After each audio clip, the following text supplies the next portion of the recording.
Australia versus Pakistan on SEN Test Cricket. Marsh here from the southern end. Marsh cuts hard and cuts well. Jamal bowls here. Marsh cuts again. 4 more. Marsh pulls out magnificently through mid-wicket. All muscle and strength. Bowling from the Shane Warne stand end to Mitch Marsh, who steers through the cordon and advances to the 90s. A lot of cricketers. Marsh surname rough now in that family area. They are waiting. Comes it up to Marsh on 96. He edges and he's taken it for a slip. What a snaffle that is. Mitchell Marsh's brilliant stay is complete. Dear me, so close. Oh, just so disappointing. That will be one of the best innings Mitch Marsh ever plays in his life. I think in this game, you hear a lot of people say it, but you need a bit of luck sometimes. And today I had a bit of luck with being dropped and I guess a bit of karma with a one-handed screamer to get me out. So this game has a funny way of evening things up. The Ballad of Mitch Marsh, luck and karma. An innings of immense significance, personally and collectively, misses its place on the honour board. But it rescued Australia and might yet prove match-winning.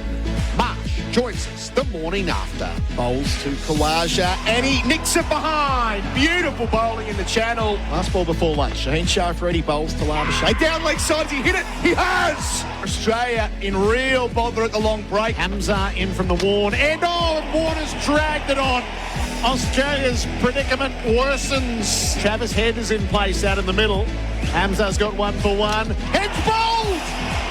Hamza's gone right through him. Pakistan are rampant. Australia is reeling. He is backing at Mitch Marsh. He's driving. He's dropped.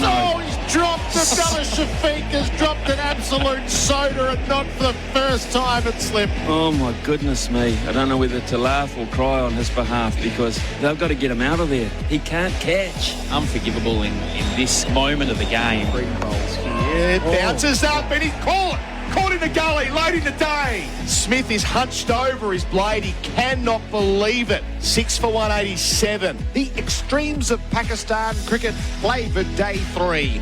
Breathtaking and mind-boggling. Who would dare guess what comes next? We wanted to be renowned for, I guess, producing exciting test match cricket.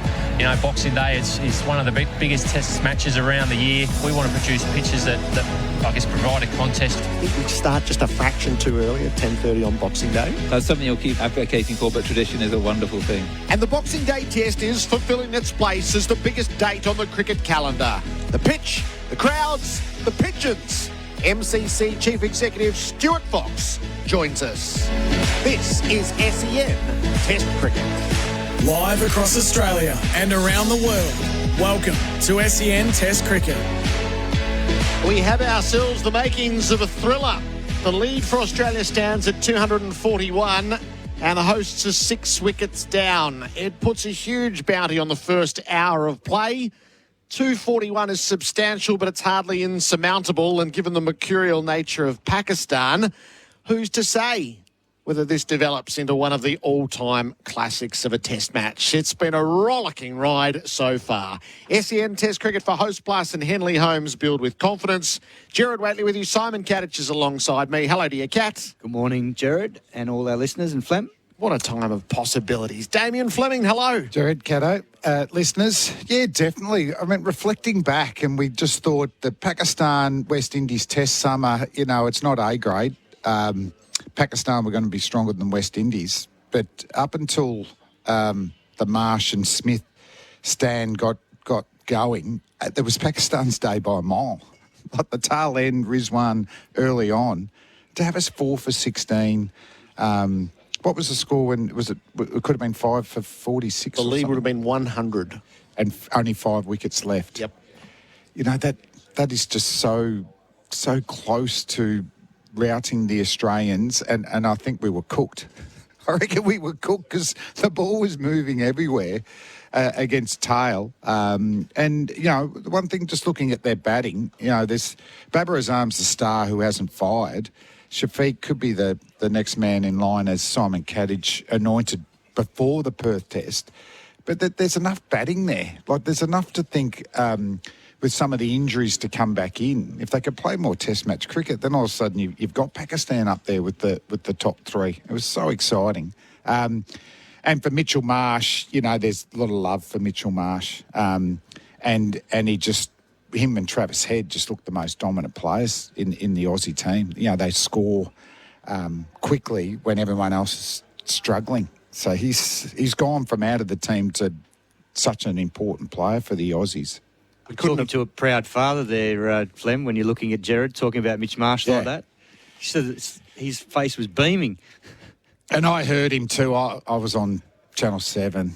I said, we were on together, weren't we, Kato? Yeah. And, Hamza was just floating him up. I said he's going to hit him straight down the V for 6 here. Yeah, he nicked off. I'm never doing it again.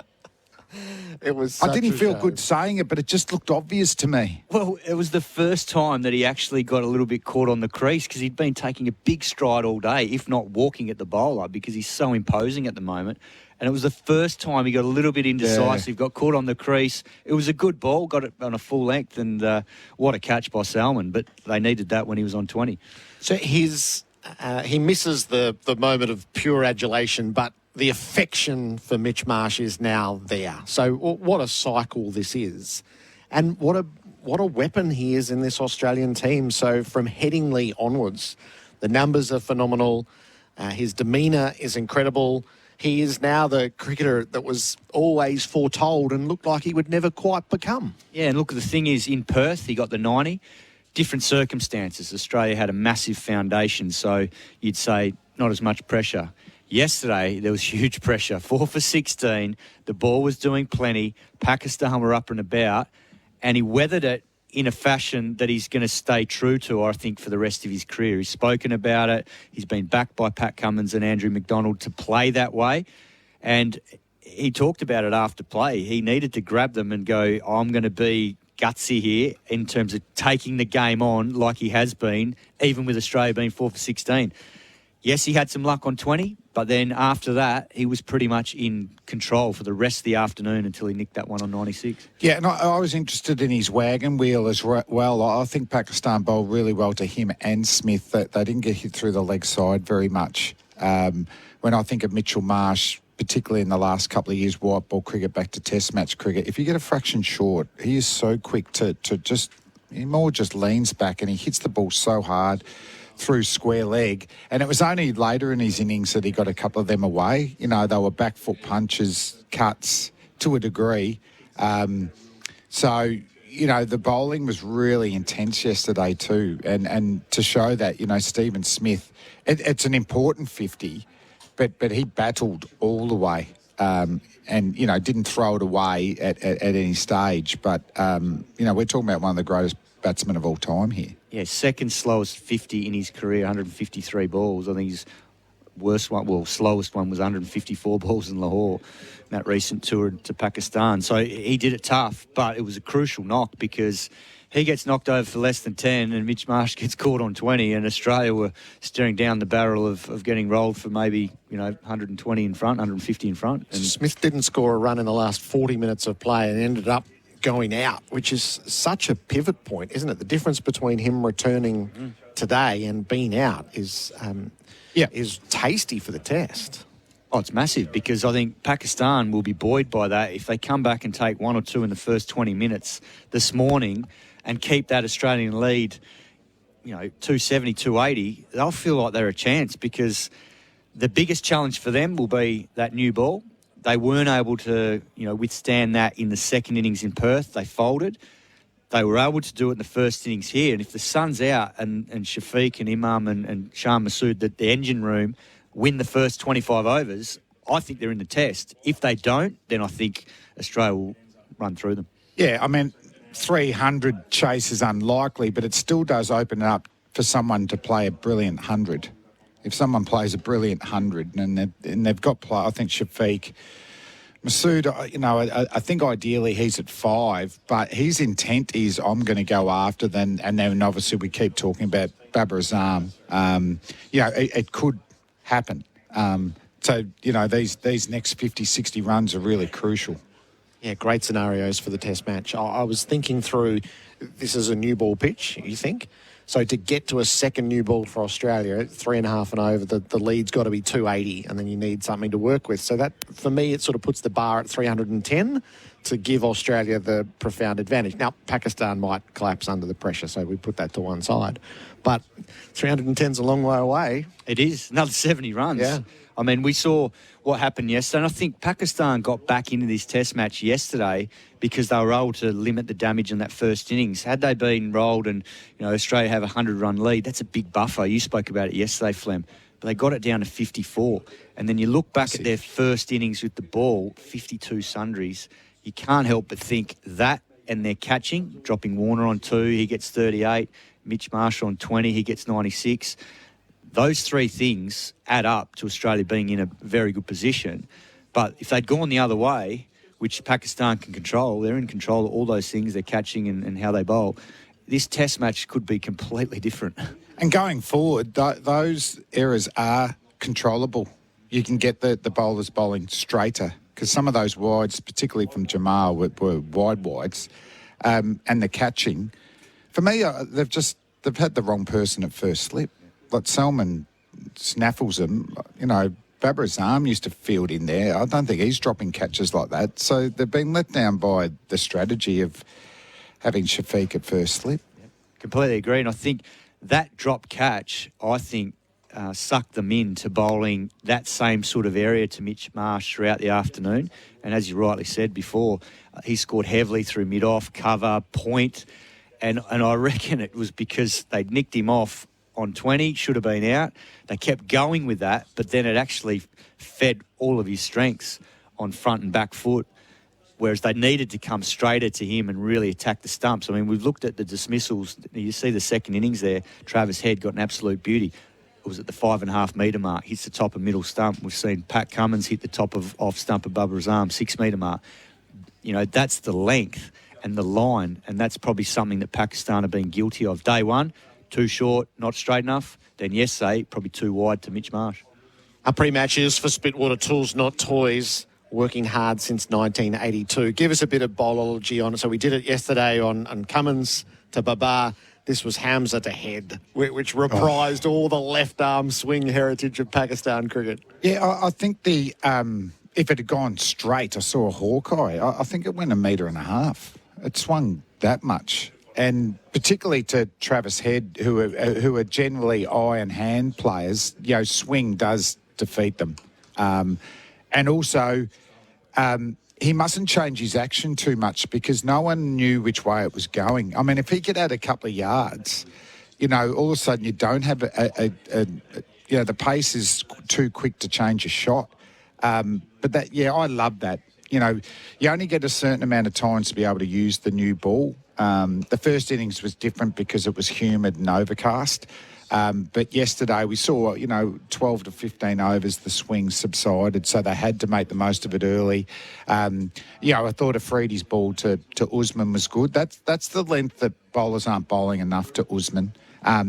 If he got a heap of them, he'd probably lead that delivery, but you can afford to get even straighter to Usman. So that's a bit of a blueprint for the third test match. And if the West Indies are watching, you got to bowl that to Usman. But to Travis Head, and he would have known, there would have been a time, he would have had enough time to go, I'm gone here. When it just goes the other way and you just go, I'm cooked. And you hear the stumps and you work off. But and also Hamza, he did bowl.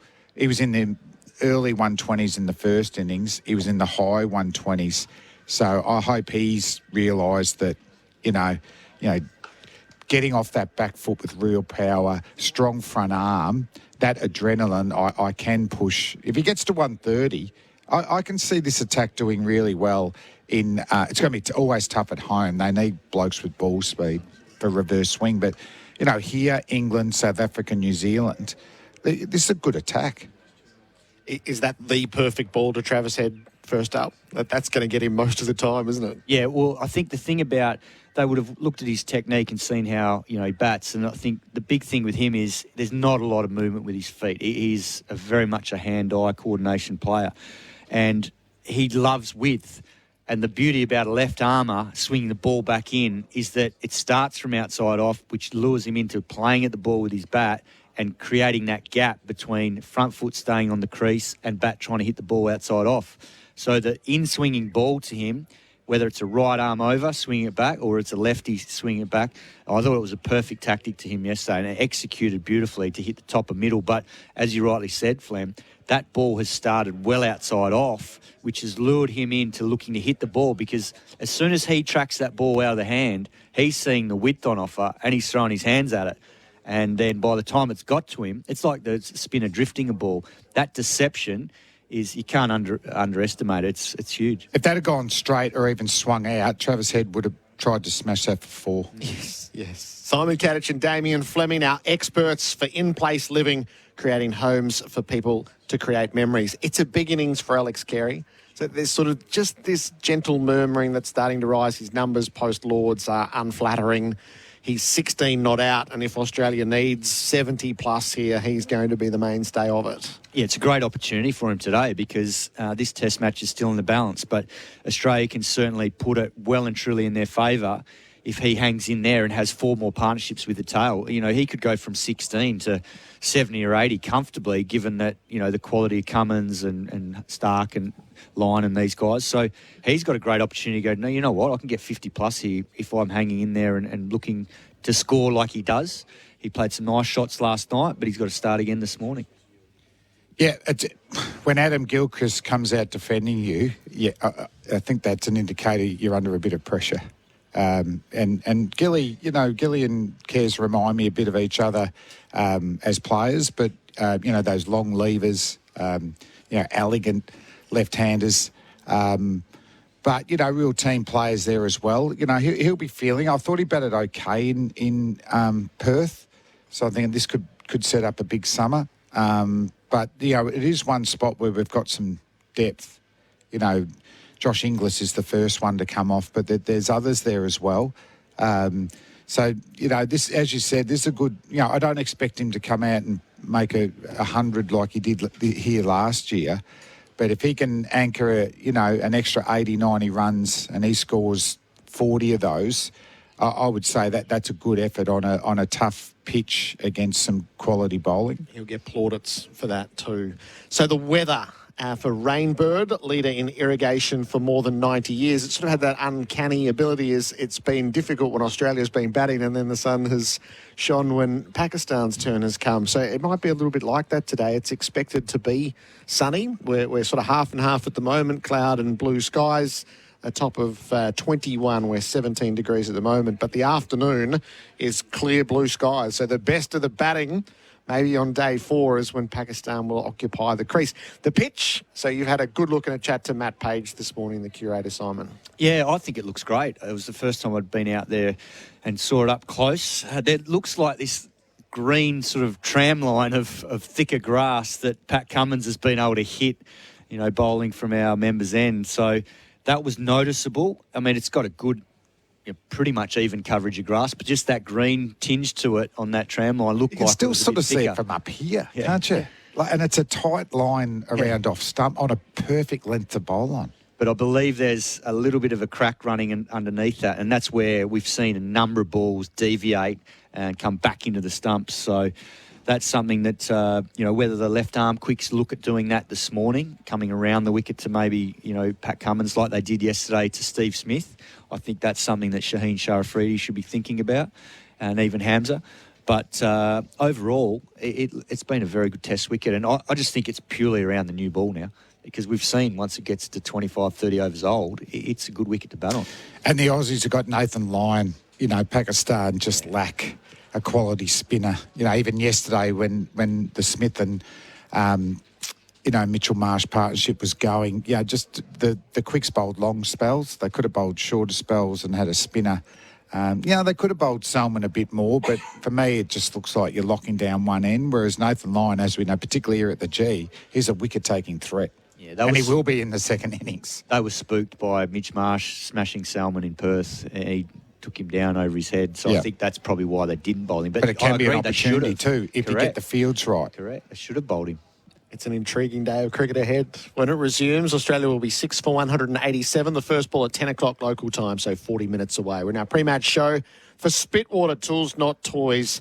working hard since 1982. Mitch Marsh is about to join us, Adam Collins, Bharat Sunderasen, and then Stuart Fox, who's the Chief Executive of the MCC. The pitch project here has been an absolute triumph over the past 5 years. The crowds were beyond 146,000 through 3 days, and this might be the best day of cricket on offer. So Melburnians, there's a chance to see something terrific this Friday if you have the day free. SEN Test Cricket for Hijaz Halal Financial Solutions.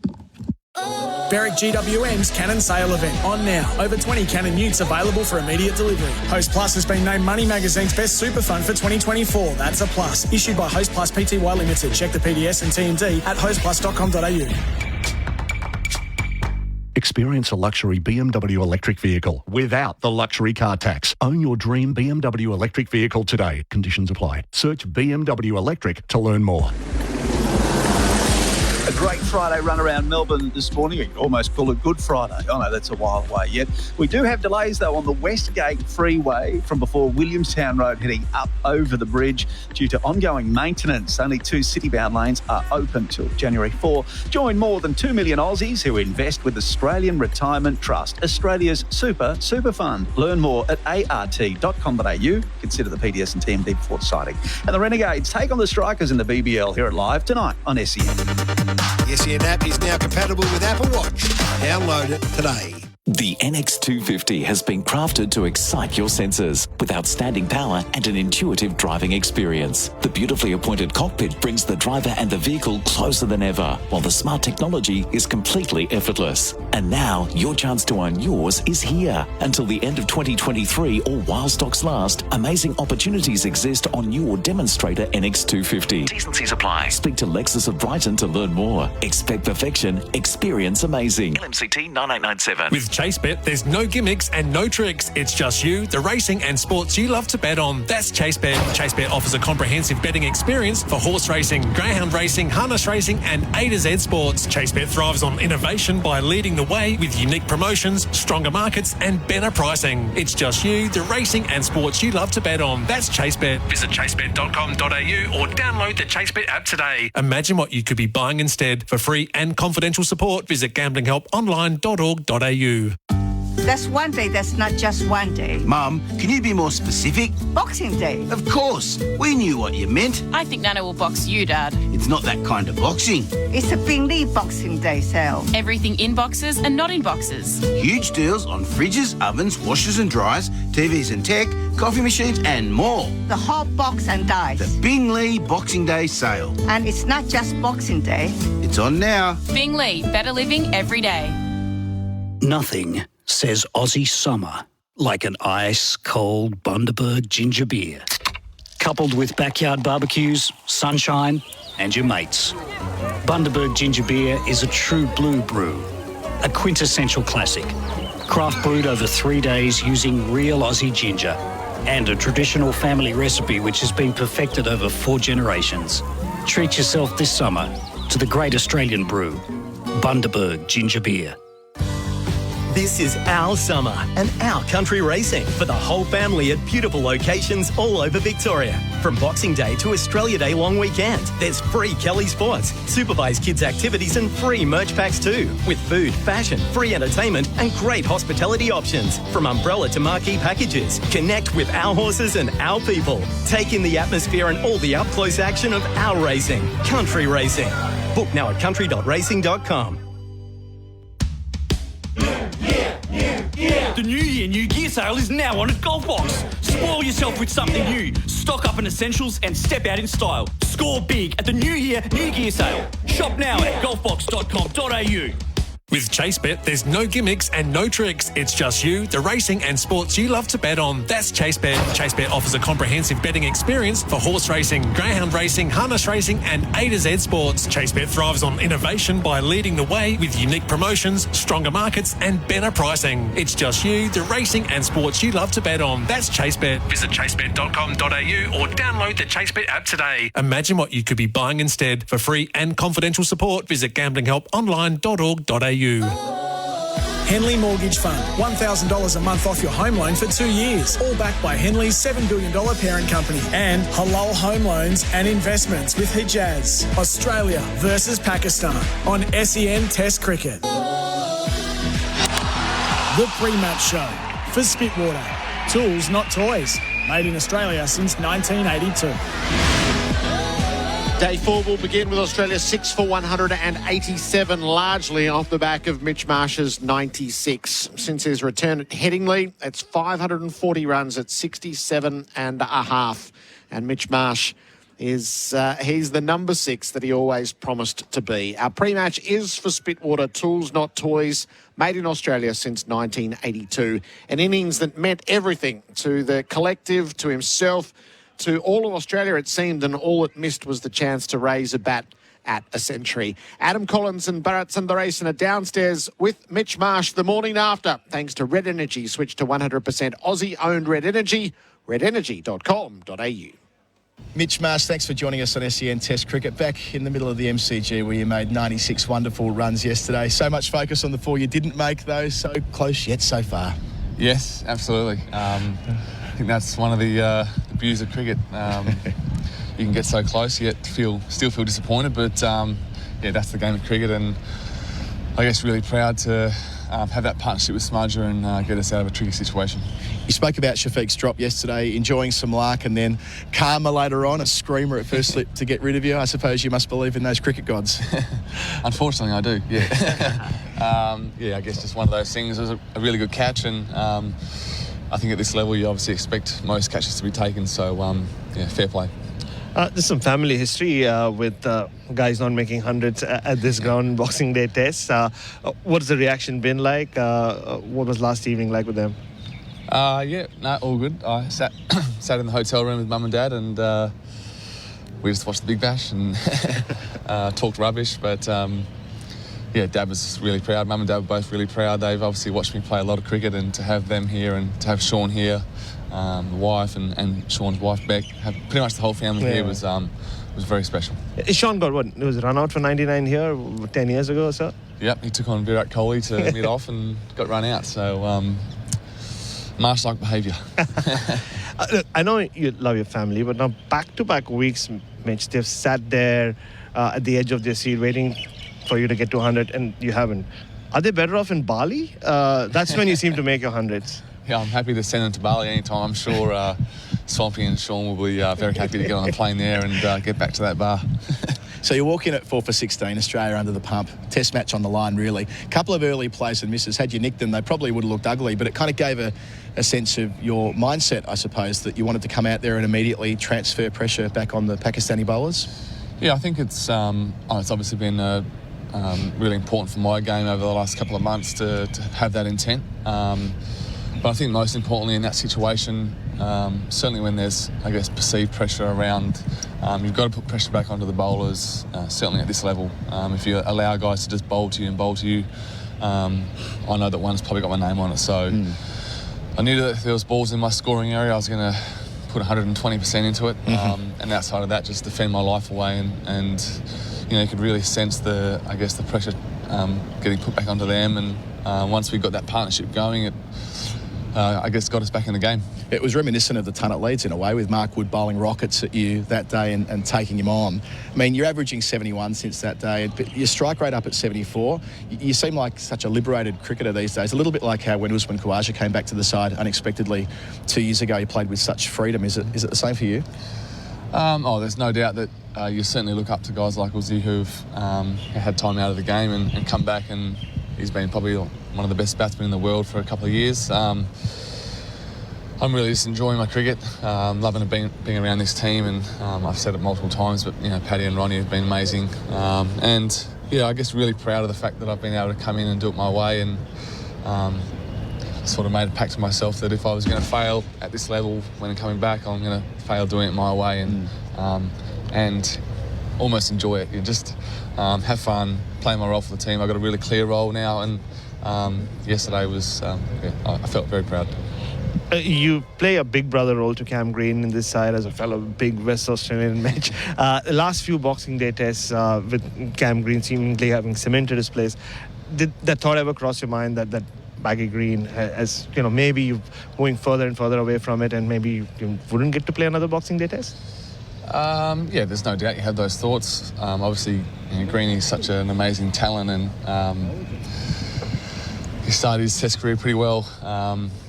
And I've sort of been on all the tours throughout that period, so I didn't necessarily give up on the opportunity, but I was, I guess, at peace that I was doing everything I could to get back in the team, and if it didn't happen, it didn't happen. And I guess that attitude allows you to just enjoy yourself and be a good team man when you're not playing. And I'm extremely grateful to, one, get another opportunity, but two, I think playing this team who've had so much success over the last couple of years, to get back and to contribute, it's really special for me. And just the MCG crowd, we all know what happened 4 or 5 years ago, and here you are doing your Cristiano Ronaldo to Bay 13, and it's a great romance, right? Like, you guys are patched up almost and never been more in love with each other than. It's certainly a nice feeling. I think if you look back at the history of this ground and the crowds and Bay 13 especially, all the vision, all the photos, as a kid growing up, to then be out here and be a part of it, the other day was really special, and grateful for the support. And yesterday was amazing. It sort of felt like the crowd was getting bigger and bigger as the afternoon went on, so that was a very special feeling. And just in closing, Mitch, the state of play, you lead by 241 runs upon resumption this morning. We've heard through the week from your camp that 300 feels like 400 out there in fairly challenging conditions. So 300, I suppose, the next marker for your side? Oh, if we can get to that, that'd be amazing. We've got a fair bit of work to do to get there, but one or two partnerships, we know that our tail-enders can hold the bat, so it's going to be an interesting first session, but if we can get up there, we feel in the game right now, but if we can get up there, I think we can hopefully really assert ourselves early. Mitchell Marsh, brilliant to watch you succeed in the baggy green again for Australia, and thanks for joining SEN Test Cricket. Thanks, boys. Mitch Marsh downstairs with Adam Collins and Bharat Sunderasen, thanks to Red Energy. Switch to 100% Aussie-owned Red Energy, redenergy.com.au. 96 from 130 balls, Mitch Marsh yesterday dismissed agonisingly short of a century that would have been celebrated all around the country. Our pre-match is for Spitwater Tools, Not Toys, made in Australia since 1982. Australia 6 for 187. The lead is 241. Alex Carey 16 not out, and Pat Cummins or Mitch Stark, it should be Stark, although the scoreboard says Cummins, to join him out in the middle. The Steve Smith wicket brought on stumps last night. SEN Test Cricket for Hijaz Halal Financial Solutions. Berwick GWM's Cannon Sale event on now. Over 20 Cannon utes available for immediate delivery. Host Plus has been named Money Magazine's best super fund for 2024. That's a plus. Issued by Host Plus Pty Limited. Check the PDS and TMD at hostplus.com.au. The BYD EV rebate top-up is on now. Claim $500 on the award-winning BYD Atto 3. Hurry, end Sunday. Beat the deadline and visit BYD today. Good run around Melbourne for your Friday. No issues to report on any of the major arterials except for the Westgate Freeway. Annual maintenance works continues until January 4. There are only 2 city-bound lanes open, so delays are back before Williamstown Road. Try Geelong Road, Francis Street and Whitehall Street if you can. Barbecues galore. Epic Boxing Day deals are now on. Up to 50% off big brand barbecues, outdoor furniture, heating and backyard essentials. Hurry online and in-store. Only at Barbecues Galore. And the Renegades take on the Strikers in the BBL. Hear it live tonight on SEN. The SEN app is now compatible with Apple Watch. Download it today. Millions of kilometres covered, thousands of servo coffees, tons of boats towed, plenty of that's not going anywheres, and countless grains of sand. Seriously, where does it keep coming from? A whole lot of work sites, trips with workmates, and getting roped into helping just about everyone move house. 50 years, 8 generations, only one Toyota Hilux. Hilux, an unbreakable connection since 1968. Oh, what a feeling. Toyota. What's better than winning the match? Winning the series. Host Plus has been named Money Magazine's best super fund for 2024. Judged on strong performance, value for money and a focus on members. That's a plus. Issued by Host Plus Pty Limited. Visit moneymag.com.au for awards criteria. General advice only. Consider your circumstances and the relevant PDS and TMD at hostplus.com.au before deciding. Awards and ratings are only one factor to consider. Past performance is not a reliable indicator of future performance. Search Compare Host Plus today. You made everyone else happy over Christmas. Now it's time to get yourself a present at Sexyland's famous Boxing Day sale.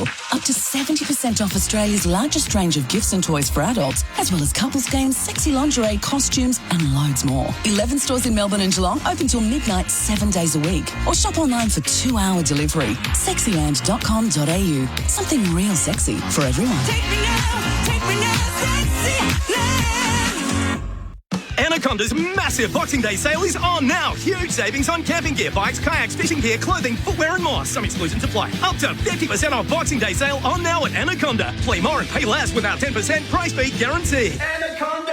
Harvey Norman clearance on now. Get up to a massive 30% off Windows 11 computers. Save $400 on Samsung bottom mount fridge with water dispenser. Now $1,098. Take a further 10% off already low prices on selected mattresses, adjustable bed bases, bedroom furniture and kids furniture. Hot deals on lounges, dining and outdoor furniture. Plus bonus local delivery on purchases over $999. Save up to a huge 50% off rugs in a range of sizes and design. More in-store and online. Harvey Norman clearance on now. Conditions apply.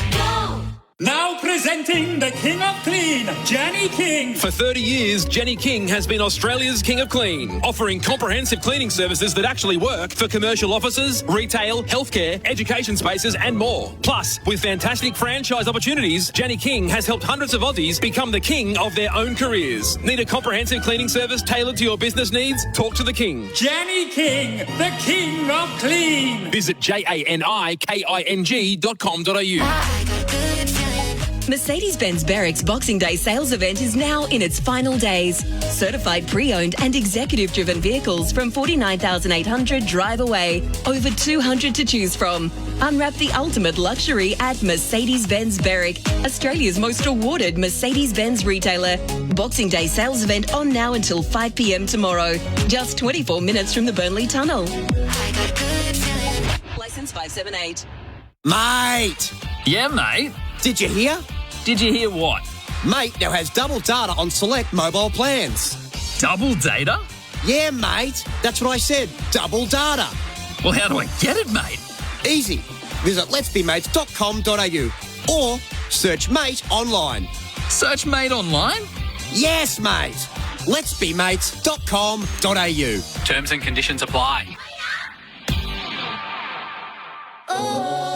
Henley Mortgage Fund. $1,000 a month off your home loan for 2 years. All backed by Henley's $7 billion parent company. And Halal Home Loans and Investments with Hijaz. Australia versus Pakistan on SEN Test Cricket. Who's with me in the box for our pre-match show. Spitwater, tools not toys, working hard since 1982. Stuart, compliments of the season to you. Good morning, Gerard. How are you? And congratulations. Thank you. Yeah, we're very pleased. Very, very pleased. I think it's been one of the great test matches, and very pleased with the crowds, the ground, the mood. It's just been a fantastic test, and it's shaping up to be a thriller. It's been a long-term project, the pitch, since 2017 and 2018. Just describe for us what you're seeing, having led the project.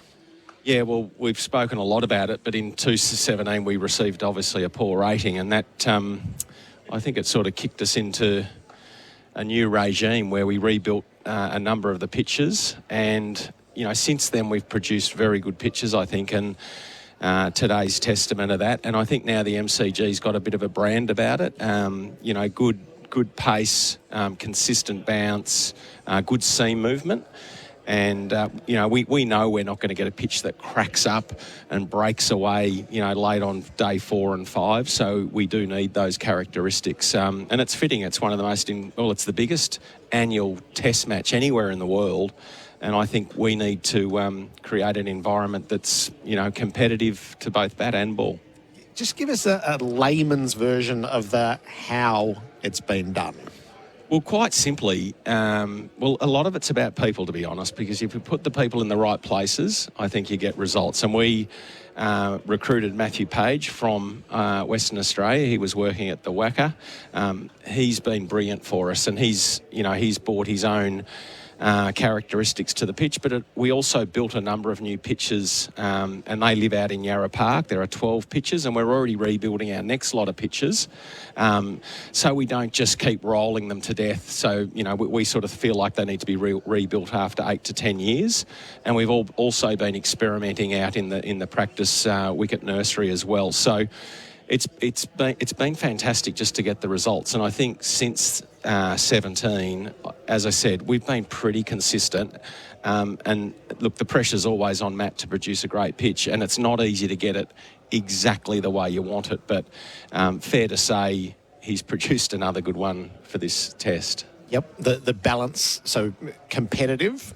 There's probably been, and I'm in no way critical of this, but it lent towards the bowlers, and now it's sort of just come back. This feels like the middle ground is, if Mitch Marsh had made the century yesterday, then you've sort of got everything. You've got the fast bowler with 5 wickets and you've got the century, which feels like about the right balance in Test cricket. Yeah, it is. And look, you can never please everyone, obviously, but when you hear Pat Cummins say it's a great pitch, and then you hear Mitch Marsh, acknowledge yesterday that it's a great pitch, that's a good indication. You've had a bowler take 5 for, we've had, a half century and nearly a century. I think that's a great gauge, isn't it? Yeah, it feels that way. The crowds were up to 146,842 for a test against Pakistan. Where does that pitch against what you were thinking? Well, look, I think Pakistan played here back in 2016, and I think we had roughly 140,000 through the gates. I would have hoped to have 180,000 through the gates across this test. Day one was probably the tricky one that may hurt us a little bit, but we all experienced Christmas Day was wet. It was seriously wet, and we all thought it was going to rain on Boxing Day morning, and it didn't. So, we were expecting at least 75,000 through the gates day one. We ended up with 62,000. But yesterday, we're about 7,000 up. So that was really pleasing, and who knows what today brings. I'd hope we'd certainly get 20,000 through today. So we will certainly end up with 160,000 plus through the gates, which I just think's, a statement for cricket and Test cricket at the G. Victorians always come out and support no matter what. And if you look at a 10-year sort of rolling average of Test cricket at the G, we average well over 200,000 per test match as an average. And obviously when we have India, England, even New Zealand, we have great patronage here. And as I said, it is the biggest annual test match anywhere in the world. It's unrivaled. It's hard to beat. Do you know if enough was done so that night of the World Cup final, this was a Pakistan precinct. Like, you had to search for the English fans. Do you know so there's been a pocket of Pakistan fans down at the Punt Road end, and that visibly that's been about all. Do you know if enough was done to try to, whoever that mass population was, and they clearly lived in Australia, they hadn't flown in from Pakistan, was enough done to try to find them and to draw them back? Yeah, I think that's some work that has to be done, because quite clearly they're not as obvious at this test as what they were at the World Cup, particularly when India played Pakistan in that final, which was pretty amazing. But I think Cricket Australia ourselves, we can do more to try and capture the market, the Pakistani market, the Indian market when they are here, because they love their cricket, and that's evident every time you talk to a Pakistani person or even an Indian person. They are just so entrenched with their cricket. The next two, so India and England, will we set ourselves to break the world record at the ground on Boxing Day, those 2 years? I think having... I went over to the Ashes this year, and just feeling the rivalry, it was like nothing I'd ever experienced. And I think we should build on that when England come out here to play the Ashes. And I think that could be something very, very special, because there is a lot of rivalry. There's a lot to prove, and it's just such a great contest. And India out next year, again, we need to work on and make sure we fill the stadium. So I would be hoping for, big crowds in excess of 250,000 through the gates, and they are huge numbers. Can I just run my hobby horse past you again this year? I love your hobby horse. You're not in charge of that hours, and Nick Hockley's not indulging me, so I'll preface it with that. Just plotting, you send us progressive figures throughout the day. There were 34,000 people here for the first ball of Boxing Day, on its way to 62,000. And the critical mass of people were here from midday. Day two, I think, is the best example. There were 12,000 people here for the first ball, on the way to 44,000. And again, the critical mass arrives midday on the way to lunch. Is it possible that we're just starting these days of cricket too early, and that the data through the gates shows that people tend to arrive about midday? Well, I think you're using the data to run a good case here, and it's hard to argue against, isn't it?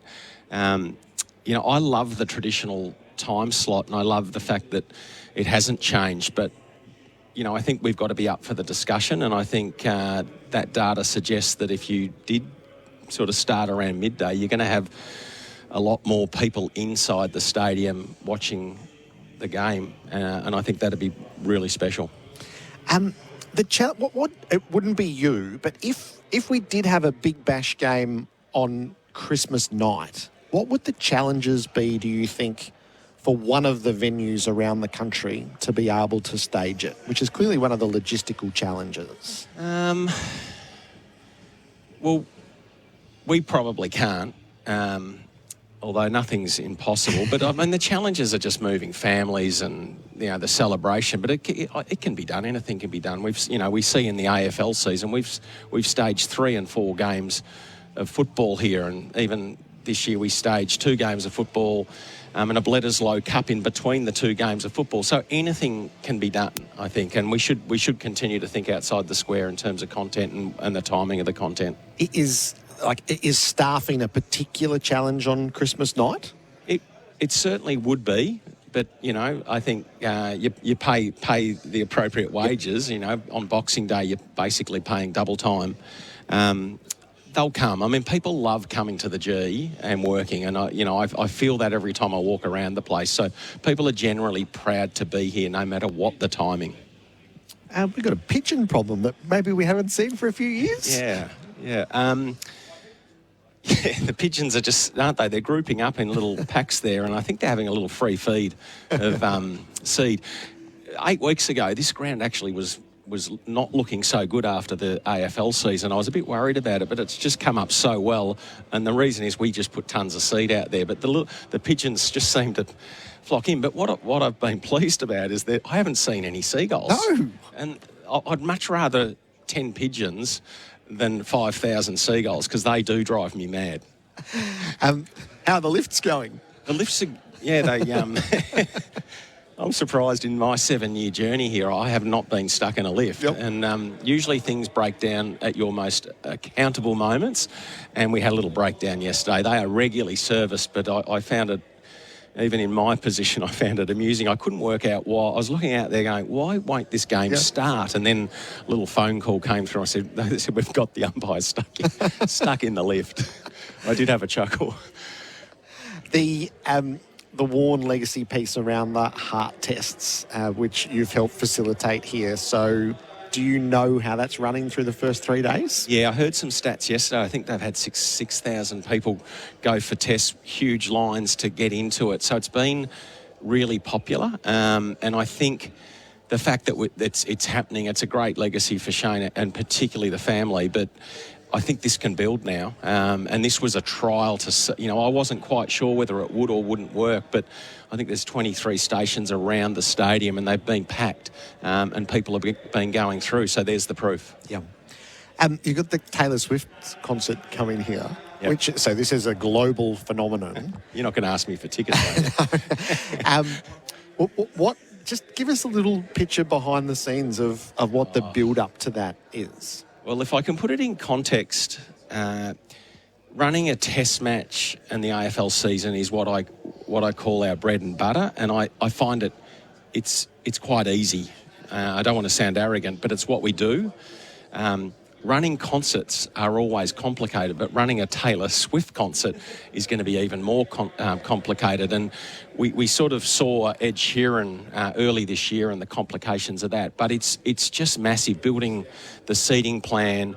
We obviously have people on the turf who sit on the turf, but then it's really around the stage production, 70 semi-trucks coming onto your ground is quite confronting. Yep. And you've got six days of setup, 3 concerts across Friday, Saturday, Sunday evening, 2 or 3 days of pack down, and then you've got to replace half of the turf at a significant cost, and then we've got an AFL season for 3 weeks later. So they're the logistical issues that we face, and they're quite challenging. Not only we'll have 3 times 90,000 people in the stadium.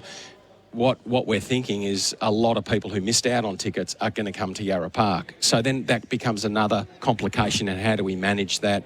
Is there adequate toilet facilities? Have people got water?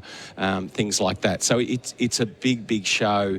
I've never seen demand like it. I've seen a lot of stressed kids, probably really stressed parents chasing tickets. So it's going to be great. And, I've heard she puts on a fantastic show. Is it important for the status of this stadium that you do stage a concert like that? I think it is. Well, I think we're not aggressive in the concert business. We like to have 2 a year, but having the biggest and the best is probably appropriate. And we take a risk, obviously, with weather, not having a roof. But having 1 or 2 a year, I think we play a role in Victoria and the nation as being one of the great venues that can sort of be multi-purpose. So I think it is really, really important. What I love is the fact that people who don't normally come to the G get to come and experience it, a different market. The Ed Sheeran concert is as good a staging as there's ever been in this country. It was phenomenal. I think. Just the big picture, where are we with the possibility of redeveloping, rebuilding the Warn stand? Yeah, we're continuing to work on it. We're still having conversations with the state government, and we're very, very committed to looking at how we improve the stadium. And if you think of the Warn stand, it is an ageing asset, and it will need a rebuild at some stage, and it's important we start the planning work now. And we've been doing that for the last 2 or 3 years, but we'll get to a point in time where we actually need to get it to a stage where we can actually build it. And, we all know infrastructure comes at an enormous cost. The MCC are committed to contributing, but we're talking with the government at the moment to start early planning stages. So if you look at the content here with cricket, football, we've got World Cup bids in for 27. We'll have a World Cup likely in 28. There's not much that can happen here until 29. Okay. But to plan this out, and the interruptions of builds on AFL and cricket are significant. So doing that planning work is important. But I would say that it looks beautiful, this stadium, to look at, but when you work in it and look at other stadiums, that stand itself is ageing and it's falling behind what I would call world class. And there are beautiful stadiums even in Australia now that are better in terms of facilities for fans. Yeah. And last one, are there any active conversations around that prospect of an India-Pakistan test match here? I think it's been mooted. But I don't know how active. It's really probably a question for Nick. I mean, we've been more engaged in a centenary test celebration in 27 England. I think that is looking positive. But I would just love to see another India-Pakistan game here, test match. It'd be fantastic. Imagine playing a series here. You could just fill this place 3 or 4 times over. You could. Stuart, it's great to see you. We're seeing the MCG at its absolute best for one of the showpiece occasions. So congratulations and thanks for stopping by. Thanks very much, Gerard. Stuart Fox is the Chief Executive of the MCC. Our pre-match is for Splitwater Tools, Not Toys, working hard since 1982. The first ball coming up, SEN Test Cricket for Hijaz Halal Financial Solutions. Berwick GWM's Cannon Sale event on now. Over 20 Cannon utes available for immediate delivery. Host Plus has been named Money Magazine's best super fund for 2024. That's a plus. Issued by Host Plus Pty Limited. Check the PDS and TMD at hostplus.com.au. Harris Scarf's Boxing Day sale is on now. Save 50% off all quilts, quilt cover sets, sheets and pillows. Exclusions apply. Harris Scarf. Great brands, great prices. The SEN app is now compatible with Apple Watch.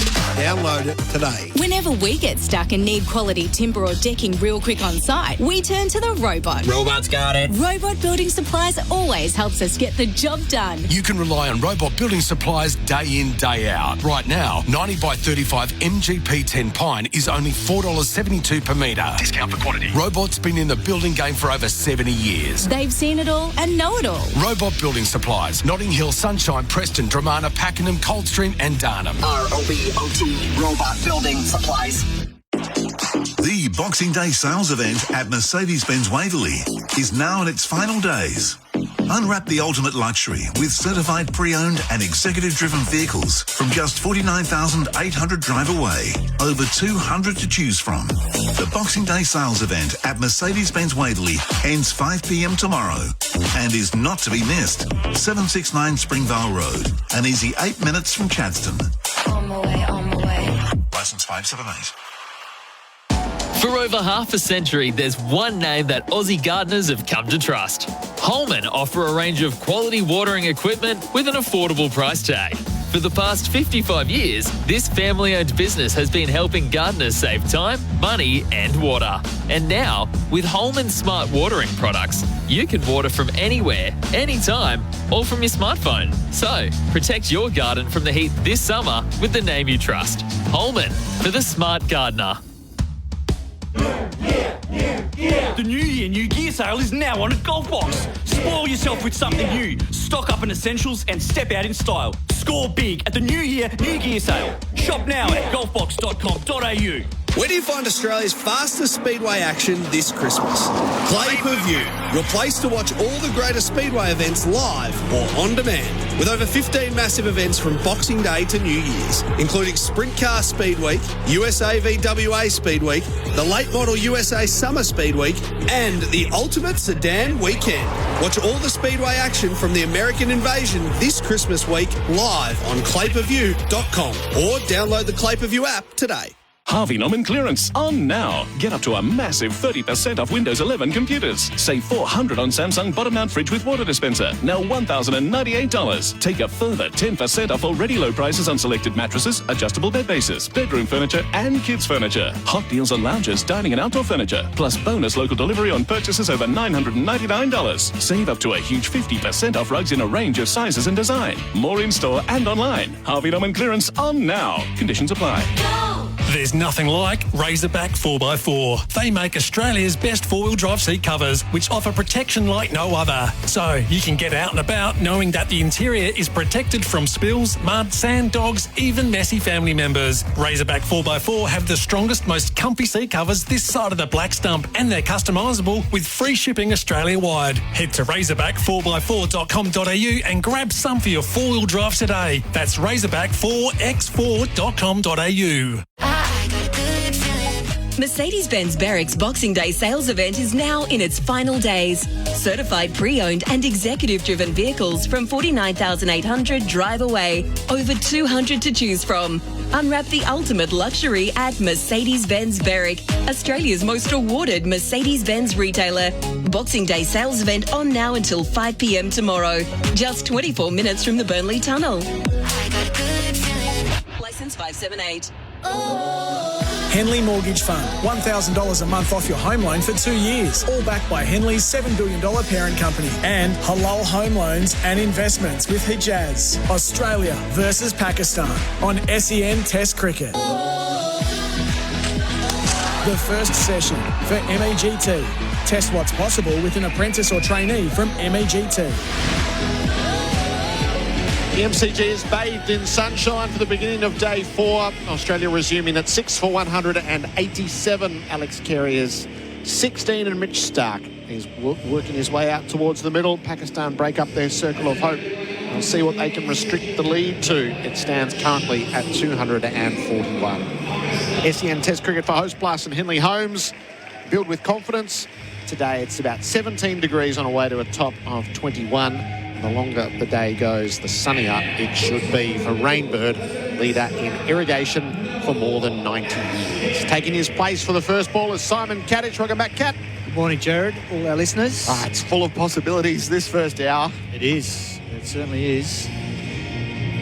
Pakistan were here early for the warm-up, 20 past 9, and there was good energy in their group. I saw them disperse. I think they still feel like they're in this contest, which is great.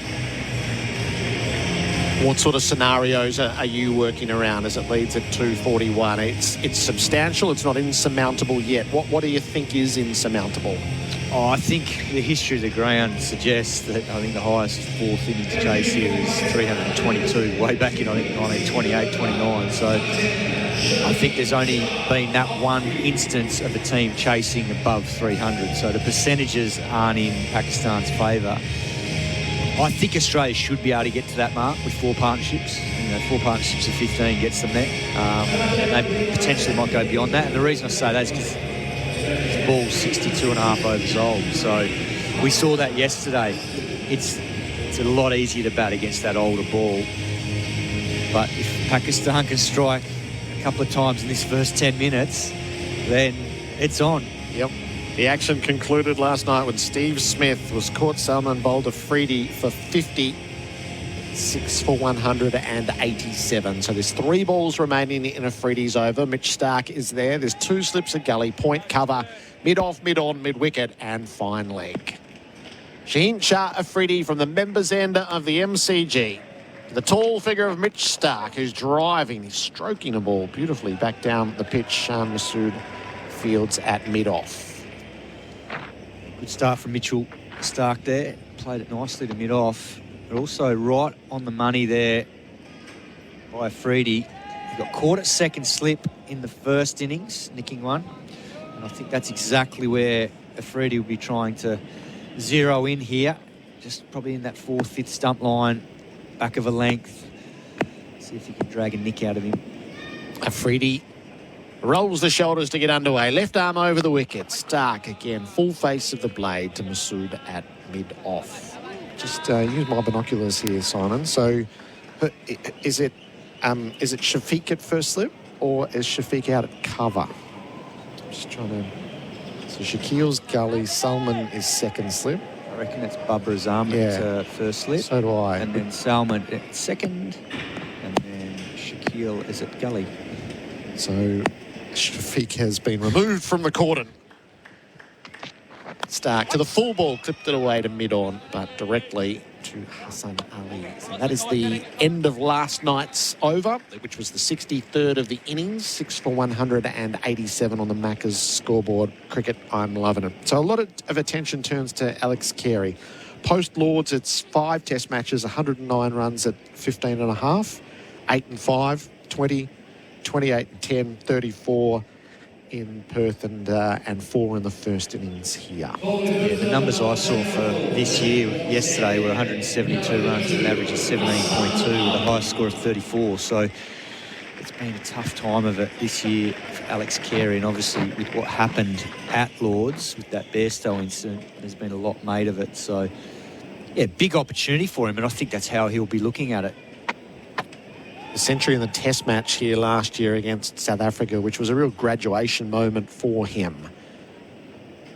And since then, there's been the 2 scores above 50. So 66 at the Oval in the World Test Championship final, and then 66 at Edgbaston. They were critical runs. So it is the marker is Lords and what happened there, and Carey's trajectory thereafter. Hassan Ali starts to him, and Carey's leaving outside the off stump.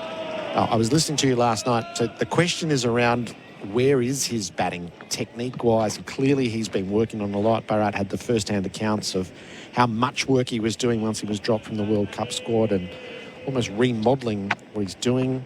Heard you speak about bottom hand and shoulder positions and the likes. There's a lot of moving parts in his game at the moment, it seems. Oh, there is for all batsmen, particularly when you think that, there's head position, there's hands, there's bat plane, there's your front foot. Hassan over the wicket, bowls to Carey, who tickles it off the pads, down to fine leg. It's particularly fine, and it's 4. A lovely start from Carey. Running the ball off the pads. Fine, fine, fine. A boundary for a Zito all day, every day. Yeah, it's a poor ball from Hassan Ali. Just drifted into Alex Carey's hip, but he tucked it away nicely, got it fine. What I liked about that shot there was he actually stayed nice and side on for as long as he could, because I think with some of his driving, he hasn't been as side on as he's needed to, and that's what I mean. His bottom hand's taken over and his top half has been really square on to the ball. Kerry tapping away. Hassan bowls to him. He goes after the drive and clouts it out through cover for the most stylish of boundaries. Alex Carey starts with a statement piece. He's 24. That's perfectly struck for a Zito all day, every day. Well, you watch that 4 there from Alex Carey, and you just mentioned that 100 against South Africa. That was so reminiscent, and that was one of the things that stood out last year in that 100. His driving through wide mid-off, through cover point on that occasion was exquisite, and so was that. He's 24. The lead is 249. Carey defends back down the pitch with Hassan switching around the wicket. So that's disrupted Pakistan's plans. They've gone to the deep point, deep square, fine leg. They'll now amble up and try to prevent the single. As Pakistan can't give away cheap, fast runs, or this will be out of hand too quickly.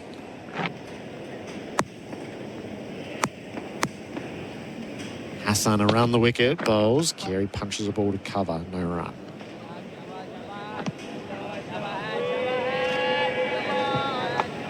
Some enthusiasm of Rizwan.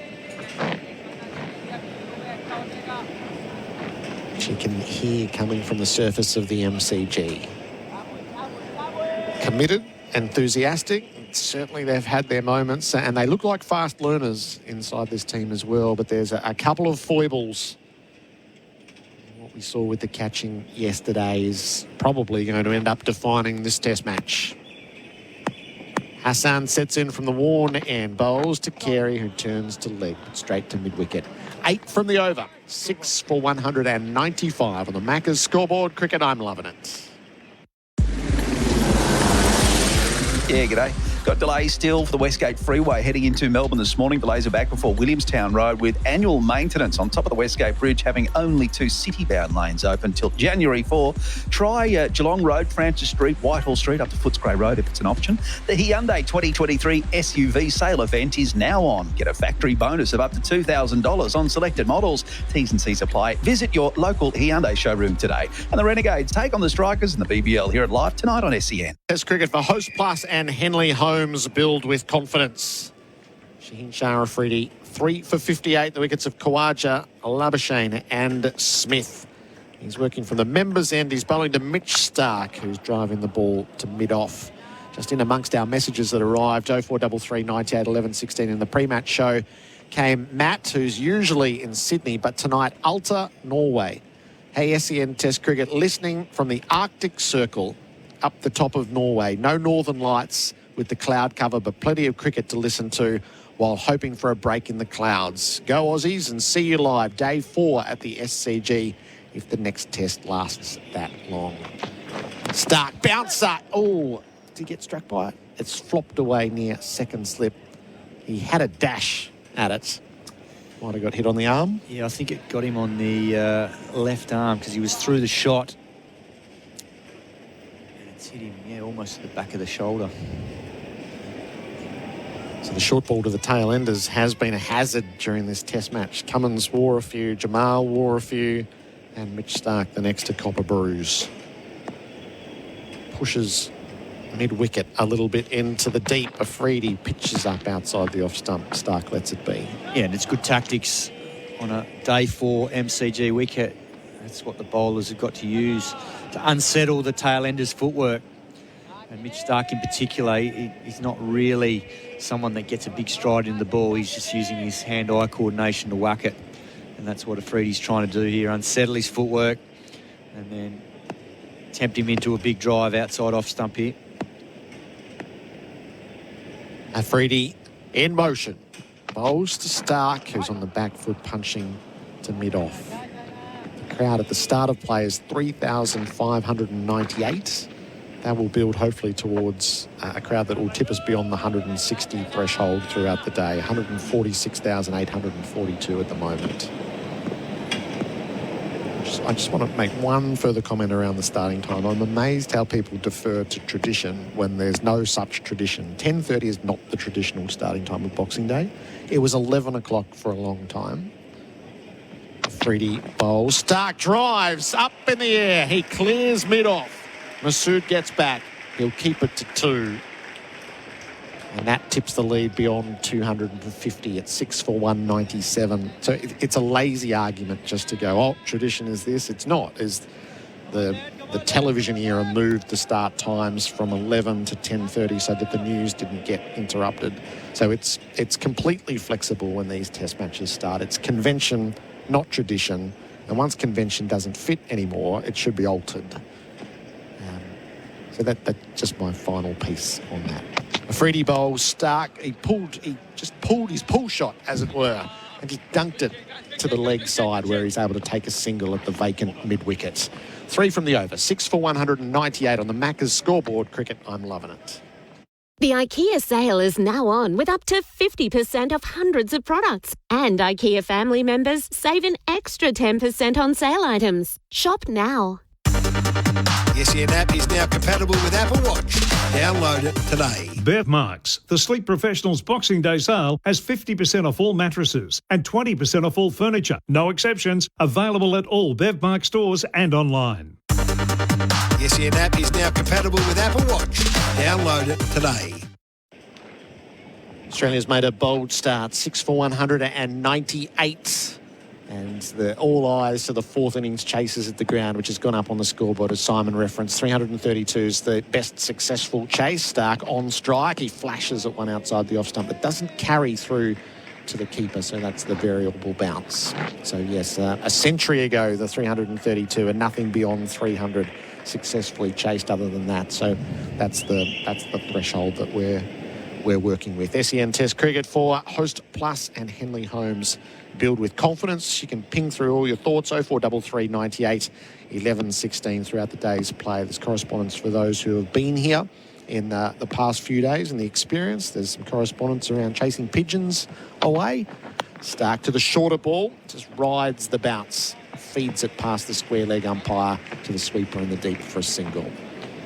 199 on the board for Australia. Yeah, Hassan Ali's just trying to get this ball to tail away from the left-handers around the wicket.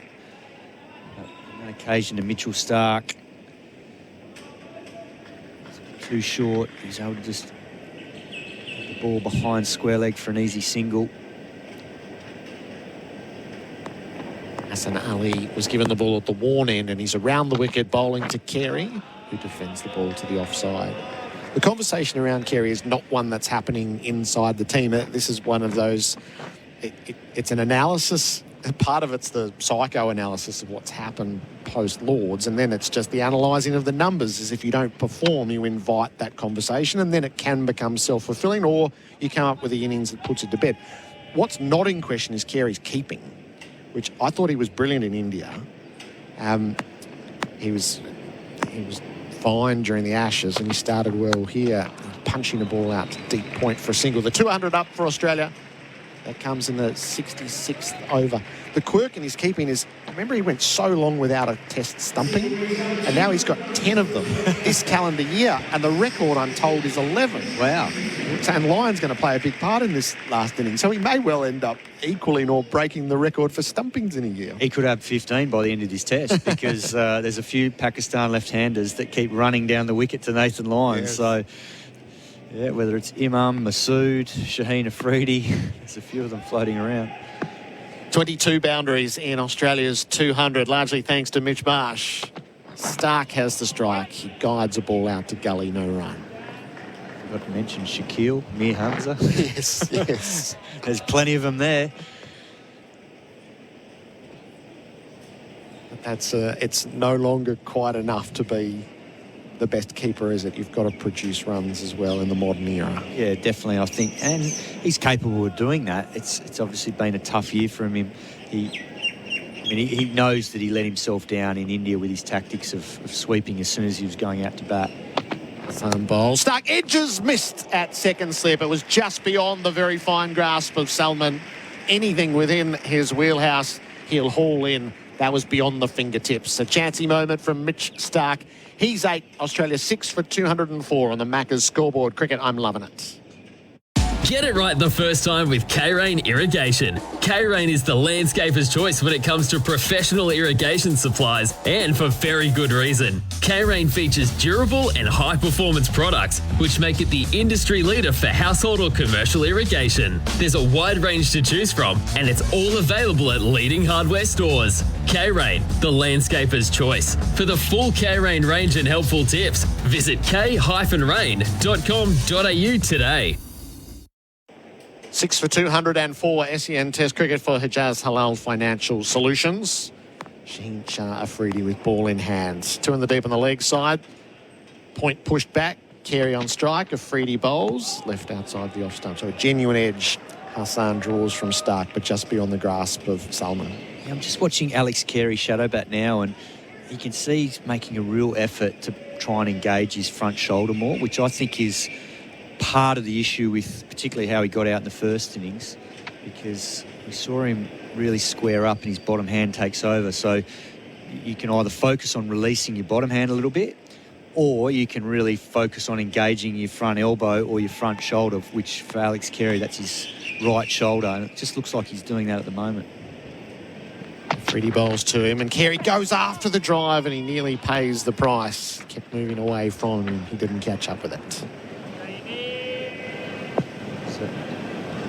The sucker ball there from Shaheen Afridi, throwing it out full and wide. He knows Alex Carey wants to drive here, but he just got it wide enough to really force him to reach. Didn't quite cover the line of it. Salman, I reckon, has just taken a step ever so slightly to his left at second slip. Afridi bowls a short one, left alone by Carey. It's good mixing of lengths from Afridi, just not letting Carey settle to any sort of rhythm. He senses that he wants to feel bat on ball and get things moving, and it's clever from the bowler, mixing it up.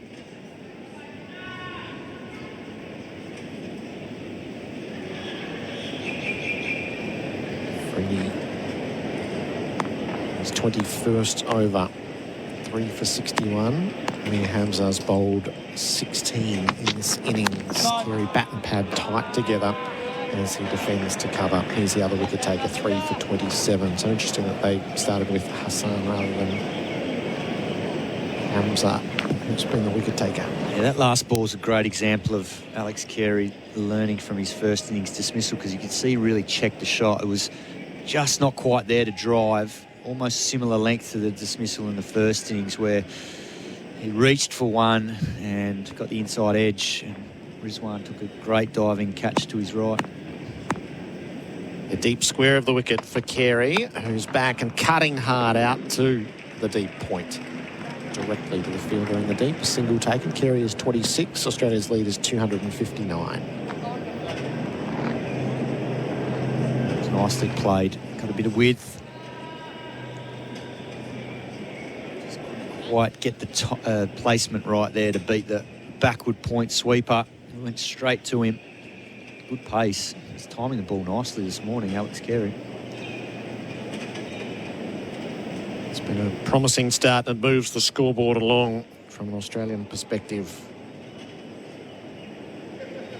Bright sunshine and an ageing ball. Just the one slip now, so what's happening? Are they going to put the bat pad in place? No.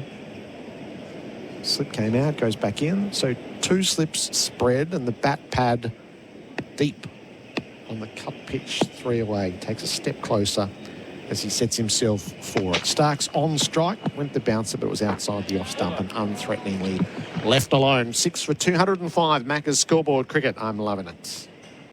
In this new era of ChatGPT and AI, the tradies of Melbourne have spoken. Us blokes want the real robot. Robots got it. Carpentry, fencing, engineering projects and DIY. Robot Building Supplies can help you get the job done. Robots got it. The original robot since 1946. Find us in Notting Hill, Sunshine, Preston, Dramana, Pakenham, Coldstream and Darnham. We're robot, but we're human. Robotbuildingsupplies.com.au. ROBOT Robot Building Supplies.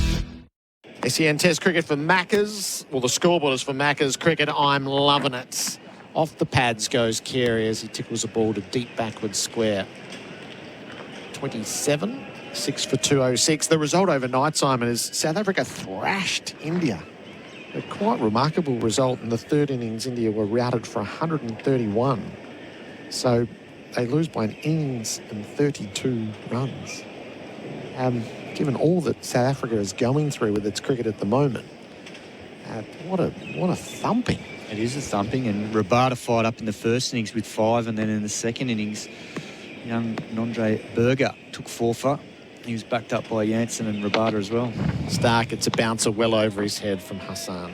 Wouldn't catch up with it. So 2 left-arm quicks. Obviously, Marco Jansen, the tall left armer we saw here last summer, but they've also picked Berger, who had injury problems in the past, but he's been back playing domestically in the last sort of 12 months or so, and started in white ball cricket last year in the SA20 comp, and has gone from strength to strength. Picked him, and he looked like he bowled pretty good pace too. A test match defined by Dean Elgar's 185. Stark to the rising delivery, up in behind it, sees it safely down in front of him. And I think that was his first 100 at Centurion, which is his home deck. He's obviously said he's going to retire at the end of this series, and I think the final test is in Cape Town, but it's amazing what happens when you probably free up and realise I'm just going to enjoy the last few tests, and ends up with a match-winning 185.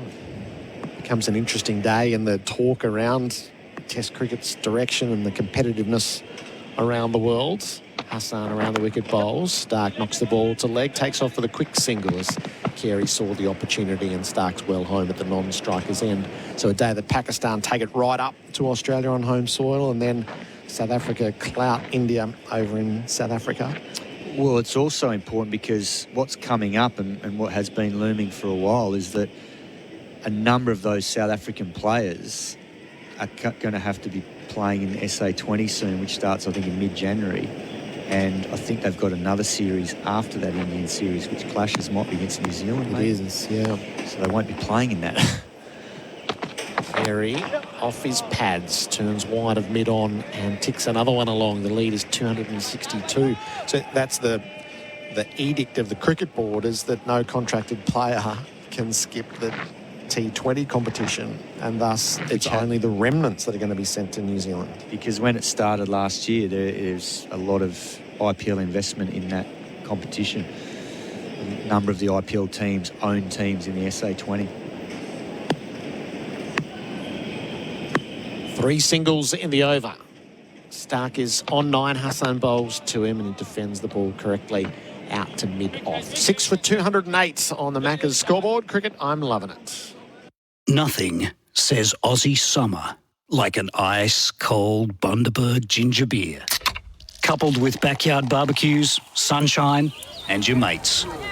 Bundaberg ginger beer is a true blue brew, a quintessential classic. Craft brewed over 3 days using real Aussie ginger, and a traditional family recipe which has been perfected over 4 generations. Treat yourself this summer to the great Australian brew, Bundaberg ginger beer. SEN Test cricket for Hijaz Halal Financial Solutions. 6 for 208. The lead is 262. Carey's on strike, and he's defending the first ball of Afridi's fresh over to mid-off. Simon Katich is in place. Chris Rogers in to join us in our experts chair. In place living, creating homes for people to create memories. Hello to you, Buck. Morning, guys. Morning, Buck. Productive stuff for Australia early. Exactly what they would have liked. Yeah, they've come out looking to be positive. Just pushed the field back nicely here, and now can just churn runs, really. 2 slips and a gully in place, a fine leg, a deep square and a deep point. Afridi over the wicket bowls. Carey drives out through cover points for a single in the deep. He's 29. It's 6 for 209. What sort of scenarios were you running in your head today for Australia to represent safe harbour, for Pakistan to give themselves a chance? I think with 4 wickets in hand, 68 overs gone now, you're probably thinking Pakistan will create enough chances to bowl Australia out by lunch, and then I mean, they're probably going to be chasing a little over 300, which will seem like a mountain to climb, I think. Afridi bowls and Stark clips off his toes. But straight to mid-wicket, no run. This pitch will I mean, it's pretty good to bat on at the moment. There'll still be a few tricks along the way, I think, and Australia will bowl accurately enough to find those indentations and even little cracks that are there. Yeah, and having the advantage of a frontline spinner in Nathan Lyon. This is a period in the game where Pakistan, -3 the over 8, should have a spinner on here, particularly with 2 left-handers out there. Stark's on 9 and he's leaving a ball that was pitched in short but didn't quite get up. Yeah, it's interesting whether they... I mean, they'll still be hopeful. It's still under 300, isn't it? So they probably felt if... There's a test match to win here. If they just bring on the spinner, is that saying we're more worried about the over 8 than actually winning the game? So, yeah. I meant both. I think it's a dual role. I think it can bring the over 8 down, but I also think Mitchell Stark's not going to die wondering. Afridi's doing the work at the moment. He bowls. Stark edges and he's caught it first slip. Mitch Stark goes. The 7th wicket taken and the lead is 263. Things are still in the balance. Afridi's got 4. Australia 7 for 209. It's Baba Azam at first slip, isn't it? And yeah, he's taken a good catch there, and you think, why has he not been standing there the whole game? What Pakistan could have achieved if they'd had a first slip who could catch, but I mean, it was just a good length delivery outside off stump, and Stark slashed at it, found the edge, and a very good catch at first slip. You know, it was a great setup from Shaheen Afridi. Just dragged Mitch Stark wide of off stump. Catch was a hell of a catch. Yeah, low to the right. Usually if you see a first slip diving towards the keeper that way, you think it's probably the keeper's catch.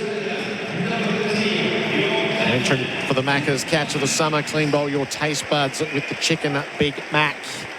Pat Cummins makes his way to the middle as Pakistan celebrate their wicket thanks to Tobin Brothers Funerals celebrating lives. 7 for 209. And Chris Rogers' reference is rippling around Australia. It's rippling around Pakistan. It's the eternal mystery is why wasn't Babar in the slips rather than Shafiq for the series? Think about this test. I mean, there was Warner on 2 in the first innings. He got 38. And then Mitch Marsh on 20 yesterday. It's 96, so well over 100 runs. And in the context of it all as well, Australia would have been in early trouble in bowler-friendly conditions on day 1, and then the lead was only 100 yesterday when it happened. Yeah, interesting field this. They've got a man under Pat Cummins' nose, so don't be surprised here if they really test him out upstairs. Afridi, is he coming for the Australian captain? He digs it in. Cummins does well off the hip, plays it away through leg. He gets 1 to mid-wicket, and that's where they'll sit. And that is the end of a successful over for Shaheen Shah Afridi. Australia 7 for 210 on the Maccas scoreboard. Cricket, I'm loving it. The Boxing Day sales event at Mercedes-Benz Whateley is now in its final days. Unwrap the ultimate luxury with certified pre-owned and executive-driven vehicles from just $49,800 drive away. Over 200 to choose from. The Boxing Day sales event at Mercedes-Benz Whateley ends 5 p.m. tomorrow and is not to be missed. 769 Springvale Road, an easy 8 minutes from Chadstone. On my way. Licence 578. This opening session of play for MEGT, Australia's apprenticeship experts. Stark, the man who's gone for 9. Carey's the mainstay on 29. Cummins, the new man in. Hassan Ali bowls over the wicket to him. Cummins defends back down the pitch.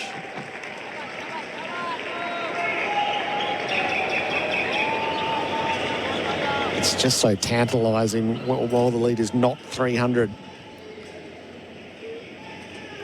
Yeah, hat-trick here would make it interesting. Bang, bang, bang, all out. 260 in front. funniest things have happened. Hassan Ali hustles in from the Warner end. He bowls to Cummins, who lays bat on ball out forward of cover. He'll be able to get a couple too and tip the lead to 266. Yeah, because you think then it's 100-run partnership, and all of a sudden, for the rest of it, you're chasing maybe 180. So Simon referenced 332, the highest successful chase here, dates back to 1929. There are a few substantial fourth innings in losing chases. England 417 in 1977, Pakistan 336 in 1990, and Australia 333 in the 1800s. Cummins defends to cover.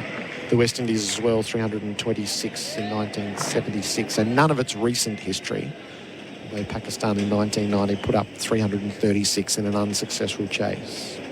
And that's all in context, isn't it? Because if you'd have this conversation 5 or 6 years ago, you'd say that 300 would have been a probably simple chase, given how the MCG wicket was playing on day 5. It was getting better and better, but not in the last few years. Hassan bowls. Cummins plays from the off stump. Jag down on the ball out to cover, no run. I was listening to the two of you before, but did you discuss perhaps why Hamza wasn't opening the bowling? Not really. Pondered it. Yeah, I mean, he's bowled 16 overs, 3 for 27. Then you probably had 16 overs to the new ball. Give him a quick spell. Cummins back, plays well, forward of cover again. He'll pick up the same 2 runs, heading out under the Ponsford stand. So Pat Cummins is productive early, he's 5. The only thing I can think of, which was discussed on day 1 with the new ball, was the fact that Pakistan probably got criticised a little bit for having 2 left-armers bowling to 2 left-handed opening batsmen, and then probably the same today with Stark and Carey out there. They might have felt that it was a bit too much same. But I agree, he was arguably their best bowler yesterday with Afridi. The two of them were brilliant. 1 to come in Hassan's 16th over. He has toiled without success thus far. He bowls to Cummins, who squared up but keeps it out. 7 for 214, the Macca's scoreboard. Cricket, I'm loving it. Australia's lead is 268. Adam Collins is coming in for Bundaberg Ginger Beer. There you go. Got big delays on the ring road at the moment. A crash, Altona bound near the Tullamarine Freeway has got traffic crawling from just after Pascoe Vale Road. Delays on the Westgate heading into Melbourne with roadworks on top of the bridge. It's back before Williamstown Road. Planning a summer road trip? Make sure to check the fire danger rating daily this fire season and stay informed by downloading the Vic Emergency app. And the Renegades take on the Strikers in the BBL. Hear it live tonight on SEN. Yes, cricket for here. Jazz Halal Financial Solutions. 1 wicket so far this morning. Mitchell Stark, lovely take at first slip from Barbara's arm. How different the game might have been. It's more of those. Shaheen bowling was bowling then as well. Delivering to Carey, who places it at the deep point where there's a sweeper. Into the 30s he goes. 7 for 215 the score. Australia leading by 269. Adam Collins in with Chris Rogers behind me. Simon Katich next to me for in-place living, creating homes for people to create memories. Hi, Kat. Morning, Colo. Bucky. Hello, Colo. Just had a bit of an emergency before, didn't you? Trying to get family into the... Just wanting to not get in trouble with my wife. I haven't seen you stressed too often. You were clearly stressed then. Just didn't want to get in trouble. Just wanted to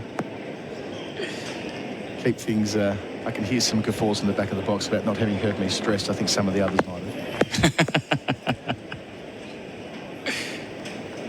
So Cummins on 5. He has got a test 50 on this ground. 2 slips in the short leg, goes back and defends. They're part of the crowd here at the moment. 3,598. We did go past... I was thrilled this morning when scanning my barcode. The famous Jill from Gate 3 at the Olympic stand, who's been checking media accreditations in here for 20 years. She wasn't here on days 1, 2 and 3, and I was a little bit worried. I'm like, where's Jill? But she was deployed elsewhere to another gate, and she told me that she's never leaving the media gate again. Got a lot better seeing her. She's a a real comforting presence when you get here every morning. Always the last person here when we're leaving the commentary box or the press box at the end of the night. Shaheen two slips the gully.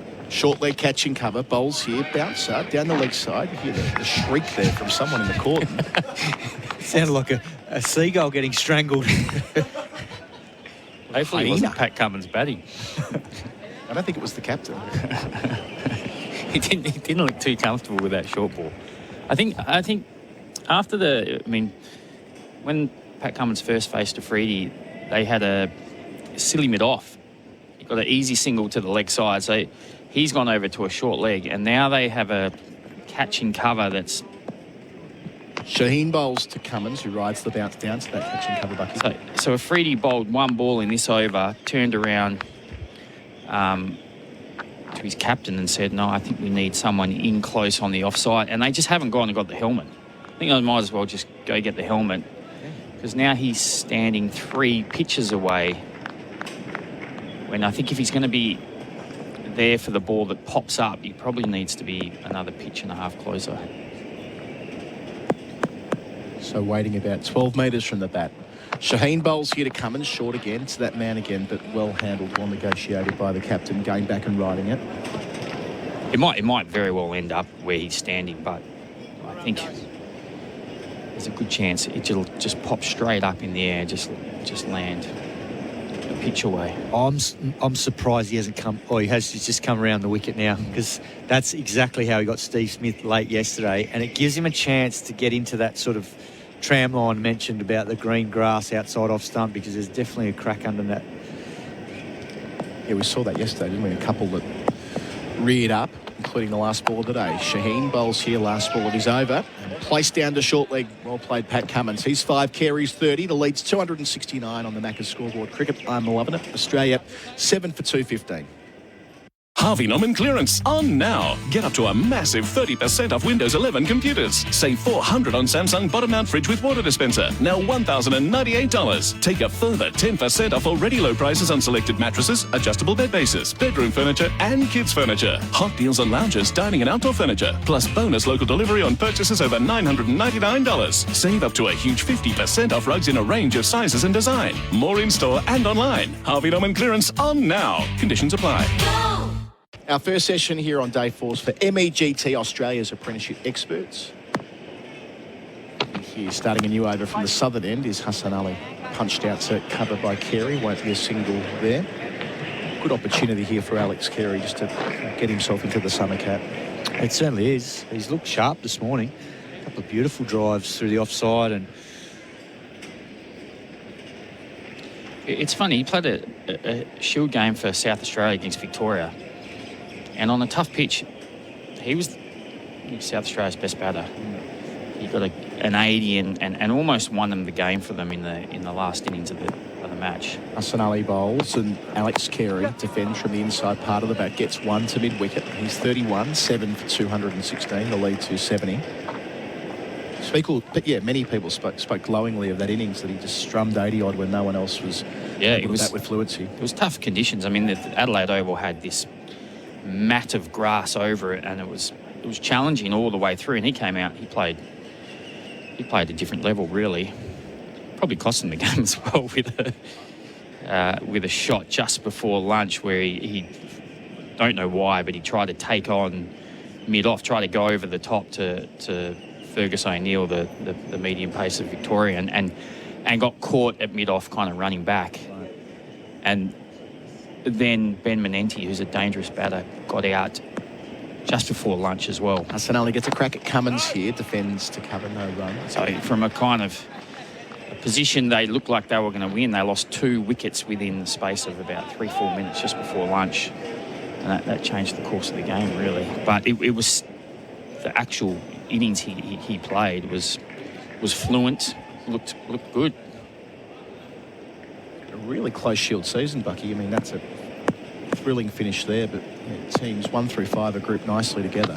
Hassan Ali bowls to Cummins, rides the bounce again, as he's had to do quite a few times already. Out to point, no run. So Tasmania top of the pops on, rounded up 30 points. Western Australia 29, Victoria 26. So you've done well after losing the first 2 games to get to that mark at the turn. New South Wales winning their first games for a couple of years. They're on 22. South Australia played some good cricket. They're in second last spot on 21, and then it drops to Queensland, who are on 15 points with 1 win. So a good season shaping up. Those last 4 games in, February, March, Bucky? February, March, yeah. Starts the beginning of February after the BBL. Hassan Ali up from the southern end, bowls to Cummins, Fuller, and it just might have kept a fraction low based on the way Cummins reacted to it. Thrust the bat down, Cap. Yeah, it's good from Hassan Ali. He's running in hard and attacking the stumps. Just doesn't quite have that extra bit of zip to do Pat Cummins off the track.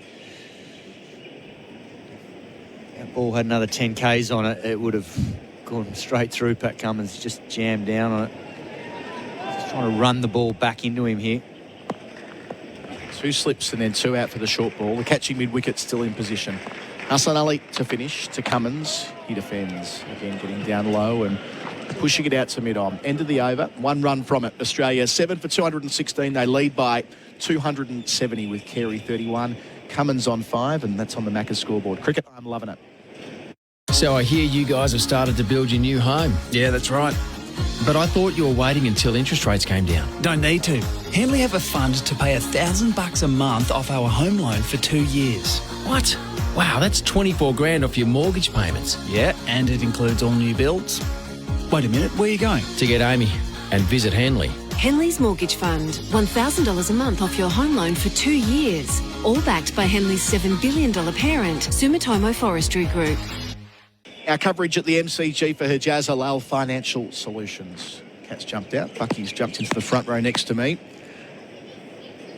For in-place living, creating homes for people to create memories. Shaheen in to Carey, leaving alone outside the line of the off stumps for a shot on our screen between overs. Jeff Marsh is here again today. He sat right up at the back of the bay with the Australian viewing room behind him, so they're having a chat over the railing there, which is nice. A former player and coach of the national team. Spent a lot of time on camera yesterday. Still works for Western Australian cricket. Still helping out, throwing balls. Brilliant. Lifetime contribution to the game, Jeff Marsh. He's a legend of the game. Shaheen up to Carey. Batting in the short sleeve jumper, steering it over the cordon, down to the boundary for 4. Resourceful batting. Knew the short ball was going to come eventually. Waited for it and placed it down to deep third. That's a boundary for Azito all day, every day. Carey to 35, 7 for 220. I think it's one of the things about Alex Carey's game. He's got that ability to hit the ball into different areas. Sometimes he's technically a little bit loose, but you get a ball like that. I mean, not everyone can just ramp that over first slip. Very clever. Shaheen again to Carey. Tries to repeat the dose, misses it. Shaheen's not happy. Has a little grunt at the end of his run. Shares a thought or two with Alex Carey, maybe a stare, then finally turns around. There'll be no review, but it did beat the blade. It's good cricket because it would have been easy for Afridi just to think, I've been ramped over a slip here, I'll pitch the ball up. Not happen again, but he took the gamble and nearly got the edge through to the keeper. So he's got 4 of the 7 so far, a chance to bank a 5-wicket haul at the MCG. Still don't understand why he only bowled 3 overs after lunch yesterday. Does stand out, doesn't it? That crucial moment. 2 slips, Shaheen bowls and leaving alone a ball that is fuller and bounces before reaching Rizwan's gloves. He was on absolute fire. I think Pakistan would have been quite disappointed lunch came when it did. Because the ball was doing so much.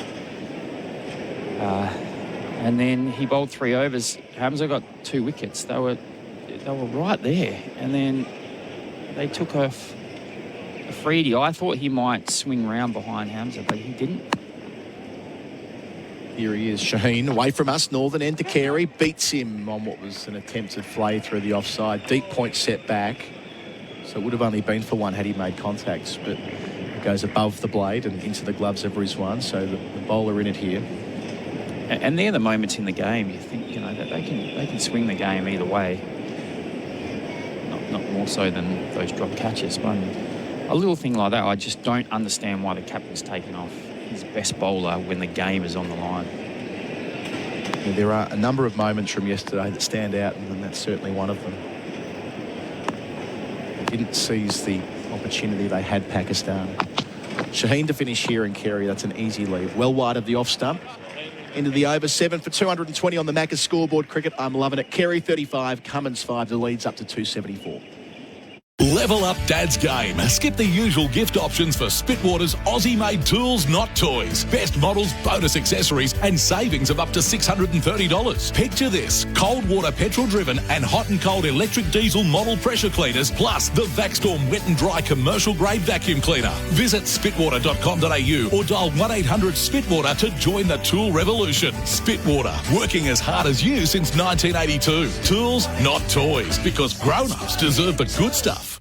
First session for MEGT. Test what's possible with an apprentice or trainee from MEGT. It's going to be Aga Salman getting a chance with his off breaks from the southern end, replacing Hassan Ali. Well, 3 overs yesterday, none for 9. Picked up a wicket on the first day, David Warner on the stroke of lunch. With Cummins on strike, they'll spread the field. Deep mid-wicket, long on, deepish, long off. And a deepish backward point, just one catching down at slip. Mentioned Jeff Marsh before. We caught up with Mitch Marsh before play today. He was in, as you'd expect, great spirits. Very happy about how he's travelling at the moment as an Australian Test cricketer.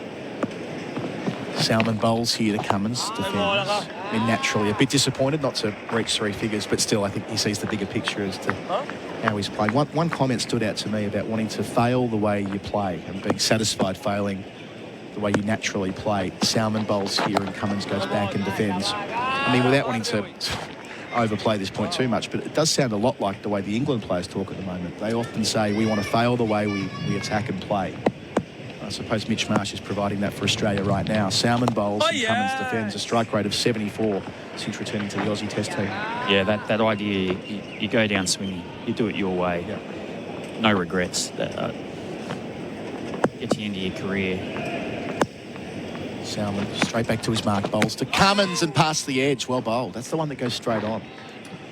You get to the end of your career and you look back and think, well, if I do it my way, and if that didn't work, then so be it. If I tried to do it another way and it didn't work. That hit a crack, that previous ball. That was almost a doosra. Bowls again here to Cummins. He's forward, outside part of the bat. Spills out to backward point where there is a sweeper. Cummins wants a couple. And they'll be happy enough taking on Imam Al-Haq, the slowest man out there. Cummins to 7. 7 for 222. The lead up to 276. Yet that previous ball for Titanium Caravans built tough on the replay screen. That, whether it hit a crack or otherwise, it was a conventional off break and it broke the other way to beat Cummins. There was a bit of drift as well. Something there for Lyon later, perhaps from the southern end. Salman to finish the over. 2, Cummins back defending once more. Over complete, 7 for 222 with Carey 35. Cummins 7, the lead 276 on the Tyre Power scoreboard, your tyre experts. The Beds and Dreams Boxing Day sale is on. Save up to 50% off the full range of mattresses, including the award-winning Silent Night Onyx. Plus an extra 10% off sale prices this week only. Yes, your app is now compatible with Apple Watch. Download it today. Here's another tyre safety message from Tyre Power. If your steering is vibrating or pulling to one side, it's a sign you need a wheel alignment. So for safety's sake, get the experts to check it out. Visit tyrepower.com.au or call 13 21 91 for your local independent owner. Our correspondence on SEN Test Cricket is for Tyre Power, your trusted local. One in here from Ollie. G'day, AC, Buck, Cato, etc. I'm sitting behind Abdullah at long on. He says, and unless my eyes have deceived me, I'm pretty sure he just did a shadow drop punt between deliveries. Seems to be taking to the MCG quite well. But when we read it first, it was a shadow drop. a shadow fumble from Shafiq. It would be in keeping with his week.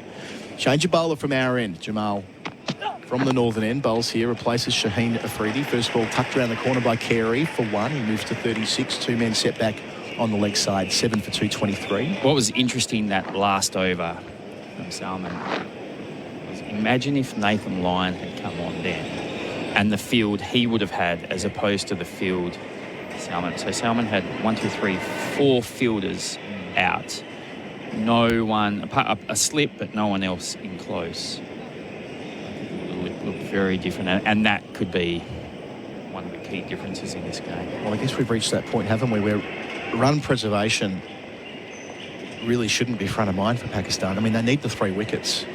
277 ahead now, Australia. Jamal up to Cummins, bowls here, and he defends out to cover. And by that I mean if they drift to, say, a lead of 320, the degree of difficulty goes up exponentially from where it is right now. Even those 40 or so runs, they need to find a way. Oh, I just think with the 6 overs to go before the second new ball, you're caught in this little weird period where you think if we can get to the new ball with 6 overs, if you can only concede 10 runs, then you could knock Australia over with that second new ball. Which informs why we haven't seen Hamza yet, and Shaheen's taken a break.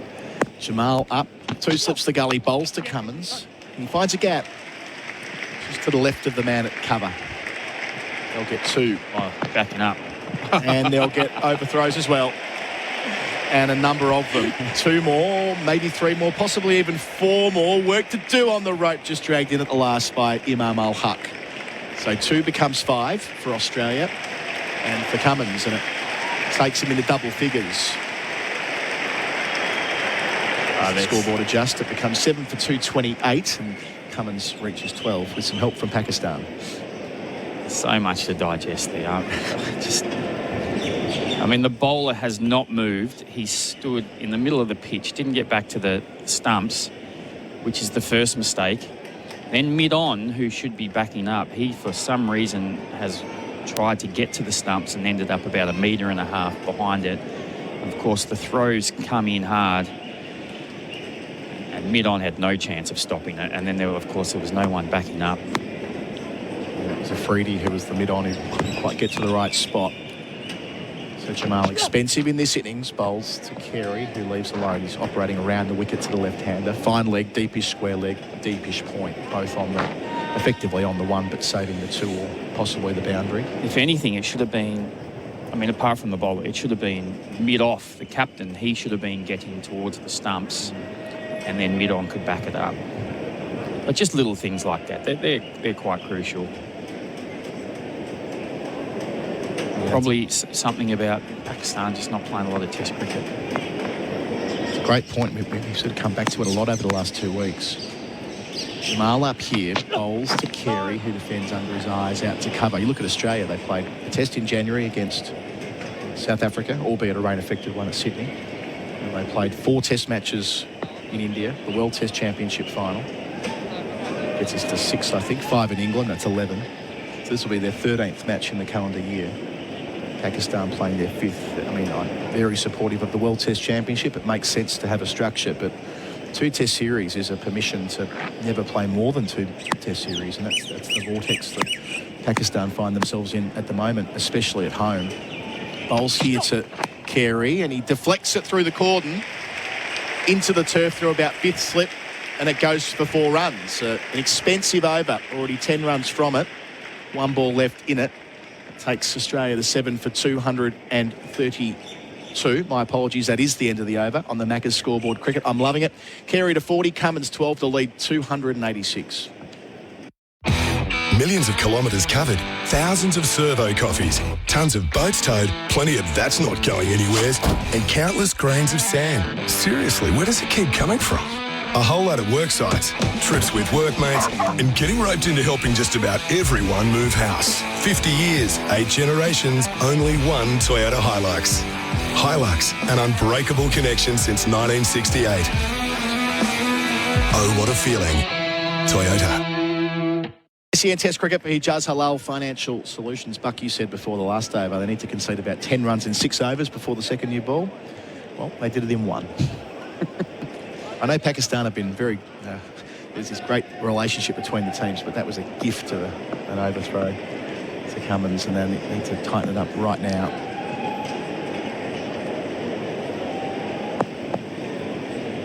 Salman, the spinner, bowls here to Cummins, who defends. Oh, how's this on the screen here? A happy birthday to Travis Head. Milestone birthday, turned 30 today. At leaves, as Swamp, the great stats guru from Channel 7 tells us, leaves Marnus Labuschagne as the only player under 30 in the Test team. Bowls again here, Salmon, and Cummins on the front foot. Behind point, it goes for one more. He's 13, 7 for 233. So Marnus, at 29 years and 190 days, is the youngest player for any Australian Test 11. I hadn't really thought of them as a really old team, but it's quite an odd thing, isn't it, to think? No, I mean it does. I think it's been quite noticeable. If you're in the scene, you see that the Australian team is quite old. Round the wicket, bowls to Carey into the onside. No run, I suppose, but yeah, objectively it is. And there's nothing wrong with that. I mean, there's still a number of these players who have, a while to go. I guess it's that transition period. When do you start to bring in younger players? Salmon, mid-on and mid-off back for Carey. Doesn't beat the bowler in his follow-through athletically. Dives away and cuts it off. Just to make sure that the team is getting sustained success, rather than those times where a number of players retire together and you have to rebuild. Well, that happened with your team, didn't it? The side that you retired from. The Salmon bowls again and Carey goes back. The single is there at point. Carey to 41. Good running. 7 for 234. I mean, in that one Ashes series and just after it, Ryan Harris, Michael Clark, Chris Rogers, Brad Haddon, Shane Watson, Mitchell Johnson, 6 players in the space of about 5 Test matches. Yeah. Even the breakup of the great side. Salmon back over the wicket. Short leg there for Cummins. He's forward. Quick single to point. But, yeah, once again, the Aussies are just all over it with the running at the moment. It completes a busy over. 3 singles from it. 7 for 235. The lead up to 289. Carey 41. Cummins 14 on the Macca's scoreboard. Cricket, I'm loving it. Boxing Day is bigger and better than ever at Chadstone, the fashion capital. Explore all the offers and real-time parking info at chadstone.com.au. SEN app is now compatible with Apple Watch. Download it today. When it comes to getting runs on the board, nobody beats MEGT. So if your business is looking to sign up an apprentice or trainee for 2024, call the experts on 13MEGT or visit MEGT.com.au. All our stats and facts for Mate Internet and Mobile. Another one here which has been sent through. David Boone. His birthday today as well. Turns 63. A lot of comparisons between Head and Boone of late. Yeah, that's Here is a coincidence. Jamal away from us. 2 slips in the gully. Bowls to Cummins, who defends back down the pitch. It was on the 4th day of an MCG Test match where David Boone brought up his 20th Test ton back in 1994. And on day 4 of a Boxing Day Test today. Although that wouldn't have been 20 Test tons. 21 all up, Booney, but that was his 20th against England. That's awesome. The first day I was ever at a Test match. Sat at the back of the Southern Stand. I think, I saw your tweet. Was that a tweet you put out? There's a book that's out at the moment with a compilation of essays about your favourite summer and so on, and I've written something about 94, 95. Jamal bowling here, and off the hip, Cummins behind square. It's another easy 2. The fielders are set back at the G on the rope on that side of the ground. There's always going to be a couple. 7 for 237. How did your love affair for cricket start? Because I haven't met too many who love the game as passionately as you do. I don't know. Just TV was the greatest babysitter in the world, and the cricket's on all summer. Something like that. Don't have a massive cricket link through the family. Parents enjoy it. My dad was here at the Centenary Test in 77, but didn't play a lot.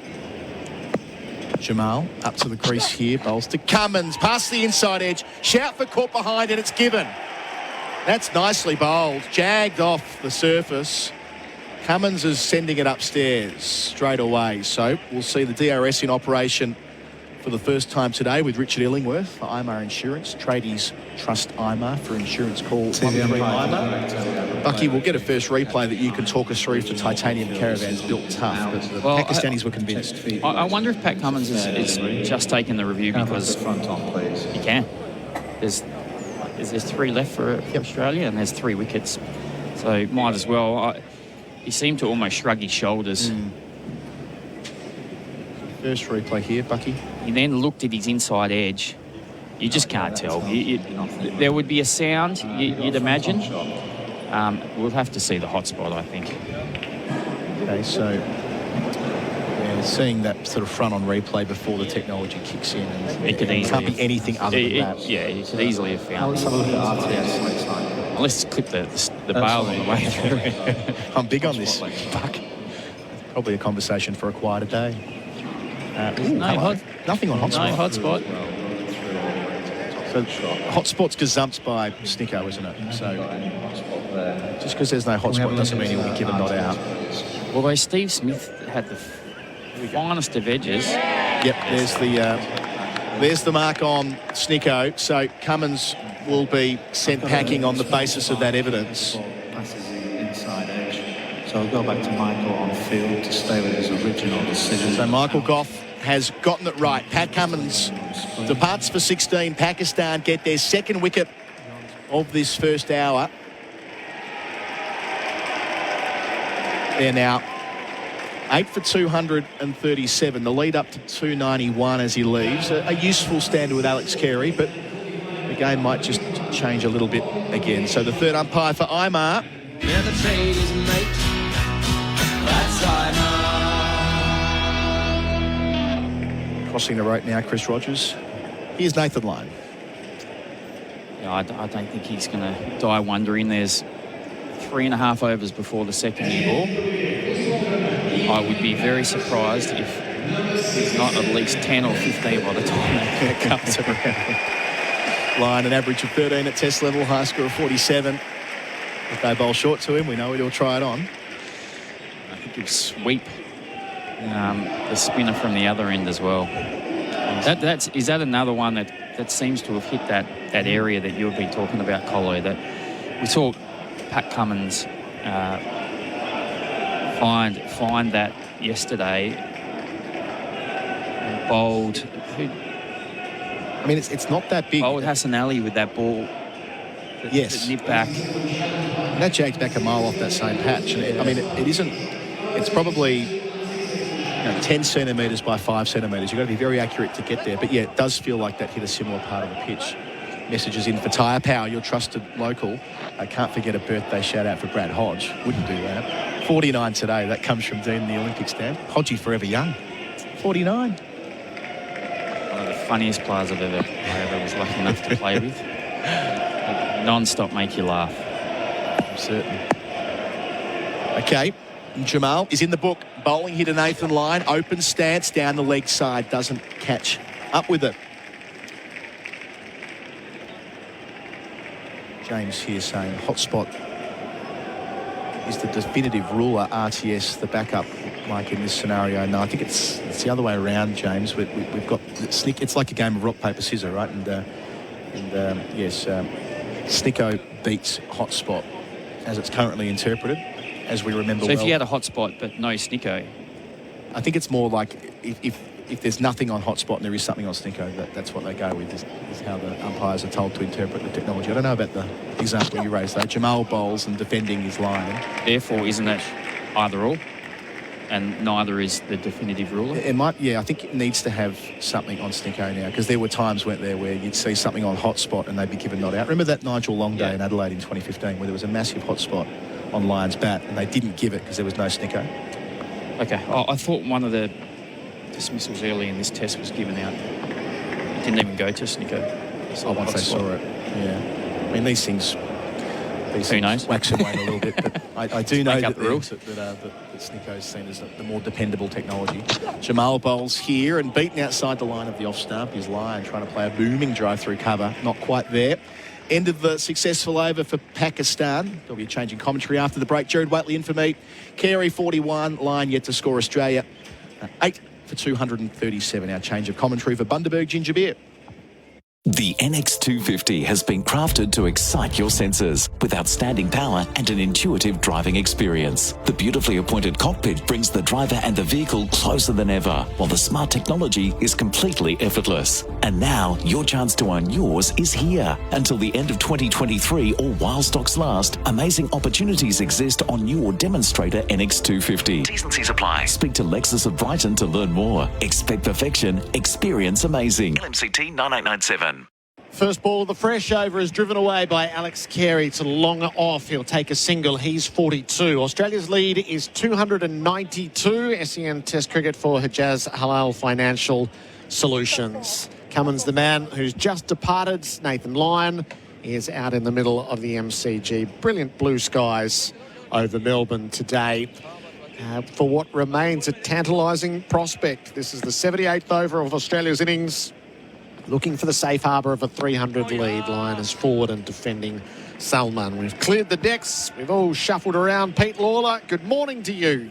Good morning, Gerard Whateley, Mr. Melbourne. And good morning, Bharat Sunderasen as well. Gee, I've liked what I've seen. Alex defence. Sorry, that's right. I've liked what I've seen of Alex Carey in this innings. It's been very reassuring, and some people needed reassuring around Alex Carey, for rightly or wrongly. Starting with himself. Yeah, you would think so? Yep. Lyon readies himself and leans a long way forward to defend.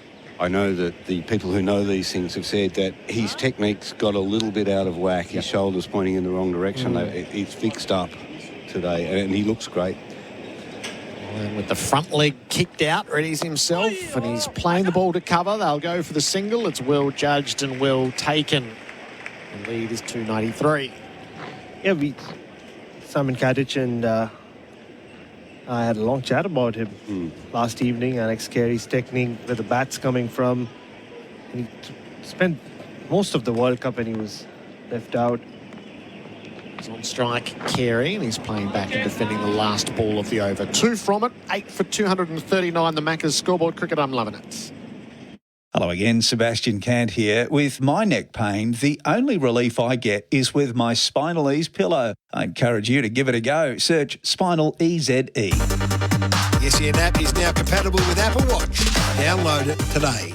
Liberty Home Loans hit different. They're for the free thinkers, the go-getters and the creatives. So if you're a free thinker, you'll be right at home. Liberty, loans for free thinkers. Visit liberty.com.au. That's how we want. Approved applicants only. Lending criteria apply. SEN Test cricket for Hijaz Halal Financial Solutions. Pakistan in its history has chased 300-plus totals successfully 4 times. It looks like they'll have to do that at the MCG. Nathan Lyon turns the ball to backward square to start the fresh over, and he'll pick up a couple on the back of the lead. Is 295. Bharat, you're talking about Alex Carey. Yeah, Andy Flower, who I think was one of the unsung background heroes of that World Cup campaign. He's almost a reserve coach, so every time he had players who weren't in the playing 11, Andy Flower would spend a lot of time with them in practice sessions, and Alex Carey and him just hit it off. South Australian connection, of course. Andy Flower did spend some time there, didn't he? And it almost felt like he reshaped his batting technique. Jamal is bowling from the members' ends. Nathan Lyon has the strike, and he's cutting the ball deftly through backward points and away to the boundary for 4. That is a lovely stroke. Lyon to 7, the lead to 299, the boundary for Azito. Well, we saw Nathan Lyon pull off a Viv Richards in Birmingham with that uppish on drive. This is all Gundappa Vishwanath, like in your time, Pete. Great. Good on you. He's got a nice pull shot, Nathan Lyon. Yeah, he does. Yeah. Surprised us early in his career when he started hitting sixes. Gee, where does that come from? Because he's ungainly at the crease, Gerard. Remember that test in Hobart where Australia were getting bounced and not handling at all, and then Lyon just went happy hooking and dropped them into the stands. That's right.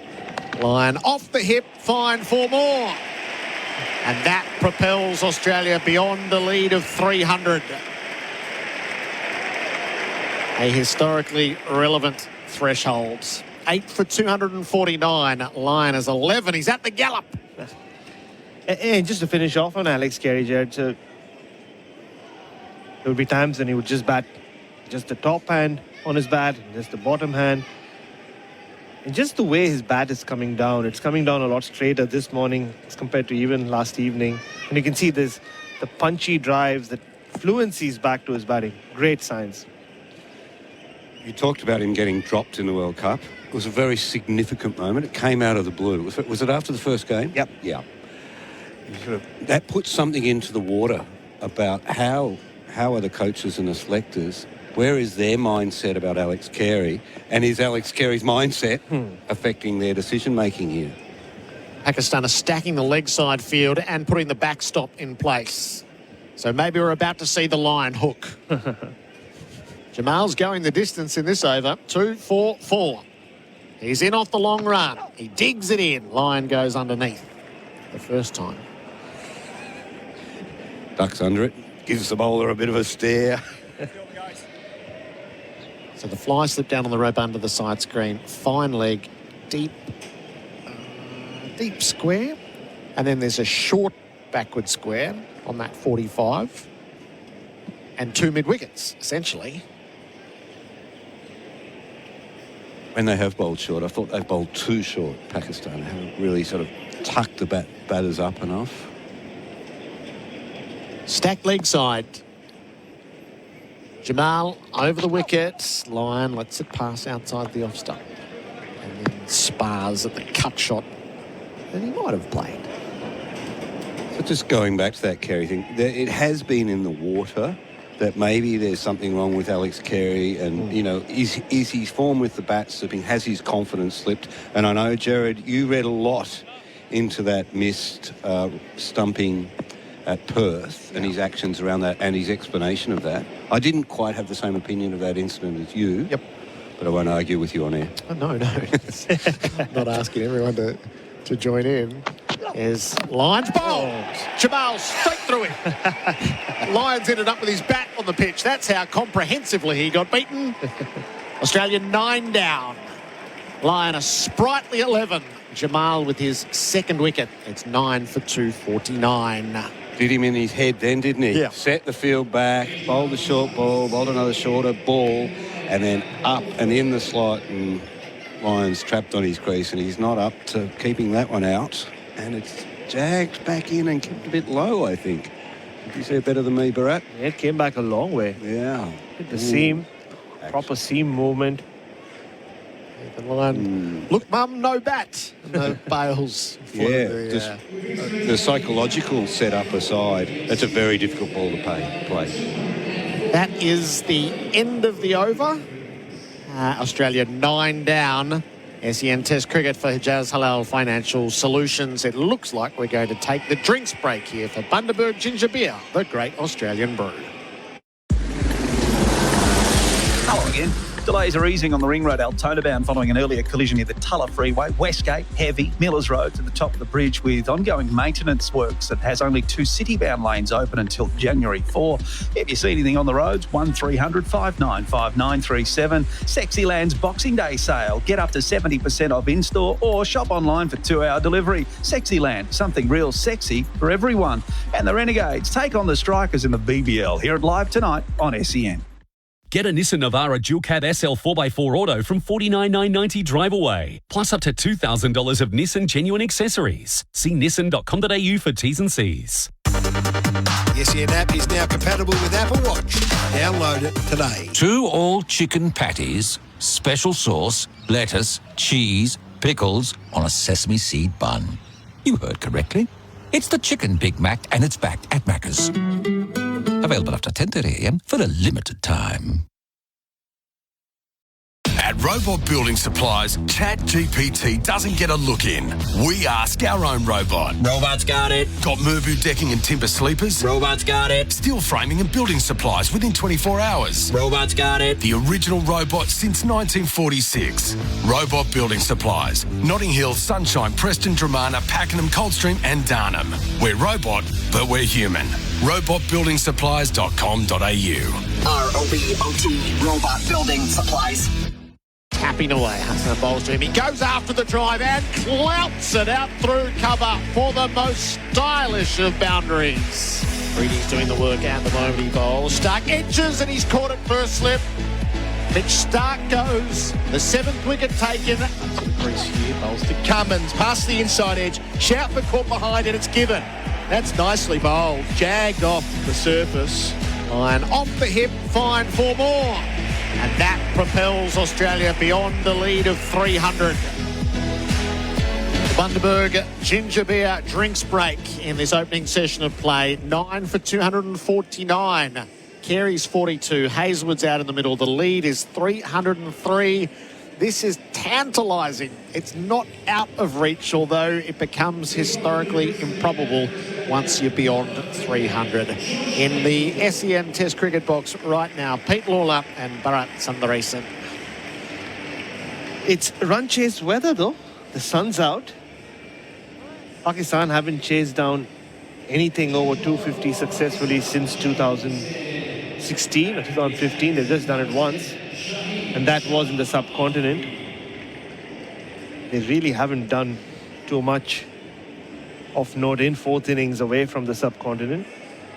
It's a good point you make about the overhead conditions, because they really do seem to have had some impact on this match. But we saw with that last delivery, it's not going to take the pitch out of it. And it's jagging off cracks that I think are under the grass a little bit that we can't quite see. And keeping a little low. Now, you're pointing at something here. No, and it's a 79 over ball as well. So it's if such an old ball is doing so much off the pitch, off the seam, tells you everything you need to know about this pitch. Now, Alex Carey got on the honours board last year here. Did. Not going to happen now, is it? He's got to put the final flourish on this for Australia. Now 9 down. Shaheen Shah Afridi has come back to bowl the 80th over, so he's got the old ball in hand. The field is well spread for Carey. Afridi bowls and Carey leaves outside the off stump. So Afridi 4 for 69, looking for a 5-wicket haul. It would be the 5th of his Test career. Alex Carey, 42. He got 111 last year. Australia only needed to bat once on this wicket last year. Speaking of the team he did, he scored that 100 against South Africa. Happy winners by an innings last night. 3 days, bundled out India. Monstrous result, wasn't it? Afridi bowls. Carey clouts the ball out to deep points. And he will not take the single. Yeah. I had a look at the honours board at the MCG, and all the top orders on it except one bloke, really, isn't it? Marnus Labuschagne. Number 3. Yeah. Was already thinking about 2024. Yeah. Marsh had his eye on it. He talked about that yesterday. It's interesting that they're aware of it. And naturally, a Marsh would be aware of it. Wouldn't have so many generations of cricketers in the family. 2. Freddie bowls. Carey drives. He won't beat cover. So Sean 99. Swampy was 86 in 1991 against India.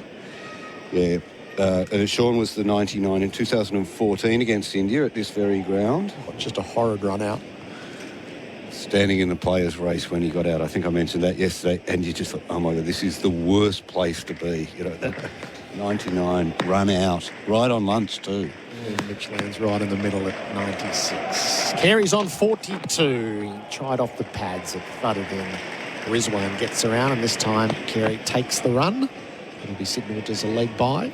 But Mitch very conscious. Well, Mitch, conscious of the history of the ground and what it means to get your name up on the honours board. I'm sure you're up on the honours board at your old school or something, Gerard.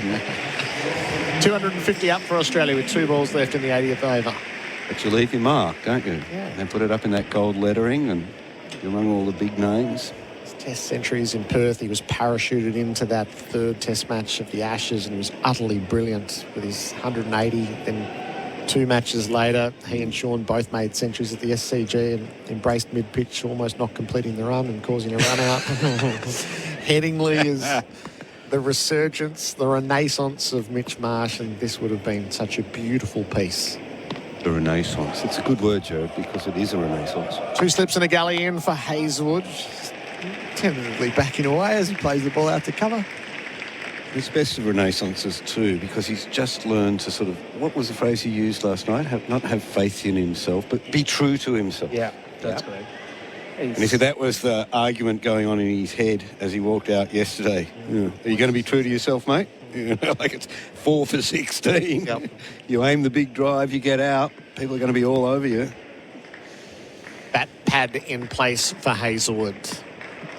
Last ball of Afridi's over. He was right at the stumps. Hazelwood good enough to lay back on ball and keep him out. 9 for 250. The Macca's scoreboard. Cricket, I'm loving it.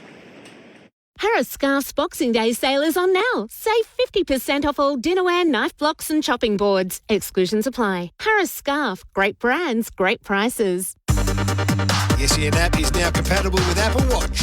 Download it today. Chocolate soft serve changed the McFlurry game. Now the Tim Tam Chocolate McFlurry is changing it again. Rich chocolate soft serve, crunchy Tim Tam biscuit crumbs and delicious Tim Tam sauce. Very chocolatey. Available at participating restaurants for a limited time. SEN Test Cricket for Hijaz Halal Financial Solutions. In the background, there's quite the debate going on around the Pat Cummins dismissal and the application of technology. An inside edge that's not there on Hotspot, and a ripple on Snicko that doesn't marry up frame by frame. Channel 7 News' Simon Torfel, the former international umpire for such matters, and this has been through the calibration between sight and sound and the difference in the way that we see it. Hamza bowls onto the pads of Carey. It's whipped away down to fine leg, but the single not taken. And so the technology providers go out and calibrate. But what the umpire is looking for is a spike within with a frame either way. It doesn't have to precisely marry up with ball on bat, because that's not how each of them comes through. But if there is a ripple on the line, it will represent the ball touching the bat regardless of what we're seeing. You see them calibrated in the mornings, whether they bang two stumps together above the stump line. So that's, it's almost a contradiction as you look at it. Carey plays forward and defends to deep point, but he won't take the run early in the over.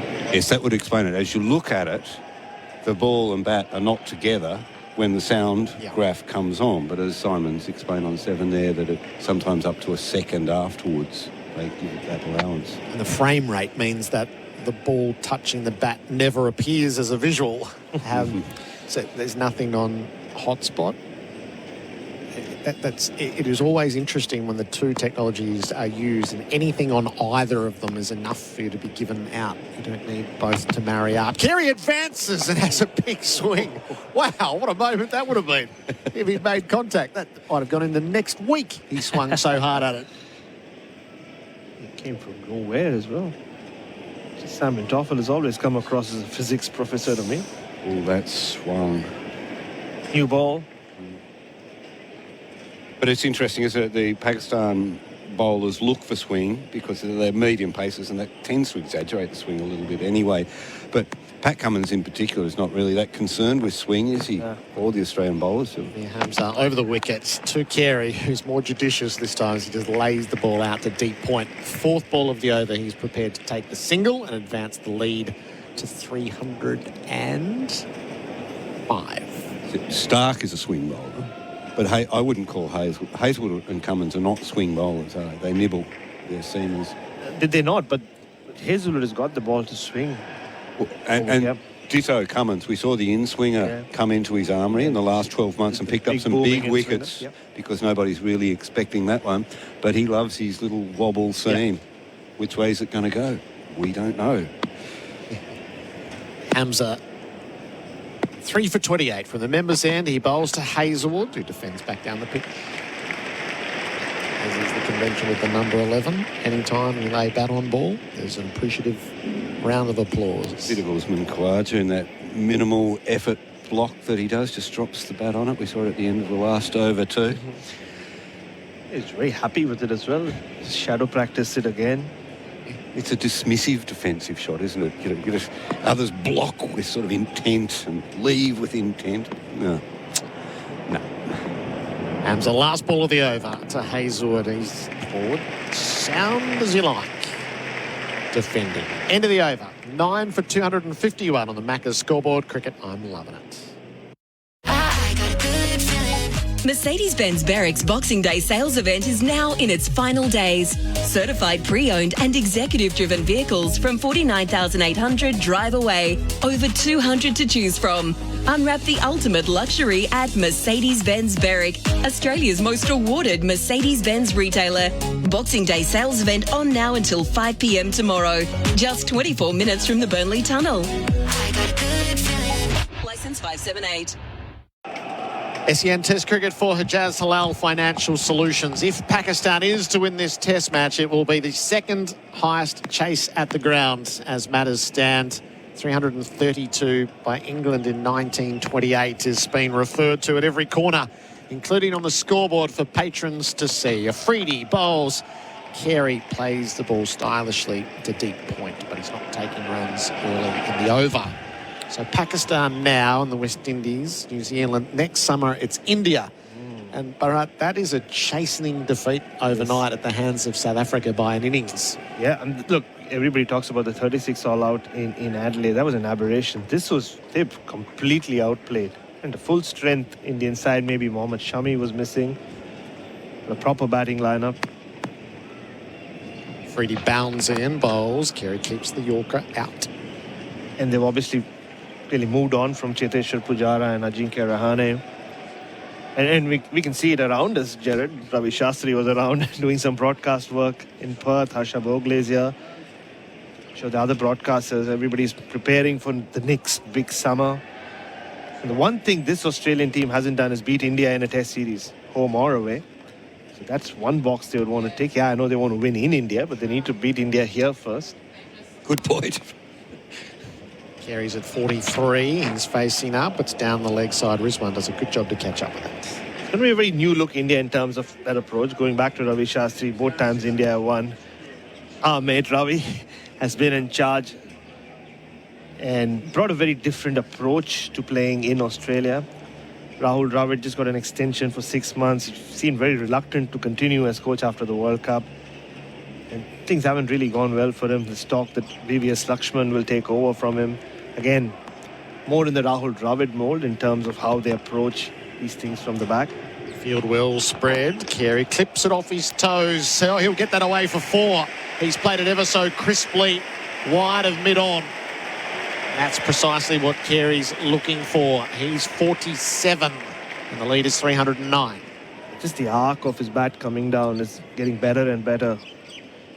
Big strength has always been timing for Alex Carey. It was really full from Afridi.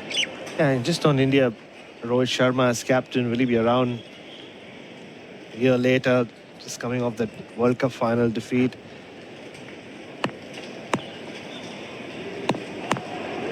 Two to come in the over. Afridi bowls to Carey. He will take the single. The field didn't come up, interestingly, on the fourth ball, which just felt like a bit of a lapse. Yeah, I think so. And now they're going to come up. Hazelwood. Just not. It feels like Shan Masood lost count there. Leads 310. Yes, lots to look forward to for next summer, Gerard. The expectation is India will come and right the wrongs of this home summer if it does go the way everybody expects it to go, with Australia dominating things. Yeah, it's a very different Indian team to the one that has won here back-to-back. The insights of Bharat Sunderasen. As Afridi is trying to remove Hazelwood. He's got one ball to do it, and Hazelwood runs it away to deep point, so he won't take the single and feed Carey the strike. Australia leads by 310 on the Macca's scoreboard. Cricket, I'm loving it. McCafe. It's the place where rich iced lattes and cool iced mochas go to chill out. Drive through for a barista-made ice-cold coffee at McCafe today. The SEN app is now compatible with Apple Watch. Download it today. Looking for a halal super fund? Talk to Hijaz Financial Services. Keeping halal super affordable. HijazFS.com.au. This information is provided by Hijaz Financial Advisors Proprietary Limited, AFSL 517686, and Hijaz Islamic Credit Solutions Proprietary Limited, ACL 480542, and does not take into account your objectives, financial situation, or needs. Ringers Western, whether it's the paddock or the pub, Ringers Western has the kit to keep you cool this summer. Now Hamza, 3 for 28 is bowling from the members' end. Alex Carey is on 48. He drives quite brilliantly out to deep cover with the field spread. It's sort of net practice. Unless he can find the gap to get the boundary early in an over, he's just staying put. The other result overnight was Australia's women beat India with a terrific run chase in the 50-over game, 4 for 285 after India posted 8 for 282. Carey plays and pulls out of the single after over initially threatening to go. Litchfield 78 and Elise Perry 75, Beth Mooney 42. So did it in a doddle. Talia McGrath also got a half century there. Yeah, unbeaten on 68. My erstwhile home ground of the Wankhede Stadium, where India beat Australia in that test match, first ever time. 50 over cricket. Australia women's team is just another level, isn't it? It's so tough to beat across any format, but especially 50 over cricket. Hamza are over the wicket. Bowls. Carey's beaten on the outside edge, and the new ball doesn't carry through to Rizwan. Just on that series, Gerard, the attendances have been terrific. Maybe not so much for the test match, but the England women were there in India. Great signs for the second season of the Women's Premier League. The auction happened a few weeks ago, before the men's IPL auction. A lot of interest in some of the Australian players. 3 down in the over. Hamza bowls to Carey, drives inside portion of the bat, slews back to the bowler. Get back to the Indian men's side for a minute.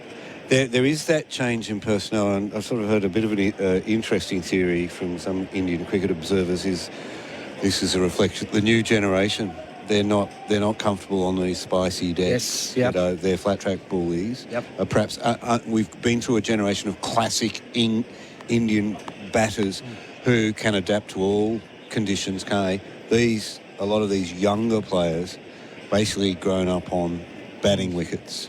Very much so. That's a very, very good point. Captain's called some of the field in with 4 balls bowled this time. Hamza to Carey, who's beaten on the outside edge. Doesn't carry again. No, it doesn't matter if he gets outside edge, because he's not even getting halfway to the keeper. Ball does look like it's keeping a little low at that end. And you're so right. Pete, the likes of Shreyas Iyer, Yashasvi Jaiswal, guys who have taken over, Shubman Gill as well, who had such made a great start to his test career on these shores 3 years ago. Yeah, there's a bit of question marks when it comes to test cricket with some of those. So have 12 months to sort it out. Australian curators know what to do now, don't they? Hamza, last ball of the over. Carey drives through the field for his 50. It has been a timely knock in every way. It will calm the doubters, and it has guided Australia to a good total to bowl at. Alex Carey, 52 at the MCG. Welcome back to form. Australia 9 for 260. Adam Collins is coming in. He's got a special guest, a former Pakistan captain, about to join us. SEN Test Cricket, the Macca's Scoreboard Cricket. I'm loving it. In this new era of ChatGPT and AI, the tradies of Melbourne have spoken. Us blokes want the real robot. Robots got it. Carpentry, fencing, engineering projects and DIY. Robot Building Supplies can help you get the job done. Robots got it. The original robot since 1946. Find us in Notting Hill, Sunshine, Preston, Dramana, Pakenham, Coldstream and Darnham. We're robot, but we're human. robotbuildingsupplies.com.au. ROBOT, Robot Building Supplies. SEN Test Cricket by Host Plus at the Henley Homes. Adam Collins in. 9 down for 260 Australia. Lost 3 wickets this morning. Bowling from the great Southern stand-in. Make that the Shane Warne stand-in these days, of course. Shah Afridi. Appropriately so. For sitting next to me is a man who shares a name with him. It's Shahid Afridi, one of the greats of Pakistani cricket. Nearly 400 one-day internationals, nearly 100 T20 internationals, a whole stack of test matches across a long and distinguished career. The great all-rounder. Shahid, great to have you with us on SEN. Thank you so much. Thanks for your invitation. We've also got Ian Smith at the back of the box too, who would have watched a lot of your career. How are you? You okay? So Pakistan looking to finish it off here with Shaheen. Bowls here. Playing away from his body is Josh Hazlewood and getting himself a run off the mark. They all count at this stage, the lead up to 315. So, Shahid, you're here with your foundation this week. Well, I think I was here last in 2015 for the World Cup, and I was missing Australia, honestly speaking. I came back after a long time, and I think because my foundation, my second inning, which is always, I say, very important for me.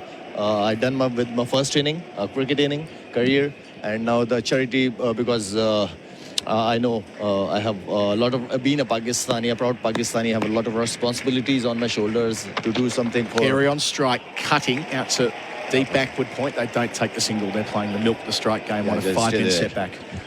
So I think all this Australian people, Pakistani community here, they always supported me for education, especially in health as well. So that's why I'm here.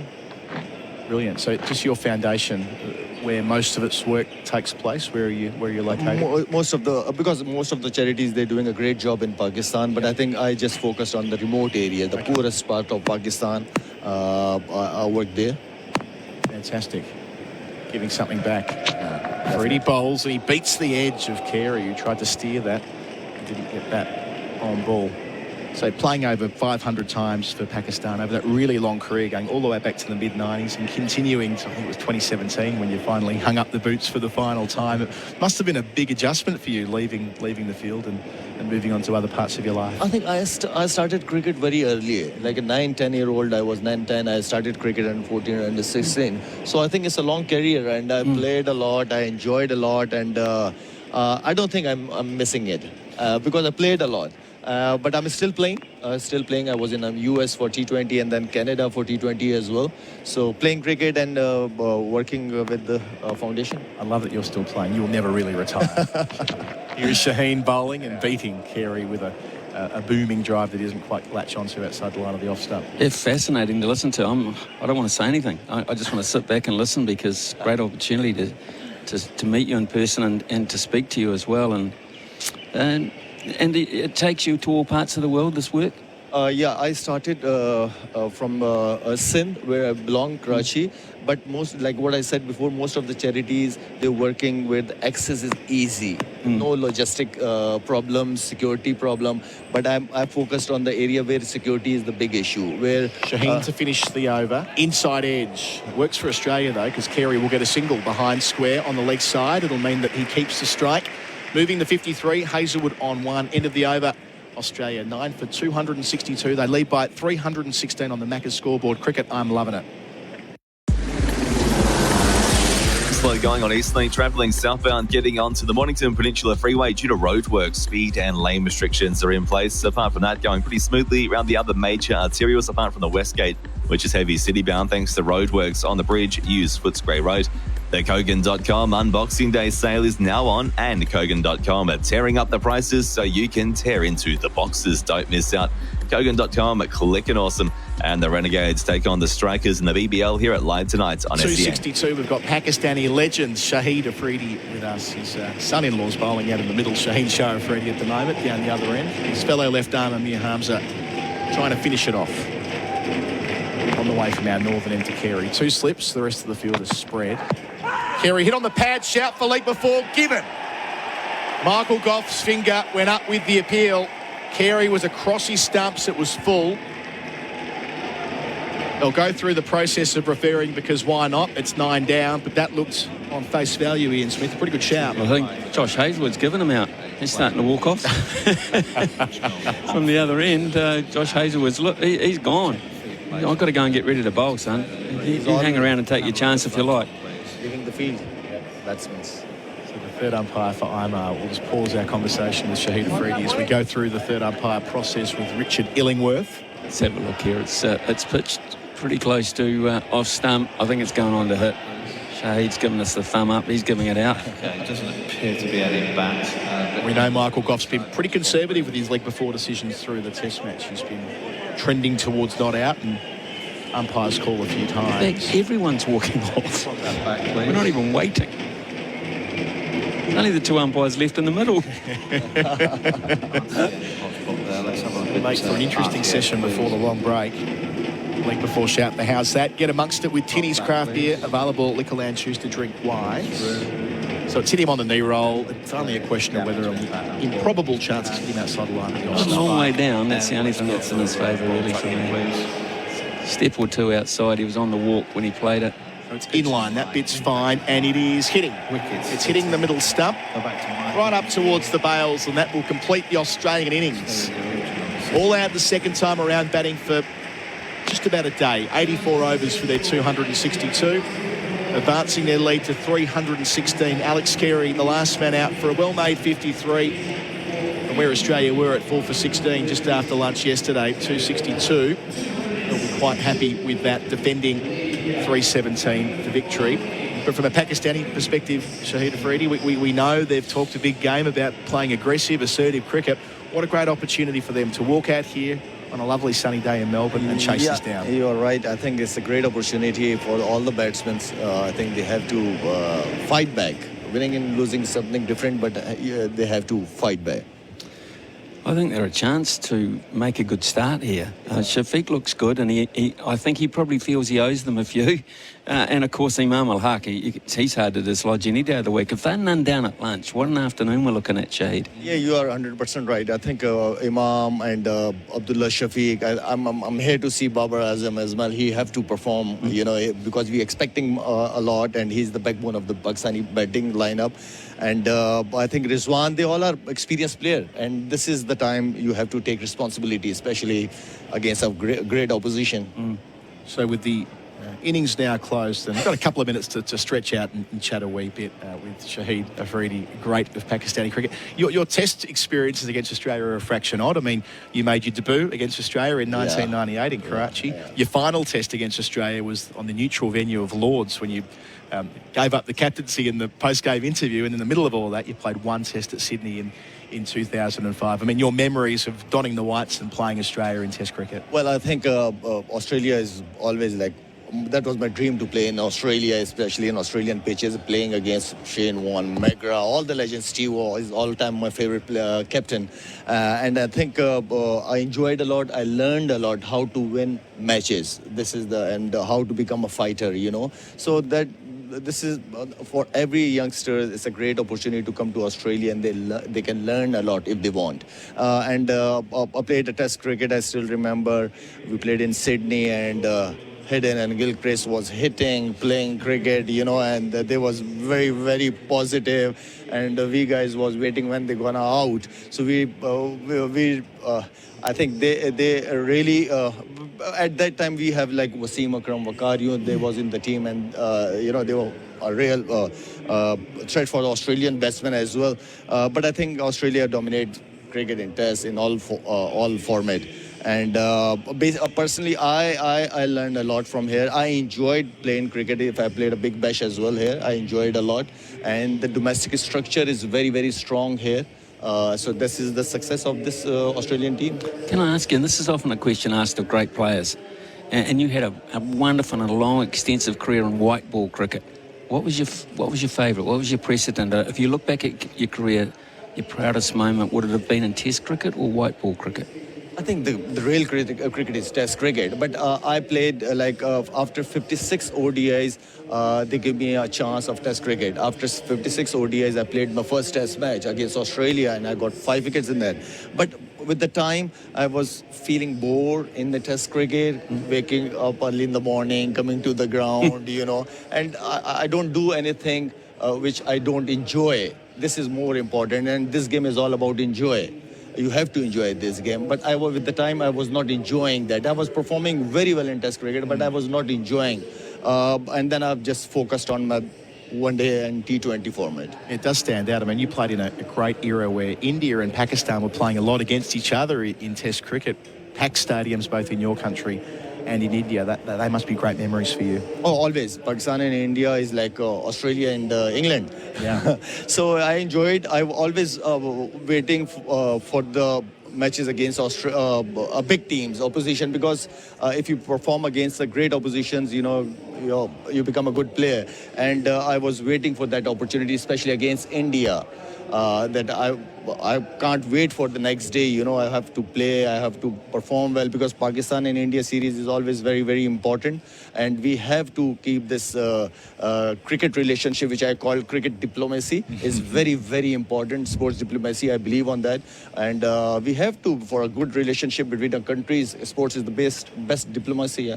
there were so many stunning World Cup games between your nations as well, and sometimes you came out on top. I mean, I suppose it was the coming out on top more broadly at the 2009 T20 World Cup, where you played an instrumental role in Pakistan holding up that trophy. I mean, your recollections of that time in England and playing a big hand in Pakistan winning a World Cup.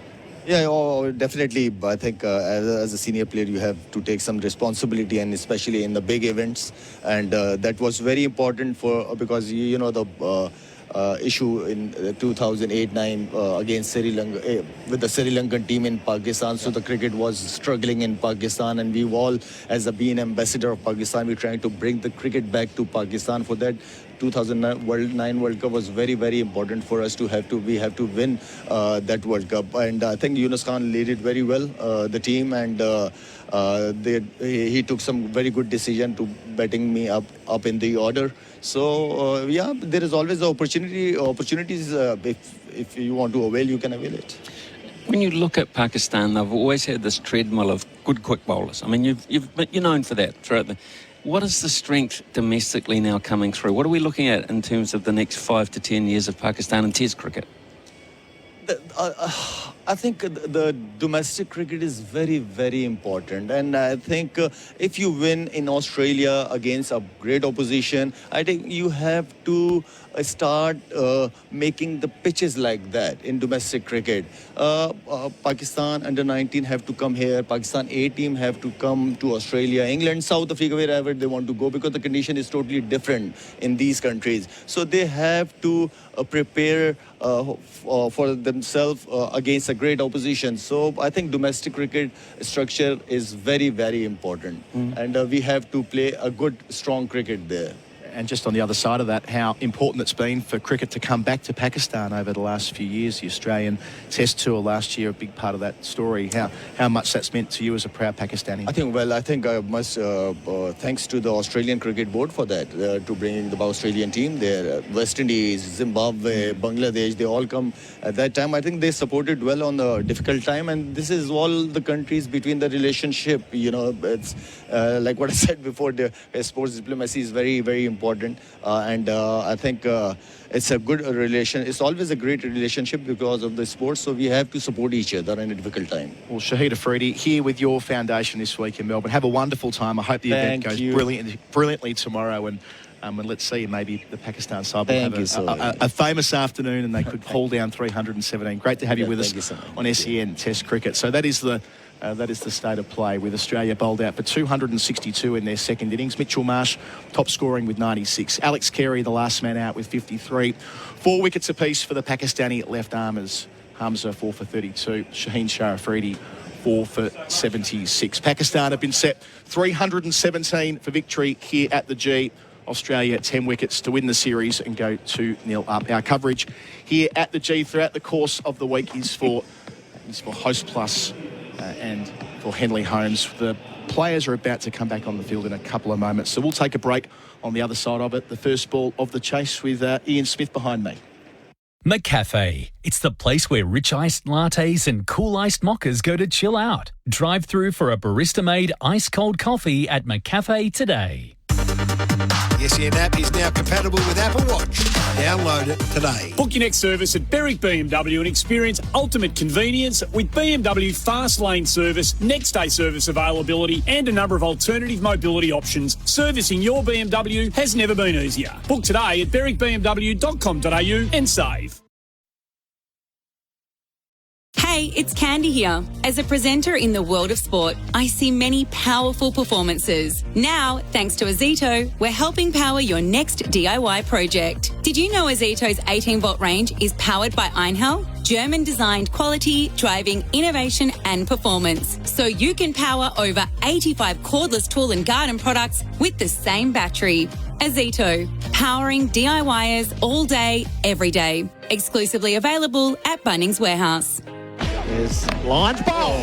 Jamal straight through it. Lions ended up with his bat on the pitch. That's how comprehensively he got beaten.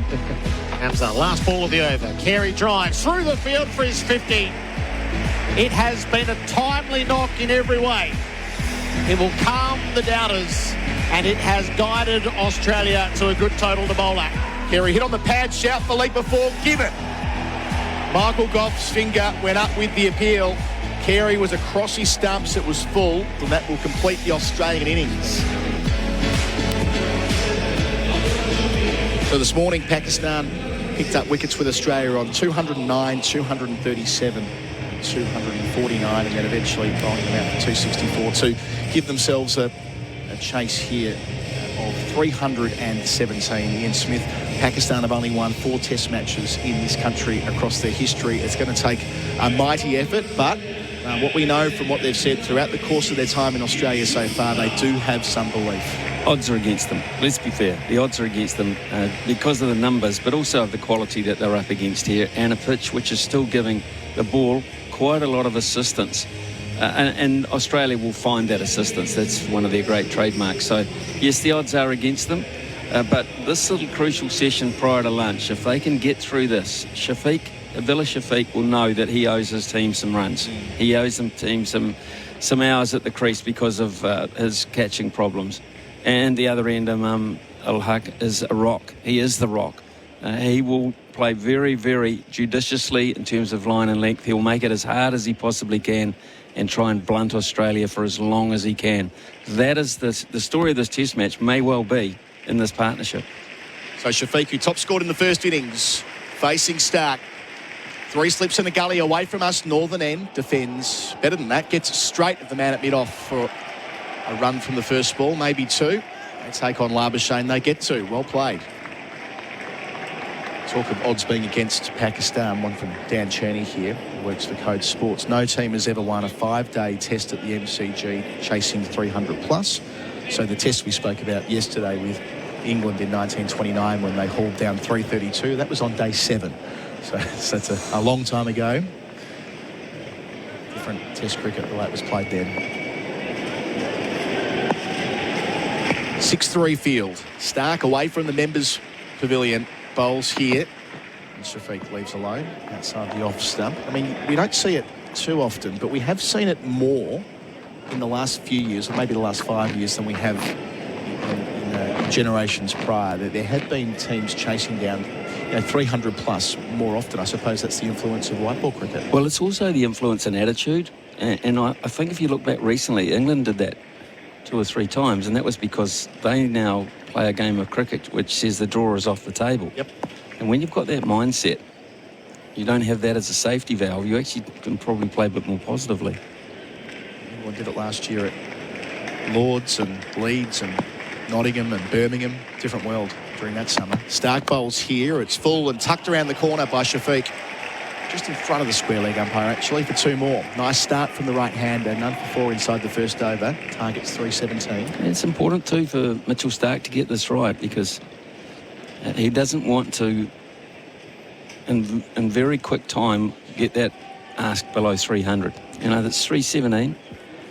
Already they whittled 4 off. I know we're talking here in just little crumbs in terms of the whole picture here, but it's the little crumbs that will build into bigger pieces if they can. If they can withstand this new ball. If they're none down at lunch, this really interesting afternoon in store. A long day ahead of us as well. 74 overs in theory at least after this one. Stark up, bowls to Shafiq, and he beats him. Trending away from the right-hander on the angle after hitting the seam. That's a good question to be asking early on with the new ball. So yes, in terms of thinking about the day itself, 74 overs, but they could cut the extra half an hour later as well, these things. If their goal is to take this game deep, take it into tomorrow, and if they've got 3 or 4 or 5 wickets tomorrow in hand, who knows? Because they will have a couple of hundred on the board by then. And the surface doesn't look like a tough one to bat on. It's not Perth. No. It ain't Perth mentally, I can tell you that. It's been challenging all week as Stark delivers again to Shafiq, but leaving alone. And by tough, I mean, the cracks and so on. There's that one patch at the southern end that's been located a few times from the seamers, bit of variable bounce. But other than that, it's just been good sporting test cricket. See, when Australia batted in Perth the 3rd time, there was a lot of body blows. A lot of players were hit on arms and hands and heads and parts of the body. And when you're waiting to bat it the last time, psychologically, that gets to you. You know you're in for it. You know Australia are going to expose those parts of the pitch. And so it's very, very hard. That didn't happen in this 3rd innings. Stark in again. Crowd quiet as he approaches and bowls. And Shafiq down the leg side, 4 runs. Looks like leg buys to me, so signalled by umpire Goff. So an expensive over to begin. 4 leg buys to find leg. None for 8, Pakistan. Their target's 317 on the Macca's scoreboard. Cricket, I'm loving it. For over 40 years, the Pleasure Chest has been delivering pleasure. And now it can deliver it to your door. So, jump onto pleasurechest.com.au. Curious? Shop our exciting range online. Express delivery. Fast can be good. The Pleasure Chest, your adult boutique. When the mood takes you, head to pleasurechest.com.au. Josh Hazlewood to start off from the Shane Warne stand end. All of our social interaction is for Tyre Power, your trusted local. I welcome Damien Fleming with with a message from Jacob in Brunswick, who's here at the ground today. He's texted in already. What's Jacob got to say? Power Australia 1 over behind the rate already. Okay. It's on the scoreboard. How many overs we bowl? 1. Hazlewood bowls first ball to Imam Al-Haq is knocked down into the offside. No run. That takes some doing, even for Australia, not known for their pacey over rates. Good get from Jacob, though. Very good. Keep them going. That's interesting. The other one from Jacob earlier, which I didn't read out. We used to have on the MCG scoreboard down the bottom of it the fielder who'd collected the ball. It was incredibly useful on commentary when you couldn't quite pick it up who it was at the other side. So they got lazy up there. It's gone. That was there forever on the Paul old Rifle's MCG. father, Ron, used to help run the scoreboard for years. What a lovely man Ron was. Played footy for Richmond. 3 slips the gully for Hazlewood, bowling to Imam over the wicket and past the edge. Might have just pulled inside the line at the last one. Yeah, absolutely right. There has to be a light, a bowl alongside every player. Yeah. And whoever was in possession of the ball, the light was on. Well, I think, Ron and whoever was up there, were big cricket fans, so they knew what was going on. It's more generic now, isn't it, with the graphics and digitalisation? Oh, look, we're blessed as commentators having the shirt numbers. I'm not going to pretend that it's challenging to identify players. It was such a big issue, wasn't it? It was. It's a killing tradition. Hazlewood's up, bowls to Imam, who chops down the 3rd slip off the bottom of the bat. He was looking to cut. Kawaja cuts it off. But, back to Ron Rifle. His father, Lou, I think was a premiership player for Richmond. And then, obviously, Paul supported Richmond and was a handy footballer himself. But more an introverted sort of guy, Paul Rifle. I don't know if you've had the chance to talk to Pistol. He believes in only speaking if you can improve on silence sort of guy. How did he go as state captain? Whereas Ronnie was more entertaining. I love that. That's brilliant. Imam yet to get off the mark. Hazlewood delivers to him here, hits him on the pad, but it's going over the top and they don't really launch into the full throated appeal. So when Paul Rifle, he would have been your Shield captain for time to time. Yep.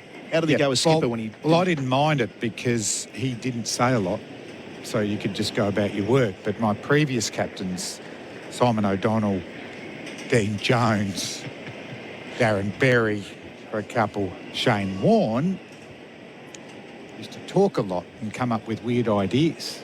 I remember Dino, I bowled a maiden in a Shield game one day and looked up at next over and then I've got a fly slip down at 3rd man. I'm just, what's going on here?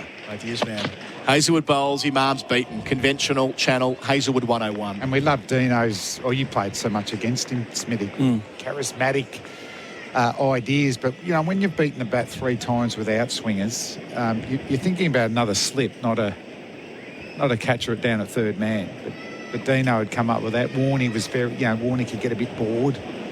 But they could both come up with some unbelievably, incredibly smart things, though. But, they believed in trying to be ahead of the game, whereas Pistol was happy for the game just to play out at his pace. 3 slips, all wearing the short sleeve jumpers. Hazlewood bowls to Imam and it's let go again. Just dives into the gloves of Carey. Maiden complete, none for 8, Pakistan on the Tyre Power scoreboard. Your tyre experts, Abdullah Shafiq is 4, Imam yet to score. The target 317. Australia is a sports haven, and in any sports mad nation, there's a whole sweep of iconic sports fields, stadiums, ovals and grounds. And our most iconic grounds are watered by Rainbird, like the MCG, Australia's hallowed turf, home of Aussie rules, the grand final, Boxing Day. Heroes are born on that emerald field, with the bat, with the ball, or 50 out from the posts. And its field is watered by Rainbird. Smarter irrigation, the intelligent use of water.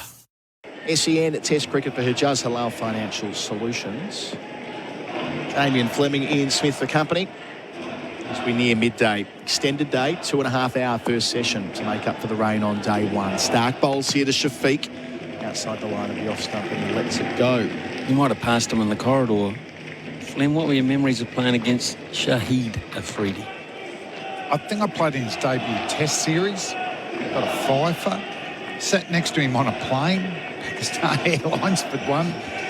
And he was J.O. Fleming. They told me, I've got to play straight, play correct. And the bowler runs in, I think, play straight, correct. And then he's about to release, I think, Afridi hit it for 6. He was so honest. And that's what he did. He was known for 37 ball international 100. Stark bowls here past the edge of Abdullah Shafiq. I think he pulled again. And his cricket ball was insanely fast. Like in the 130s. That's right. Might have bowled first. I think it was Paul Greg Blewett copped it. And it just come out like it was like 20 kilometres quicker. There was that one summer, wasn't there, where he introduced the quicker ball. The first summer he was in Australia, and he would roll up, and you were probably commentating, I think, New Zealand here as well. He'd roll in and bowl at 135 quicker than their seamers occasionally. With the leg breaker. And when he opened up, it was very apprehensive bowling to him. Because then they'd be Saeed Anwar at the other end. Stark up, bowls to Shafiq. Short ball goes over the lid. Shafiq played in that World Cup final in 99. Can shoot.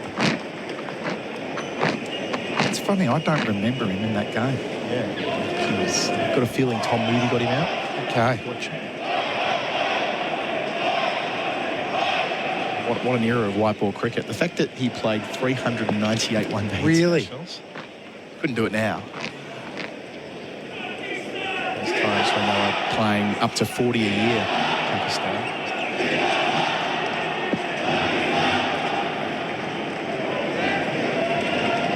Stark prepares to go again.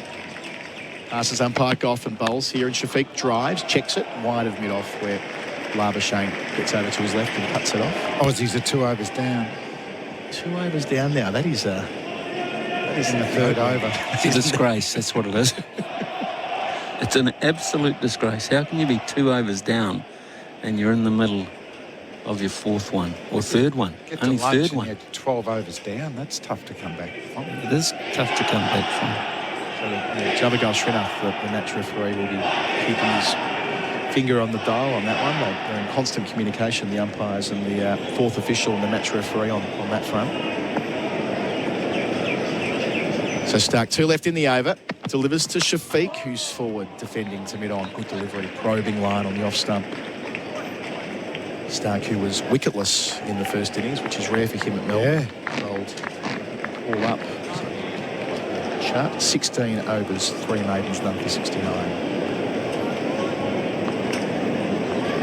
The great thing about this Australian attack, though, that someone can miss out, isn't it? The other 3 will generally... Someone will get 1 bag. The other couple will share them around. Cummins and Lyon, 9 between them the first time around. Mitchmarsh takes a step up at gully next to the 3 slips. Shafiq faces Stark, and it's a miscue out to Labuschagne at extra cover. End of the over. Gerard Whateley jumping in for me after the break with Pakistan, none for 8. Shafiq's on 4. Imam yet to score. On the Tyre Power scoreboard, your tyre experts. Level up Dad's game. Skip the usual gift options for Spitwater's Aussie-made tools, not toys. Best models, bonus accessories, and savings of up to $630. Picture this: cold water petrol-driven and hot and cold electric diesel model pressure cleaners, plus the Vacstorm wet and dry commercial-grade vacuum cleaner. Visit spitwater.com.au or dial 1-800-SPITWATER to join the tool revolution. Spitwater, working as hard as you since 1982. Tools, not toys, because grown-ups deserve the good stuff. Josh Hazelwood begins the fresh over. Imam Al-Haq has the strike and he's playing inside the line of a ball that rises outside the off stump. SEN Test cricket for Hijaz Halal Financial Solutions. Pakistan none for 8. So a bright first over and a couple of maidens thereafter. Gerard, Whateley, Damien, Fleming, Ian Smith.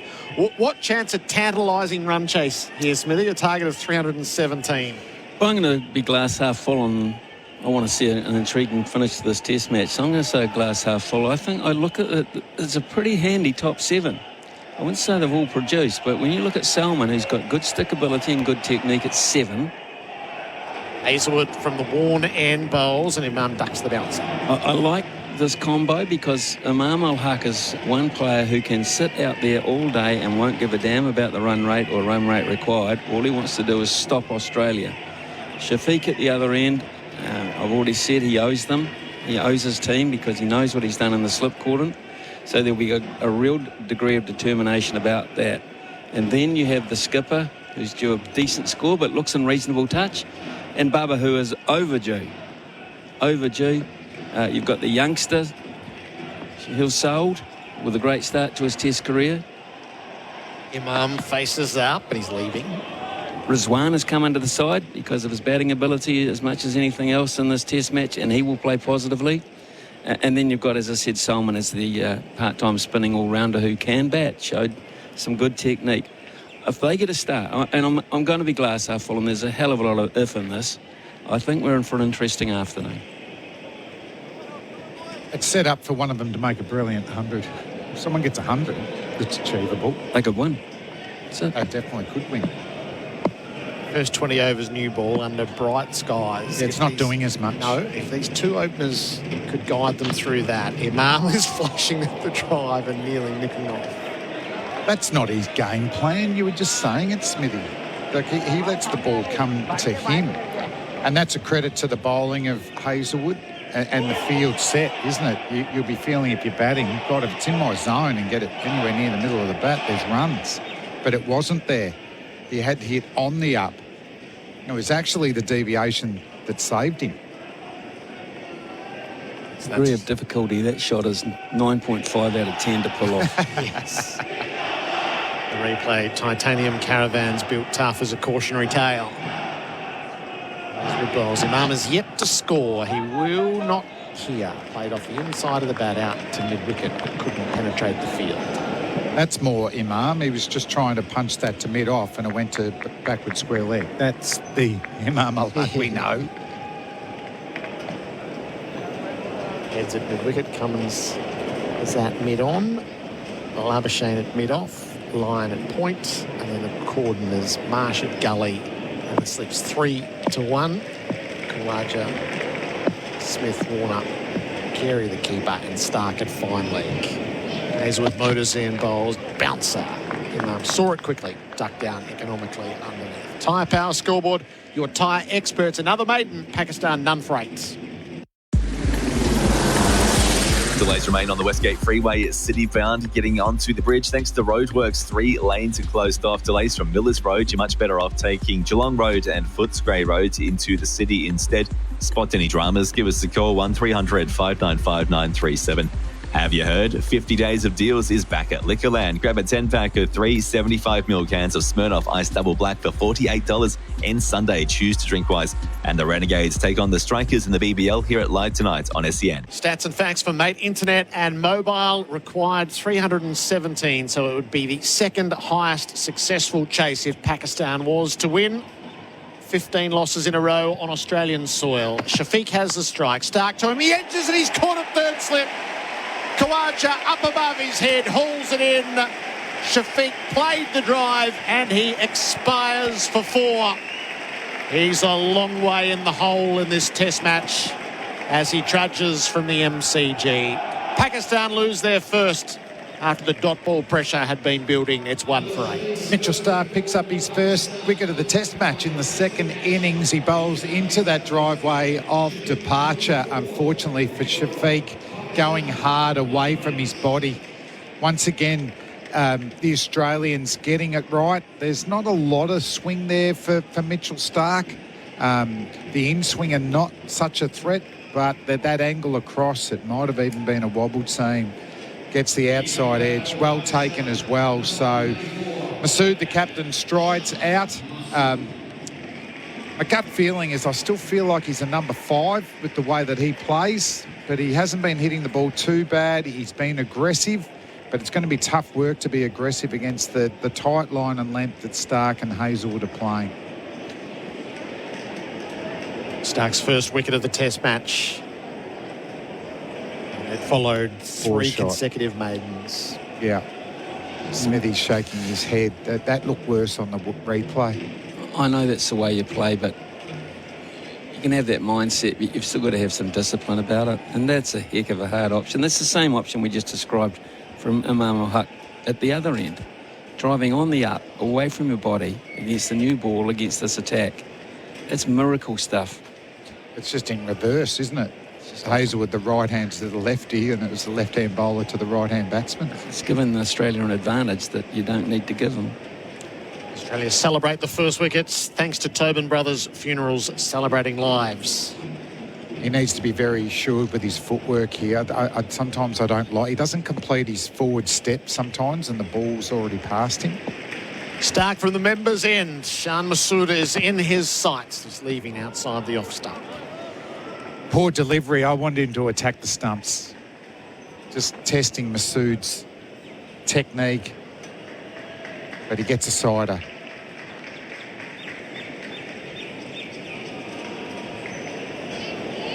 Glass isn't quite so full now. Just a little spillage. Just a little spillage. Just had a sip.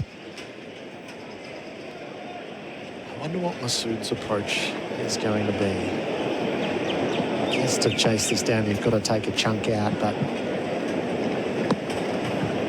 the aggressive approach in such a scenario, Masood, that is in at the pads and kept going down the leg side. Carey dives and hauls it in. Getting to old school Mitchell Stark, a wide one outside off stump, one going down leg. This could be an in-swinging Yorker. Wicket ball. Hit the stumps.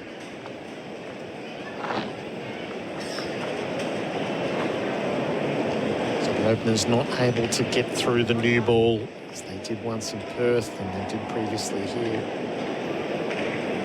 The early strike, still 21 minutes away from lunch.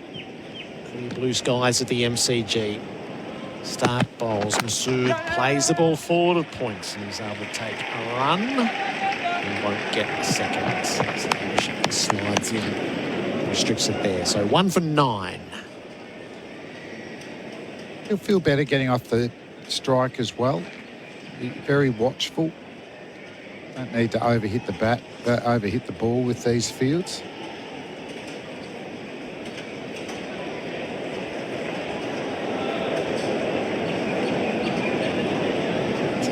Al-Haq who's marking out his guard. And there, though, you know, we didn't even talk about the Khawaja catch. Slip catching's not an easy thing, but he made it look so simple. And there's a difference as well in the two sides. Create an early chance, grab it. Stark flows in, bowls. Imam leaves the rising delivery, arches the back and lets it pass. Just no fuss, is there, about slip catching for Australia? It's what you're there for. But with a side like Pakistan, because of what we've seen, it's like walking on broken glass when it goes in that area. It's like, wow. You can't be confident with ball in hand either if you get that edge. I just wonder if, if Selman had started first slip in Perth and Babber at second. But mainly this test match could have just worked out so much differently, couldn't it? Yep. It really could have. Stark, last ball of the over. Imam's in behind it defending. 1 for 9 on the Tyre Power scoreboard, your tyre experts. Get a Nissan Navara Dual Cab SL 4x4 Auto from $49,990 drive away. Plus up to $2,000 of Nissan genuine accessories. See nissan.com.au for T's and C's. The SEN app is now compatible with Apple Watch. Download it today. When it comes to getting runs on the board, nobody beats MEGT. So if your business is looking to sign up an apprentice or trainee for 2024, call the experts on 13MEGT or visit MEGT.com.au. The Player of the match in this test match, thanks to Bingley. So Mitch Marsh has got a stranglehold on that with 96, but Pat Cummins has 5 first innings wickets. And if he does play a big role for Australia, line with 4. So plenty to play out in this test match. The opening bowlers are doing their work at the moment. Hazlewood started with 2 maidens. Shan Masood is out in the middle as Hazlewood bowls to him, and the captain turns to leg, but straight to square. No run. He's warming up to Nathan Lyon. He just wants to let the skipper know that he's ready to go. Wouldn't be surprised if he just gets 1 before the lunch break. Yep. Just a feeler. There was certainly plenty there to suggest that he's a factor. Definitely, definitely. You know, turn early on day 2. Those skills have been able to play a part, haven't they? The Quicks have enjoyed it. Lions enjoyed it. Hazlewood to Masood, who's inside edging onto his pads, or padded to bat, which was the stifled shout. Tougher batting-wise, but there's been numerous scores over 50. Well, that's come back nicely. Struck up above the flat of the pad as we study the replay for Titanium. Caravans built tough. That's an ugly ball for the left-hander. That ball that swings back in. Masood taps away. You can hear him readying himself for Hazlewood, who's upon him, and it's left outside the off stump. So Damien Fleming joined by Chris Rogers. Hello to you, Buck. Hello, guys. Bucky. Australia with the early breakthrough. Just what they would have been looking for heading to lunch. Absolutely. It's top order for Pakistan. They've done pretty well at times. If they can get into that middle order with a bit of shine on this ball, it's going to be tough work. Flags outstretched on a breezy day here in Melbourne. Hazlewood bowls and Masood in behind, defending to mid-off. Labuschagne Fields, no run. It's an absolutely fantastic opportunity for the captain of Pakistan, though, now. Threw away his innings in the first innings, you'd say. But here's an opportunity to stand up and be counted. And you're asking about his mindset. Well, it's definitely not baseball. He's into tough test match cricket batting mode. That's what's required as Hazlewood is on him. Masood struck as he went to Paul. He stung, bobbing away across the popping crease. Didn't get up quite as high as he'd anticipated. Right in the guts. Ouch. Oh, that's meaty, isn't it? That's meaty. He's still struggling a bit. He's down on his haunches now. Softened up. What comes next? Yeah, he needs a bit of time. He does, actually. They're calling for the medical staff. The captain needs a bit of assistance. Magic spray. What on earth can you do to help him out there? I don't know, unless it's hit him in the ribs and he feels like he's in a bit of trouble. Just looked like it didn't bounce as high and also skidded on. It surprised him with pace. A rub on the tummy. Vicks. What can you do there? I don't know. All you can do is look at it and go, hey, that's going to be a hell of a bruise, mate. Yeah, that must have hurt. Just a word of comfort.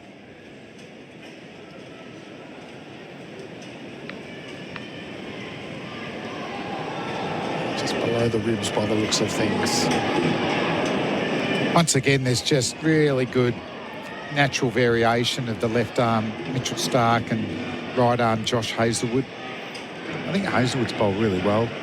First 2 tests and hasn't got the bag. Cummins has got the bag, but we know the cricketing gods will look after you eventually if you keep bowling like that. It's a nasty replay for Titanium Caravans built tough. Josh Hazlewood He's got the bowler's mentality. He's just at the top of his mat. Go, come on, mate. He's tossing the ball up in the air. Going to face up or not? So often after these sort of holds, there's a dismissal pretty quickly afterwards. I reckon it generally puts off the batter more than the bowler. Yep. I think this is as a batter. This is when you get hit, you know that there will be a few eyes on you about what you do next. And you think to yourself, no way, I'm going to make sure people know I get him behind this next ball. A test of character. Hazelwood hits the crease, bowls to Masood, who is in behind, dropping it to leg, calling for the sharp single, and it is there as Cummins closes. So a bit of tip and run from the Pakistan skipper. He'll keep the strike as a result. 1 for 10 on the Drain Man scoreboard. Drain problems, call the experts, the Drain Man. Harris Scarf's Boxing Day sale is on now. Save 50% off all dinnerware, knife blocks and chopping boards. Exclusions apply. Harris Scarf. Great brands, great prices. Yes, your app is now compatible with Apple Watch. Download it today. 2 all-chicken patties, special sauce, lettuce, cheese, pickles on a sesame seed bun. You heard correctly. It's the Chicken Big Mac, and it's back at Macca's. Available after 10:30am for a limited time. The play of the day thus far for Drinkwise, a half-century for the Australian keeper Alex Carey, guided Australia to a 316-run lead. Stark is bowling Yorker to Masood. He got it away off the toes, and he got it away with a fine piece of timing out to the boundary at backward square. That'll settle him a bit. He's 6, Pakistan 1 for 14. Yeah, it was clean timing that. That ball was cross seam, wasn't it? So I wonder if Australia here are even happy to kind of try and scuff up this ball, maybe for a little bit of reverse swing later, Flem. Yeah, you don't usually bowl a cross seam like that, do you? Yeah, that was his wobbled seam. But it wobbled into the boundary. Head's got a deep backward square after it. Masood runs the ball past gully for back-to-back boundaries. Good wristy play. Masood's aggressive. 1 for 18. And I think Mitchell Stark was late to get into the wobbled seam that Hazelwood and Cummins and many a state bowler have been bowling in the last few years. So it's a good addition as long as your execution's there, like to mix it up with, say to the lefties here, you're an away swinger, and then obviously with the same action with the wobbled seam, it'll move in. Your wobble seam, usually the seam is still kind of looking a little bit upright. That one looked like it was really a cross seam. Masood keeps the Yorker out, squeezes the ball past point. There's more runs to be had as Lyon pursues under the Ponsford stands. 2, 1 for 20. Sean Masood is 12. Yeah, maybe. But just in that first innings, I wonder whether he looked like he was bowling a lot of wobbled seams and less of his normal destructive swingers. And I reckon he might have lost his swinger to a degree. And it's great to add variety to your bowling, but you don't want to lose your stock delivery. And for me, that is the ball that's shaping away to left-handers. 10 from 3 balls. Stark to the captain. Masood squared up. Ball ends up at his feet. A little bit of byplay as Masood was just signalling whether he should pick up the ball, and Stark rushed in and did the work himself. Yeah, I mean, that Flem, that actually swung. That one did, yeah. I just think he's probably been bowling that ball here, trying to find the outside edge. He's got 3 slips in the gully, 2 left-hand bats. I know you want to just keep the batter honest. Yeah, but if we're if we're greedy, though, I like the swing. But once again, starting on leg, I want him to start it on off stump, swing away. Stark bowls, bouncer. Masood keeps the bat underneath. And bowl one of those every now and again. That was a good one.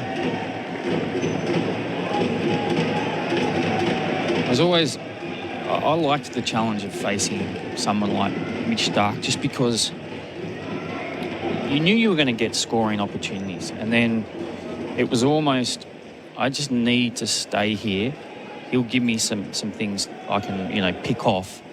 I don't need to try and fight fire with fire. I don't need to try and take him on. Yeah. I just have to be good enough to get through his best balls. Last ball of an expensive Stark over. He delivers, and Masood's beaten on the outside edge. Just 4 of those and over, please. 1 for 20, the Drain Man scoreboard. Drain problems? Call the experts, the Drain Man. Mercedes-Benz Berwick's Boxing Day sales event is now in its final days. Certified pre-owned and executive-driven vehicles from 49,800 drive away. Over 200 to choose from. Unwrap the ultimate luxury at Mercedes-Benz Berwick, Australia's most awarded Mercedes-Benz retailer. Boxing Day sales event on now until 5 p.m. tomorrow. Just 24 minutes from the Burnley Tunnel. Licence 578. Nathan Lyon has been tossed the ball at the worn end ahead of lunch. He'll be in the conversation with Pat Cummins as the king bowler of the match. Jenny King, the king of commercial cleaning franchises available for in the first dig. That's his preferred end, the southern part of the MCG. We've got Imam in the first innings. I must admit, I just don't know where Imam Al-Haq scores against Nathan Lyon.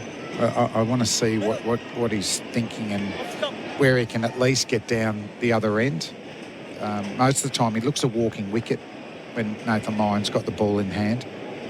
2 slips and bat pad. Imam Al-Haq is yet to score in this innings. Lyon around the wicket to him. He's back and cutting. He won't find a run, though. Great dive from Mitch Marsh at point to deny. But he's not going to get a lot of those opportunities. No, it's hard because he probably doesn't have the power because of that, his hand position and his low backswing. But when you get those, you just, even if you get a 2, you're happy. 9 balls, 2, and that's better pitched than the back covering up. I think he's made an adjustment. I heard over the stump mic, he asked for off stump. So I think he's trying to get further over. So if the ball is outside his eye line, he'd be happy to let it go. Yeah. Instead of pushing at it and getting the edge he did in the first innings. Imam faces up to Lyon and he's padding up, letting it pass. Just like that. And then you just have to be very selective about leaving the ball. There's a gap there at mid-wicket. You're almost just trying to roll it 3 pitches away and just run as fast as you can down the other end. Lyon to Imam, who leans forward, defend past the bowler. Hazelwood comes up from mid-off. They take the single. Throw comes into the keeper. Imam is underway. His first run gets off strike. Or you do that. If that mid-off's halfway back, you've got to be ready to get down the other end. And he was. That was well played.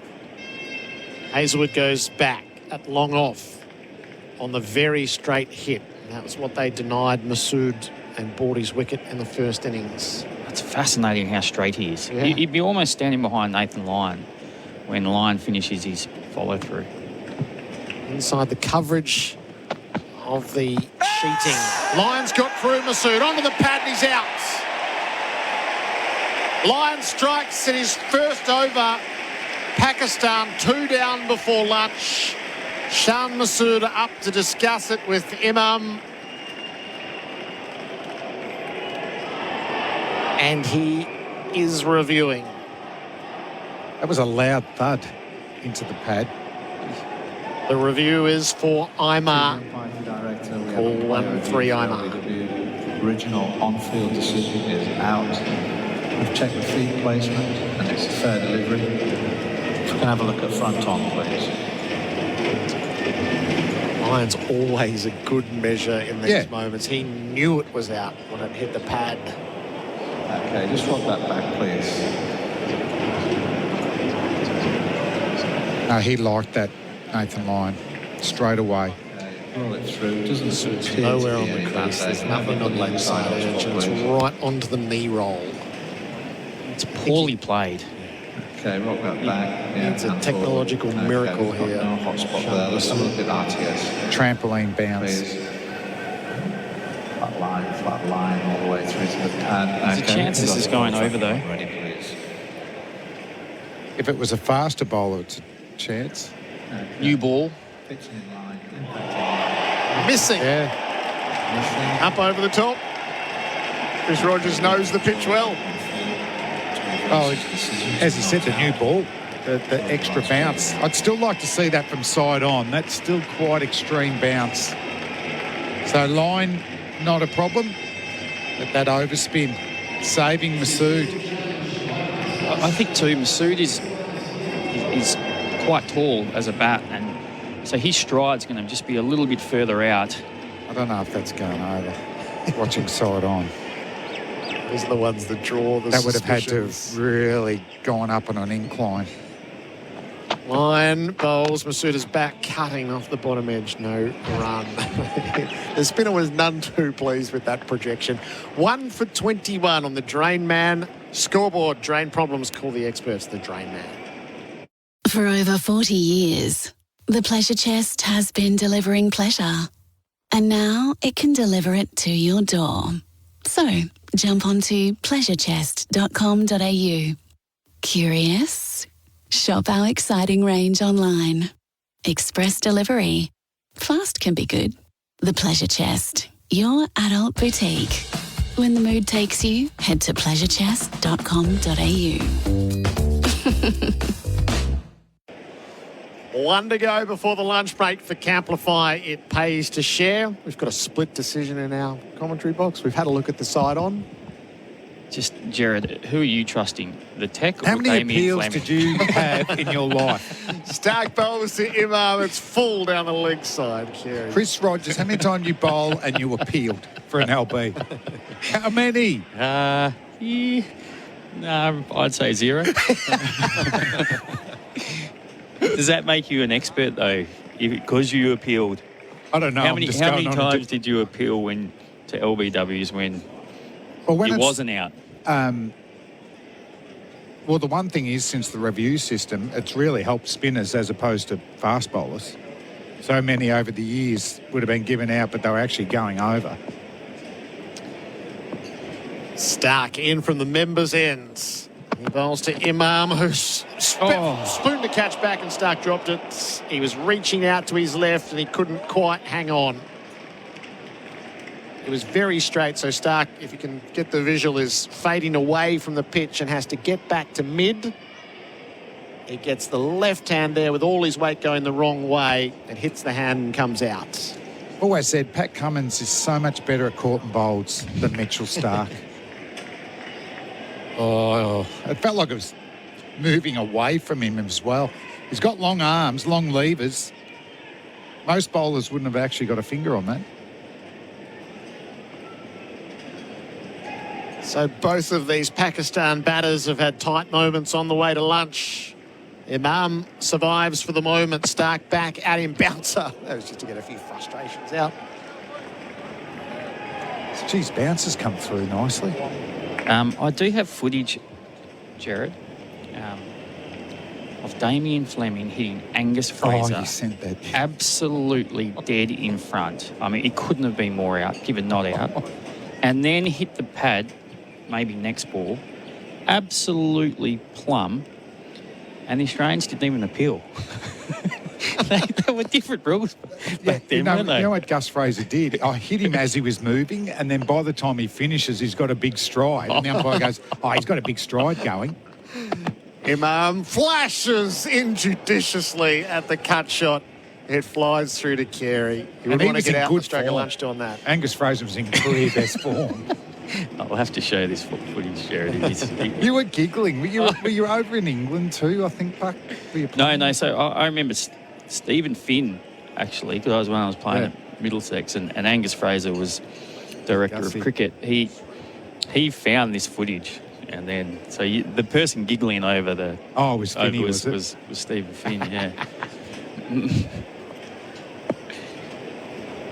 Stark striving. Last over of the session. Went the Yorker, got clipped away by Imam, who placed it well through mid-wicket. It runs down to the punt road end. Cummins is in pursuit. No, probably got there. Tumbled over the rope. Just saved it at the last and keeps it to 3. Do you know what the most pointless thing in cricket is? if they review whether this is 4. Yeah. Is it going to happen? I've seen it happen before. They review if it's a boundary and they've run 4. Oh, they've run 4.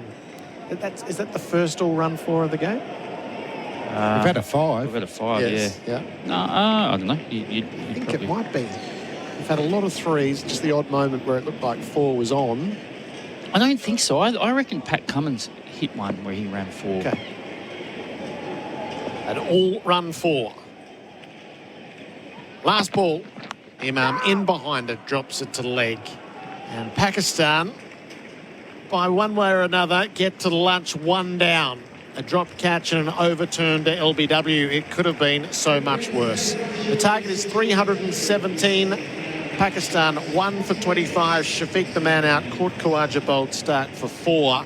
Imam is 5 and Shan Masood is 12. The stats and facts from Mate Internet and Mobile. Damien, Fleming, your thoughts on that? 2.5 hours it saw Australia all out 262 and Pakistan 1 for 25. Well played by Alex Carey. He looked like his driving was back, playing in the V. Any width he put away. So, a bit of pressure building on Alex, but that was a fine knock with the tail. I thought Afridi and Hamza were excellent. In particular, Hamza, who was bowling low 120s in the first innings, but to end up with 4 for 32 was a fine effort, and he ripped open the game. Unfortunately, the catching didn't back it up. And for Pakistan, well, obviously, they need a special innings from at least one player to chase this total. And Shafiq's probably looked the batsman most likely up to now, but he wafted at a shot outside of stump. He can't be there. And the Australians bowling, pretty tight. I think there's still enough in this pitch. It looks like it's more off the seam than in the air. But you can bowl your bounces. Nathan Lyons already had that big LB shout. So Nate's going to bowl a lot from the Shane Warne stand, and the quicks are going to attack from the members' end. Leading run scorer of the day for Robot Building Supplies. Robot's got it. Alex Carey's 53 from 101 balls. Australia all out 262. The target 317. Pakistan 1 for 25. This is the lunch break for Camplify. It pays to share.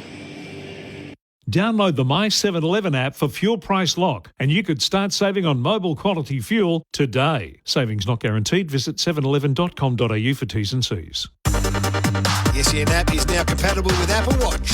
Download it today. In-Place Living. Design and develop customised specialist disability accommodation, valuing inclusivity, innovation and compassion. Because beautiful homes should support independence and choice for Australians with disability. To learn more, visit inplaceliving.com.au. What happens when you turn up every dial on tomorrow's SUV? When the power of imagination merges technology and performance. When you take an SUV and give it a sleek, sporty design. A trim that takes it up a notch. And now with BlueLink connectivity with your compatible device. Hyundai Tucson N-Line. Tomorrow's SUV taken to the next level. BlueLink T's and C's apply. Visit Hyundai.com.au or your local showroom today. Imagine that. Hyundai.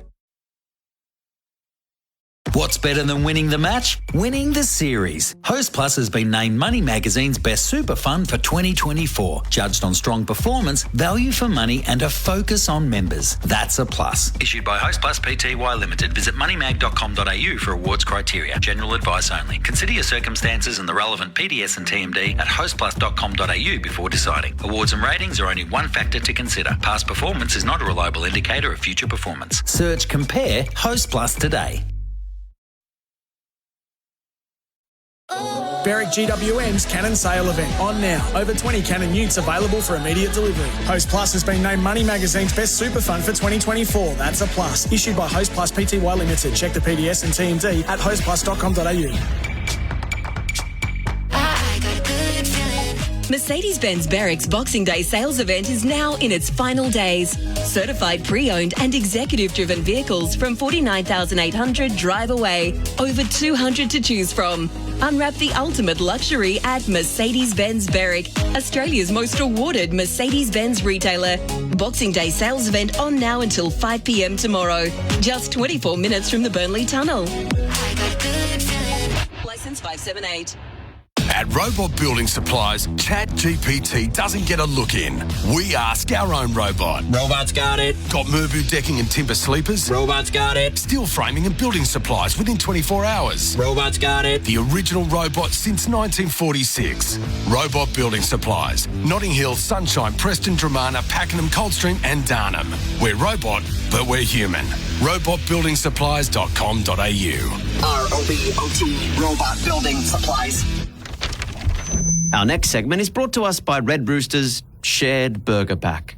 Enjoy 2 delicious Ripper Rolls, 2 Red's Burgers, 2 large chips, 12 golden nuggets, and 2 sauces. I'll be back. George? The Rooster's calling.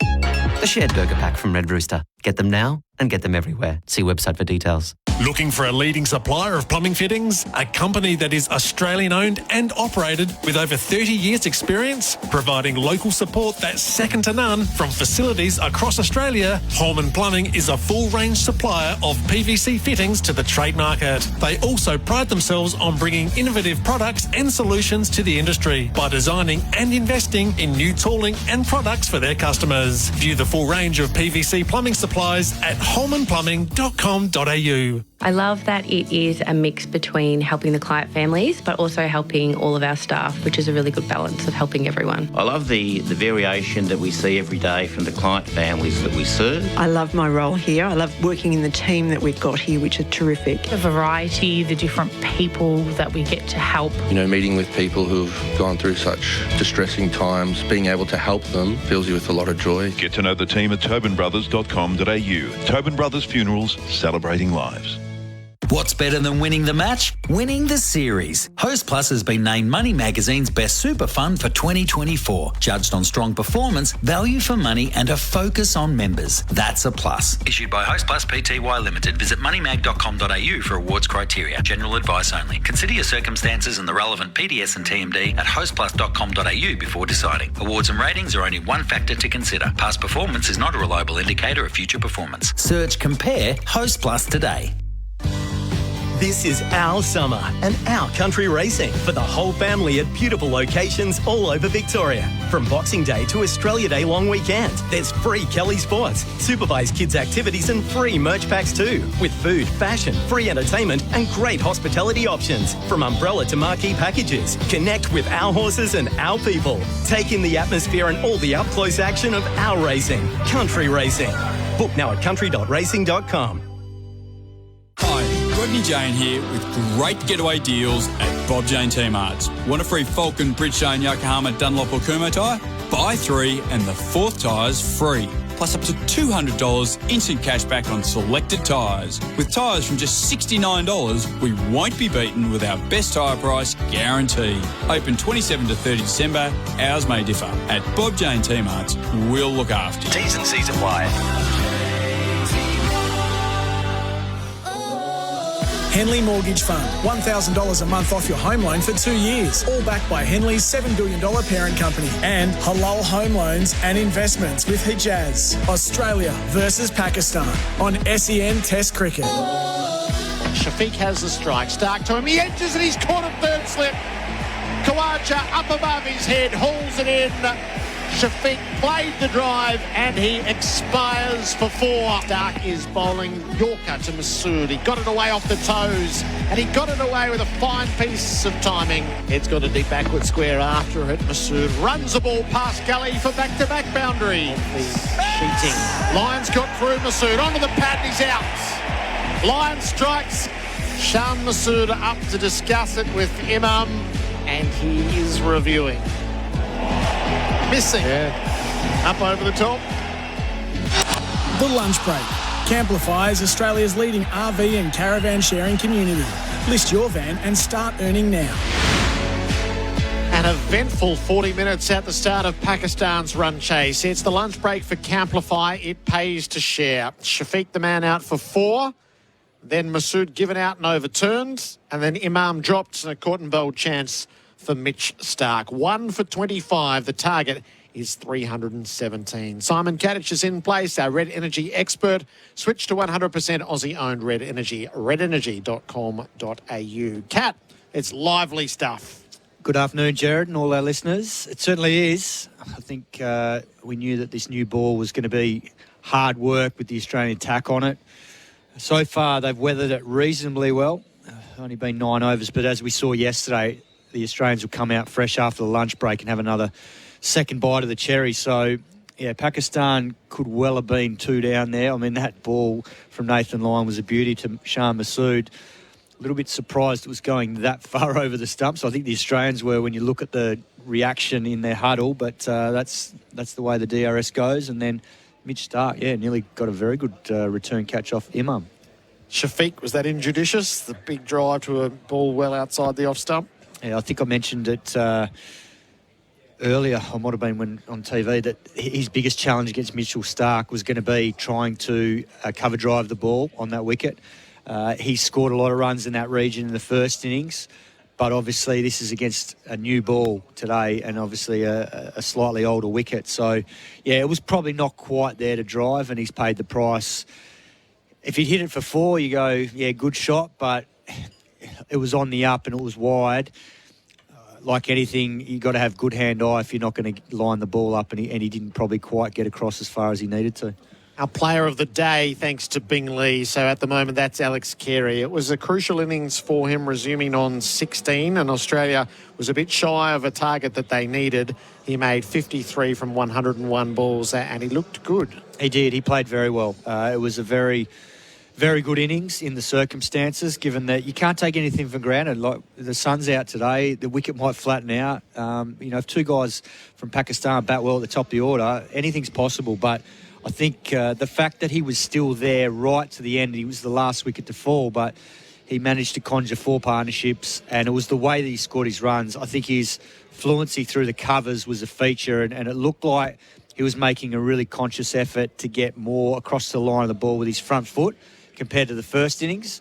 And I think he benefited from that because it looked like he was transferring all of his weight and even his head position more towards the wider line of the ball rather than in the first innings. He felt like it looked like he was going more straight down the wicket with his front foot and his head. The Australian team review for Red Energy switched to 100% Aussie-owned Red Energy. So all out for 262 off 84.1 overs. Marsh 96, Smith 50, Carey 53. So recovering from 4 for 16 to post 262. How do you rate the batting performance? Yeah, it was a great recovery considering the circumstances of yesterday, albeit, Australia were fortunate. And it begs the question. I mean, Babar Azam took a fantastic catch at first slip today off Mitchell Starc, off Shaheen Afridi. Why wasn't he there right from the start of this series? Because he took that catch as well as Salman did yesterday with Mitch Marsh's, and I think Salman's up to about 8 slips catches already in this series. He's been phenomenal. So you'd have to ask the Pakistan hierarchy how they've made that decision, because unless Shafiq is very good and he's just had an absolute nightmare here in Australia, and yes, the conditions are different here because there's more pace and bounce and the ball has potentially hit him harder, but a lot of his catches he's dropped in this series have been catches you'd expect of an international cricketer to take. The bowling for Pakistan in that second innings. So Shaheen Shah Afridi, 27 overs, 4 maidens, 4 for 76. Mir Hamza, 18.1 overs, 6 maidens, 4 for 32. Amir Jamal, 16 overs, 2 maidens, 2 for 74. Hassan Ali, 17 overs, 2 maidens, none for 53. And Agar Salman, 6 overs, 1 maiden, none for 16. So their new ball bowlers took 8 of the 10 wickets. Yeah, and I think the 2 left-armers were easily the pick of the bowlers. What highlights that sort of bowling card there is the fact that, they don't have a frontline spinner. Salman has bowled a few overs, but ultimately, they're over 8 slow. They haven't been able to change the tempo in a test match, which is really important as the test progresses, not just having same all the time. But, yeah, Hamza and Shaheen Afridi, were very, very good in this test match in the second innings, and I think it bodes well, particularly for Shaheen, who's the premier bowler in their attack, to take that confidence from that innings there into the next test in Sydney, because they've still got plenty to play for. They're a young, developing team with a new young captain in Shan Masood. Well, he's not technically young, but he's young in captaincy terms and experience, but they've got some good young prospects there, and they should be able to develop into a good test team because of the skill they've got. It's just been a few guys like Shaheen not at their best.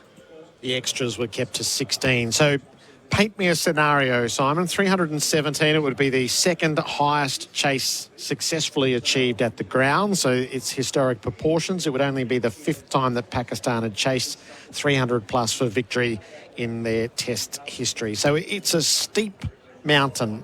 It wouldn't have been impossible if the openers had made it through to lunch. It is improbable.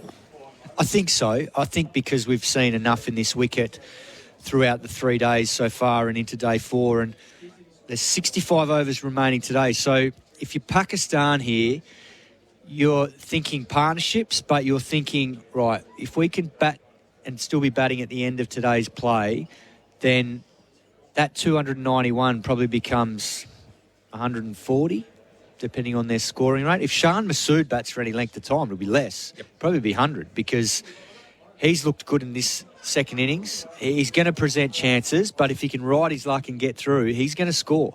So a lot depends on these two in particular for mine. I think if these two can bat the bulk of this next session, Pakistan are a chance to be still batting at the end of today's play. If they're out in the first half an hour or so, I think this test match will probably be over tonight. Yeah, you've been an unerringly good judge throughout this test match, Simon. Thank you. That's the lunch wrap with Simon Katich. The crowd today at the moment, 13,194. That takes us through the 160,000 threshold, which the MCC had set as the marker. We're through that. I would imagine this crowd grows throughout the afternoon because it looks like a terrific day's cricket, and it's beautiful. It's beautiful in Melbourne on this Friday of the festive season. Each day of the SEN Test Cricket Summer, we're giving away a $100 Liquorland voucher to recognise someone who lives and breathes local cricket. You can enter now at icanwin.com.au. Today's winner is from the Turak Paran Cricket Club, Hugo Carson. Hugo, great to have you on SEN Test Cricket. Congratulations and welcome. Thanks very much, Gerard. Tell me about your involvement with Turak Paran. Yeah, so I'm a player there, playing the seniors team, obviously. Played there as a junior from the age of 7 in under 11s, and then really just hung around and coached a bit, and now just playing. So what's your role? Bowler, batter, where are you? I'm a dibbly-dobbly medium-pace bowler, Gerard. Lovely. Sometimes in the suburbs, that's just what you need, Hugo. Exactly. You just got to have someone who can move the ball a little bit. These batsmen tend to give you a couple of chances. Have you had a lot of fun through the years at Turak Paran? Had some great fun, some really good coaches down there. So grew up amongst it, coached at some of the summer camps, which are massive. It's now, I think, the second biggest juniors club in Australia. So they do it really well and have a great time still. Who are the people that make the club tick, Hugo? There's Rob Airy. He's really the main man at the club. He runs as club secretary, and just club wouldn't run without him. And then Steve Dale is head of all the juniors there and does a great job and has done for 20 years almost now. And how's the season going for the club? A couple of teams doing all right. The first, unfortunately, haven't had the best year. Got a couple wins early and then struggled since, but hoping with a few players back after Christmas, we'll keep fighting hard. Terrific, Hugo. It's great to hear about your club and your cricket. Good luck with it for the remainder of the summer. Thanks, Gerard. Thanks very much. Ripper Hugo Carson, Turak Paran Cricket Club. Visit your local Liquorland for a winning selection of drinks. Choose to drink wise. For your chance to win a $100 Liquorland voucher, enter at icanwin.com.au. We're in the lunch break on SEN Test Cricket for Camplify. It pays to share. SEN Test Cricket is for Hijaz Halal home loans and investments with Hijaz. 1 for 25. Pakistan chasing 317. It's quiz time. Damien Fleming is our representative today. Take him on. Go head-to-head in the quiz. 1300 736 736. Grab that place. The theme, Australian Test Cricket in 2023. Colo and Bharat with the quiz. 1300 736 736 to play against Fleming. Berwick GWM's Cannon Sale event on now. Over 20 Cannon utes available for immediate delivery. Host Plus has been named Money Magazine's best super fund for 2024. That's a plus. Issued by Host Plus Pty Limited. Check the PDS and TND at hostplus.com.au. The King Living Summer Sale is on now. Save up to 50% on selected Australian-designed indoor and outdoor furniture. Sale on now. Visit your nearest King Living showroom today. SEN app is now compatible with Apple Watch.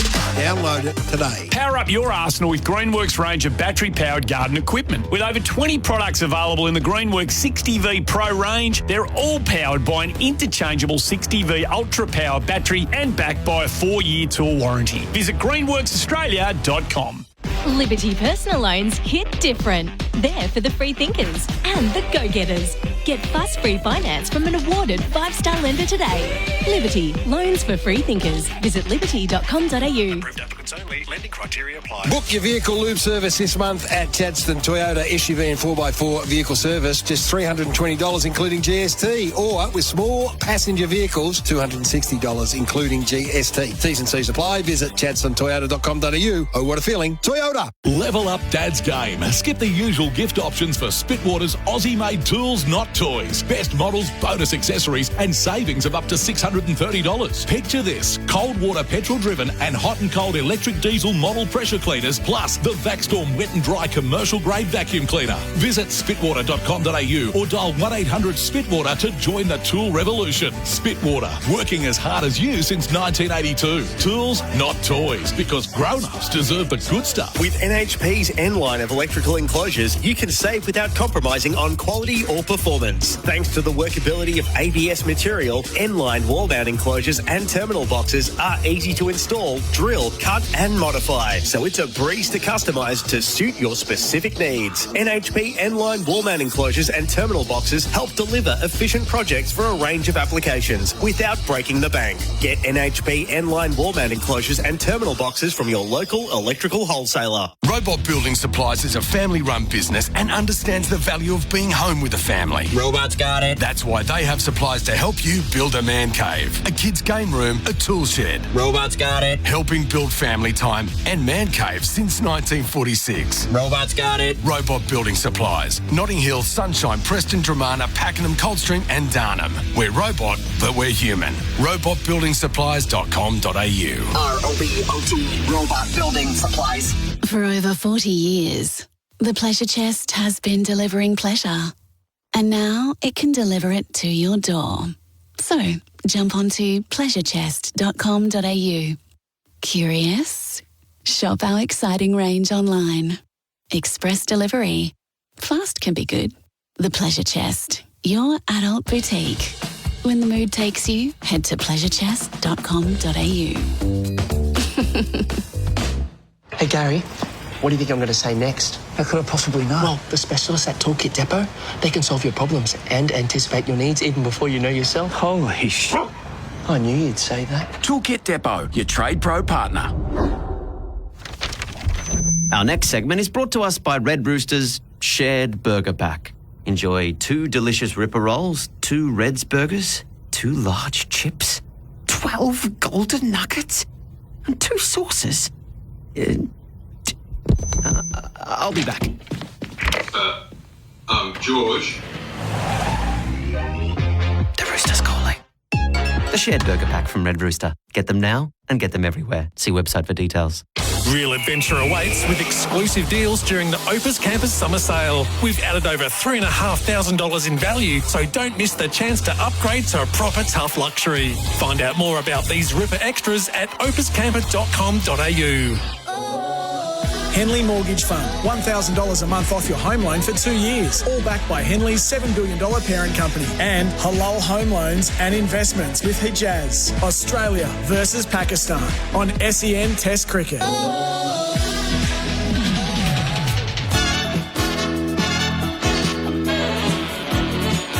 It's a lunch break for Camplify. Camplify is Australia's leading RV caravan sharing community. List your van and start earning today. It's usually the Colo and Baz lunchtime quiz, but Baz ain't here. I've got Damien Fleming next to me. He's our contestant. But all right. Bharat Sunderasen, queen of the screen, downstairs doing television. La-di-da. So we'll see him. Days. I know, right? He's wearing the flared trousers today, the pink Crocs and all the rest. So he's dressed appropriately. I can see him down there with Mel McLaughlin and Peter Lalor, our SEN colleague as well. So he isn't with us. It is you, though. We lost our carryover champ Bucky a couple of days ago. Kat was near enough to the winner yesterday, a controversial finish. Let's hope for that again today. Scott from West Footscray is our challenger. Are you there, Scott? I'm here, yes. Good as gold. I trust you know the rules. You simply say Scott, and if you're in before Flem, you get first crack. 5 questions. Okay. Good as gold. Do you want to test your buzzer? Scott. Yep. Good. Good, Flem. Test. No, it's not working. Not working. Flem. Yeah, there we go. Great, there we are.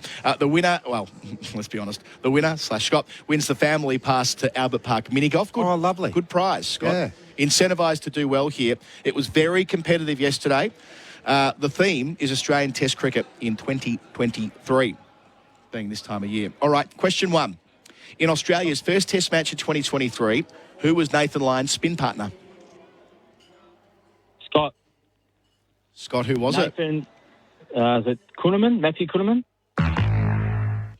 Oh. No, it wasn't Matthew Kuhneman. Nil all after one. Ashton Agar partnered with Nathan Lyon at the Sydney Cricket Ground against it was wet. South Africa. None for 30 and none for 28 in a rainy draw against South Africa. Only 12 months ago. Only 12 months ago, yeah, not even. I think, yes, he went to India but didn't play, and the rest is history, really. Okay, Bairstow stumped Carey, bowled whom? Green, Flem, Green, Cam Green, Flem. Flem wants to win. I like that. You had no chance there, Scott, did you? Flem was all over it. Don't know whether there's a big buzzer might not be working. Okay. Yes, Cameron Green did bowl the ball at the infamous, perhaps the most famous. So he got a wicket. He does get a wicket. Instead of a run out. Instead of a run out, yeah. It is formally a stumping, so it's in his wickets column for the big West Australian. Let's stick with him. Who did Cam Green controversially catch in the gully, as always, late on day 4 of the World Test Championship final? Scott. Great. Scott, who was it? I'm guessing. Is it Coley? Wasn't Coley. Who did he catch in the gully? Bharat and I are still copying pelters on social media for our commentary that day. I sort of vividly remember the catch, but was it right? It's an all-timer. Or left? No, the catch. It's just, was it a right-hander or left-hander? 5, 4, yeah, 3. no idea. No guess of an Indian player? No, it wasn't Rahul either. It was Shubham Gill, who he launched himself to his left, wasn't it? It was to his left and dragged it up, and he whether he had his fingers under the ball, kind of not the point. He had control of the ball, and so it was explained by a number of umpires after the fact. So it's 1-0 going into the 4th question. Flem's leading. The next week, Pat Cummins hit the winning runs in a famous Ashes victory at Edgbaston. Who was the boundary off to win the test? Flem, was it Overton? Well, it wasn't Overton. Overton didn't play an Ashes test match. Oh, no, Robinson. You were there, Flem. Oh, hello. Have you just did you hear that, Scott? You've got the pass to you. Ollie Robertson. That's exactly what I might be trying to trick him. Ollie Robertson. It was Ollie Robinson. Ben Duckett beneath our commentary box, who misfielded. It does remind me of... You had the iPad out doing the selfie video at the time, Flem. What a great moment. Huge day. We've enjoyed right on the boundary. Robertson had talked it up big time. You had. Bad luck, Ollie. Sledged Kawaja. I've forgotten his name. Yep. What did Haydos call him? The England medium pacer, Ollie Robinson, and all the rest of it. You know what? It's 1-1 going into the 5th. We have ourselves a decider. This doesn't always happen. We don't always get the results we're after. We will today, a decider. India wrapped up the Benaud Qadir Trophy series in straight sets and went on to claim it 2-1. Who was the leading run scorer in the whole series?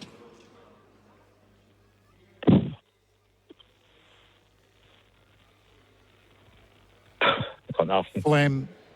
Flem gets first crack. I mean, he didn't even play the first test. Travis Head. wasn't Travis Head. Who led all comers in that series for runs? India won it 2-1, but who led the runs for both teams? Scott, is it Gould?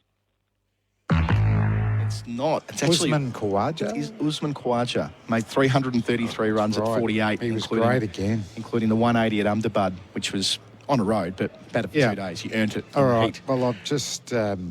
So it's a 1-1. I'm going to do a tiebreaker. I've got time for a tiebreaker. I'm going to do it. I'm going to trust my arm here. I haven't written it down, but let's go with this. It won't be Australia, a different country. Let's do this. There was a one-run result this year in a test match for the second time in history, the other at 1993 at Adelaide Oval. The one-run result, New Zealand were victorious. Who was batting? Who was facing when the last wicket was taken? Scott. Jimmy Anderson. Ding, ding, ding, ding, ding. You've won in extra time. They've won. Flem was 1-0 up, so yeah, it was Neil. I think the Robertson-Overton call has cost me there. Well done, Scott. Yeah, poor old Jamie Overton hasn't bowled a ball in anger for a couple of years. But that means that, Scott, you are the winner. You're taking home with you the family pass to Albert Park Mini Golf, which is a real thrill. It means that, Flem, you won't be the carryover champ tomorrow. We'll have to rotate someone else in. And that is the end of our lunch break. Scott, congratulations. How do you feel? Talk us through your emotions after beating Flem in the quiz. Well, I'll listen to this most days, and the kids will tell you I cream it most days, but today I had nothing. Yeah, but he's won. You've won, Scott. Won. Take him down to the mini golf. I've won. Oh, look, it feels like a hollow victory, though, because, Flem sort of coughed up a bit there. Coughed up Flem, if you know what I mean. Yep. Gee, I've never heard that before. He's very original. Well, it's more than a moral victory. You've won in extra time. Claim it. A lot of World Cups are won in extra time, and you have the time-honoured Colo and Baz back tomorrow if the test goes 5 days. Lunchtime quiz. If not tomorrow, we'll be back at the Sydney Cricket Ground on day one next week if this test is wrapped up by the end of play today. And that's it. This has been the lunch break for Camplify. It pays to share. SEN Test Cricket for Host Plus and Henley Homes build with confidence. Thank you to Flem. Thank you to Scott from West Footscray. When we return from the break, it'll be the second session on this fourth day. Pakistan have been set 317 for victory, and they're currently, they'll be resuming on 1 for 25 with Imam Al-Haq on 5 and Shan Masood on 12. Berwick GWM's Cannon Sale event on now. Over 20 Cannon utes available for immediate delivery. Host Plus has been named Money Magazine's best super fund for 2024. That's a plus. Issued by Host Plus Pty Limited. Check the PDS and TMD at hostplus.com.au. Bevmarks, the Sleep Professionals Boxing Day sale, has 50% off all mattresses and 20% off all furniture. No exceptions. Available at all Bevmarks stores and online. Westgate, a heavy run into the city thanks to roadworks on the bridge. 3 lanes out of action. Delays back to Millers Road. You're much better off taking Geelong Road and Footscray Road into the city. And heavy on Eastlink travelling southbound in between Thompsons Road and the Mornington Peninsula Freeway due to roadworks. Harris Scarf's Boxing Day sale is on now. Save 50% off all quilts, quilt cover sets, sheets and pillows. Exclusions apply. Harris Scarf, great brands, great prices. And the Renegades take on the Strikers in the BBL here at Live Tonight on SEN. The SEN app is now compatible with Apple Watch. Download it today. Visit Nunawading Jeep and save at their demonstrator vehicle sale. Save on all demonstrator vehicles in stock with new vehicles also reduced to clear. You'll also enjoy 5-year free scheduled servicing on all new and demonstrator models. Visit Nunawading Jeep at 432 Whitehorse Road, Nunawading. LMCT 11598. Chocolate soft serve changed the McFlurry game. Now the Tim Tam Chocolate McFlurry is changing it again. Rich chocolate soft serve, crunchy Tim Tam biscuit crumbs and delicious Tim Tam sauce. Very chocolatey. Available at participating restaurants for a limited time. When it comes to getting runs on the board, nobody beats MEGT. So if your business is looking to sign up an apprentice or trainee for 2024, call the experts on 13MEGT or visit meg.com.au. Unleash the flavour in Melbourne. Firewood and Charcoal, Lorimer Street Docklands for hot deals on 4-kilo barbecue briquette charcoal. Buy 3 bags, get 1 free. Or grab 2 8-kilo bags of lumpwood charcoal and get a 3rd bag free. Best prices in town. Hot deals, barbecue briquette charcoal and lumpwood charcoal. We also have fire bowls for hire. Firewood and Charcoal, Lorimer Street Docklands, next to Subaru. Don't miss out. Get it right the first time with K-Rain Irrigation. K-Rain is the landscaper's choice when it comes to professional irrigation supplies, and for very good reason. K-Rain features durable and high-performance products, which make it the industry leader for household or commercial irrigation. There's a wide range to choose from, and it's all available at leading hardware stores. K-Rain, the landscaper's choice. For the full K-Rain range and helpful tips, visit k-rain.com.au today. What's better than winning the match? Winning the series. Host Plus has been named Money Magazine's Best Super Fund for 2024. Judged on strong performance, value for money and a focus on members. That's a plus. Issued by Host Plus Pty Limited. Visit moneymag.com.au for awards criteria. General advice only. Consider your circumstances and the relevant PDS and TMD at hostplus.com.au before deciding. Awards and ratings are only one factor to consider. Past performance is not a reliable indicator of future performance. Search Compare Host Plus today. Planning a summer holiday? Discover the ease and convenience of parking at Melbourne Airport. With unmatched proximity to every terminal and options that suit every budget, they have the right car park waiting for you. Whether you're looking for affordability with value parking, convenience with terminal parking, or the ultimate parking experience with premium parking, Melbourne Airport has the perfect option to suit you. Nothing beats parking at Melbourne Airport. Book online today for the best rates at melbourneairport.com.au. The Australian Master of the Amateurs Championship is in its 27th year at the prestigious Southern Golf Club in the heart of the world-famous Melbourne Sandbelt. See the best amateur golfers from around the world compete for the green jackets, including players from the USA, England, Japan, New Zealand, Malaysia and more. The Southern Golf Club on now with free entry, where you can walk with the players with no ropes. For more, visit masteroftheamateurs.com.au. Presented by Callaway. Henley Mortgage Fund, $1,000 a month off your home loan for 2 years. All backed by Henley's $7 billion parent company. And Halal Home Loans and Investments with Hijaz. Australia versus Pakistan on SEN Test Cricket. The second session for Work Locker Carrum Downs and Pakenham. Workwear for wherever you work.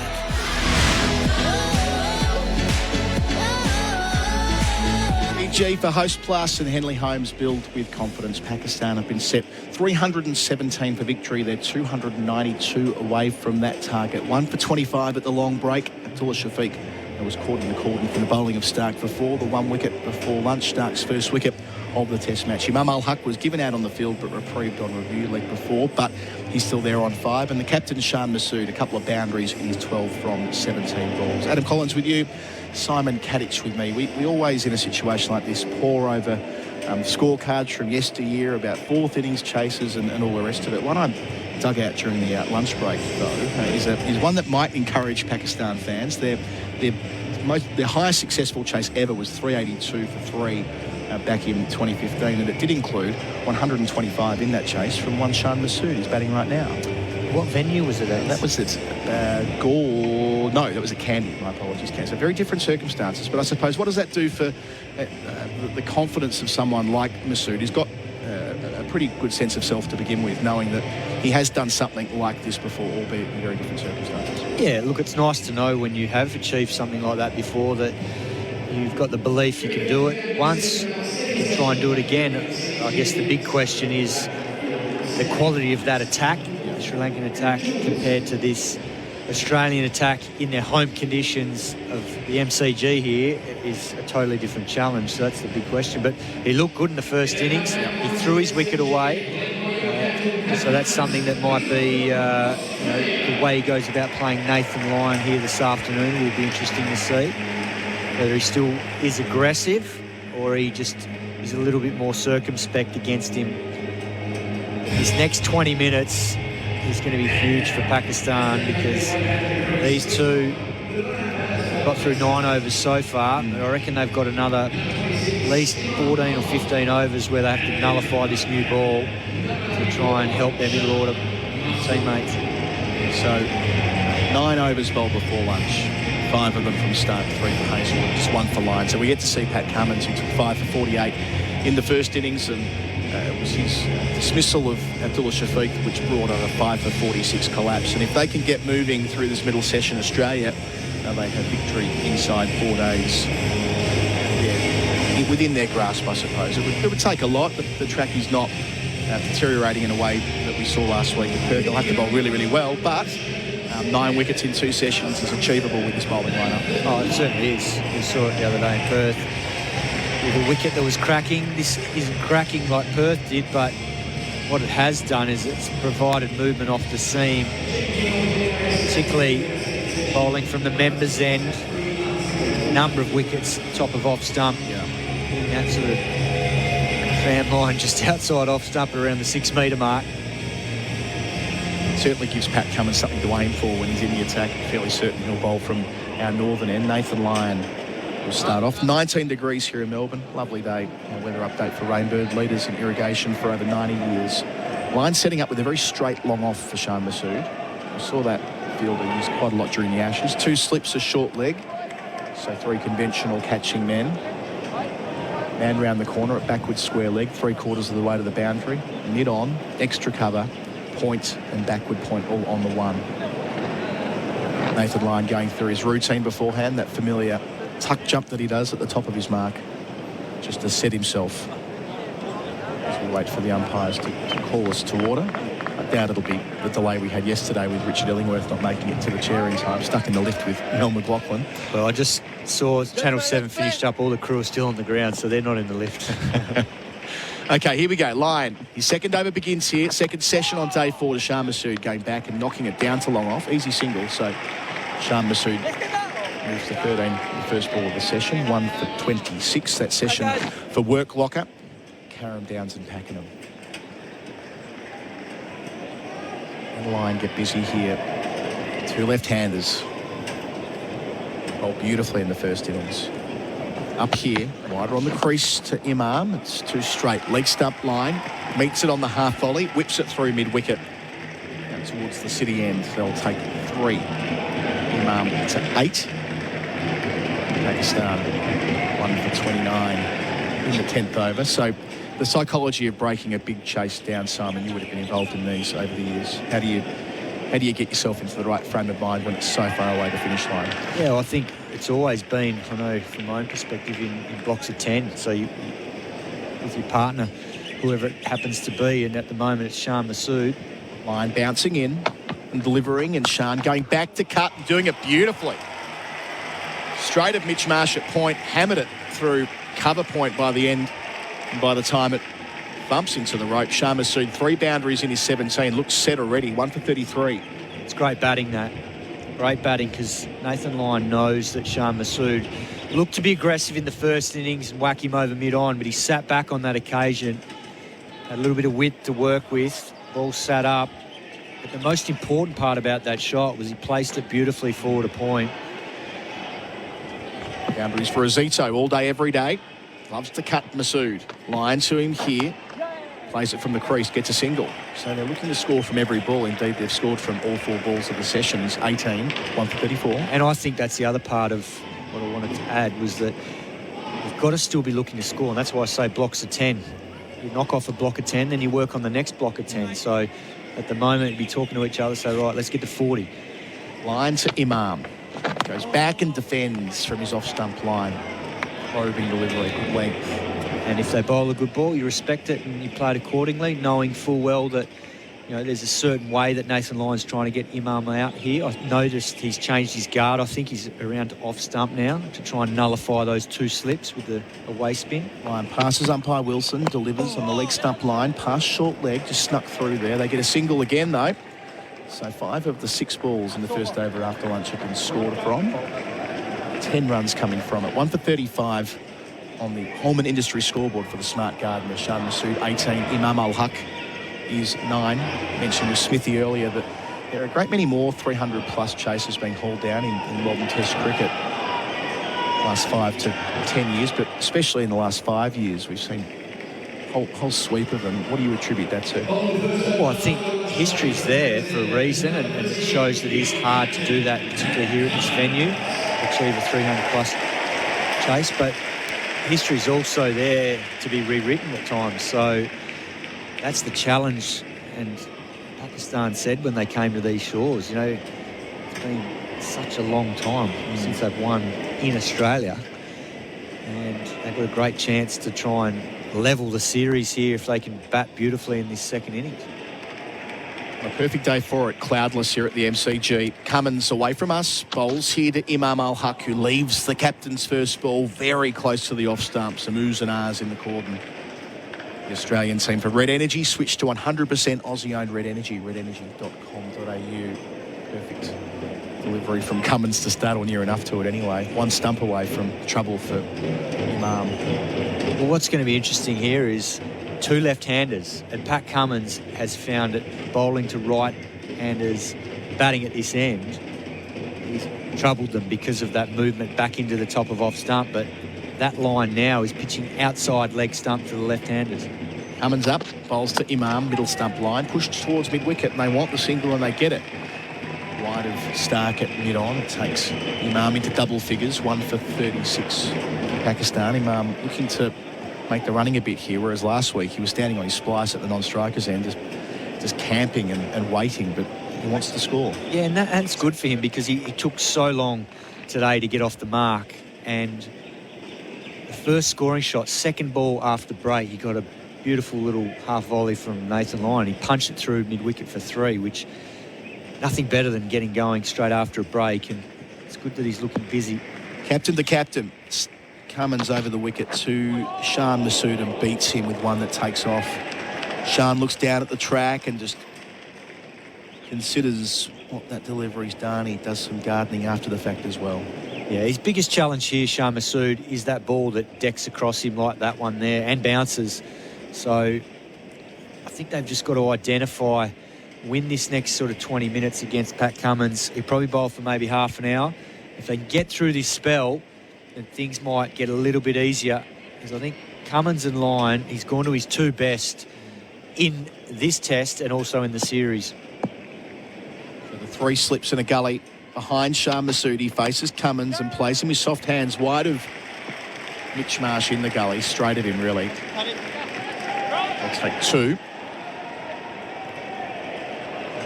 Pakistan on to 1 for 38. Shan Masood reaches 20 from his 22nd delivery in the middle. Yeah, that was nicely lined up because the 3 slips in a gully are waiting for a nick here, and that's going to be his biggest challenge, knowing where the top of his off stump is, letting balls go that he can, and then being able to attack balls that he feels are in his area.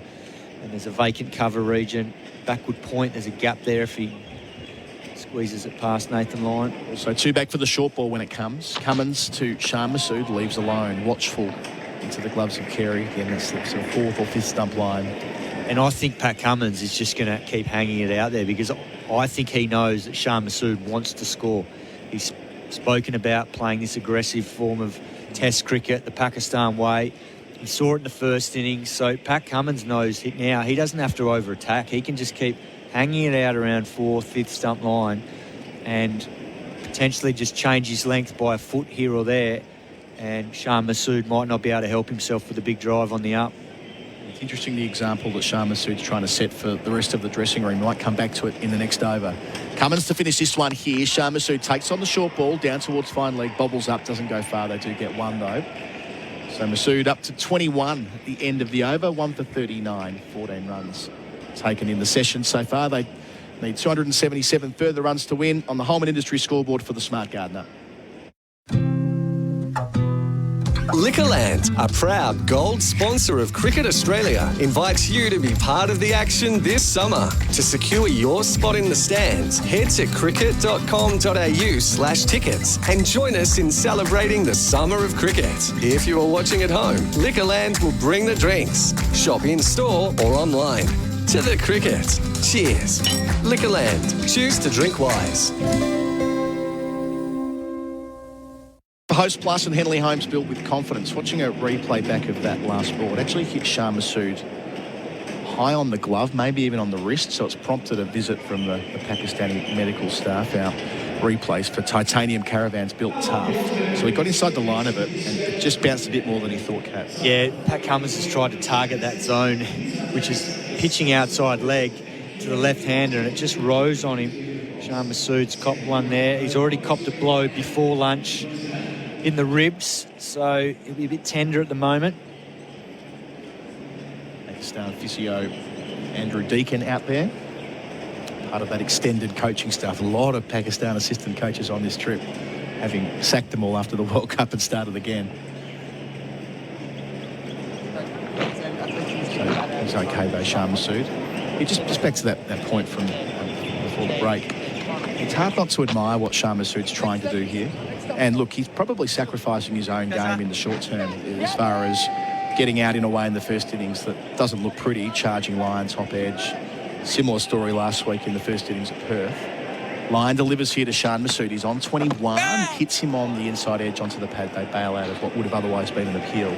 It's kind of like what Ben Stokes said when he took over as captain. He's like, well, I don't really mind if I am dismissed playing the way I want my team to play, for in the long run will create the conditions for us all playing more aggressive cricket. And it's a simplistic way of putting it, but I suppose you can see the point I'm making. Lyon bowls and Shan defends. Just goes past the man at short leg, down to backward square for one. He's 22, 1 for 40. Yeah, no surprise here. Nathan Lyon's lost one of his slips and he's moved Khawaja out to mid-wicket. And I think that's because he really wants to attack the stumps here. He's got a short leg in, Marnus Labuschagne there. So just a change in tactics compared to what we saw before lunch when there was 2 slips in, just to get in tight. So Lyon to Imam, bowls here and plays it through that gap between mid-wicket and mid-on. Not that there's much of a gap to work with. Nicely placed. He's 11, 1 for 41 Pakistan. But going back to Shah Massoud, there's no problem with him wanting to lead the team that way. It's his prerogative as captain to usher in what is something that he probably wants to leave as a legacy, I guess. Lyon to him here. Pakistan captain, 22. Shan goes back and defends the mid-wicket. And embrace how the modern game is played. I've got no problem with that. Only problem I would have is if you're trying to play that way in conditions that don't suit. So as long as they sum up the right time when they can attack, you can do that in Test cricket. But there are times where you can't do that, and you have to respect that. That's where England made some big strategic errors in the Ashes. Lyon bowls to Shah Massoud, defended to mid-on, where they tried to attack when it was the right time to absorb pressure, and they were found wanting there at Delta. Definitely, and that happened the first Test at Edgbaston. I remember Joe Root getting stumped, I think, off Nathan Lyon when the game was still in the balance, and he was in great form, and he ended up getting out for 40. Lyon to finish the over. To Shah Massoud again, he drives it out to extra cover where there won't be a single. 22 for the captain, 11 for Imam Ul-Haq. Pakistan 1 for 41. The target 317 on the Holman Industry scoreboard for the Smart Gardener. Rivalry Reborn. Join the biggest BBL game of the year at the MCG for Melbourne Stars versus Melbourne Renegades on January 2. Search Melbourne Stars tickets now. The SEN app is now compatible with Apple Watch. Download it today. Roast chicken? Maybe halal. Affordable super from Hijaz Financial Services? Definitely halal. HijazFS.com.au. This information is provided by Hijaz Financial Advisors Proprietary Limited, AFSL 517686, and Hijaz Islamic Credit Solutions Proprietary Limited, ACL 480542, and does not take into account your objectives, financial situation or needs. No one better than Simon Katich to have by my side here. Experts for in-place living, creating homes for people to create memories. No one better than Pat Cummins to have the ball for Australia. Away from us at the northern end. Bowling to Imam here. Starts his second over with a bouncer. And it flies into the gloves of Carey after the opener ducks early. So just going back to Shah Massoud, no problem with him today going out there and playing aggressively. It's just identifying that this spell here from Pat Cummins, there's a reason he's on at the moment straight after break, and that's to get the early breakthrough to expose Babar Azam, who he's been all over this series, and then to get into that middle order. Shaquille had a great start to his Test career, but he's been found wanting in Australian conditions so far. So Australia will feel this is the partnership to break, and if they can break it, then they can go on their merry way throughout the rest of the Test. Cummins up past umpire, Goff close to the stumps, over the wicket, hits Imam on the pad, but it's trending way down the leg side, and only a brief appeal, and even that's a modest one. But if Massoud and Imam can withstand this pressure now, and Pat Cummins is probably only going to bowl for 30 or 40 minutes, gets through that, they get through Nathan Lyon. It's not to say that they won't have troubles against Stark and Hazelwood, but this hasn't been Josh Hazelwood's best venue. I think he's averaging about 40 with the ball here. Yep. And they've shown so far they've been able to get through Mitchell Stark, and he's going to present scoring opportunities because he'll pitch the ball up, he'll bowl the odd short ball. crucial passage of play you're setting up here, Kat. As Cummins bowls and beats Imam outside the line of the off stump, away from him, hit the seam. Great bowling. And then it's just a matter of the partnership feeling like if they can wear this attack down and the ball down, most importantly, runs can be had. They saw their tail score runs yesterday with the older ball. They saw the Australian lower order score runs this morning with the older ball. Runs are still to be had out there once you get yourself into a position to nullify the threat of a hard seam and a new ball. Cummins turns at the top of his mark. Running from north to south. Bowls here. Pushing on the front foot is Imam. Quick single. Takes on Stark. Masood is through at what may have been the danger end, but I don't think it would have mattered even if it were a direct hit. 1 for 42. Imam's 12. And that's a great example of the positive intent. A good defensive shot. Just got it into the gap. Shah Masood trusted Imam's call, which doesn't always happen with Pakistani running between wickets. There's always a little bit of hesitancy at times, but both of them took off. It was a good, clear call straight away. And the beauty about that is it allows them to work as a pair to absorb the pressure from Pat Cummins rather than one of them having to soak up the full set. Cummins again, this time to the taller man, Masood. Hits him on the pad, balloons into the gully. Doesn't quite carry to Marsh. Would have been interesting had he grasped it, because it was close to the inside edge as well. They get through for, no, it's a leg bite. Signalled out by Michael Goff. 1 for 43 the score, but that was sharper. Watching it back here for Titanium Caravans, built tough. That came back off the seam towards him. So a wobble seam. Hit him on the back thigh pad. Yeah, that was a beautiful ball from Pat Cummins. Just a lot of bounce there. That hit him on the back thigh pad, so it's generated good bounce from what was quite a full length. So that's what did Shah Masood. He was expecting it to probably be around the knee roll of his front pad, and it did him for bounce off the wicket. Lucky they now have the back thigh pads, weren't always a thing, otherwise that was leaving a bruise. Cummins to finish and leaving alone a fuller delivery. Here's Imam Al-Haq, he's 12, Shah Masood's 22. 1 for 43 Pakistan. Their target 317 on the Tyre Power scoreboard. Toyo 25% off. The Boxing Day sales event at Mercedes-Benz Whateley is now in its final days. Unwrap the ultimate luxury with certified pre-owned and executive-driven vehicles from just $49,800 drive away. Over 200 to choose from. The Boxing Day sales event at Mercedes-Benz Whateley ends 5 p.m. tomorrow and is not to be missed. 769 Springvale Road, an easy 8 minutes from Chadstone. On my way. Licence 578. Session for Work Locker, Carrum Downs and Pakenham. Pakistan 274 away from their target. Line bowling to Shah Masood. Delivers here, goes back and steers at the backward point. Wants one, but he's sent back by Imam Al-Haq. The other point about trying to bring upon culture change inside a dressing room and making them play more aggressively, and it's a point we've returned to, but the lack of Test cricket. England had the benefit when Ben Stokes came in with Brendan McCullum of playing so much Test cricket the last couple of years.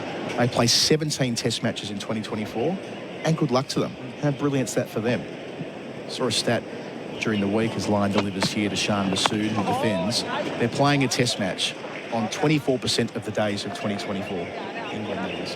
By contrast, until the middle of 2025, all the way through until the end of this World Test Championship cycle, Pakistan play 9 more Test matches. That's ridiculous. I mean, it's just not right. That's ridiculous. We're missing a trick here as a sport. Line bowl. Shah dances and gets it out over mid-wicket towards the boundary. Didn't get all of it, but didn't need to with the gap there. The diving attempt is made by Pat Cummins. He won't drag it in. 4 runs for Shah Masood. Up to 26, trying to take the game to Nathan Lyon. 1 for 47. Boundaries for Azito all day, every day. Yeah, so the key to this, compared to his first innings dismissal, is the line of the ball. He fetches it from probably around off stump, whereas in the first innings, Nathan Lyon was able to get it a little bit wider and a little bit shorter, and it spun. Whereas on this occasion, Shah Masood got to the right line of the ball to be able to drag it wider mid-on. Good contest. Line bowls to Shan again. He plays him from the crease. Looking to score again, though. He shimmied forward, wanted to find a gap at point, didn't quite.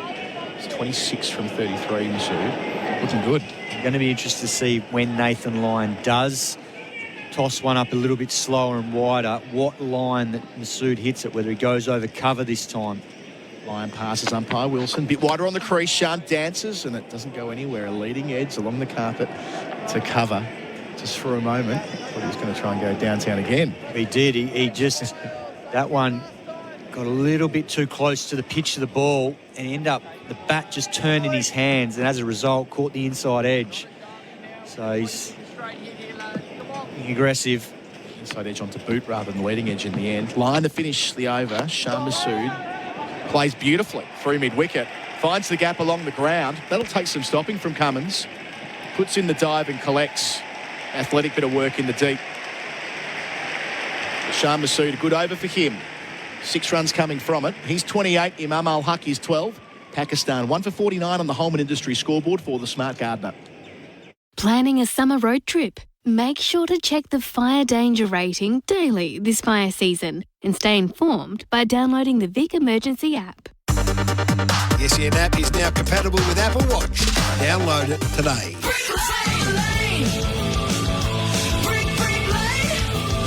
Brick Lane's natural draft needs no score review. It's super refreshing and the perfect beer for footy. Find it in your local Dan Murphy's. 24 runs in 5 overs since lunch. All our numbers for Mate Internet and Mobile. And our experts for in-place living, creating homes for people to create memories. Damien Fleming. Hello. Cato. How are you, gentlemen? Very good, thanks. Better for seeing you. We were saying earlier, Flem, that day 4 of a Melbourne Test match was when David Boone brought up his 20th Test ton. It was the same day where you might have bowled your best ball at the MCG, the one to knock over Graham Hick. Yep, visualising a fight for the next day. But Mark Taylor won to win to Craig McDermott, and then Warney finishes the Test with a hat-trick. Imam facing Cummins round the wicket, bowls here. Oh, hit on the pad, on the angle. Decision for Michael Goff. Says no. Now a decision for Patrick Cummins. Height, Cat? It's touch and go. It's touch and go. I'm saying out. Go. Have a look at it. Not going to. They're not going to. No use of the third umpire. The leg before shout. How's that? Get amongst it with Tinny's craft beer available at Liquorland. Choose to drink wise. You've seen a replay, Kat. What do you reckon? It's close because it's on the crease and he's only short. Umpire's call would be out. This is the thing. It's worth having a crack at it because you got nothing to lose if it's umpire's call. You get the review back. If you think it's that close, which they did. Did you got to bowl it full to be very confident at getting an LBW? Good sign, first ball of the over. Cummins again, the change of angle to Imam from round the wicket. So he's been over the wicket to him to this point, Flem. Now he's changed it up and trying to do something different. Straight away gets one past the inside edge. Jesus, bowling well. Isn't it like... It just constantly got pace, bounce and movement. Look at the replay. It was umpire's call. He'll call it very well. It was umpire's call on the leg bail. Seeing the replay for Titanium Caravans built tough. He's just so hostile, isn't he, Pat Cummins?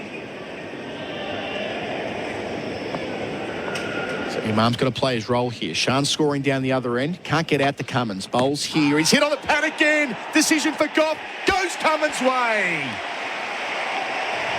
Cummins was convinced. He was wheeling away in celebration as the finger went up. He knew it was coming. But Pakistan are going to turn to the DRS for IMAR Insurance.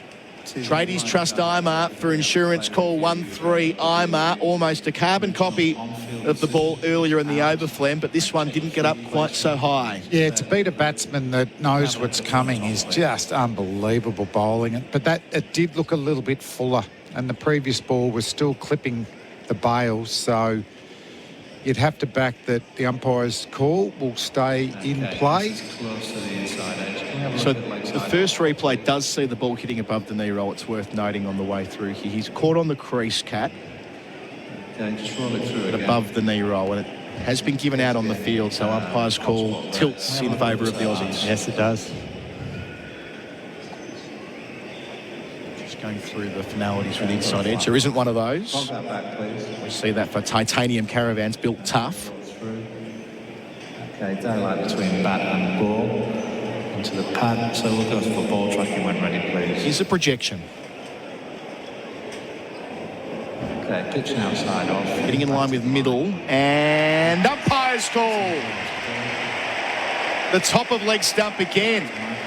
Noted before it was the identical delivery. Well, umpire's call breaks Pakistan's way the first time and Australia's the second. The Aussies have a second wicket. 2 for 49, Imam Al-Haq, leg before wicket for 12. The captain always delivers, Damien Fleming. It was like a centimetre lower. But if they'd gone up, the Australians had gone up for the previous ball, they would have kept their review, as Simon Katich was saying. But Imam Al-Haq, my questions about his batting is he just tends to go nowhere. He's also an awful runner between the wickets. Masood's been trying to rotate the strike, and half the time he's not interested. So he has, once again, though, made it hard for the Australians to knock him over. The ball is significantly older, but that would worry most fast bowlers around the world, but it doesn't worry Pat Cummins because it is sustained hostility when he is bowling. A change of angle as well, Kat. He started over the wicket, and after a couple of overs, a lot of good deliveries, a lot of balls beat the bat. But guys, I'm just going to change it up here, and 2 times in the space of 3 balls as the top of leg stump being hit. And that over has been so challenging for Imam because a couple of balls earlier, obviously been hit on the pad twice in that over. The LB then, the one that was just before that, there was a ball that Pat Cummins bowled that hit and jagged away. So this is the hard part about facing him as a left-hander or even a right-hander, because he gets movement both ways off the seam at pace. It is a bit of a guessing game at times as to know how to line the ball up. The battle again.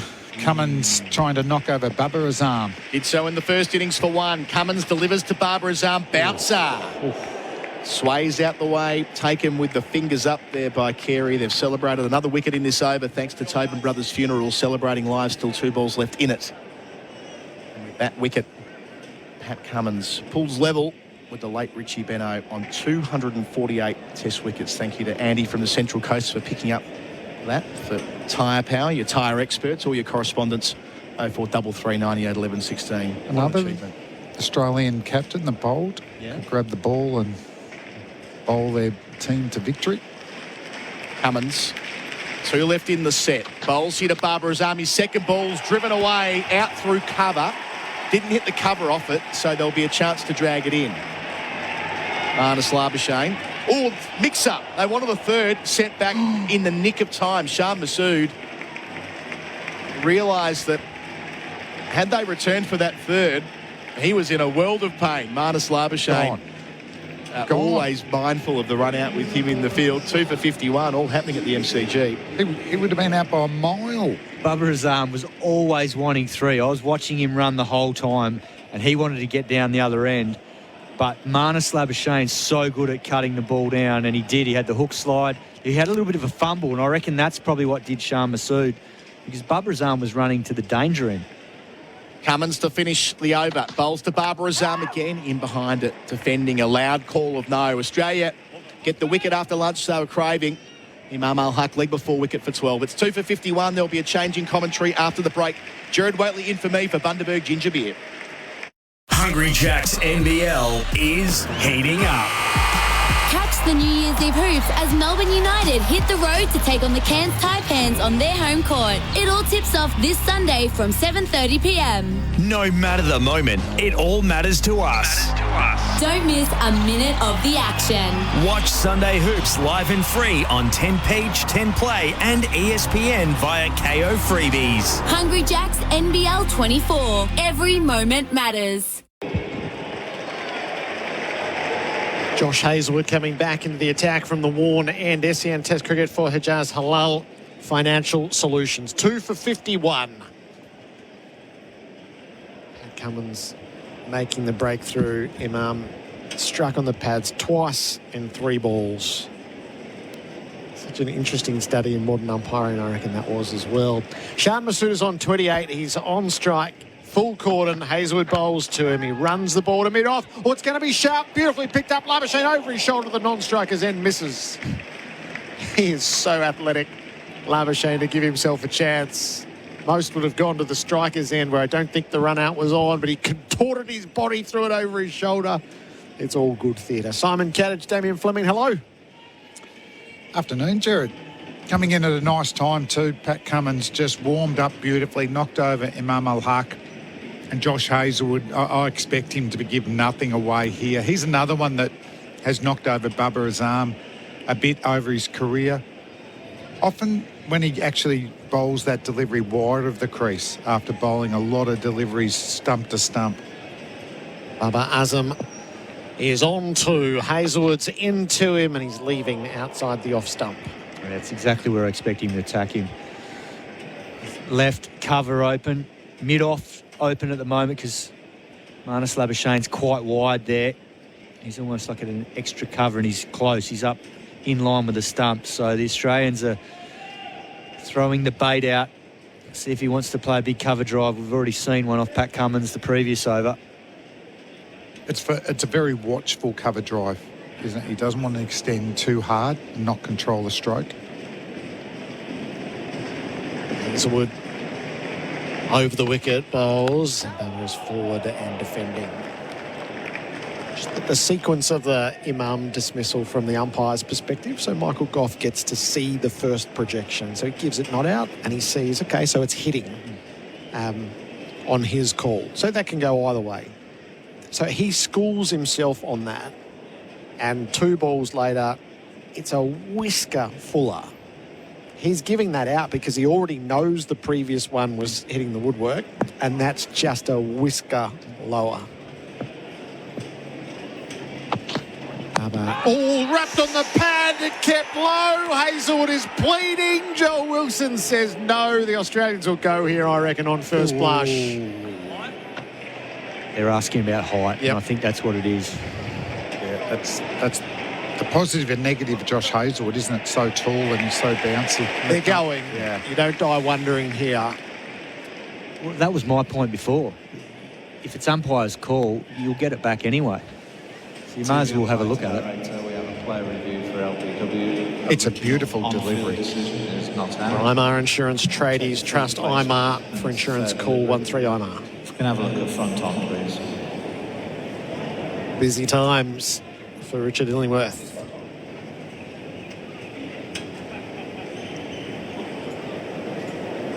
Strikes the seam, cuts in, back leg, top of the flap. Okay, rock it back again. Inside edge. We've got clear daylight between bat and ball, so we can go to ball tracking when ready, please. Azam awaits his fate. Missing. Australia don't get the umpire's call, so they lose a review. It's a breath above the bails. By a centimetre. But looking at that, that's worth having a crack at because that was so close. I reckon you'd rather have that happen than see it hitting the stumps and thinking, well, we should have reviewed it. That was what a great delivery too. Stump to stump. Bringing him forward, but it's not a half volley, then seams in. Yeah, that's why, he doesn't get as many accolades as, I reckon, the rest of the Australian bowlers. And I don't think it bothers him either, but he's just like a quiet assassin. Bubba survives. Hazelwood back at him. He's driving and flashing and missing. He looks an unsettled figure. Yeah, that's a shot of a man that just wants to get to 20. Wants to get to 20 and relax into his innings because he hasn't made runs in this series. And it won't surprise to see him nick off because that's exactly how he got out in Perth. But then that ball there that hit him on the pads just nipped back. And that's what makes batting so difficult against this new ball here. These are lean times for Bubba Azam. Hazelwood bowls to him and he leaves up over the stumps. The Holman Industries scoreboard for the Smart Gardener, Pakistan 2 for 52. I got a good feeling. Mercedes-Benz Berwick's Boxing Day sales event is now in its final days. Certified pre-owned and executive-driven vehicles from 49,800 drive away. Over 200 to choose from. Unwrap the ultimate luxury at Mercedes-Benz Berwick, Australia's most awarded Mercedes-Benz retailer. Boxing Day sales event on now until 5 p.m. tomorrow. Just 24 minutes from the Burnley Tunnel. Licence 578. SEN Cricket, Test Cricket for Hijaz Halal Financial Solutions. 2 for 52. Pat Cummins is bowling from the members' end. Shan Masood is on strike. He's tipping and thinking about running to cover. Bharat didn't come. No runs. So Shan Masood is 29 and Babar Azam is 2. There's no surprise if there's a run out at Pat Cummins' end, because you can just tell they want to get down the other end and get off strike. That's why there was one previous over, a bit of a mix-up with Babar Azam wanting 3. He wanted to get the non-strikers. Now Shan Masood bunting that to mid-off. There was no run there. 2 in the deep on the leg side. 3 slips and a gully. Cummins with a wicket in the column already. He's around the wickets. Bouncer. Masood drags it to ground. Did well. Kept it forward of square. Hammered it out to the punt road end. The pursuit right on Stark. Puts in the big strides and he hooks it in a metre from the boundary. Head relays the throw in. So the Australians save the 4. Add 3 instead. I don't think Camo will be disappointed with this. No. I think he wants to bowl to Babar Azam. And if we see the way that Babar played against Josh Hazlewood last over, well, Paddy's, I think, speedometer, I don't read much into that. I think he's just got a yard or 2 on Josh, and I think he'll bowl a fraction fuller. So I think he's vulnerable to the ball going both ways here, an LBW or the outside edge. Beach balls toppled over the fence to the crowd's disappointments. Cummins to Babar. Edge through the cordon, away from gully and down to the boundary for 4. Pushing forward, it flew between Marsh at gully and Lyon at point. A boundary for Zito all day, every day. You need a bit of that in these conditions. As a top order player, beautifully bowled again from Cummins. Babar Azam finds the outside edge. The danger at the moment is he's just not controlling his hands. He's really restless. He wants to get at the ball with his hands. He's not waiting for the ball to come. And as a result, he played a long way out in front of himself there. Cummins hits the crease. Babar defends. Yeah, that's better. That replay, I reckon his hands were like a metre in front of his front pad. That's how early he was trying to reach to that ball, and by the time it got to him, he had squared up. So that could have flown to a catcher behind the wicket easy. Yeah, and the danger with that, when your hands are getting so far away from your body, when it's that channel line, say 4th or 5th stump, and you start probing at balls that you're not lining up and getting your body behind and your head behind, that's the nicking ball. The nicking ball, I love it. These balls, Babar almost nicks. Right on cue. Wow. That really is the avenue of apprehension. That is it right there. That is full, and it seemed the other way. Got knocked over by the nitbacker, the Cummins classic in the first innings, and this is the one that hits the seam, hits that grassy area we've been talking about from the members' end. Tight line on off stump. There's enough grass there that the ball, when it hits it, certainly has started or was seen since day 1, and day 4 it's still doing it. Cummins all over Babar. Has he got him? No, he hasn't. Play and miss again. Rinse and repeat. The captain with his hands on his head. He's ever so close. 2 for 59. The Holman Industries scoreboard for the smart gardener. When shopping around for the best finance deal for a home loan, car, equipment finance, investment loan, or even debt consolidation, you want the best deal. And funnily enough, at Finch Financial, that's exactly what they do. Get you the best deal. With access to over 40 lenders, their promise is to match you with the lender that best suits your needs. So your dream car, boat, or family holiday is closer than you think, because there is no limit to what Finch Financial can finance. Call 1300 4FINCH or visit finchfinancial.com.au today. SEN Test Cricket for Hijaz Halal Financial Solutions. Well, so much for the portfolio of bowlology here, Flem. And there is that channel, as I said, from the members' end, and it's just outside that off stump on a good length, and there's still reward on day 4 if you hit it, movement. But it's a tight enough line that the batsman feels like they need to play at it. Josh Hazlewood picks it up at the Warner end. Shan Masood is 32, Pakistan 2 for 59. Masood is running the ball to gully on the bump. Marsh parries it down. No run.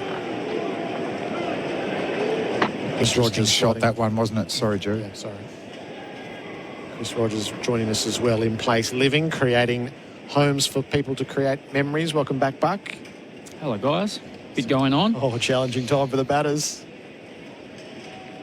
Well, Pat Cummins has been absolutely incredible this game. I think he's got 6 for 62 across both innings. Mid-wicket rather than a third slip for Hazlewood around the wicket. Masood plays in that direction. It's fielded at mid-on, no run. It's almost like Matt Page, the groundsman, has just found a perfect spot for him and just put a nice little crack in there, hasn't he? The grass, a crack. Just couldn't have asked for a better line and length for Cummins.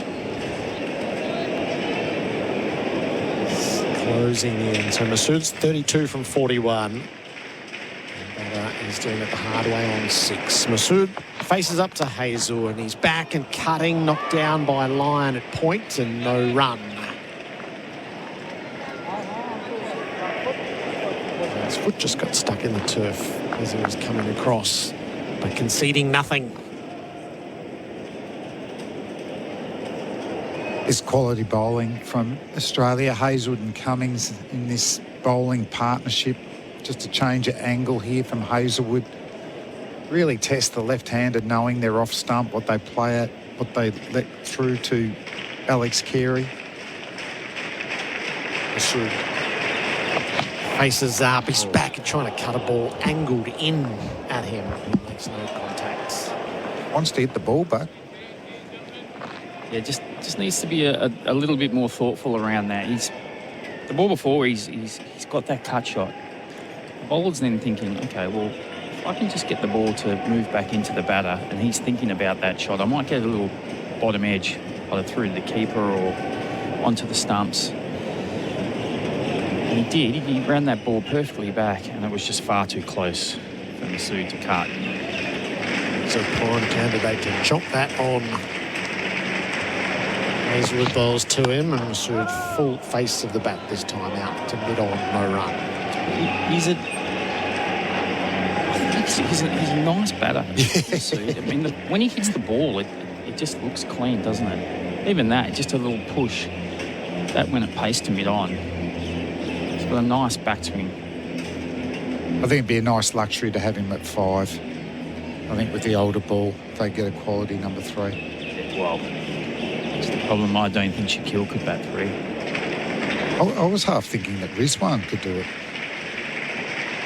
Masood upright in his stance. Hazlewood bowls to him. Masood tried to tuck it down the leg side. It rolls away. A backward square. Umpire will signal leg buys.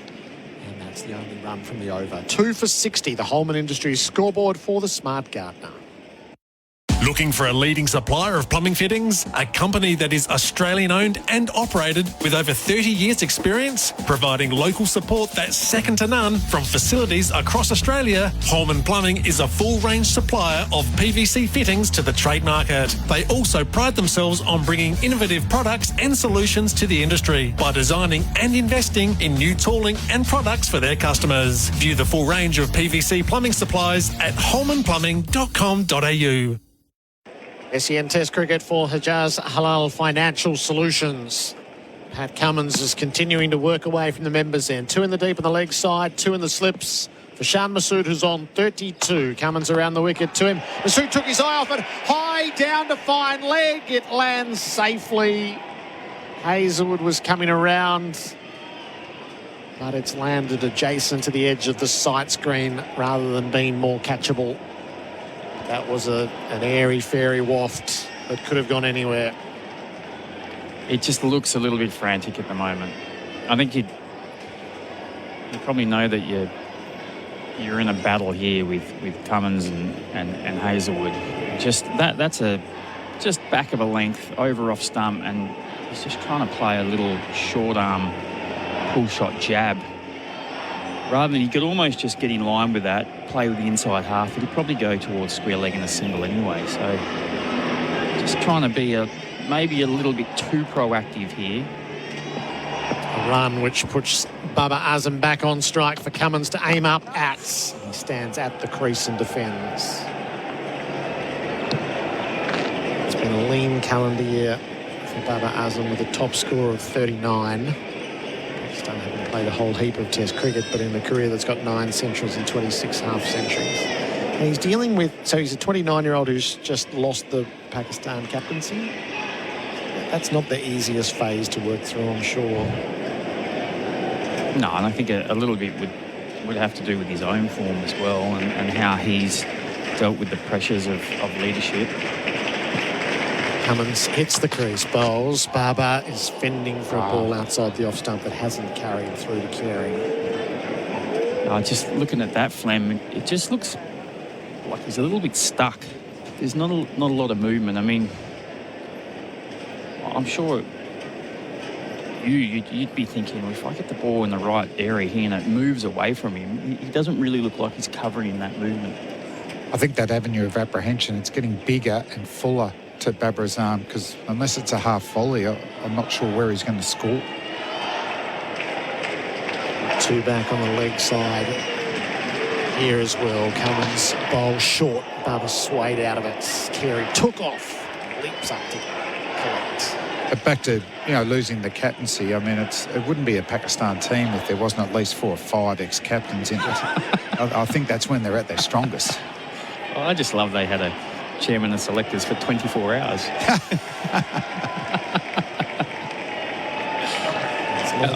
I don't know if you've spoken, but I spoke to Shaheen Afridi, and when Imran Khan came in as Prime Minister, and you know that how it all works with the politics there and the leadership, but they changed the system from 16 first-class sides to 6. And 4 years later, Imran's out, they changed it back to 16.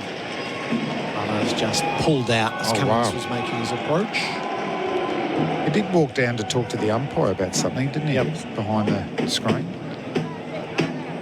So they're all going to gather in together, umpires and 2 batters. There's something very specific that Baba is trying to point out to Michael Goff. It's so wide. They're so big. You're looking at the screen, you can't imagine what it is. So the 4 umpires out of his chair. He doesn't want to do anything, Gerard. He forgot the second new ball. Pat Cummins has walked all the way down to just help them sort this out. Sure.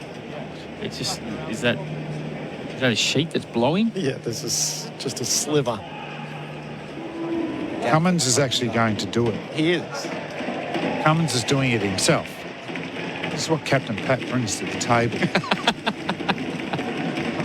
So there was a zip that was undone, and the green flap on the side of the sight screen was protruding ever so slightly. He's so cool, Pat, isn't he? Doesn't get angry, doesn't sledge. It's very finicky from Baba Azam, but it is settled. Cummins bowls to him. Bouncer. Carey had to go a long way. Couldn't quite haul it in. He got his gloves to it to take the pace out of it. It'll be a bye. Damn it. If I could bowl 140 kilometres an hour like Pat does, I reckon I'd be pretty cool as well. 2 for 62. He just got it wrong now. I wish he'd gone for the stumps. It's funny how many times the cricketing gods will make the batsmen pay when they stop the game like that. One to come in the over. Shan Masood will set. Cummins bowls to him and Masood turns the ball to the leg. They won't go for a run as Kawaja gets around quickly to his left. 2 for 62, the Holman Industries scoreboard for the Smart Gardener. The Westgate, a heavy run into the city thanks to roadworks on the bridge. 3 lanes out of action. Delays back to Millards Road. You're much better off taking Geelong Road and Footscray Road into the city. And heavy on Eastlink travelling southbound in between Thompsons Road and the Mornington Peninsula Freeway due to roadworks. Harris Scarf's Boxing Day sale is on now. Save 50% off all quilts, quilt cover sets, sheets and pillows. Exclusions apply. Harris Scarf, great brands, great prices. And the Renegades take on the Strikers in the BBL here at Live Tonight on SEN. Cricket for Hijaz Halal Financial Solutions. Josh Hazlewood is in from the Warren end. He's got Baba Azam in his sights. Baba defends the ball to the offside. All of our social interaction for Tyre Power, your tyre experts, 0433 98 11 16. It does rather annoy the cricketing public when batters are so finicky around the sight screen, and Fox Cricket have just shown what the old sight screen looked like, that you have to wheel side to side, and now we have these massive sheets that cover 3 bays, and still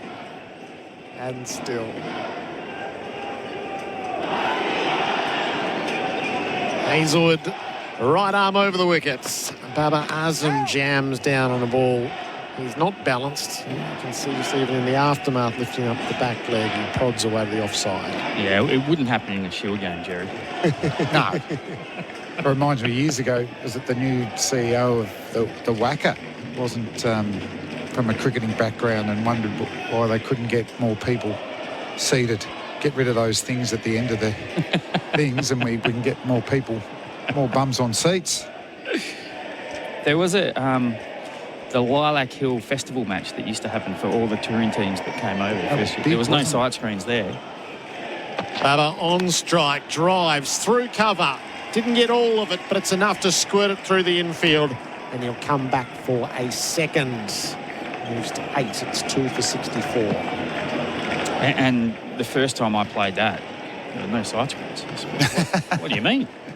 And being colourblind, no, this is Who no were you good. playing, Bucky? We played England. That was the one where Steve Harmison bowled like an 11 ball over to Ryan Campbell. I was already out. I was sitting in the change room, and just this crowd was just yelling louder and laughing louder and louder as he kept bowling wides. Hazlewood to Baba, who clips off his toes through mid-wickets. That sounded and would have felt better. It's headed for the boundary. Cummins is in pursuit. It will get there. Baba with a well-struck boundary. He moves into double figures. It's 2 for 68. Yeah, nice shot, but you expect a good player to put that away. You know, half volley on leg stump. Got it through the gap. Ran really hard too, Baba Azam. That's one thing I was noticing while the ball was going out there. But that will at least give him a bit more confidence. But you'd imagine Hazlewood now would just try and adjust his line, get around that off stump. And class players don't need a lot to get themselves back into rhythm. Baba jams down on a ball that was coming suspiciously at the pads. So Harmy's 11 ball over. I actually think it might be 13. I can't remember, but we go back and find it at some stage. But yeah, he couldn't land it on the cut strip. Was it the same tour he bowled the wide first ball, or was it the previous tour? I think it was, yeah. It's all about preparation.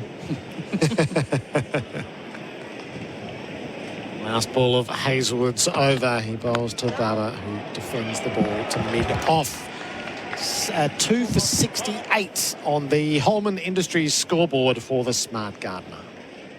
McCafe. It's the place where rich iced lattes and cool iced mochas go to chill out. Drive through for a barista-made ice-cold coffee at McCafe today. The SEN app is now compatible with Apple Watch.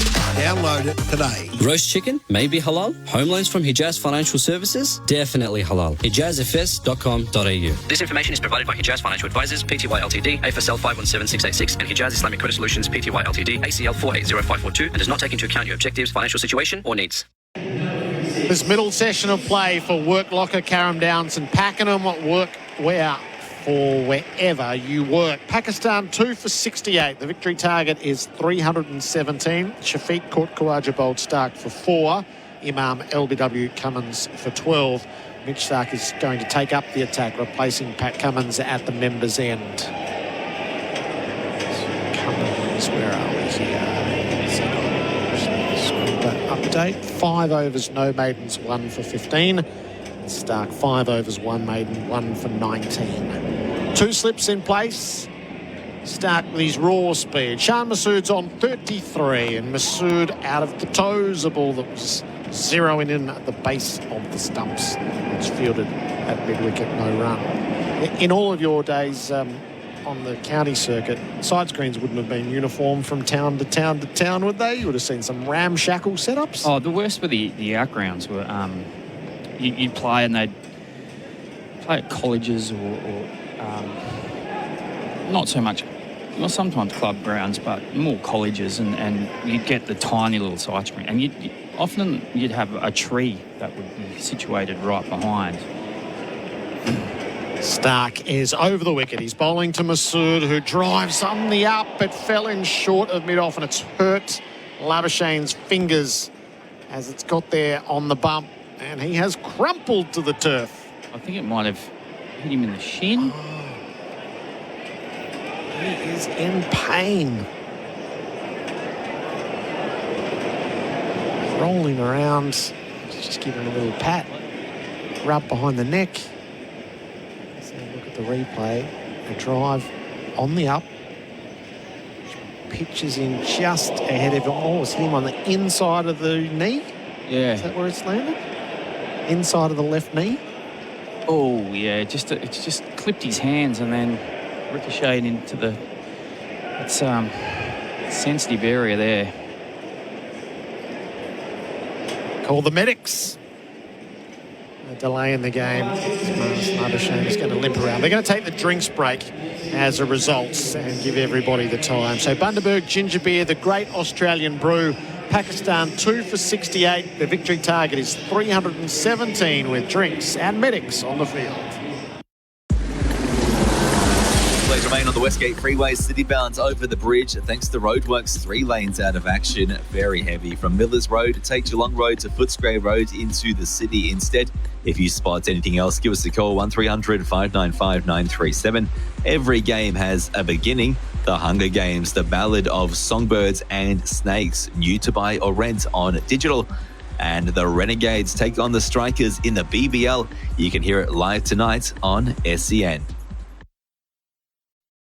For over half a century, there's one name that Aussie gardeners have come to trust. Holman offer a range of quality watering equipment with an affordable price tag. For the past 55 years, this family-owned business has been helping gardeners save time, money and water. And now, with Holman Smart Watering products, you can water from anywhere, anytime, all from your smartphone. So, protect your garden from the heat this summer with the name you trust. Holman, for the smart gardener. Create a home for the holidays with Oz Design Furniture and save up to 50% off selected items. Hurry, sale ends Monday. Oz Design for life. T's and C's apply. The SEN app is now compatible with Apple Watch. Download it today. Ready for the road? You will be with a brand new Toyota Hilux. Stock is available now, so awaken your unbreakable with Australia's #1 selling vehicle. Check your local dealer as stock may vary. Oh, what a feeling. Toyota. Looking for a leading supplier of plumbing fittings? A company that is Australian owned and operated with over 30 years experience, providing local support that's second to none from facilities across Australia. Holman Plumbing is a full range supplier of PVC fittings to the trade market. They also pride themselves on bringing innovative products and solutions to the industry by designing and investing in new tooling and products for their customers. View the full range of PVC plumbing supplies at holmanplumbing.com.au. And Sean going back to cut, doing it beautifully. Straight at Mitch Marsh at point, hammered it through cover point by the end. Can't get out to Cummins. Bowls here. He's hit on the pad again. Decision for Goff. Goes Cummins' way. But Pakistan are going to turn to the DRS. One in middle. And umpire's call. The top of leg stump again. Hazelwood to Baba, who clips off his toes through mid-wicket. That sounded and would have felt better. It will get there. Our second session on day 4 for Work Locker, Carrum Downs and Pakenham. Workwear for wherever you work. Adam Collins jumping in. I've got Chris Rogers with me. Bharat Sunderasen jumping in as well. Our experts all here, along with Bundaberg, Ginger Beer, changing commentary, all the rest of it. Bucky, you've got an article up from 2002 from when Steve Harmison bowled all those wides at Lilac Hill. We're talking about sight screens, Bharat, and weird sight screens around the world after that period of, well, living dangerously for Pakistan has been and went for the time being anyway. Babar Azam just stabilising his innings. He's on 12. Shah Massoud, scoring rates dropped from the first half an hour, only up to 33, but looking to score when he can. Mitchell Stark here after the interruption, continuing his over. Shah Massoud pushing through the covers. Lovely shot. We'll get 2 for that. Wide of Labuschagne and make that 3. So Shah Massoud up to 36, 2 for 71, the score, Bucky. We spoke a little bit about it earlier. He just seemed a clean striker. I mean, he just clipped that. He just kind of leant into it, almost just let the end of the bat do the work. It's almost effortless. Manas had to chase that ball down, just having recovered from that blow to the side of his knee. Yeah, so they finished up the treatment of that in what became the drinks break, and their first ball after it is galloping after another one. So Stark still got the 2 slips in gully, or a split cordon almost, 3 slips and a 5th slip. Bowls here to Babar Azam across him over the wicket, pushed just in front of square. Sweeper at deep square leg, charges in. Babar Azam 13, 2 for 72, the score, Pakistan. The sight screen that I remember being most drawn to in England is the one at Bath, where they've painted a wall at one end of the ground next to the train line from memory. They've just painted the whole thing white for about 50 metres. So no complaints there. Beautiful ground in the... they play in the Somerset League, Bath from memory. He played a season of club cricket down that part of the world, Bucky? Yeah, no, further at Devon. Devon, yeah. A number of years for North Devon, up at Instow, where Dave Shepherd originated from. Over the wicket here, Stark pulling out behind square for 1. And Shah to 37, 2 for 73. The umpire, the late umpire, David Shepherd. Saw somewhere on social media this week he would have been 83 yesterday, David Shepherd, passed away a little while ago. He, was that the club you played with where you made 100 batting right-handed, or was that somewhere else? Oh, I didn't make 100. I played a number of midweek games batting right-handed. I made 190. Story contained within your book. What was your book called again? Bucking the Trend. Bucking the Trend. Great read. Good book. You and Daniel Breddy. That wasn't my choice for the title. That was Daniel's. Here's Stark bowling here and leaving alone outside the off stump to complete the protracted over. 2 for 73 on the Holman Industry scoreboard for the Smart Gardener. They're 243 away from their target of 317. Shah Massoud 37, Babar Azam 13.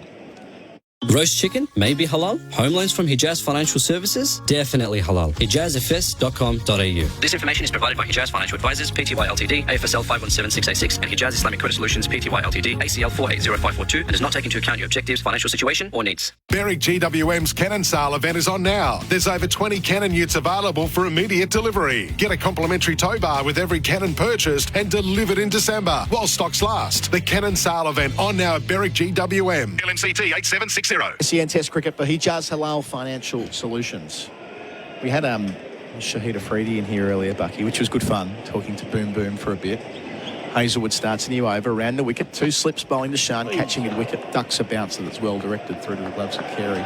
But Baz pointed out to me at lunch that Jahangir Khan was here as well, the great squash player who I think, when they talk about sports people being so far ahead of anyone else in their field, obviously there's Bradman in our game, but Jahangir Khan, something similar in squash. Oh, very much so, through the 70s and 80s. And never thought I'd see Wasim Akram and Waqar Younis get starstruck in a cricket setting. Oh, you should have seen them. Waqar Younis saw him already sitting with Wasim Akram. I remember last year, Baz, when we were in Karachi, wasn't it? As Hazelwood bowls round the wicket and driving Shah Massoud, an attractive cover drive. He checked it to an extent, but the timing's magnificent. Shot of the day. He's 30, make that 41 with the boundary. 2 for 77 Pakistan. Well, that is the shot of a class player. He got out driving twice in Perth. And one of the things he doesn't really get his head right out to the ball, but because he's quite tall, he can just swing through the line of the ball, and that one's hit the middle of the bat. There's an element of danger when he plays that shot because I don't think he quite gets out to it, but equally, when he strikes it like that, it looks amazing. 5 fours for Mate Internet and Mobile. Hazelwood bowls and hit on the pad. Shah Massoud past the inside edge. Joel Wilson says no. Doesn't have the energy of one they're going to send upstairs. No, Hazelwood walks away. Yeah, when we were in Karachi last year, we're visiting the Gymkhana, the original Karachi ground before they moved to the National Stadium. Jahangir Khan's got, there's pictures of him everywhere there. Everywhere, yeah. He's got his own room, own building. Yeah, so Waqar Younis spots him, Baki, already sitting down with Wasim Akram. I saw him, he ran towards him, got a couple of the other Pakistani journalists to immediately take a picture of him sitting next to Jahangir Khan. Got the selfie. Yeah. We should have got him in here in hindsight. So here's Hazelwood, got the slow clap on the way. Bowls to Shan, takes on the short ball, gets it well straight of the man at deep backward square, out towards the city end boundary, and it will be dragged in by Nathan Lyon with a metre to go. They walk a third. Shan Massoud, after the drinks break, has turned up the volume, 11 runs in a hurry. He's up to 44, 2 for 80 Pakistan. Yeah, I mean, he's good off the front foot, as we've seen with that cover drive, and then equally, you probably think that short ball is coming. There's 2 out in the deep behind square on the leg side. He was good enough to rock back and hit it well in front of square, and that takes some skill with not just kind of to roll it round the corner. And Babar Azam finds some form. He has got a 4th innings 100 against Australia at Karachi, that same test match we were referring to last year when he made an unbelievable 196. Hazelwood to him here, and he knocks it on the head back down the pitch where there won't be a single when they were chasing 500 odd, and they nearly got it, Bharat. Yeah, and him and Mohammad Rizwan both got 100s, didn't they? Yep. Batted for nearly better part of 2 days. I think what Shan Massoud's doing at the other end, Baki and Adams, kind of helping Babar Azam, so he can just feel his way into this innings. Just looking better and better every time he's on strike. Yeah, I mean, that was a lovely forward defence. It looked assured. So Hazelwood. It's another crack at Babar Azam. Bowls here to finish the over, and he defends again right at the middle of the bat. That's a good sign for the former captain. He's up to 13. The current skipper's 44. Pakistan 2 for 80 on the Tyre Power scoreboard. Toyo 25% off. Get your New Year's Eve party started with Lombard. With the largest range of New Year costumes, noisemakers, hats and balloons. Bring on 2024 at lombard.com.au. SEN app is now compatible with Apple Watch. Download it today. In Place Living. Design and develop customised specialist disability accommodation, valuing inclusivity, innovation and compassion. Because beautiful homes should support independence and choice for Australians with disability. To learn more, visit inplaceliving.com.au. Wicket and 55 runs in the session so far for Mate Internet and Mobile. Session for work blocker. Karen Downton Pakenham. Workwear for wherever you work is Stark. Sets off again away from us. Into Shan Massoud. He's 44. It's full. Full enough to tuck. Finds a gap at deep backward square. That is immense timing. There are 2 men set back. One at fine leg, one at deep backward square. He's bisected them, and it has flown to the rope out towards the old Bay 13. Shan Massoud, 6 fours in his 48. Beautiful. It's just in lovely rhythm, isn't he, Bharat? I mean, that looked like a Yorker that he had to dig out, but he's managed to hit that at pace and pierce the 2 boundary riders out there behind square. Just unbelievable timing. 56 balls he's been out there for, nearing a milestone. Stark in, bowls to Shan Massoud. He pushes him through the covers. Should get 2, and will. That's Shan Massoud's half century. He'll need to play quite the captain's knock to get them to 317, but he's batting with purpose, he's batting with belief. Shan Massoud, only 57 balls for his half century, 6 boundaries along the way, and looking the part on the MCG, Chris Rogers. Yeah, well, as his teammates are hopefully yelling out, double up here, because he's got to make this count. He threw away his innings in the first innings when I think he made 54, was it? First time around he made, yeah, quite right, 54 from 76. And now, I mean, he's got this opportunity. He's got to go on with it if Pakistan are, I hope. Stark bowls to Shan again on leg stump, more runs. Just a single to find leg. Gets one and moves to 51. I mean, we spoke earlier to Kat about the process of chasing down a massive total. You've been involved in a very famous instance, or example of this in county cricket back in 2014, where for Middlesex you chased down 472 on the final day and made pretty much half of that yourself. I mean, putting yourself into the shoes of Shan Masood, how do you go about setting yourself for this massive task?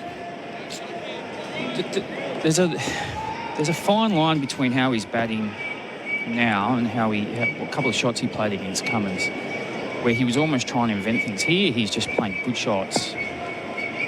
Back to Barbara Azam facing Stark, and he takes him out to deep square leg as well, or deep mid-wicket. Just straight at deep square, so they'll get back for two. Barbara Azam now getting into some rhythm. He's 15, 2 for 89. The one thing you know in this situation is the bowling team is trying to bowl you out. So they're gonna give you opportunities to score, because they're not just going to hang in a channel and wait for you to make a mistake. They're going to try and make things happen, whether it's the short ball tactic, whether they go at the stumps. And on this pitch, it's probably as good to bat on now as it has been. So all you need to do is just be patient, just wait, and make sure you put away those opportunities. Just make sure that you know there's going to be some good balls coming. Stark to Barbara Azam, back of a length, defended down the pitch. They're going to bowl you some good balls. You might beat the bat. Those kind of things. You just hang in through there. And then when you get these moments, Stark comes on and he might concede a few runs quickly. So you're just trying to kind of ride those waves, get the rhythm of the game.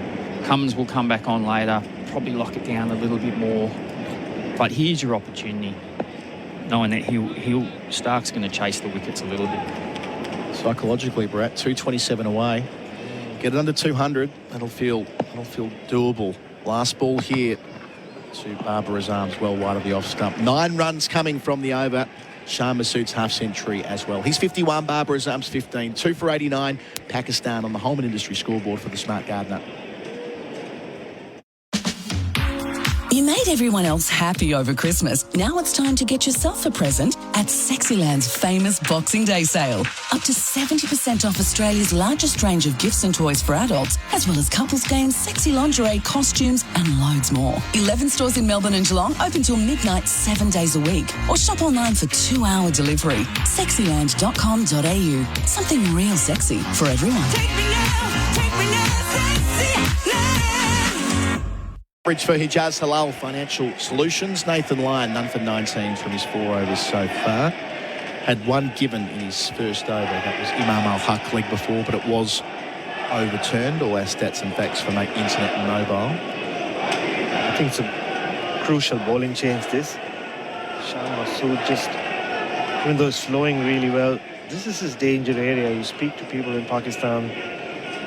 So once it gets to 50, as we saw in the first innings, there is a period where there can be a loss of concentration. He seems to have gone from 4th to the 5th gear, so expect him to look to attack Nathan Lyon. You can see long off, a very straight long off back on the fence. And so they start with a slipper short leg at mid-wicket, backward point, extra cover, mid-on, long leg. Line bowls here around the wicket. He hits the pad of Shan Masood straight away, but it's going over the top. Shan Masood is in the first thing. He's trying to make room to find anything behind point here, Bucky. Yeah, it's just got to be careful of that one that skids onto him straight into the stumps. It almost looks like he just wants to whip it through mid-wicket. Well, that went straight on, didn't it? Checked his shot. The last moment. Line bowls to Shan Masood, goes back, and this time he can cut. And cuts truly. Had one man to beat with point up. Did so convincingly. Shan Masood to 55. Another boundary for Azito, 2 for 93. Yeah, that's your money for Jam, really. For him, because he's tall and he's got long limbs, he can swing that bat hard. If he can get a bit of width, just rock back, he's able to beat that deepish cover point, who's now gone out to the boundary. I suppose that's a big part of chasing down a target as well, making the fielding side make moves on your terms. Lyon bowls to Shan Masood. He's in behind it defending. Quick single, takes on Warner and through. Good running from Babar Azam running to the danger end, 2 for 94 Pakistan, 222 away from their victory target. Not only is it good running, it's high-class batting because you've got your boundary, and then you just nudge in, you get your single, get down the other end, just calm down for a second as well. Don't get too carried away, but you've chipped away 5 from the total. Just if you can keep doing that for a little while. So 3 catching men in close, 2 on the leg side with Babar Azam on strike. Line over the wicket, southern end, and he bisects those 2 catches. Out to deep backward square, they can walk a single. Another run knocked off. Babar Azam 16, 2 for 94, growing in confidence. It's not quite a momentum shift towards Pakistan, but it's a good period for them. Runs are coming quickly, but also without them having to take any risks. And you can see Babar Azam benefiting from the way Shan Masood's batting, like I said earlier. Previously in the series, he's had to bat with the likes of Imam-ul Haq, where he's had to take the initiative. Doesn't have to do that, just knock the ball around, give Shan Masood the strike. And now they've taken out the short leg and just put him in a short point. Catching point, 15 metres from the bat. Line bowls and Masood cuts out to the sweeper, who's now out there. About 3/4 of the way to the rope, Mitchell Marsh. 1 more for Shan, who's 57, 2 for 96, 1 left in the over. I think the catching point is as much just to stop the little open face nudge just into the offside and quick single. Just so then Lyon can hopefully go to work on Masood. Last ball here. Lyon to Babar again, and Babar defends. Bat and pad close together. 7 runs from the over. Good passage of play for Pakistan. They're 2 for 96. Shan Masood 57. Babar Azam 16 on the Tyre Power scoreboard. Toyota 25% off. Liberty Home Loans hit different. They're for the free thinkers, the go-getters and the creatives. So if you're a free thinker, you'll be right at home. Liberty, loans for free thinkers. Visit liberty.com.au. That's how we want. Approved applicants only. Lending criteria apply. Berwick GWM's Cannon Sale event is on now. There's over 20 Cannon utes available for immediate delivery. Get a complimentary tow bar with every Cannon purchased and delivered in December while stocks last. The Cannon Sale event on now at Berwick GWM. LMCT 8760. With Hijaz Halal Financial Solutions, Mitch Stark to continue from our northern end here. Be away from the pavilion. Yeah, back to that point from the previous over. Sort of being able to, as a batting side when chasing, start manipulating the field.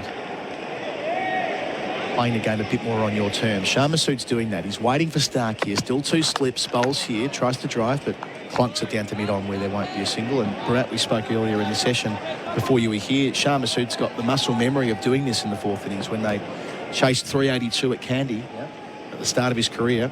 He was there, stood up, made 125 opening the batting. And look at some of the others in this batting lineup. Babar is out there, Rizwan to come. Pulled off some great run chases.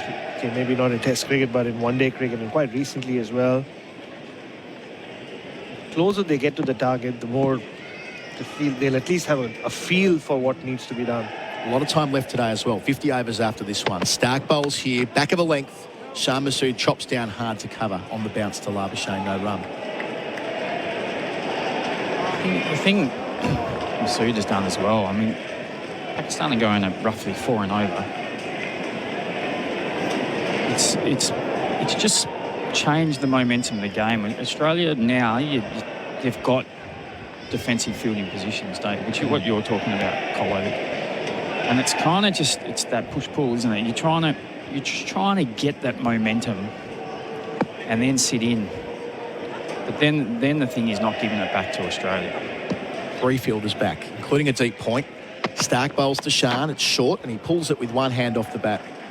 along the turf to deep square leg for one. He's 58, 2 for 97. There's 50 overs left today. If these two could bat for 20 overs, which is not that lot in Test cricket, and they can get 70 runs, that's being pretty conservative compared to how they're going.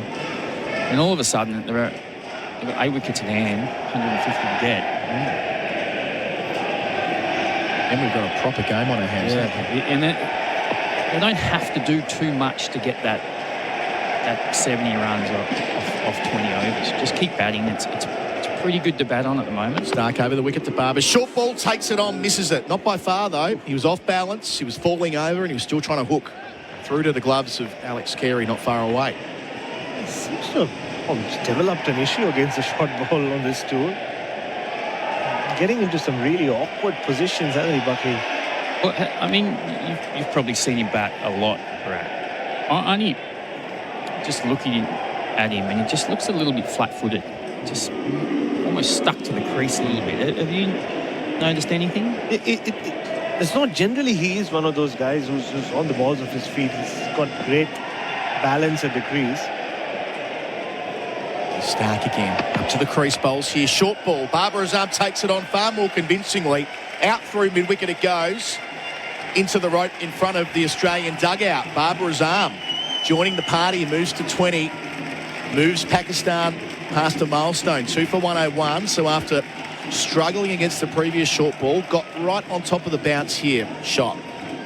Yeah, I mean, it could be as much as the timing of his trigger movement, and just watching him then, he went really early. It was almost, he knew that the short ball was coming, so he thought to him, I've got to get into position early here, and there's an opportunity to hit a boundary in front of square. They put on 50 as well for mate Internet and Mobile. Last ball of Stark's over. Leaves it alone, Babar Azam down the other end. End of the over, there'll be a change in commentary with Gerard Whateley in for me. No, it won't be, not quite yet. My apologies. On the Holman Industry scoreboard for the Smart Garden at 2 for 101. Having a New Year's Eve party? Shop Lombard, open every day to 2024. Shop costumes, balloons, hats, blowouts and poppers in store now. Lombard.com.au. SEN app is now compatible with Apple Watch. Download it today. Chocolate soft serve changed the McFlurry game. Now the Tim Tam Chocolate McFlurry is changing it again. Rich chocolate soft serve, crunchy Tim Tam biscuit crumbs and delicious Tim Tam sauce. Very chocolatey. Available at participating restaurants for a limited time. SEN Test cricket for Hijaz Halal Financial Solutions. Shan Masood is the first Pakistan captain to score a half-century in both innings of a test in Australia since Imran Khan in 1983. Nathan Lyon starts the new over. Well forward in defence. A few caveats there. But Nick Savage, not a bad one there. Imran Khan, when he originally wasn't going to tour here in 83-84, they dropped him because he couldn't bowl. And he said, no, actually, why don't you sack the selectors instead? Then he got on the tour. Very Imran behaviour. Line bowls round the wicket and defends back down the pitch. Hello, Ian Smith. Hello, how are you? I'm feeling pretty good, you know. This test match has a vibe to it, doesn't it? I think you'll have to get your 5th day shirt out, I reckon. Yeah. Yes, quite. Didn't iron 5 shirts for this test. Didn't have the expectation. Maybe I should have. Line bowls round the wicket. Lunging forward in defence is Shan Masood. It'd be nice to know what Bharat's 5th day uniform looks like, because we haven't seen it very often in tests over here. Yeah, that's correct. I thankfully don't have to iron myself, so... It's such an organised dresser. I'm surprised you don't have a good relationship with an iron. That's how you and I are different, I suppose. Line bowls. The captain, Masood, gets forward and tucks it round the corner. Another single, 59, 2 for 102. We're seeing this period of accumulation, but at a pretty good run rate, Smithy. Yeah, and well, in 15 runs' time, it'll be 199 to get. And when it's under 200, that's another thing you just tick off in the dressing room as targets. Miles away still, aren't they, really? But 214 away. 215, actually. They trail by 214. Bay 13, clapping line in his bowling from that end. Delivers here. Babar Azam tucks it as well. So short leg on the bounce. Good stop from Labuschagne. For the first time. I was just going to say, there are signs, though. There are, absolutely. Players out ringing boundaries and things. The first time Australia have struggled to bowl tight overs to Pakistan in this series. Last ball of the over. Line over the wicket. Bharat using his feet back over his head, 4 runs. He crunched it hard. Lyon thought he was in the frame there. Stuck up a mitt. Didn't drag it down. Bharat boundaries in consecutive overs. He's up to 24. Shah Massoud 59. They're 2 for 106 on the Holman Industry scoreboard for the Smart Gardener. Get it right the first time with K-Rain Irrigation. K-Rain is the landscaper's choice when it comes to professional irrigation supplies, and for very good reason. K-Rain features durable and high-performance products, which make it the industry leader for household or commercial irrigation. There's a wide range to choose from, and it's all available at leading hardware stores. K-Rain, the landscaper's choice. For the full K-Rain range and helpful tips, visit k-rain.com.au today. 4 boundaries for Bharat for mate, internet and mobile. And, well, predictably, understandably, Pat Cummins with Australia just drifting a wee bit says, I'll take the ball here. Well, it's because he's confident in his ability with the ball at the moment, and why shouldn't he be? Because he is bowling a treat, an absolute treat. But he's got to keep looking for success. He can't let it drift either. Round the wicket to Shah Massoud. Bowls here, first ball with a new spell. Worked just behind the square leg umpire for 1. Massoud into the 60s from his 70th ball, 2 for 106. How about that shot from Bharat last ball of the Nathan Lyon over, as if to say, we're in this. He could just, when Bharat had a perfect defensive technique, could have just dotted it down in front of him. He thought, no. And I think he's almost feeding off his captain. Yeah, very much so. Former captain feeding off current captain. Yeah.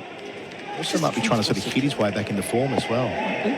I think he's just played himself nicely into this innings because Shan has allowed him to do that. Boundary of Stark and that one of Lyon. A lot of intent in it. So Cummins away from us. Passes umpire Goff. Bowls here to Bharat. Short enough to cut. Finds the gap between point and gully. And it will just about get to the rope. Won't quite reach it. They'll return for an easy 3. 2 for 110.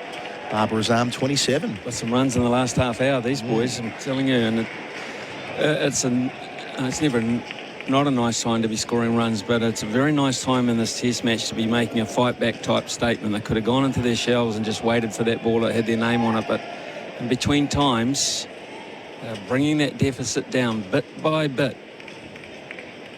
So what they really have accelerated, just taking a quick look here. The last 10 overs, they've scored 55 runs. So, you do the math on that one. And without taking any risk or trying anything onto it, it's been good, proper cricket. And these 3 shots that Bharat has played, the pull shot, the shot over Nathan Lyon's head, and the last one in particular where he just rode the bounce, waited for it. That's his skill, that's his speciality, isn't it? It's a really good signs for Pakistan. Not just for this run chase, but for Sydney as well. So more than a third of the way there. Still 207 to go. That's the next little mini milestone here for Pakistan. Captain to captain. Cummins bowls. Shah Massoud edges to second slip. It's always Cummins when they need him. The captain brings himself back and takes out the opposing captain, who was batting brilliantly. But Stephen Smith in the cordon, low to his left, fabulous piece of fielding, a fine piece of bowling. Pakistan 3 for 110. Shah Massoud gone for 60. And when we analyse this test match, one of the aspects we'll talk about is the catching. Australia have caught at a very, very high ratio. Pakistan did not. And that is the reason why Shah Massoud goes from 60 from 71 deliveries. That was a beautiful judged catch from Stephen Smith. Hands low to the ground, soft hands, pouched. Gets a great ovation, Shah Massoud, from a very appreciative crowd who realised that he was trying to take the fight back to Australia. But his particular fight is done and dusted. Pat Cummins, the Grinch of cricketing fantasies and dreams, isn't he? You just knew it. It was so inevitable when you saw him at the top of the mark, having brought himself back on. Knew exactly what he had in mind. Slightly loose shot from Shan Massoud. Smithy just poked at one outside off stump. Ball did straighten a little bit. That face close slightly, and Steve Smith is such an excellent catcher. Yeah, seeing a replay here for Titanium Caravans built tough. That was a very good catch low from Smith. It'll be a contender for our Macca's catch of the summer. Clean bowl your taste buds with a chicken Big Mac. And Australia get to celebrate their second wicket of the session thanks to Tobin Brothers Funerals celebrating lives. And just when it was drifting, Cummins as the leader, as the captain, being able to say, Smithy, I'll just take control of the situation for a wee bit here. And what do you know? 3 balls later, the partnership is broken, having added 61 classy runs together. And I think with that too, it's another example how his captaincy is growing. You know, when you're a new captain, you're a bit reticent to take people off and say, I could be a better option. You're just a bit more laid back about that kind of attitude. But these days, Pat Cummins decides, no, I got to do it. It's on me. It's my turn, and I'm not hiding. He did that throughout the World Cup as well. So it's not just in Test cricket. Think back to that World Cup final. His strikes when he got rid of Shreyas Iyer. So straight away for Sort Shaquille, a man at leg gully. They fancy him with the short ball. Cummins ran the wicket to him, goes full to begin, pushed out to cover, no run. And it's that bowler's intuition that his fellow bowlers talk about a lot, that they've enjoyed since he's become captain, but also since he started growing as captain. Just knowing exactly when to make that bowling change. And we saw with Cummins as well, that first spell after lunch, Smith, he bowled exclusively over the wicket to Shah Masood, beat him a couple of times. New spell, change of angles, straight away the dynamic changes between the pair. Always one step ahead, Pat Cummins. 2 balls left here at the new man, Salt Shaquille, short down the leg side, nearly catches up with it, pulls out at the last minute, rightly so, given there is that leg gully. Yeah, leg gully is Usman Khawaja, and I might have missed a beat here. Is it Cameron Green and gully? Quite right. That's quite a useful sub to bring on. Just chuck a guy in the gully who might be the most capable fielder to ever do it. And it's for Mitch Marsh. I don't think I see Mitch Marsh out there. No, he's not there. Yeah, it is for Mitch Marsh. Mitch Marsh was in gully when Cam Green was substituted for David Warner in the last innings. He was at first slip. Yeah, there was a chat about it with Mitch Marsh this morning. Well, he'd been sort of thinking ahead as to where Green might field in a reconfigured slip cordon if Warner, or when Warner goes. Cummins to finish the over, back of a length. Nicely played by Salt Shaquille into the offside. End of the over, an over where Cummins struck back into the attack. Shan Masood gone for 60. Pakistan 3 for 110. And that's on the Holman Industry scoreboard for the Smart Gardener. Gerard, Whateley in for me. Boxing Day is bigger and better than ever at Chadstone, the fashion capital. Explore all the offers and real-time parking info at chadstone.com.au. The SEN app is now compatible with Apple Watch. Download it today. Check out Hilux and Kluger, available this festive season at Chadstone Toyota. There's the tough and reliable Hilux Rogue Workhorse or the sophisticated Kluger, perfect for the family and ready for delivery now. Visit chadstonetoyota.com.au. T's and C's apply. Oh, what a feeling. Toyota. SEN Test Crickets, the Holman Industries scoreboard for the Smart Gardener. 3 for 110. Lyon begins his fresh over.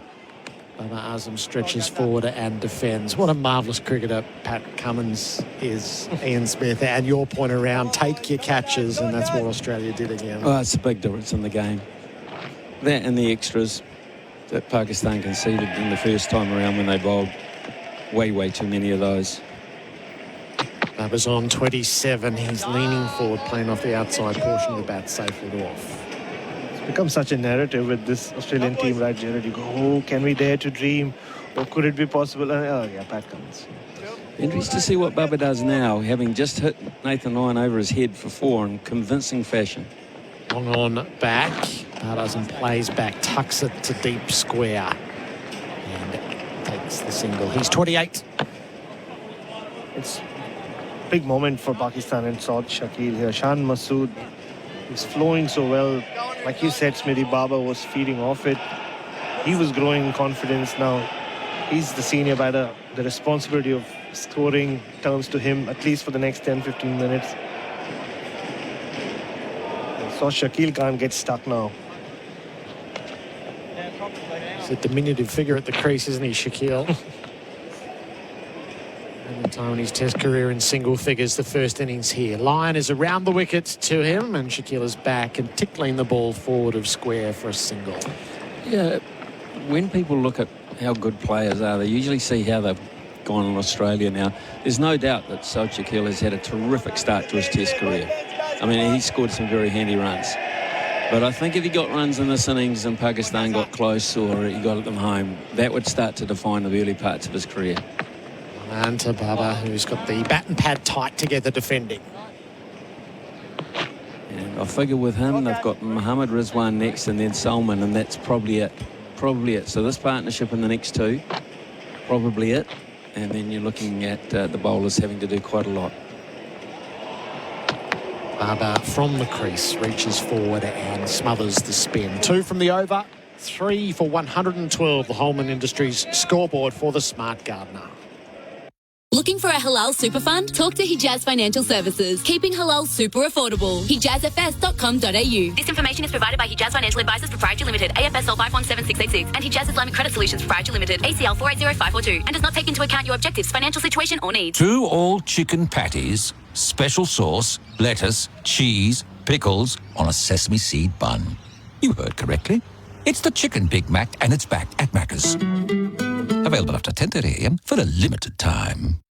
For your chance to win a $100 Liquorland voucher, head to iCanWin.com.au and tell us why you are a local cricket legend. At lunch every day of our Test summer, we're handing out that pass and talking to you about cricket in the suburbs and towns of Australia. Shakil faces up to Cummins, who beat him on the outside edge. Carey held the ball aloft with a lot of encouragement from Smith in particular. Cummins never really thought it had feathered. Interesting to see Mitch Marsh back on the field. So Cameron Green has gone off. But the other thing that Mitch Marsh is doing is he's warming up. So whether Pat Cummins has decided that Nathan Lyon takes a bit of a breather from the Shane Warne stand and he just gives Mitch Marsh a couple of overs on the basis that he does tend to make things happen with bat or ball, that would be interesting. Just sitting back taking Steve Smith for granted as a slip fielder, and we shouldn't do that. I mean, that was a tough catch. Yeah. There's a leg slip in place. Cummins around the wicket. Shakil leaves.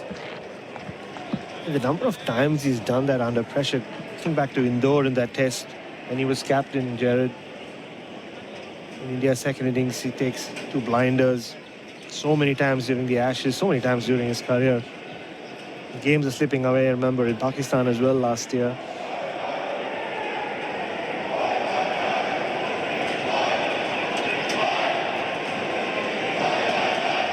22 minutes from the tea break for Bundaberg Ginger Beer. Brilliant blue skies overhead.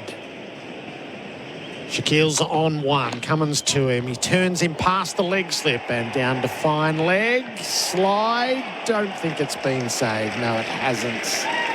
Hazelwood's got to it but ran out of room and into the rope for 4.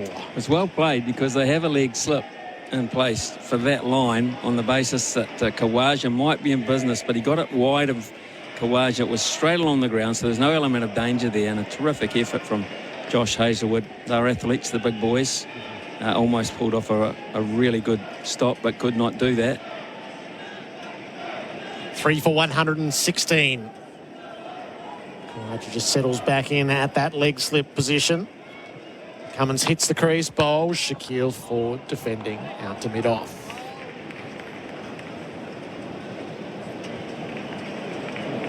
Think of where Pat Cummins, although he's still a long way to go in his Test career, fits in with the greats of Australian cricket when it comes to bowlers. Just the impact he has in these spells, right, Gerard?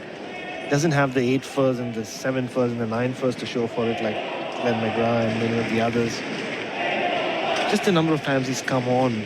Before he was captain, after he was captain, there have been too many like him before. He's bowling to Shakil. It's full and driven past mid-off. The race is on. Labuschagne covering the ground pretty well. It'll be 2. Shakil 7. 3 for 118, so required fewer than 200 now. Good spot, Gerard. Very good spot. Still, it seems like a marathon away from the start line, but... So this partnership is worth 8. If this partnership was worth 108, then you could start to run the scenarios, couldn't you? Well, if this partnership is there in the late tonight, well, close to the end of play tonight, oh my goodness. We'll have some tension. We'll be coming back for a thriller tomorrow. We will. Leg slip goes to leg gully. So Cummins just makes a slight adjustment. Kawaja took maybe 5 steps to his right. Square leg pushes back in front of the umpire. And mid-on, a little squarer still. So Cummins manipulating things. He bowls to Shaquille, who lets it go outside the off stump. 6 from the over, 3 for 118. The Holman Industries scoreboard for the smart gardener. Berwick GWM's Cannon Sale event is on now. There's over 20 Cannon utes available for immediate delivery. Get a complimentary tow bar with every Cannon purchased and delivered in December while stocks last. The Cannon Sale event on now at Berwick GWM. LMCT 8760. Liberty Business Loans hit different. They're for the free thinkers and game changers. So access smarter credit when you need it most. Liberty, loans for free thinkers. Visit liberty.com.au. Approved applicants only. Lending criteria apply. This session for Work Locker, Carrum Downs and Pakenham. Workwear for wherever you work. Ian Smith's seen it so well. Mitch Marsh has indeed been tossed the ball at the worn end of the ground. Nathan Lyons, 7 overs, no maidens, none for 33. Cummins goes to his all-rounder to see if he can make something happen in the 20 minutes before tea. Well, just judging by it, he's going to bowl a lot of short deliveries. Looking at the field, folks, we have a deep backward point. We have a very wide fine leg and a deep backward square leg. Baba Azam is on 28. Marsh begins to him. He stands upright in his defence. Knocks it away to leg. Just one slip, and he's second slip, so Steve Smith stays there. Davey Warner's gone out. He's at a mid-wicket position, and Usman Khawaja stands at a fairly fine sort of gully. So just to illustrate what we're thinking here, mid-off, mid-on, a little bit deep, so that's Cummins and Hazelwood. It's an odd field. What's the method? Marsh in, bowls to Bubba, who's on the back foot, running the ball. It's the offside. Sharp bit of fielding done by Labuschagne to the non-striker's end. Bubba was well home. Tip and run across the popping crease. Bubba is 29 and Pakistan 119 on the board. Going back to what you guys were saying about this partnership, and that's where someone like Mohammad Rizwan makes this batting lineup look so different to Sarfraz, right? You compare him to Rishabh Pant, Gerard, 2 days ago. In a run chase situation, a disruptor like Mohammad Rizwan becomes so much dangerous if, say, this partnership can get them to even, say, within 120 runs. It makes quick 30 runs, and suddenly Australia are scrambling, which is what happened famously at the Gabba 3 years ago. Pant played such a part there, didn't he? Just altering the tempo. 2 catching covers. 2 deep on the leg side. A slip, a gully. That's the field for Shaquille, who's on the back foot, knocking it to a vacant mid-wicket. So he can get a fraction too clever by half and just present too many singles. Shaquille takes advantage of that. He's 8. It's 3 for 120. Oh, this is a pre-afternoon tea move, I should say. Pre-afternoon tea move by Pat Cummins. Just as a little experiment. If it doesn't work, it won't last long. The left-right combination, so there's a lot of work to do if you concede a single off every ball. Marsh bowls. Baba defends back down the pitch. Not a single short ball yet. The thing with Babar Azam is he does take it on, especially the pace at which Mitchell Marsh is bowling. And he likes to go aerial. He plays the hook shot as well as he does the pull shot.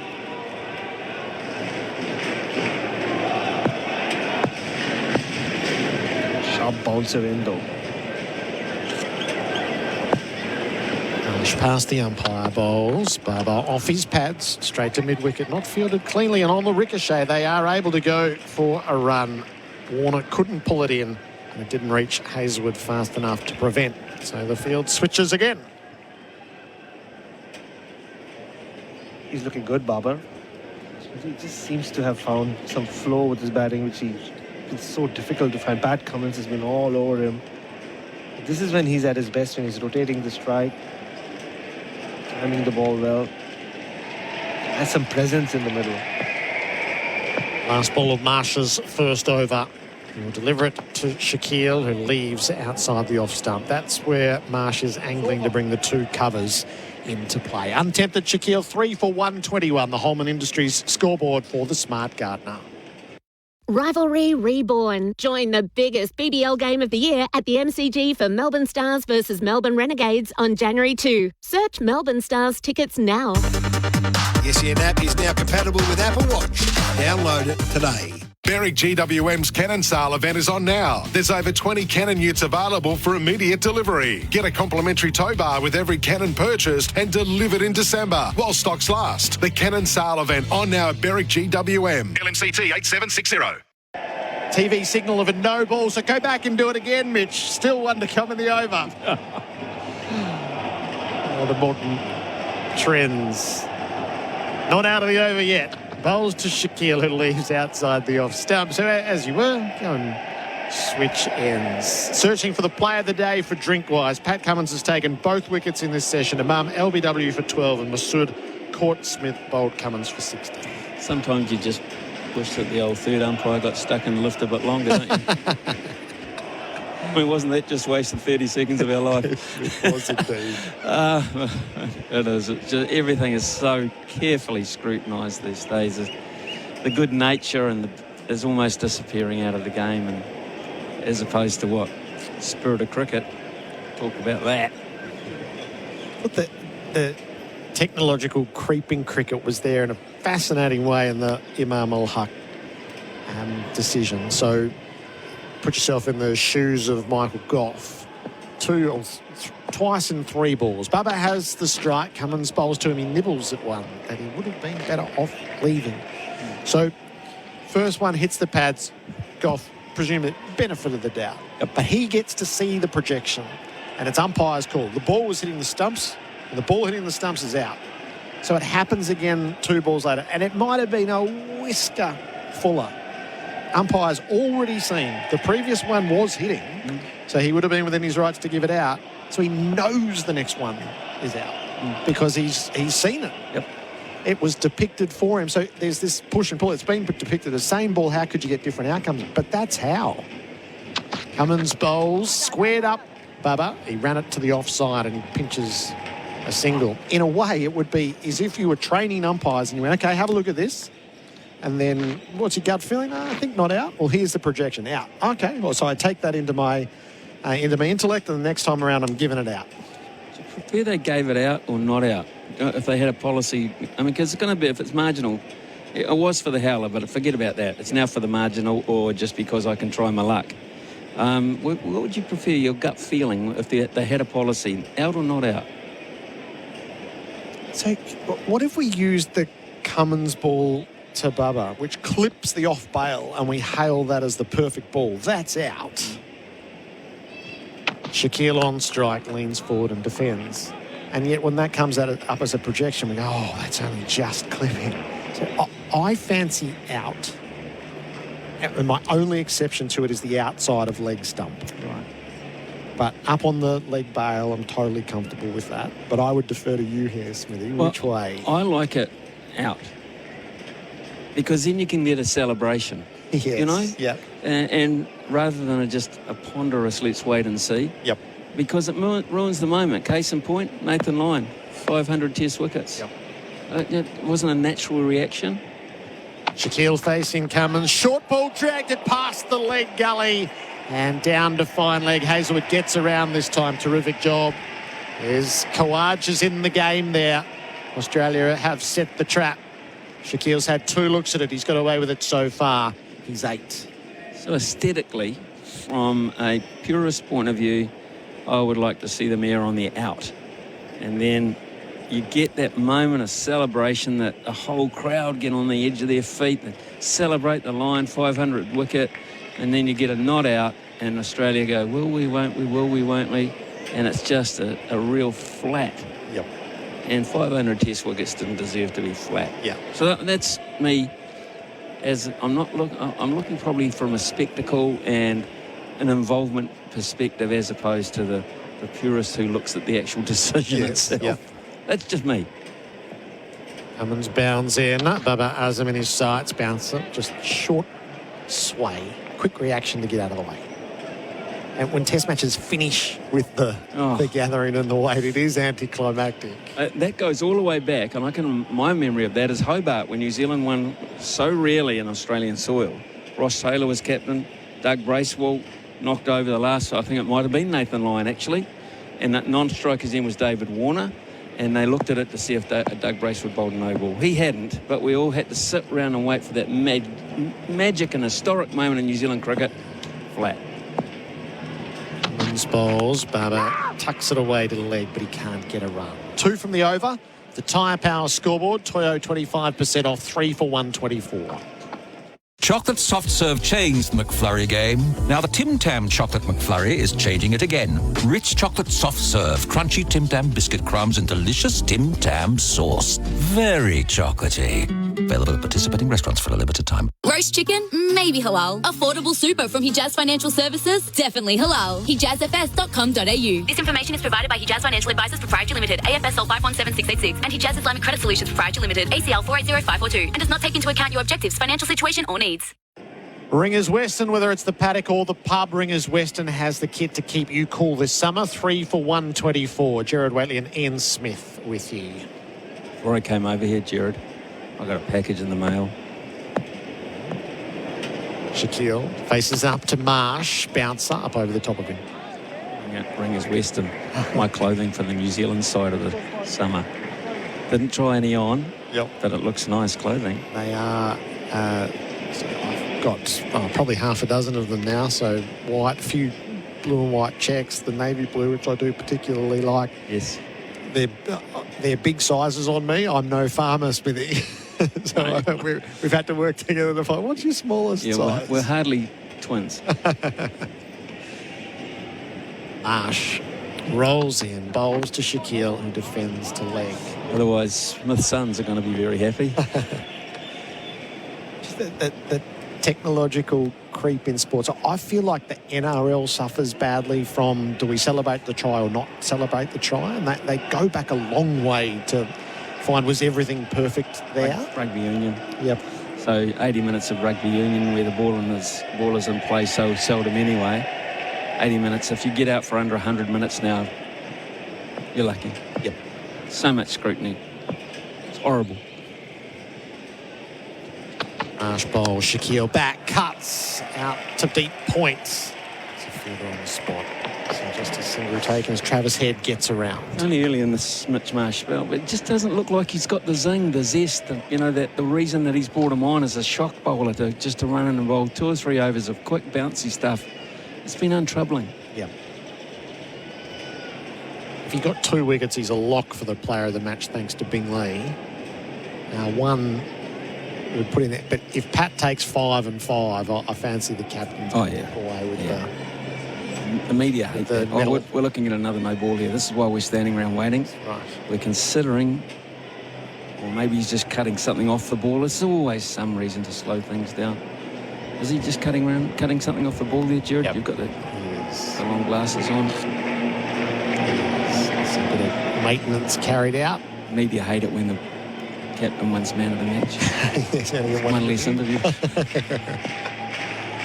2 wickets and 100 runs in this session.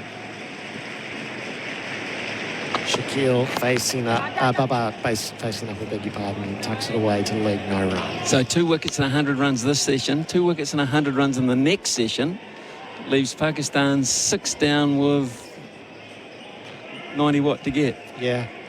If we come back tomorrow and Pakistan are 5 or 6 down, and we're in somewhere between 80 and 90 to win. Oh, what a day 5 in prospect. Anything beyond 6 would tilt it heavily in Australia's favour. Baba's on 31, full ball from Marsh, defended away to mid-on. He's a beast, isn't he? Not all that many cricketers over the years look like they've got basketballs under their armpits when they're walking back to bowl. Yeah, he does. The Bison. He's a big man, big unit. I love this guy. I was just going to say, only 23 overs going to be bowled in this session, almost too. Maybe 24 they'll get in. Over 8, they have to be mindful of. Barber, short ball, went after it, Had head in the deep, propelled himself. He couldn't quite get there. It was ever so close to his grasp. He dives and probably saves the boundary. They'll get free. That hung tantalisingly in the air. Head made every bit of ground that he could. He put the dive in. Not at the moment of impact. And that is the end of the over as we just look side on. Head was out of the blocks quickly. Oh, forlorn with the one hand. It probably brushes his right hand. It's almost 4.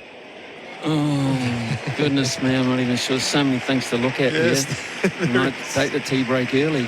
I'm not sure whether he was able to pull that back or whether the body or the hand was making contact with the rope at the time. I know that Mitch Marsh and his follow-through finished up at cover. He thought he was going to take it. It hung in the air that long. Yeah. What's your verdict, Gerard? I think he saved it. Yeah, I think you're right. I think he got his hand off the ball in the nick of time. So a run save, but what might have been... I'm never sure whether to count that as a chance or not. It's brushed his hand. But it's not a chance for a lot of sides. It's a chance for for Australia. Cummins bowls beautifully pitched delivery to start the fresh over to Bubba. The standard's so high on Australia's fielding that Travis Head will think it's a chance. He'll be disappointed. Mitchell Marsh will think it's a chance. As I said in his follow-through, he finished up at around about cover point because he was running to see if he could run the line of where the ball was going out to see if it was going to carry. And he was very, very frustrated because it was plan A and Bubba nearly fell for it. His head dives and he balances himself with his left hand on the field and reaches as far as he can. Bubba jams down on a ball that was nearly through him. And to give you an illustration, I think that he'd have taken that catch was better than Rohit Sharma in the World Cup final. Would you be thinking that? Yep, I do. Okay. And that was a very fine catch in its own right. Just the degree of difficulty in how to reach for the ball. He gave himself a chance. But it really was just outside his reach.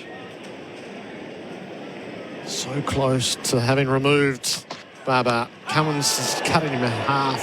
What an over this is. 3 superbly pitched deliveries. What a test match it is for Pat Cummins, to be perfectly honest. Can't even blame him for losing the toss because he didn't have any say in that. He tossed it up, I suppose you could blame him. But aside from that, he's damn near perfect in everything he's done. But, I mean, and this is a very fine Australian bowling attack, but you just sense right at this period of time, it's about Pat Cummins. He looks the most threatening by quite some margin. 249 test wickets to his name. 7 in this test match already. He's working Bubba Azam over. He bowls a short ball. Bubba went after it. Inside edge onto the body.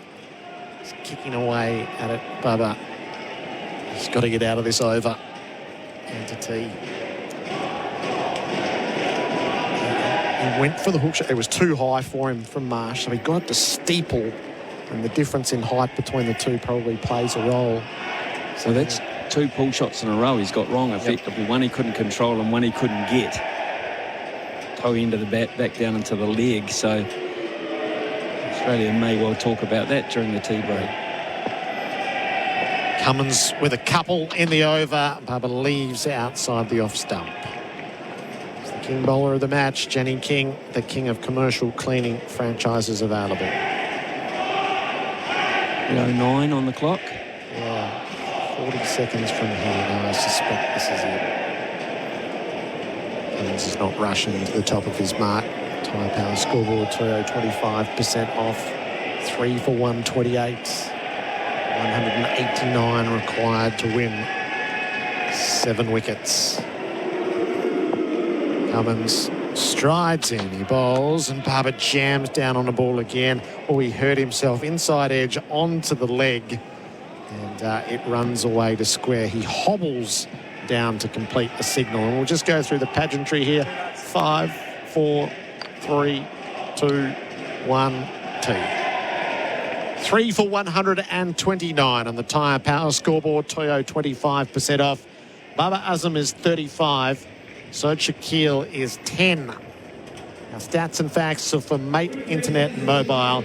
Pat Cummins 2 wickets in that session. His figures: 9 overs, no maidens, 2 for 29. Ian Smith, how'd you see those couple of hours? Absorbing. Absolute true test cricket for me. It had absolutely everything that you want. It had fight from Pakistan. Had a terrific innings from their skipper, which has come to an end.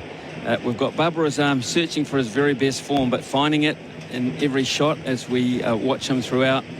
We've had Lyon have a crack. We've had Hazelwood have a crack. We've had Stark have a crack. But through it all, it's been about Pat Cummins. He's looked the most likely. He's delivered in the first innings. He's delivering again. And you kind of feel that if Australia are to go on and win this test match and win it today, it's going to take a Pat Cummins spell. Desmond Khawaja alongside me. I reckon at the end of the day we'll be looking at it. But the net result is both sides are still in this game. I feel anyway, 188 to win. By far hardest bowler to face, I reckon. But it would have been nice to get that wicket at the end, just out of Hedy's grasp there from Mitch Marsh. So would have liked one more, but I think we're in a good position. How do you judge that attempted catch against yours, the first wicket to fall? Sorry, which one? The one that you took in the slips. Yeah, came hot. Yeah, came hot. What a cracker. What a catch. Great catch. Was he? Good stuff. No, look, it was a full-blooded drive off a half volley, like not half volley, but a full one off Mitchell Stark. There's no such thing as an easy catch. People think slips is easy. There's not, especially when it comes to pace downwind. So I'm just happy I just took it. Well, you certainly enjoyed it. 188 needed for Pakistan. You need 7 wickets. How are you going to get them? Disciplined bowling, but I think top of off is still really hard to face with the odd bouncer. As you saw, almost got a wicket off the bouncer there. But top of off looks horrible too. That last over from Paddy, he just sort of peppered that area, and there's still plenty in the wicket. So I think patience, not rocket science. Thanks, Izzy. Go and enjoy your tea. Thank you. Desmond Khawaja there on Fox Cricket, the leading run scorer for Robot Building Supply. Robot's got it. Shan Masood made 60. This is the tea break for Bundaberg Ginger Beer. We've got reports of a crash in Roxburgh Park, of all places, Somerton Road at Pascoe Vale Road. We've got works continuing in Eastlink this afternoon too, northbound after Wellington Road, seeing speeds reduced.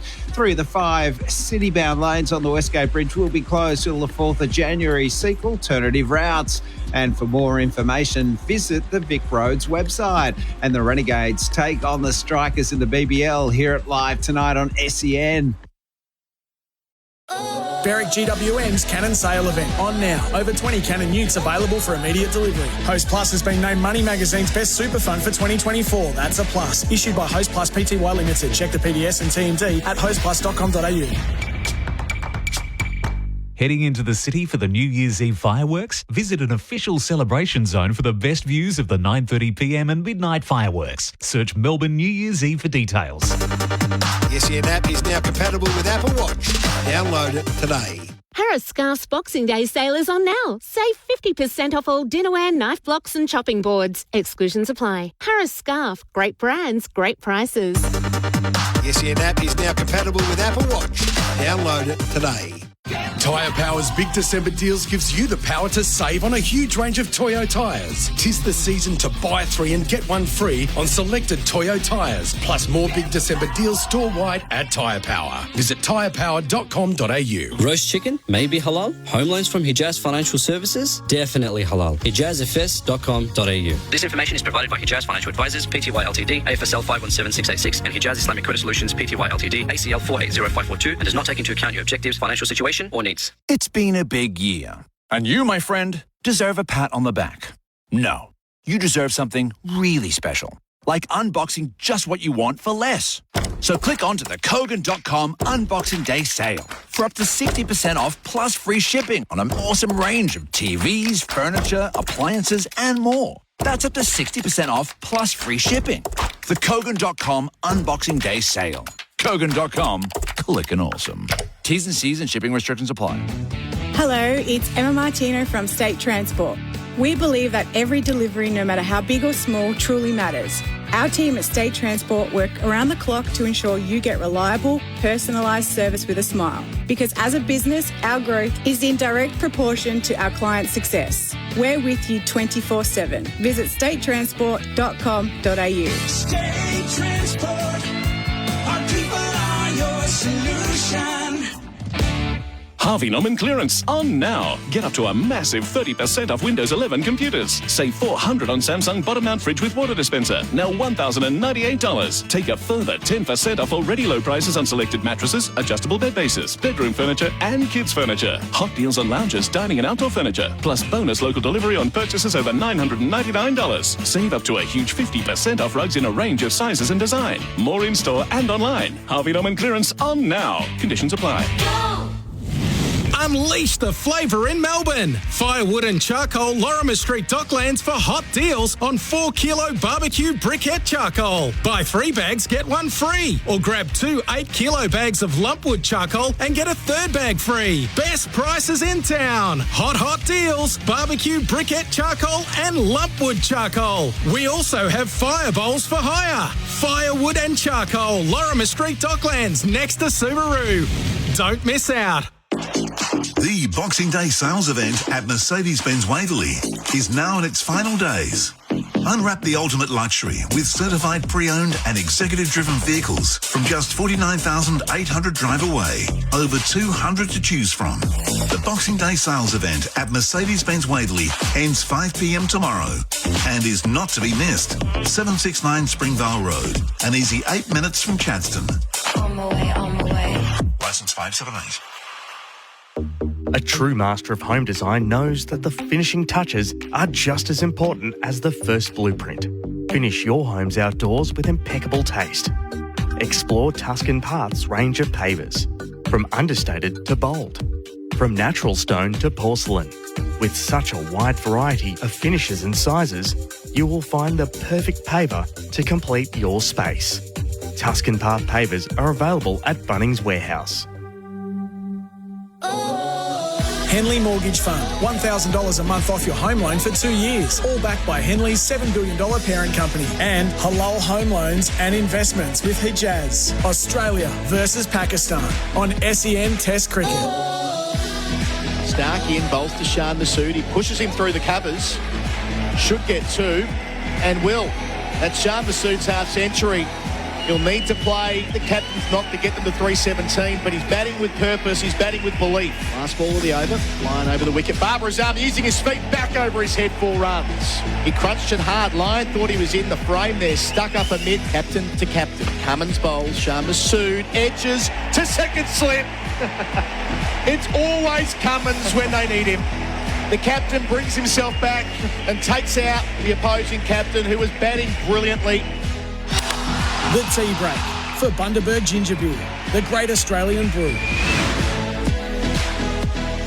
So it's 3 for 129 at tea on day 4. So 4 sessions left in this test match. Barbara Azam 35, Sol Shaquille on 10. They've put on 19 from 40 balls. We're into the tea break for Bundaberg Ginger Beer, the great Australian brew. Simon Katich with me. He's our Red Energy expert. Switch to 100% Aussie-owned Red Energy, redenergy.com.au. That session really was defined by that exchange between the skippers, where Pat Cummins says, well, actually, this is drifting. 55 runs in the last 10 overs. I've got to get myself on to set things straight. 3 balls later, knocks off Shan Masood, gets him caught at second slip, and it's that much harder now for Pakistan. Yeah, we've talked about it throughout this test match. Pat Cummins, one of his greatest strengths is not only his skill as a bowler, but it's now becoming this sixth sense as a captain and knowing exactly when he has to come back into the attack.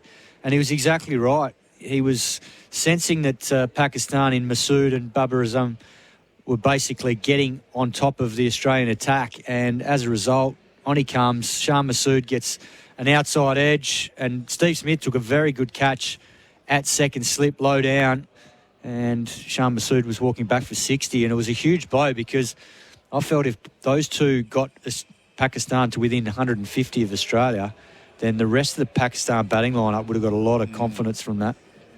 Yeah, and just in terms of Cummins and where he now sits, I mean, 248 was a big number in Australian cricket for a really long time. Richie Benaud was the leading wicket taker with that number when he retired. And, I mean, Cummins has equalled it and overtaken him 6 test matches quicker than what Benaud did when he was bowling leg breaks for Australia through the 50s and the 60s. It does make you ponder where sort of Cummins sits all time as one of the great Australian fast bowlers. He's certainly one of them, but, I mean, is he the best? Is he the best we've seen? It's a very high bar with Glenn McGrath, and for those who have been around a bit longer, Dennis Lilly, and there'll be others if you want to go back through the years who you can make a case for. But Cummins increasingly feels like the number one, doesn't he? Yeah, look, it's a big call to make given the quality of Glenn McGrath and Dennis Lilly, the great Dennis Lilly. I mean, between those two, I could see Pat Cummins at the end of his career being right up there with Glenn McGrath in terms of how he is viewed and rated. And given that he's doing it as skipper as well, those two never did that. So if he can get up to past Dennis Lilly, whether he can catch Glenn McGrath is another matter, because his career was phenomenal, over 500 test wickets. So, yeah, that will be the challenge. But Pat Cummins is all class, and he's shown it again here today. It wouldn't surprise me if he gets another 5 in the second innings. Yeah, he's trending that way, isn't he? He's picked up 2 wickets already, and he's bowling so well. His figures so far, 2 for 28, having picked up Imam al-Haq leg before wicket when going round the wicket to him, trapping him on the crease twice in and over, relentless, and then 3 balls at Shan Masood into that second spell, nicked off to Stephen Smith, caught at second slip. I mean, it's in a way not fair to compare across eras, is it? It's the nature of the game that you want to find historical reference points, but with Cummins, maybe it is that the weighting of him being captain. It's improbable he'll get anywhere near 400 to 500 test wickets on the basis that he missed 6 years of it in his late teens and early 20s when he would have otherwise been in the side, but all those injuries. But now he's so resilient. He barely misses a game through injury. That's the difference. And the thing is, because when he first started, he was rapid and bowling 150 k's an hour, he can now bowl within himself, still be hitting high 130s, early 140s, and rushing batsmen. And we're seeing it today. Babar Azam, who's one of the best players in the world, he was just getting worked over for fun early on, and he did well to get through it. He weathered it, and now he's on 35. He's the big wicket for Australia now because he is capable of getting 100. This ball's now 33 overs old, so it's getting into that period where it'll soften, get a little bit easier. Sun's still out, beautiful batting conditions here, so there's still 41 overs remaining today. I dare say they won't all get bowled because Australia were pretty slow, well, very slow in that session. They bowled 24 overs in that session. They're behind by 2. I can't believe they're only behind by 2, but I suppose that's a subjective thing that's gone through with the match referee, the fourth official, and the umpires out in the middle. Another contender for our player of the day, thanks to Bingley, will be Shan Masood. He certainly would be if he was still there. He just got them going, didn't he, at that tempo that made you believe that, like they believed that they could chase down 317. And with a big chase, so much of it comes down to mindset. Yeah, he did it under pressure because Shafiq got out early to Mitchell Starc, nicking to Usman Khawaja at third slip. So he faced the new ball. He got through that tricky little period. And then once he got going, he was scoring at will. His timing is impeccable and placement was excellent. And what I loved was the fact that he thought about how he was going to go about it against Nathan Lyon. And he played a couple of attacking shots that he got over, wide and mid-on, but he was a little bit more considered today and he cut him beautifully. So he sat back, cut him in front of point powerfully, and then was prepared on sit on Nathan Lyon a little bit more today. So it was a very good knock. It took a very good bit of bowling from Pat Cummins to remove him. If anything, he'll be disappointed he just didn't get a little bit of more of a stride in because when you look at the replay, he got caught on the crease. He started to play out in front of himself and his bat plane was coming from sort of first, second slip through to mid-on and cut the line of the ball and as a result got the outside edge. All right, thank you, Simon Katich. So when we resume in about 5 minutes from now, Pakistan will be 3 for 129. They're 188 away from their victory target of 317. Babar Azam now the main man on 35. Batting with Salt Shakil on 10. That's the wrap of the Australian team for Red Energy. Switch to 100% Aussie-owned Red Energy, redenergy.com.au. And this has also been the tea break for Bundaberg Ginger Beer. On the other side of the break, Gerard Whateley for the first ball of the final session of Day 4 here at the MCG. SEN Test Cricket for Hijaz Halal Financial Solutions. Berwick GWM's Cannon Sale event on now. Over 20 Cannon utes available for immediate delivery. Host Plus has been named Money Magazine's best super fund for 2024. That's a plus. Issued by Host Plus Pty Limited. Check the PDS and TMD at hostplus.com.au. The end-of-year clearance sale is now on at David Jones. Take up to 50% off the SRRP of selected mattresses from Sealy Posturepedic. Offer ends January 28. T's and C's apply.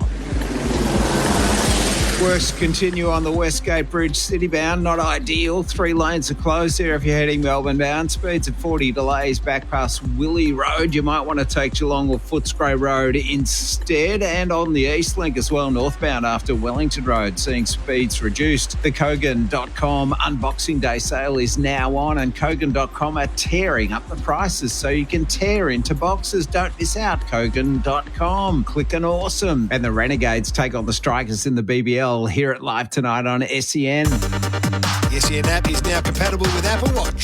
Download it today.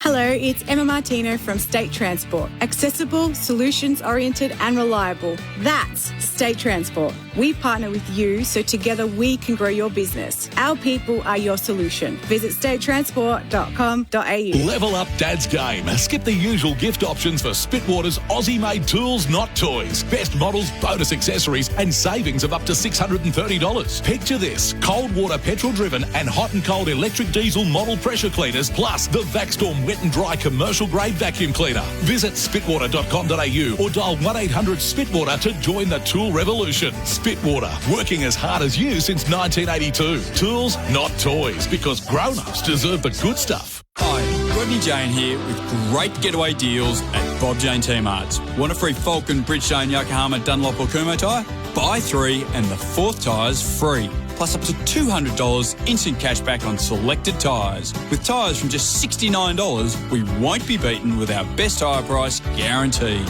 Open 27 to 30 December. Hours may differ. At Bob Jane T-Marts, we'll look after you. T's and C's apply. Harvey Norman clearance on now. Get up to a massive 30% off Windows 11 computers. Save $400 on Samsung bottom mount fridge with water dispenser. Now $1,098. Take a further 10% off already low prices on selected mattresses, adjustable bed bases, bedroom furniture and kids furniture. Hot deals on lounges, dining and outdoor furniture. Plus bonus local delivery on purchases over $999. Save up to a huge 50% off rugs in a range of sizes and design. More in store and online. Harvey Norman clearance on now. Conditions apply. So I hear you guys have started to build your new home. Yeah, that's right. But I thought you were waiting until interest rates came down. Don't need to. Henley have a fund to pay $1,000 a month off our home loan for 2 years. What? Wow, that's 24 grand off your mortgage payments. Yeah, and it includes all new builds. Wait a minute, where are you going? To get Amy and visit Henley. Henley's Mortgage Fund. $1,000 a month off your home loan for 2 years. All backed by Henley's $7 billion parent, Sumitomo Forestry Group. With NHP's N line of electrical enclosures, you can save without compromising on quality or performance. Thanks to the workability of ABS material, N-line wall mount enclosures and terminal boxes are easy to install, drill, cut and modify. So it's a breeze to customise to suit your specific needs. NHP N-line wall mount enclosures and terminal boxes help deliver efficient projects for a range of applications without breaking the bank. Get NHP N-line wall mount enclosures and terminal boxes from your local electrical wholesaler. The Boxing Day sales event at Mercedes-Benz Whateley is now in its final days. Unwrap the ultimate luxury with certified pre-owned and executive-driven vehicles from just $49,800 drive away. Over 200 to choose from. The Boxing Day sales event at Mercedes-Benz Whateley ends 5 p.m. tomorrow and is not to be missed. 769 Springvale Road, an easy 8 minutes from Chadstone. On my way, on my way. Licence 578. Henley Mortgage Fund. $1,000 a month off your home loan for 2 years. All backed by Henley's $7 billion parent company. And Halal Home Loans and Investments with Hijaz. Australia versus Pakistan on SEN Test Cricket. The third session for Liquorland. To the cricket. Cheers. Liquorland. Cheers to drink wise. Pakistan to resume this final session on day 4. 3 for 129. The victory target is 317. Baba Azam is 35 and Sohail Shakil is 10. It is brilliantly sunny at the MCG. What a pleasant afternoon. The weather update for Rainbird, leader in irrigation for more than 90 years. What is the temperature? 21 degrees. Peter Lawler, welcome. It's a bit fresh, the air, isn't it, Gerard? It's hot in the sun, but the air's a bit cold. Breezy. Pullovers. Perfect conditions for batting. And we've got two very good batters at the crease, Bubba Azam and Sword Shaquille. But Bubba averages about 50, and early in his career, Shaquille's going at 70 odd. Yes. If he's still going at 70 odd at the end of this tour, might have had a game on our hands in Melbourne. So Bubba's 29, Shaquille is 28. Bubba's in his 51st test, Shaquille's in his 9th. But for Pakistan cricket at 4 and 5, they would hope that these two back together a great many times in the next half a dozen years. And we're talking about the overhead conditions. It's bright sunshine here, the MCG. A bit of a breeze. It's going to take a lot of swing out of the conditions. Yep. Crowd is 17,087. What do you think of the balance of the game, Pete? I love it, Gerard. I mean, I think history tells you that sides get to this point and there's a couple of wickets and it's all over because it's the 5th innings. But pitches have changed a little bit over the years. This pitch has been spicy early in the game. It looks a little bit easier to bat on right now. The ball's 33 overs old. Nathan Lyon is going to open up after tea. He's got the long on back. Bubba Azam is on strike. And Bubba is leaning forward and defending the first ball. But in all of the scenarios, so Pakistan's brightest scenario is these two are still there at stumps and we've got a thriller tomorrow. Australia's best scenario is pick up these two quickly and then see if the whole thing folds. Bubba leans forward and clips down the long on for the single. And sort of meet you halfway in between. Australia picks out 3 and Pakistan 6 down with 90 odd to win tomorrow when we gather for a Saturday of immense possibility. I like that idea. I like the idea of coming back tomorrow. And I think they deserve a close finish. They've battled really hard, Pakistan. They're up on the straight hit for Shaquille, so not conceding him that same single. Backward square has been hauled up. Hazelwood told to come in half a dozen steps. Shaquille's on 10. Faces up to Lyon around the wickets. He's been down the leg side. Has he tickled it through? Carey thinks he has. Lyon and the umpire think no. Lyon's back past. Yeah, Lyon's absolutely not interested. And Joel Wilson's taking his cues there. Around the stumps, oh man, there, sure it's out. But your problem there is Marnus Labuschagne, short leg, hysterical. The minute it's missed the bat by about 5 inches. Yep. Marnus should have been able to see that. I mean, Carey's done very well to take that ball down the leg stump. It's a very nice piece of keeping. So he's got caught up in the hype. Yes, Lyon bowls again. Shakir goes back. I did rather enjoy just how dismissive of it all Nathan Lyon was. Didn't even ask the question of Joel Wilson. Not a man prone to hysteria or sort of swings of emotion, Nathan Lyon. Yeah. He's rural. Iron bowl. Shaquille down for the sweep, lifts it up and down to the sight screen. Smith was quickly out of the blocks. Hazelwood lends a hand and they just haul it in at the last and keep it to 3. As soon as a batter goes down on a knee, Smith goes from first slip to run backwards toward the leg side to see if he can be in the game. But it was lifted up well by Shaquille. He's 13. It's 3 for 133. Controlled that shot very nicely. Didn't try and hit it too hard. Just going through the motions to check that Hazelwood stopped it inside the rope. It does appear so on the Titanium Caravans replay screen. Built tough. A couple of different angles. That was nicely done. But they went down with the craw, not the crawl, the craw, and flipped it back. Showing your age there, Gerard. Measure of money in India, isn't it? Crawl. Oh, it is, yes. It is. Line over the wicket when he bowls to Bubba, who's back playing from the stumps to Kawadra at cover. No run. 2 slips catches that Australia have taken is Kawadra. Terrific up over. He said to a ball that flew from Stark's bowling on Shafiq's edge, and Smith low down, keeping it right off the grass. So no question on replays as to whether he grasped it or not. There were 2 splendid catches in the corner. That's why it's 3 for 133 on the Toyota Hilux scoreboard and an unbreakable connection. And Captain Pat Cummins is called on Josh Hazelwood. Take the ball after the break. I sense a Pat Cummins 10-wicket haul at the MCG. Yep. Maybe that's just what I want for Christmas as a journalist. Nice, neat story. Yep. Neat. He's shown that he's quite an astute judge of when to bowl. You know, the issue with a bowling captain is they over-bowl themselves, they under-bowl themselves, they second-guess themselves. Rarely thought that about the way that Pat's gone about it. Bowls himself at the right time. He's a very practical man. Hazelwood from the members' end. Shakil with a leg gully in place. Pitched up, he went the drive. He missed.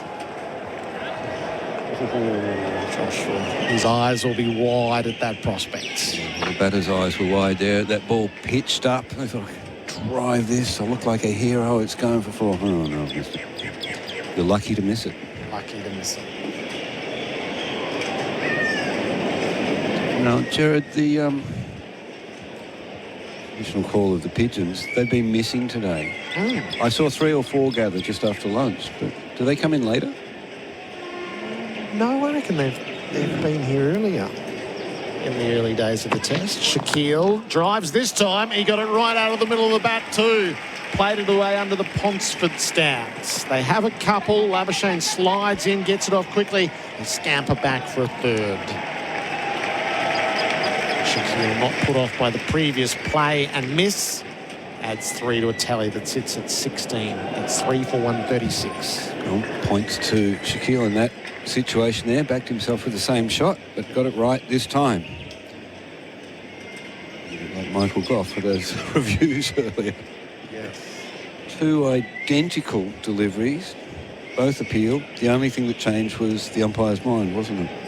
Well, no, I'm happy to debate the point with you there.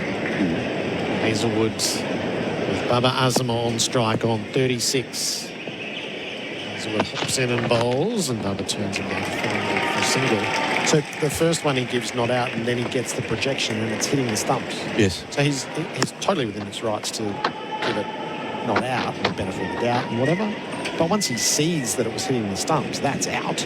So the next time it happens, he gives it out, having been schooled by what happened. Yep. So the only thing that changed was the umpire's mind, but it changed because he saw that, well, that could have been out previously.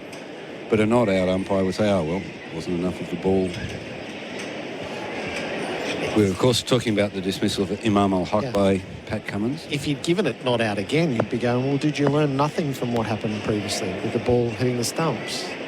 Hazelwood bowls. Shakil sparred at it initially, and then I think he dragged the bat down underneath it. Guys. Because out is out. Ball hitting the stumps is hitting the stumps. I start from a philosophical position of not being a believer in the DRS. Yeah. That's a bit of a different debate. It's really hard for me to get out of the blocks and all the debates around DRS because I'm saying, just scrap it. Get rid of it. So what did you think of the Lion one right on lunch, which was given out on the field, and then it was hopping over the top of the bails? Shakil on 16 leaves Hazelwood angling at the off stump. Well, you can't say, well, it looked out to me. So often they do look out. But we are reasonably elevated here. I mean, the cameras aren't as elevated that we watch the replays through. I don't know how that one got over the top. Maybe because it was a new ball. So Chris Rogers was here, and I thought Masood needed a technological miracle. But he said, oh, the new ball. And he was, at least on the projection, proven right. I'm not sure the Australians were great believers in that moment. Hazelwood bowls and left alone by Shakil. Ball from the over. 3 for 137 on the Toyota Hilux scoreboard and unbreakable connection. Our next segment is brought to us by Red Rooster's Shared Burger Pack. Enjoy 2 delicious Ripper Rolls, 2 Reds Burgers, 2 large chips, 12 golden nuggets, and 2 sauces. I'll be back. George. The Rooster's calling. The Shared Burger Pack from Red Rooster. Get them now and get them everywhere. See website for details. 3 for 137 SEN Test Cricket for Host Plus and Henley Holmes. Build with confidence. Your correspondence 0433 98 11 16. There was one that arrived here. felt apropos of nothing, but it turns out it's arrived just in the nick of time. Curtis sent through, come on, Channel 7, telling people to go to Pakistan. That sounds like Peter Lalor. Nathan Lyon begins the fresh over. Baba Azam drives wide of mid-off and goes with a stroke to pinch a single, 3 for 138. Yes, I very enthusiastically encouraged people to go to Pakistan on Channel 7, and I'm going to do just the same on SEN. Curtis, why are you complaining to SEN about what I said on Channel 7? We had such a great time there last year, 2022. Bharat and I were there. It's a fantastic country. Lines around the wicket when he's bowling to Shaquille, who's clipping the ball to the leg and calling for a single as well. Some clever batting. What was it that so entranced you, Pete? Because it felt like it was one of the great tours that you'd been on. And you're a great traveller. I'll absolutely endorse you there. Well, I'm a sucker for the subcontinent, but I'm a sucker for an exotic location. I think it having been out of bounds for 20, 24 years to everybody, it was great to get back. And Baba defends down the pitch. We go on and on about the hospitality, but it's not because we've got nothing else to talk about, but the hospitality was almost overwhelming. Just that love of cricket and that gratitude for Australia coming back after 24 years. Azam back, tickles the ball to leg, knocked down by Lalor.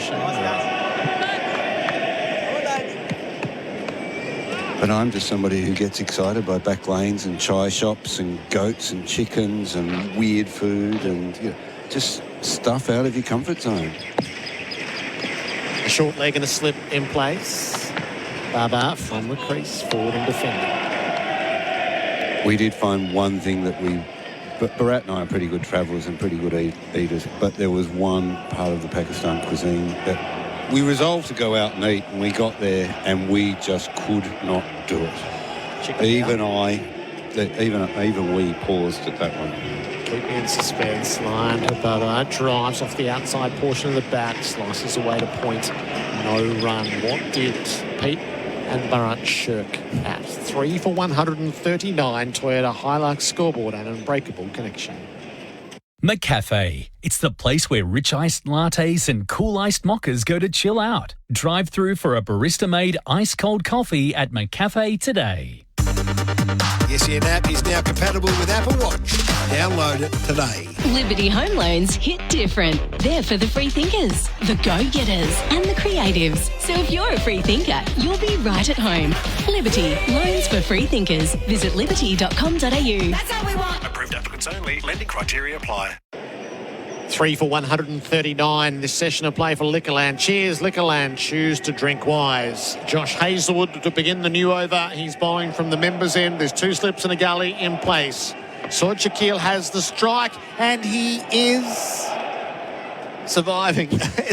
That ball did that jam from the inside edge to the pad and trickle past the stumps. Carey was up as if something had happened. Something untoward, but yes, inside edge, front pad, back pad, rolls past the stumps. He's very lucky there, because if that back pad hadn't come through, that was going to bounce onto the stumps. That's what got Alex Carey excited there. Karakat, or takatak. It's a Karachi dish. It's onomatopoeia too. I'll explain after this delivery. Hazlewood around the wicket. Shakil drives to mid-off. No run. So in the old city of Karachi, in the back lanes and things, there is a traditional dish called karakat, or takatak. And that is the sound that the preparation of the dish makes when the chefs are preparing it outside the restaurants, because everything's done outside the restaurants in the lanes there. So they've got these big metal plates and these 2 sharp knives, and they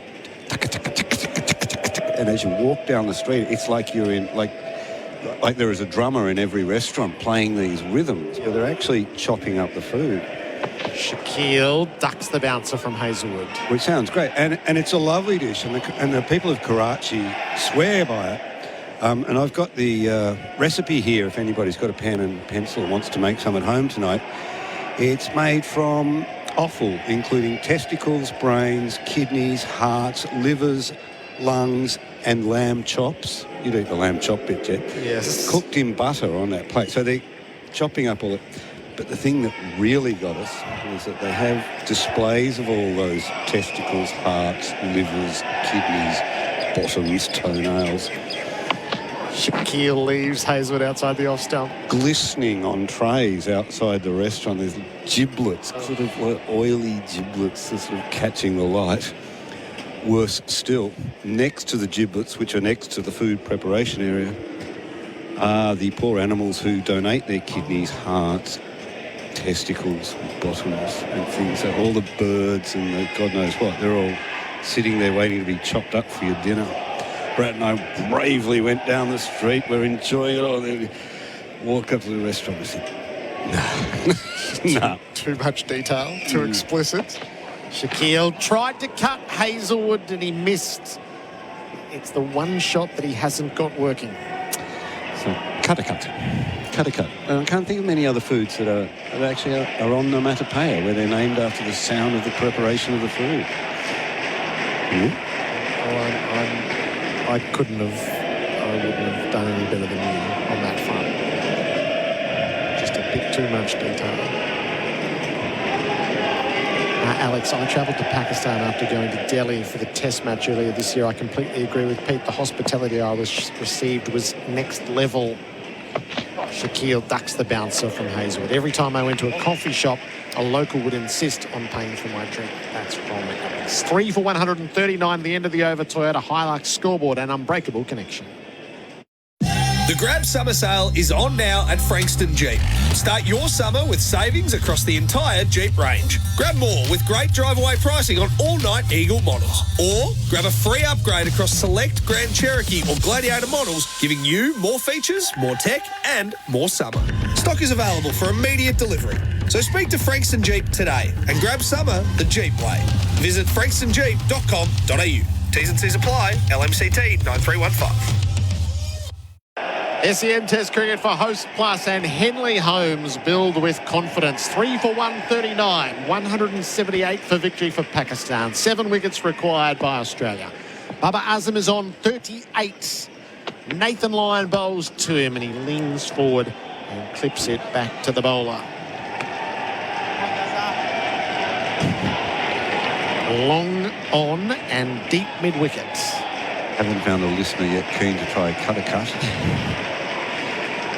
Line around the wicket. Babar uses his feet. He clips the ball down to Stark at long on.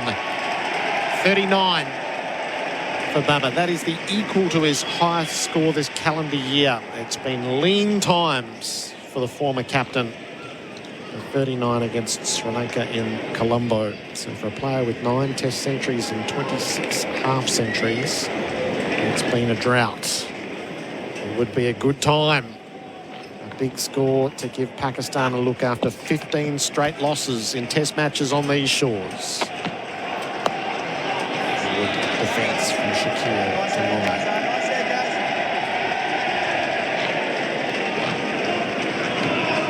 Get a bit rowdy on the lower deck of the worn stands this time of the afternoon. Shaquille readies himself. He's down to sweep, but he's done it well. Forward of square all the way along the turf. A long chase for Josh Hazelwood. He gets there and will have to heave it in from under the Ponsford stand. They run 3. Shaquille moves to 20 and Pakistan is 3 for 140. It's a lovely shot. In control here. Oh, here's a nice suggestion. So food that's named for how it sounds. Bubble and squeak. That's very good. Very good. Kudos to you. 0433 98 11 16. Babar clips down to long on. So that's the single that's been presented to him with Stark in front of the worn stand, and he's been happy to take it over and over. Babar is 40 and Nick sent through popcorn. But I do rather like that's good. Yeah. Blimp is onomatopoeia. Did you know that? The real word for a blimp is a dirigible. I didn't understand a word that you said to me. Really? That's a bad sign on the radio, Gerard. Hang on. I hope it's your ears and not my diction. Just run that past me again. The word blimp is onomatopoeia. The word for, one of those air balloons, okay? Yep. You know, you're with me? I'm with you now. Yep. bat pad has come out and gone to the position on the 45 for the top edge sweep. After what Shaquille did previously to Lyon, he stands upright and defends to leg instead. 3 for 144 at the end of the over. Toyota Hilux scoreboard and unbreakable connection. Well, the Princes remains a little heavy outbound approaching Cororoy Creek Road and those works. If you're coming city-bound on the West Gate, expect delays. 3 lanes are closed. Speeds at 40, seeing delays right back past Williamstown Road. At Dan Murphy's, they don't match competitors' advertised prices. They beat them. That's Dan Murphy's lowest liquor price guarantee. T's and C's apply. Choose to drink wise. And the Renegades take on the Strikers in the BBL. Hear it live tonight on SEN. The MCG is doffing its floppies to Warney. It's been the convention in this test match at 3:50 of each day's play. It has been enthusiastically enacted in the lower deck all the way around the ground. A crowd of 17,087. Now watching Hazelwood begin the over to Baba Azam, who defends the ball to leg. Baba is 40. Shaquille is 20. Pakistan 3 for 144 in pursuit of 317. So I'm getting distracted by the text. Yes. Go on. Whoever suggested spotted dick, I'm afraid that is not onomatopoeia. That's not quite it. No. What about mashed potato? No, it's mashed more potato. visual than audible, isn't it? Mash.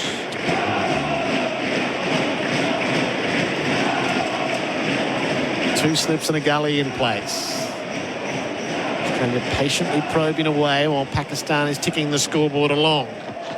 Baba into the pads it went. He tried to flick it to the leg. They asked politely more than demanding. And Michael Goff had no hesitation in shaking them away. And even as they asked, they knew in their hearts that it was going down leg side. Yeah, it was a half-hearted appeal. LBW shouts, how's that? Get amongst it with Tinny's craft beer available at Liquorland. Choose to drink wise. I saw them out the back the other day. Yeah. You tried them? They brought a bag around during the final session of play the other day. I was sort of vaguely tempted, but as the bowls full to Baba, he defends from the stump. Slurpee? Slurpee? I'm not offering you a Slurpee. That's been put forward as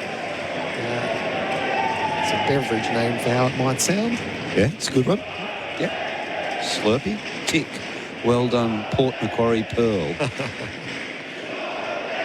0433 98 11 16 to play along as our afternoon unfolds. Tyre Power Big December Deals Sale. Baba faces up to Hazelwood. Baba's edging short of second slip. Smith diving away, knocking it down on the bump. Excellent stop by Smith. Work as a unit, that Australian team. Warner was already off in case it got through. He was chasing it to the boundary. He got to pull up his run early. Looking forward to next week, Gerard. Warner week. We'll enter Warner World. There was that lovely moment as he left yesterday in the middle of an Australian collapse and with a deep sense of disappointment. The crowd didn't want him to depart. Hazelwood bowls a well-pitched delivery, which Baba defends, and made an absolute point of making sure Warner realised that they were sending him off. 44,000 of them, and Warner turned and gave him the thumbs up. And it sort of it helped answer that question as how would we see him off as an Australian public, given that the relationship has at times been fractious. And it was a lovely endorsement and a thanks for all the years of service from a crowd that sensed their moment and did it spontaneously. It was not arranged in any way. Baba back down the pitch with the defensive play. The maiden over from Josh Hazelwood, 3 for 144. Toyota Hilux scoreboard and unbreakable connection. Kogan.com have seen a few unboxing videos. Now it's time for an awesome unboxing radio. Nice. So click onto the Kogan.com Unboxing Day sale for up to 65% off a range of TVs, homewares, furniture, appliances, white goods, and more. That's up to 65% off. Hurry, the Kogan.com Unboxing Day sale is now on. Kogan.com, clicking awesome. See website for T's and C's. Pakistan 3 for 144 SEN Test cricket for Hijaz Halal Financial Solutions. Yeah, so that nice moment for Warner before. We know what it will look like in Sydney because it's all pre-arranged and hopefully he's cheered off in victory at the end. But it was just a nice spontaneous moment. Yeah, and you would expect his home crowd to embrace him. But if Melburnians take you to their heart, Gerard, because you know that they're a parochial lot down here. I don't know. Everywhere you go in Melbourne, it's just New South Wales players. Well, have you got a New South Wales replacement for Warner? It's such a Melbourne thing. It is, yes. We're guilty of that, mate. Yeah, maybe you have a point. Who knows? I think we've got a chip on our shoulder about it. It's not the same log they carry around in Western Australia on various fronts, but it's there. Shaquille facing line at the start of the over, plays it back to the bowler. There is statistical evidence that the Australian cricket team wins more often if it has 4 or more New South Welshmen in the side. I'll ask you to leave if you tell me. Well, if you don't like the facts, mate. Line bowls played back to him again by Shaquille. Standing upright and across the turf. But will concede one of the opening positions to another state for a little while. See how that goes. Got a David Warner in your back pocket, Victoria? Only somebody did. Shaquille's on 20. Lyon's got the slip, the bat pad. He's got deep square. And the fielder on the 45 at short fine leg. Lyon over the wicket. Shaquille stands, punches wide of cover, and he's able to take a run as Marsh comes around the field. 3 for 145. Sounds, food, crackling on pork. Very good. Thanks, DS. Crackling. I do rather like this. 3 balls already after this ball. Marsh is going back into the deep for Bubba. Long on. Pushes back, so that's Stark. Marsh just hops around to a squarer position still. Line bowls. Bubba plays back, clips the ball down to Stark. I wonder if Cummins will think about that because Bubba is just repeatedly taking that same single. He's now 41. So it says, as a 16-year-old, a couple of my mates snuck a couple of bottles of Spumante into Friday night footy in the mid-90s. Ryan bowls. And Shaquille, that wasn't convincing in defence that time. He's thinking about a single as Stark meanders up and Bubba sends him back. I stayed well away, but for those two clowns, it sounded exactly like it says on the bottle by the end. Spumante.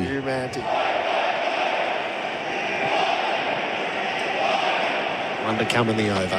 Shaquille forward defending, keeping line at bay. 3 for 146, the Toyota Hilux scoreboard, an unbreakable connection.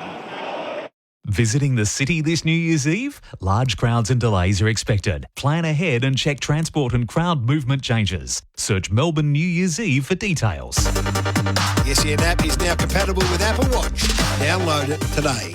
Visit Nunawading Jeep and save at their demonstrator vehicle sale. Save on all demonstrator vehicles in stock with new vehicles also reduced to clear. You'll also enjoy 5-year free scheduled servicing on all new and demonstrator models. Visit Nunawading Jeep at 432 Whitehorse Road, Nunawading. LMCT 11598. SEN Test cricket for Hijaz Halal Financial Solutions. Pakistan 3 for 146. Baba Azam is 41. So Shaquille is 21. The partnership is worth 36. And the target of victory is 317. Josh Hazlewood is in operation, striving for his first wicket of the innings. This is over number 11. Baba Azam is on strike. He bowled! Hazlewood crashes through. That's the wickets. And they all know it. Hazlewood mobbed by his teammates. For the second time in the test match, straight through Baba Azam. And he is on his way. 41 runs to his name.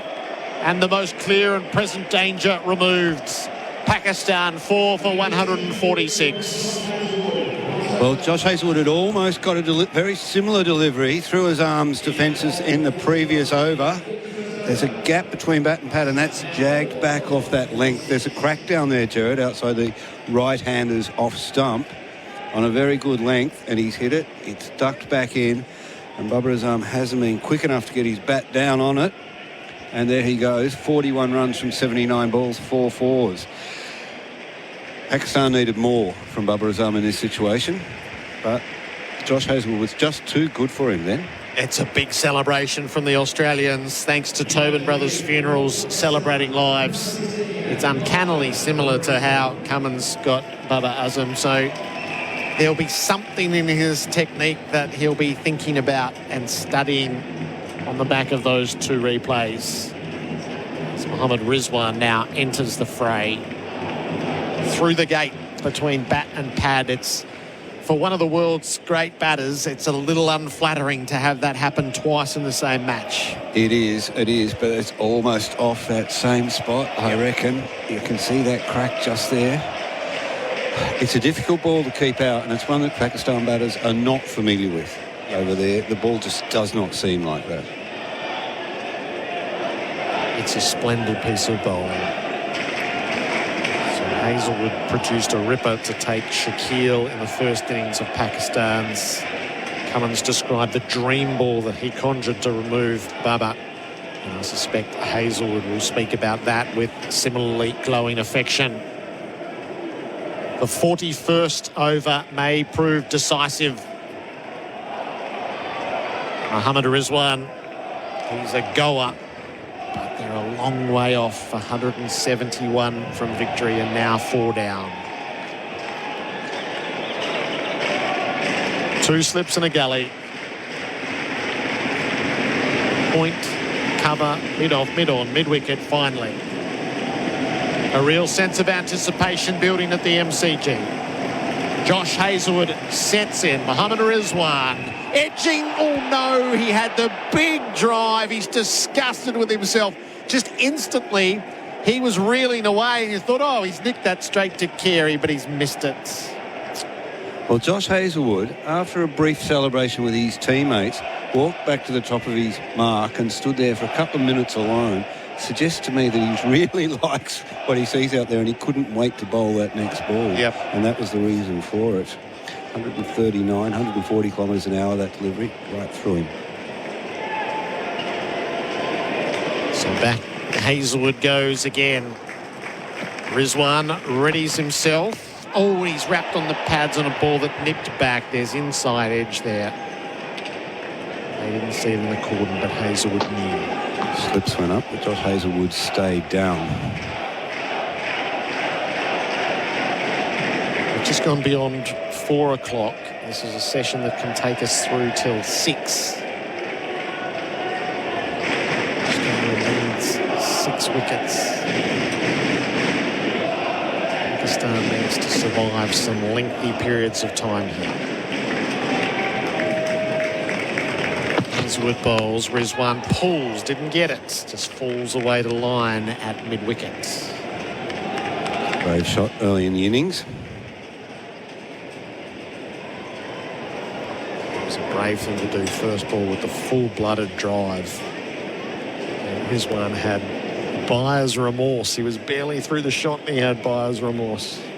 He's a very good bowler, Josh Hazlewood, but he tends to fly under the radar a little bit, doesn't he?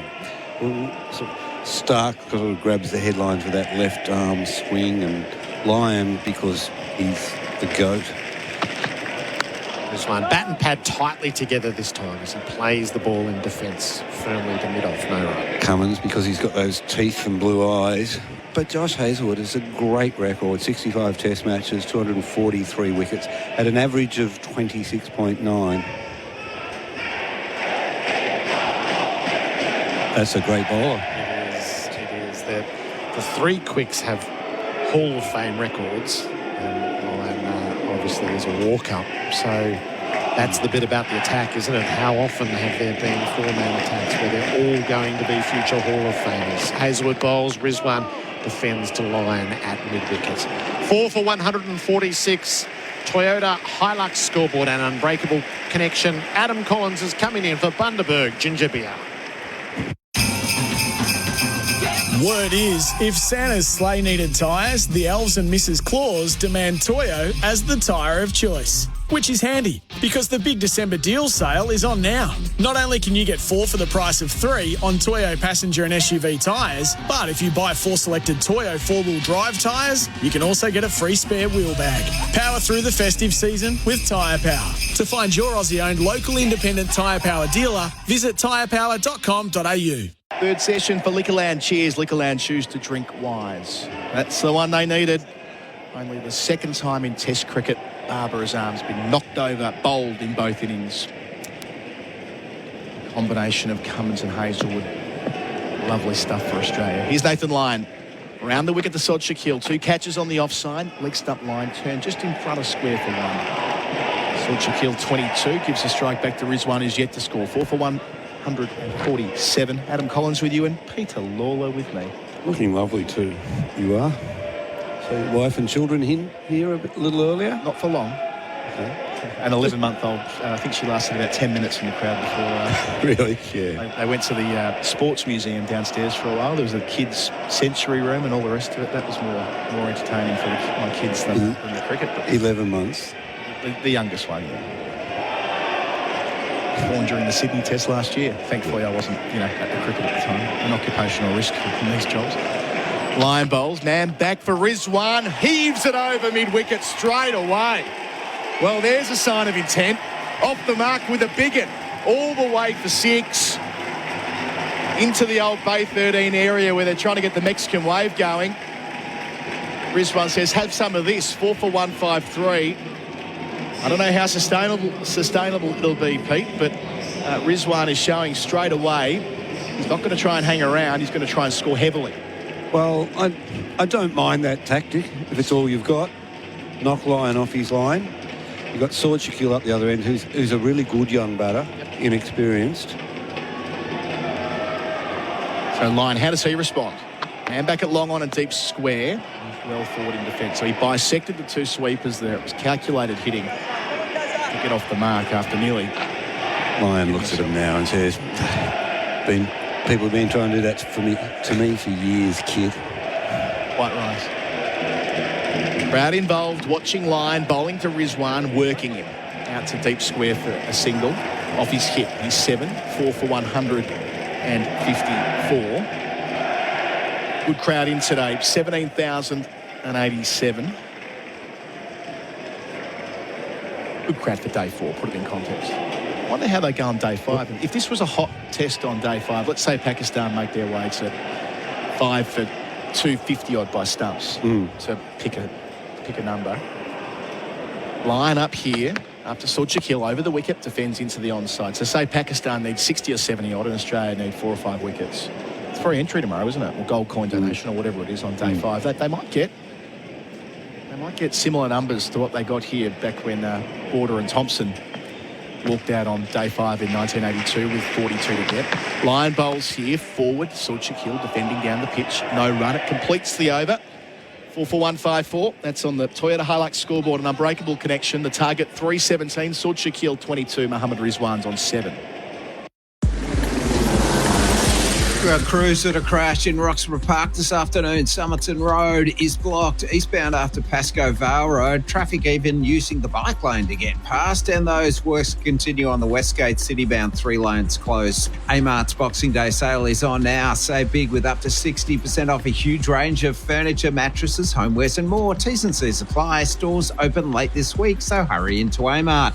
And the Renegades take on the Strikers in the BBL here at Live Tonight on SEN. Correspondence on the coverage is for Tyre Power, big December deal sale. A message we got a couple of days ago asked me whether I knew why they didn't play a test match here on Boxing Day in 1989. Of course, they played a one-day international, Australia against Sri Lanka, and they played the Pakistan test match in January. And thanks to the MCC library, I can solve that for our correspondent, whose name I forget, because the MCC library, our friends down the corridor here, produce a brilliant fact sheet every single day of the test match. And today's, day 4's, relates to that very topic, the 1990 test match between Australia and Pakistan in January 1990. And the long story short is that Pakistan were invited to play a 5-test match series, which would have seen a Boxing Day test match, and they declined because they were going to India first, and they wanted to play 3 in India, then 3 in Australia, which pushed the whole schedule back into January, where the series started here. Hazelwood up and bowls here to Rizwan, who leaves alone, a rising delivery through to the gloves of Carey, taken with his fingers up. So Australia won that test by 92 runs. They set Pakistan 429, and Australia won with 9.1 overs to spare on the final day. So they cut it fine, but Terry Alderman took a fifer. Big Nerve took a few, and they got the job done. That Sarfraz Nawaz test, 79, wasn't it? Yep. That was the first test of the series. Yes. Starting date? Late in March. March 10 it was, It's the very last. Here's Hazelwood. Up again, bowling to Rizwan, hits him on the pad, but over the top and trending down legs, so there's no appeal. Just going through that fact sheet about the test in 1990, some good bits and bobs here, and a couple of subtly cutting lines. About that last day, no fewer than 5 Pakistan batsmen were adjudged leg before in the second innings. Of course, the days of the home umpires, that was always a thing when Asian teams came here, in the same way that it was in reverse when Australia went to Asia, and Alan Border never liked it over in Pakistan, for example. It was that Melbourne wicket that used to keep very low late, didn't it? That too, I'm sure. Hazelwood away from us, northern end, 2 slips the gully, bowls to Rizwan, tries to heave him through the onside. Bully dooly, what's going on there? That's an inside edge onto the pad. I suppose there's a lot of paddock to deal with down at the city end, but that is an agricultural shot. Trying to hit Josh Hazelwood over cow corner when you're only a few balls in your innings. Very brave, Minister. Ian Smith, courageous Minister. Ian Smith jumping in, one of our experts on the coverage throughout the week. Smithy, what do you make of that? Well, it's Mohammed Rizwan. We'll leave it at that. Smithy with us for In-Place Living, creating homes for people to create memories, and changing commentary for Bundaberg Ginger Beer. Hazelwood up, bowls to Rizwan, worked from the leg stump out to deep backward square for 1. He's 8. He's 4 for 155. Also in that test, just to finish off. So Ramiz Raja, Salim Malik didn't get here in time to play the test match in 1990. And Mushtaq Ahmed jumps on a plane at the last minute because Abdul Qadir, again, they've got a subtle line here about the alleged hand injury that he had. And Mushtaq Ahmed was meant to get here in time to play. His plane didn't land in time, couldn't be put on the team sheet, had to leave him out. Which airline was he flying with? It's one of the airline we were flying with last year. Only you would ask that. Yeah. Only you would ask that. 2 left in the over. Hazelwood, leg gully for Sword Shaquille, and he ducks the short ball that's always going to be coming after being bounced out in Perth last week. And I should say on the way through, by the way, that the MCC library, great people that run it there. David Stidham has been the librarian for a long time, and Trevor Ruddle, his right-hand man. They celebrated the 150th birthday at the library this year in the MCC. They had a big gala dinner down in the long room. Gideon Haigh did the keynote address. Gideon Haigh. Strange choice. But they've been great friends to a lot of us over the years, been hugely supportive in our research, and congrats to them, and always great to have their fact sheets every day of the test. Hazelwood finishes the over here, and he beats the bat of Sword Shaquille. He wanted to ride the bounce and squeeze it out through point, or behind point, not to be. End of the over, 4 for 155 on the Toyota Hilux scoreboard, an unbreakable connection. Pacific Smiles Dental has daily emergency appointments available. Book now and don't let tooth pain spoil your summer. pacificsmilesdental.com.au. The SEN app is now compatible with Apple Watch. Download it today. The New Year, New Gear sale is now on at Golfbox. Spoil yourself with something new. Stock up on essentials and step out in style. Score big at the New Year, New Gear sale. Shop now at golfbox.com.au. Changing commentary, Bharat Sunderasen replacing Pete Lalor.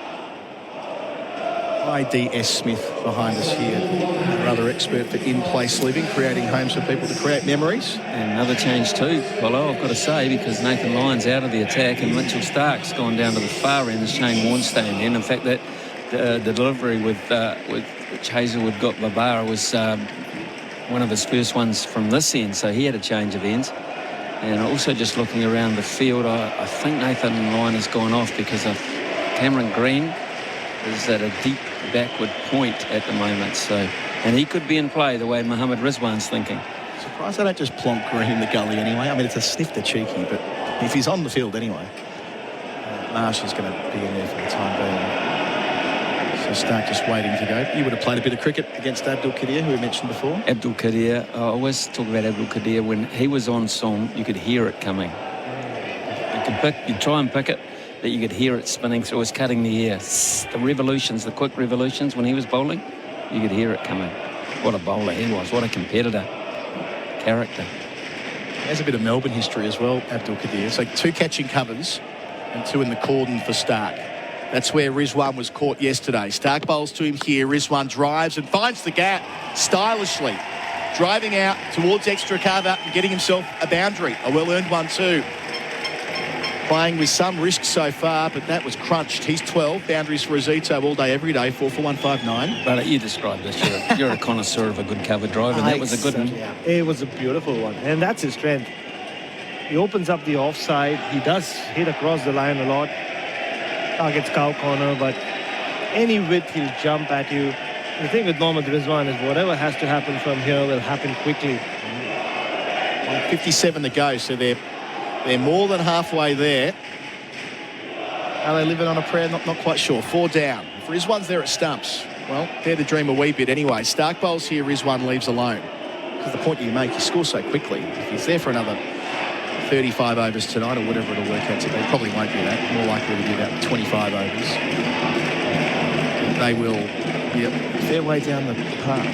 Can someone go with him? And yet, you look at the other side of it, this could still be over tonight. Yeah, very well could be, yeah. Heard Murph Hughes at the back before saying, be over at 5:30. Don't know whether that'll quite happen. That's about 74 minutes from now or something like that. We were saying the same thing yesterday as well. Yes, we were for a time. So Stark turning. Shane Warne stand end where they're chanting Aussie, Aussie, Aussie, oi, oi, oi. Stark bowls here, Rizwan leg stump, pushed out to mid-wicket, won't be one to Warner. Abdul Qadir played a season of Premier cricket in Melbourne for Carlton as a 43-year-old, and he took 72 wickets at 15 to win the Ryder medal, playing for Carlton. And he, I mean, it goes down as, I think it's the record for the most wickets and the most overs. He set a whole bunch of records, coming basically out of retirement to play club cricket here at Princess Park when that was still a grade ground in 1998-99. I think the story goes he won the Ryder medal and asked immediately whether it was made of solid gold or not. Don't think so in club cricket. Nice to ask. I wonder whether Fleming might have played against him that season. And again here, Stark up to Rizwan. 2 catching covers, leaves alone outside the line of the off stump. There's a stunning essay on Cricinfo by Christian Ryan about 10 years ago about that Abdul Qadir season when he was living in an apartment in Brunswick, which he seldom left. He just rocked up to training, bowled his balls, rocked up on a Saturday, ran amok and did what he was paid to do, I suppose, Baz. Yeah, and there was a time when his son wanted to play for Australia, Usman, who subsequently ended up playing for Pakistan. Remember, he used to call it Mission 2020. In 2016-17, he moved to Western Australia and he posted a picture with an Australian jersey on social media and called it Mission 2020. He wanted to play one-day cricket for Australia. Stark up to Rizwan, who leading edge to the straighter of the 2 catching covers, doesn't quite go the journey, lands about 5 metres in front of him. He did play for the PM's 11, didn't he, Abdul Qadir? Usman Qadir did, and played a little bit of BBL cricket, and then COVID struck. He went back home and it was part of the T20 World Cup squad for Pakistan last year. And we would walk past the Abdul Qadir Academy every day in Karachi, wasn't it? Yeah. In Lahore. It was Lahore, wasn't it? Yeah. Lahore, just outside the Gaddafi Stadium. The football stadium, the hockey stadium, the cricket stadium, all in that precinct at Lahore with about 20 different light towers. Here's Stark bowling here to Rizwan. On drive, Stark collects it in his follow-through. Super athletic from Stark to deny a run. Ends the over, just a boundary coming from it. 4 for 159. Selchuk Hills 22. Mohammed Rizwan is 12 on a Toyota Hilux scoreboard. Unbreakable connection. Got a breakdown being attended to in the Domain Tunnel in the left-hand lane, seeing delays right back onto the Monash and a crash, a car into a building. My money's on the building in Campbellfield. A disruption, Ainslie Road at Sydney Road there. Have you heard? 50 Days of Deals is back at Liquorland. Grab a 750ml bottle of Shandon NV Sparkling Brew for $23. And Sunday, choose to drink wise. And the Renegades take on the Strikers in the BBL here at Live tonight on SEN. Taxes and Pat Cummins bringing himself onto bowl in Australia wants something. On comes the captain. He's got 2 for 28, 7 for the match. He's been perfect, Ian Smith. And, well, he's on because they know that if these two can get a bit of a run on, the game will shift with 157 to win. And the captain's not too happy with the foot mark, so out comes one of the ground staff with the mallet to try and knock it down a wee bit. Poor guy, he thought his job was done at the other end. He was running off. Pat Cummins said, no. Haven't you heard what the ground announcers say? I'm your captain. Your captain, yeah. Your captain, Pat Cummins. He's bowled pretty close to perfectly, though, in this test match. I don't know who player of the match would be. At the moment, he'd have it. I asked this of Kat and I think Bucky earlier this afternoon about we're starting to process where Cummins might fit in the pantheon of Australian greats. He overtook Richie Benaud today, for example, and goes up that list of wicket takers. But I mean, you've seen a lot of Australian great bowlers. Cummins must now be he's right up there. You, right? Right up there. He's round the wicket straight away to Saud Shakil. 2 slips a gully and a leg slip, delivers full. Leg stump turned into the onside square leg collection. So your all-time attack, you've got McGrath and Warner, right? McGrath and Warner in it. So we're assuming we picked 2 other quicks. Lilly. You played against Lilly? Oh, Lilly's a great bowler. I mean, at the time, Lilly had the world record. I mean, he was the greatest bowler in the world at that time. Dennis Lilly, most respected, quite feared at times. And the West Indies kicked in, of course. And that was just post-Dennis Lilly when the West Indies were at their real pomp. Cummins round the wicket to Saud Shakil, wider on the crease. There's the bouncer. Okay, so by putting him in, we're leaving him. We're putting him ahead of Stark and Hazelwood, right? Yeah. Well, so then who are we looking at then? Well, the team of the century, just as a reference point, when Australia named this mid-2000s, the bowling attack was pretty good. Ray Lindwall, Shane Warne, Dennis Lilly, Bill O'Reilly. So if you're assuming 3 quicks, then O'Reilly, unfortunately, gets punted straight away. So you're looking at Lindwall, Lilly, McGrath, Cummins, 4 into 3 on that basis. Cummins bowls here. Oh, nearly hits the leg stump. Inside edge. Shakil had no idea where it went. Went beyond his front pad and was trickling, and not quite. See a replay in a moment for Titanium Caravans built tough. Oh, yeah. It was nearly death rattle stuff. Right, Lindwall. Is he better than Lindwall, Pat Cummins? Is he better than Ray Lindwall? It's a massive call, but I'm gonna stick my neck out. I think Pat Cummins is in there. He's in there. I mean, Ray Lindwall captain 1 test. Pat Cummins. That's true. 2 fast bowling captains. Cummins bowls here and defending into the offside. So Shakil no run. I mean, Lindwall was the gold standard until Lilly, then it was McGrath. Yeah, I'm not picking Pat Cummins because of the captaincy on that side, though, because there's so many good captains in there. For goodness sake, the great man's there, isn't he? Don Bradman. I mean, how many of those players, that's a very good question now you've raised. How many have been supplanted? How many have been removed? Well, you've got Ponsford and Morris opening, Bradman at 3. Langer, Hayden didn't make the cut there. So that's before they really got Langer going. Langer was in the side. Hayden hadn't quite consolidated by 2000. Round the wicket here, Cummins has played out to find leg for 1. 23 for Saud Shakil, 4 for 160 the score. What a heck of a question. Steve Smith v. Greg Chappell. Yeah, Ponting Neil Harvey, I guess. Neil Harvey was originally in there. Keith Miller was the all-rounder at 6. Then Healy, the keeper, the aforementioned bowlers. Border didn't make it. I kind of see Keith Miller still there because whilst Australia are looking for all-rounders, they haven't got an absolute standout proven one yet. Marsh is on his way, trying to be, but Miller's a better bowler. Are we talking all-time 11 or team of the century? This was team of the century. Yeah, I know. So I was using it as a reference point. Yeah, so if you're picking a team of the century... Yeah, if you're picking an all-time Australian 11. All-time. which is effectively it was. Yeah. It was 100 years of great cricket. Sure thing.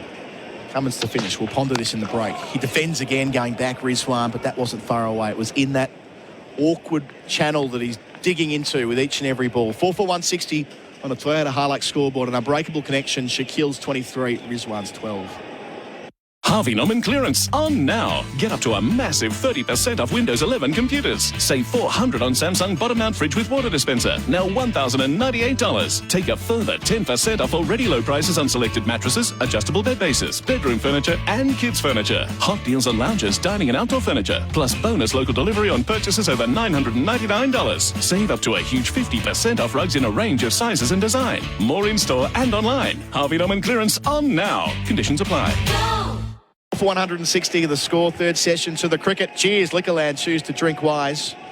All our numbers and facts for Mate Internet and Mobile and our teams of the century as well. Baz? The only reason I will sneak Pat Cummins ahead of Ray Lindwall. Ray Lindwall, purely going by numbers, strike rate 59.8. Pat Cummins' strike rate. Isn't he the best ever for Australia? Yes, near enough to it. It's a very low Cummins strike rate, 40 on. Stark bowls here, wide and swinging is Shaquille to get out shot. It's in theory a 4-ball, but neither happens. It's through to the keeper. We'll get correspondence on this, I'm sure, as well. For Tyre Power, big December deal sale. This is a great point here. Pat Cummins makes the best ever Aussie team, as he's clearly the best ever first change bowler. That's a great technical point from our correspondent, because the others are all, of course, new ball types, and Cummins has done it principally.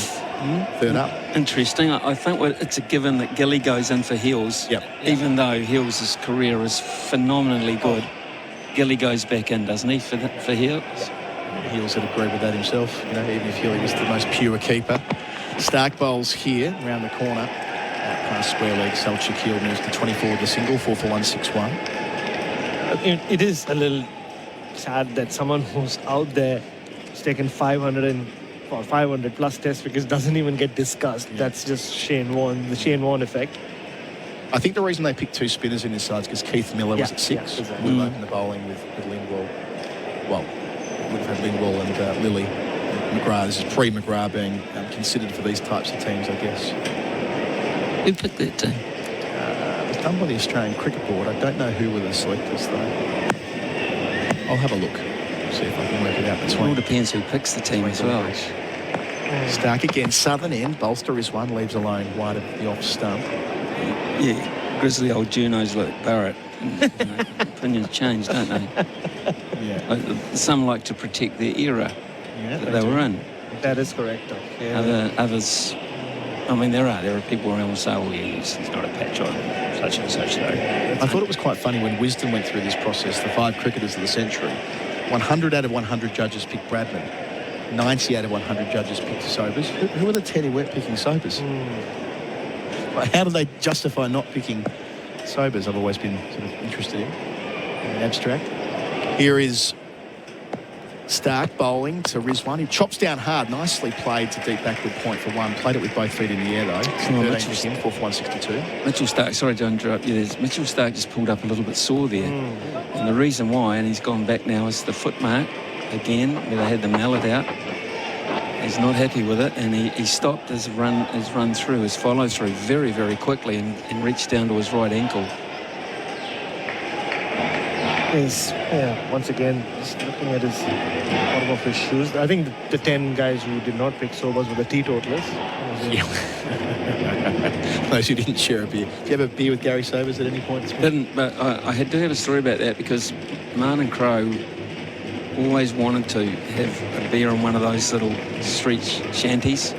Here is Stark bowling to Shaquille on his hip defending. We were staying at the Rockley Resort in Barbados.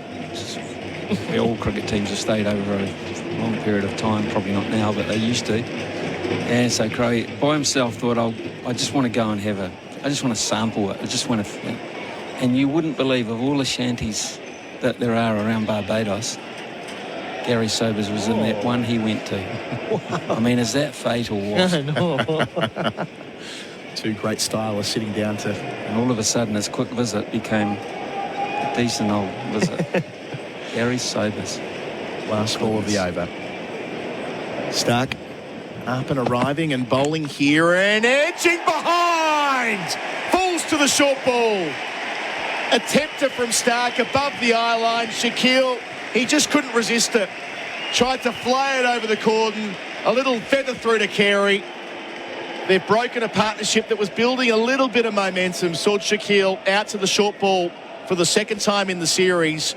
5 for 162. He's gone for 24. Ian Smith. Just looking at the replay, and Alex Carey wasn't appealing. He was a little bit concerned about whether it was going to stay in his gloves, I think, because he did have to time his jump and jump quite high, but he immediately was very, very careful about holding on to the ball. And that is a huge breakthrough, because this little fella has got fight. He's got a decent record, but he has to do better in Australia, because now Pakistan are really exposed at 5 for 162. They celebrate another wicket thanks to Tobin Brothers Funerals, celebrating lives. We'll go to a break. Gerard Whateley will replace me with Pakistan. 5 for 162. Shaquille's gone for 24. If you're planning to drink, plan a safe way home, as you never really know if you're under the .05 limit. Stop kidding yourself. If you drink, don't drive. TAC. The SEN app is now compatible with Apple Watch. Download it today. The demo event is on now at Berwick BMW. Enjoy savings equal to the GST on selected models, along with a 5-year warranty. Seize the moment. Visit Berwick BMW today. Offer must end December 31st. T's and C's apply. LMCT 8953. SEN Test cricket for Hijaz Halal Financial Solutions. 5 for 162. There are 28 overs remaining in the day's play. 90 minutes till the cut-off. So the mind does start to wander a little. Gerard Whateley joining Bharat, Sunderasen and Ian Smith. You've been studying that replay, Smithy, from a keeper's perspective. Well, there's no doubt about the fact that he hit it, so the appeal was warranted, but obviously it was fairly obvious because it did deviate. I was more interested in the reaction of Alex Carey, and Alex Carey, he took it up very, very high, but then he really held on to it very gingerly, and I looked at why, and the reason was it was in the pouch of the wicket-keeping gloves. Cummins to Rizwan, who's forward defending. Beautiful pick-up by Cummins, who's shaped to shy. Held it in his mitt. And of course, if you look at wicket-keeping gloves, there is a strip of leather between the thumb and the forefinger. It's not as high as it used to be. We're just seeing the replay again, and that's exactly where it lodges. But he is so worried about where it is sitting in his glove, Alex Carey. He ain't celebrating. He's just holding on for dear life there. And in the end, it was long enough. But it wasn't picture perfect, but it will say so in the scorebook. Rizwan faces up off the hip awkwardly, shovels it away near square leg. It's a run, but he wore that one. Picture perfect from Smithy. Catches of the summer. Clean bowl your taste buds with the Chicken Big Mac. Another young subcontinental batter with a good record at home, being found out, South Shaquille. Said Smithy has a lot of fight about him, but the short ball's getting to him. Right, Alex Carey's taken a few interesting catches in this series already.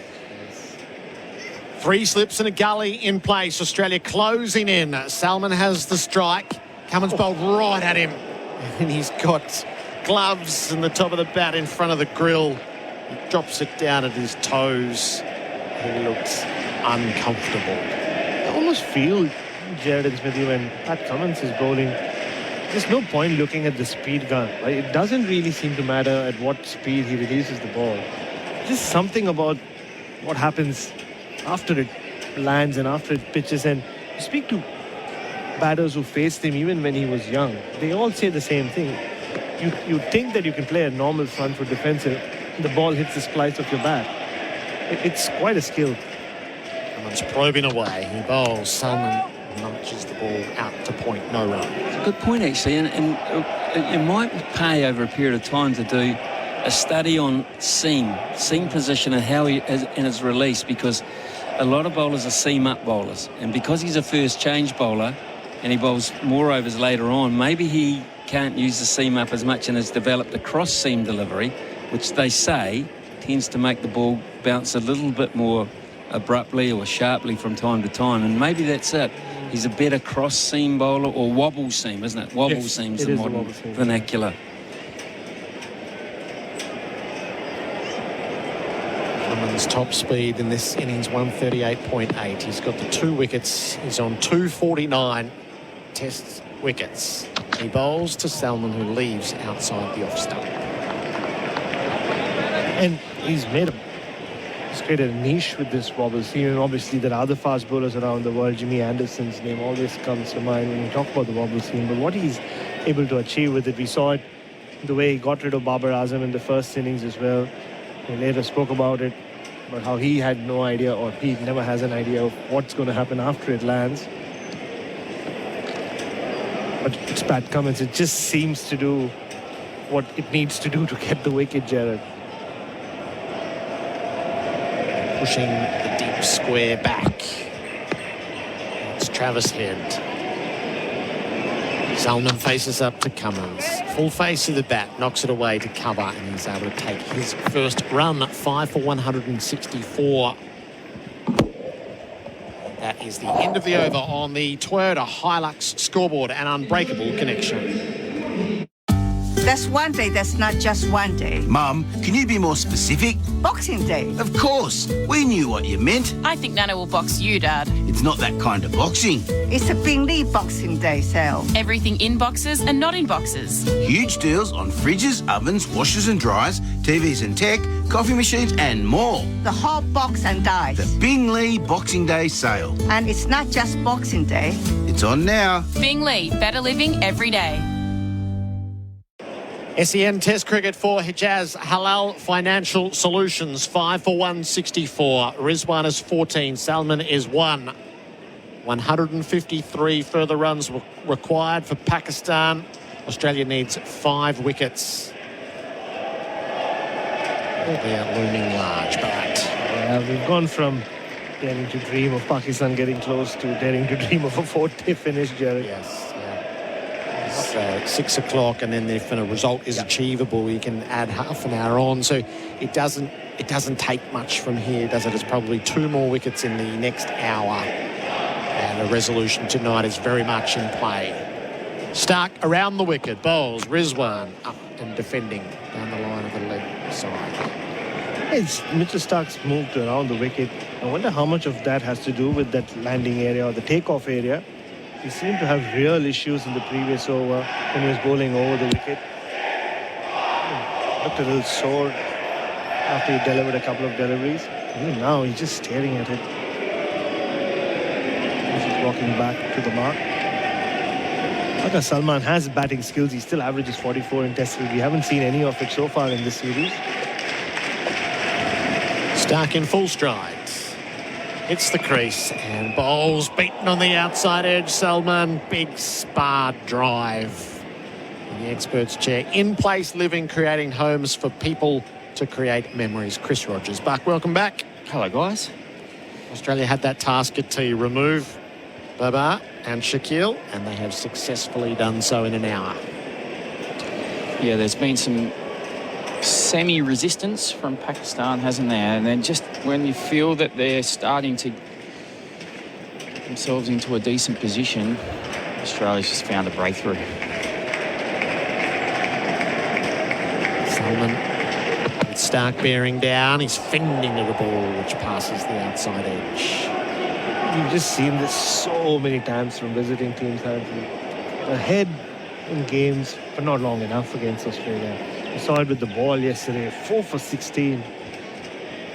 Just 70 odd ahead, Australia. Pakistan had the game in their hands in many ways. Again, with the bat, yeah, they were a long way away, but they looked comfortable when Shan Masood and Babar Azam were batting. And once again, when Babar Azam and Shakil Shakil were batting, they just can't find a way to stay ahead long enough. Stark bowl, Salman finds contact this time. He's plonked forward on the front foot, full face of the bat. They had the game in their hands for a fraction of a second. Yep. And then it popped out. It did, actually. Yeah. Just imagine what they would have been chasing.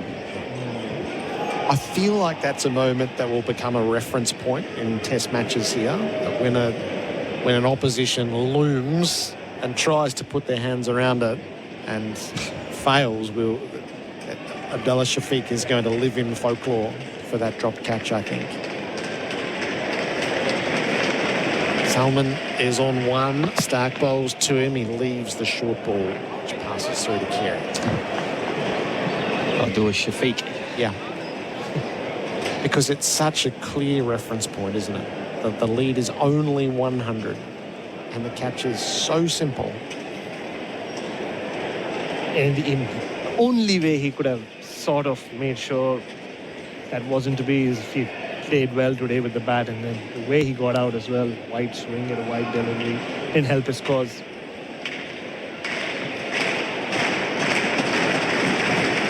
Stark with the crowd clapping him in. Bowls to Salmon, who drives at the wider delivery and got it away. Muscled it forward of point under the Ponsford stand. Lyon pursues into the shadows. They come back for 3 as the spinner heaves it in from the deep. Salmon goes to 4. Pakistan 5 for 167 on the Toyota Hilux scoreboard and Unbreakable connection. The end-of-year clearance sale is now on at David Jones. Take up to 50% off the SRRP of selected mattresses from Sealy Posturepedic. Offer ends January 28. T's and C's apply. The SEN app is now compatible with Apple Watch. Download it today.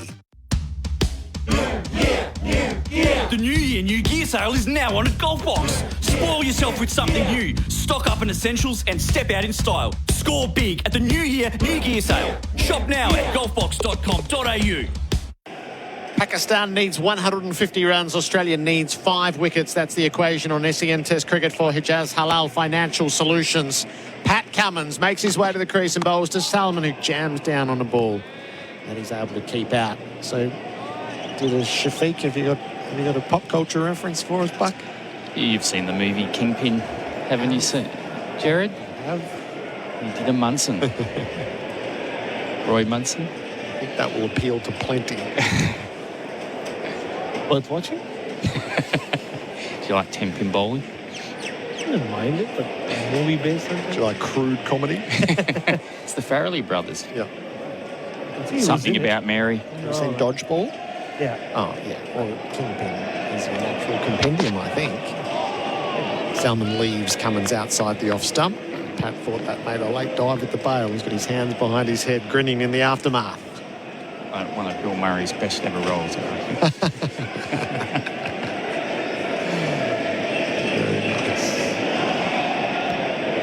For Australia here, Gerard, if they wrap this up as you'd expect them to be, and also Sydney becomes the perfect farewell party for David Warner, right? You don't have to worry about series wins and of the like.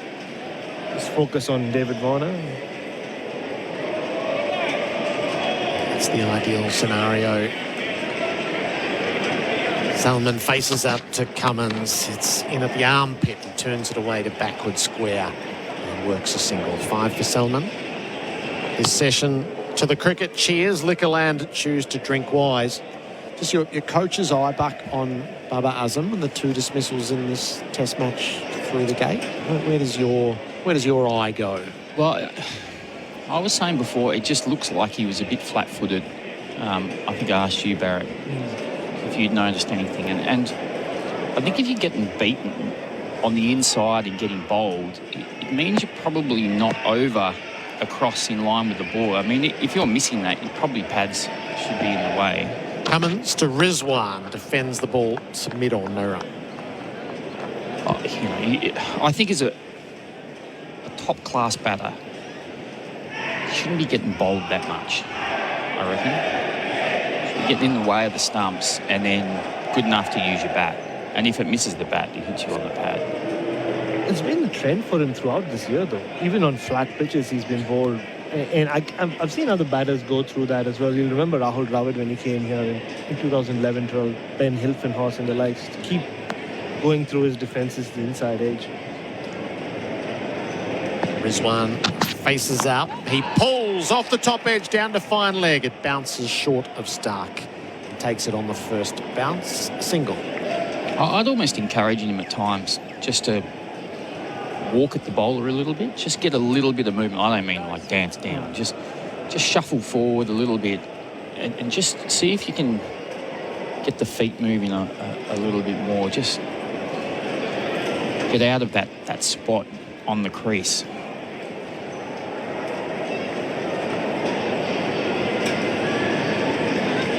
last ball of Cummins over. Delivers to Salman, who defends down the line of the offside. 5 for 169. That's going to be the drinks break here for Bundaberg Ginger Beer, the great Australian brew. In this session, Bubba bowled Hazelwood for 49, Shaquille Korkeri bowled Stark for 24. Pakistan 5 for 169, requiring 148 for victory. Australia needs 5 more. This is SEN Test Cricket for Hijaz Halal Financial Solutions.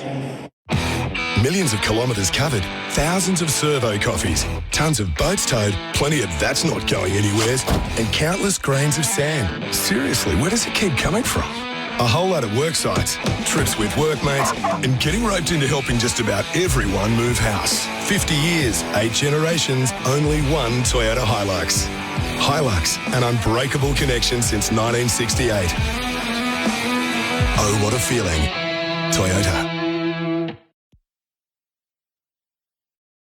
Here's another top tyre tip from Tyre Power. Making sure you're driving on safe tyres is so important for the safety of you and your family. If you need a new set of tyres, don't put it off. That's why Tyre Power is giving you more ways to pay for your tyres, including Zip Pay. So you can buy now and pay later.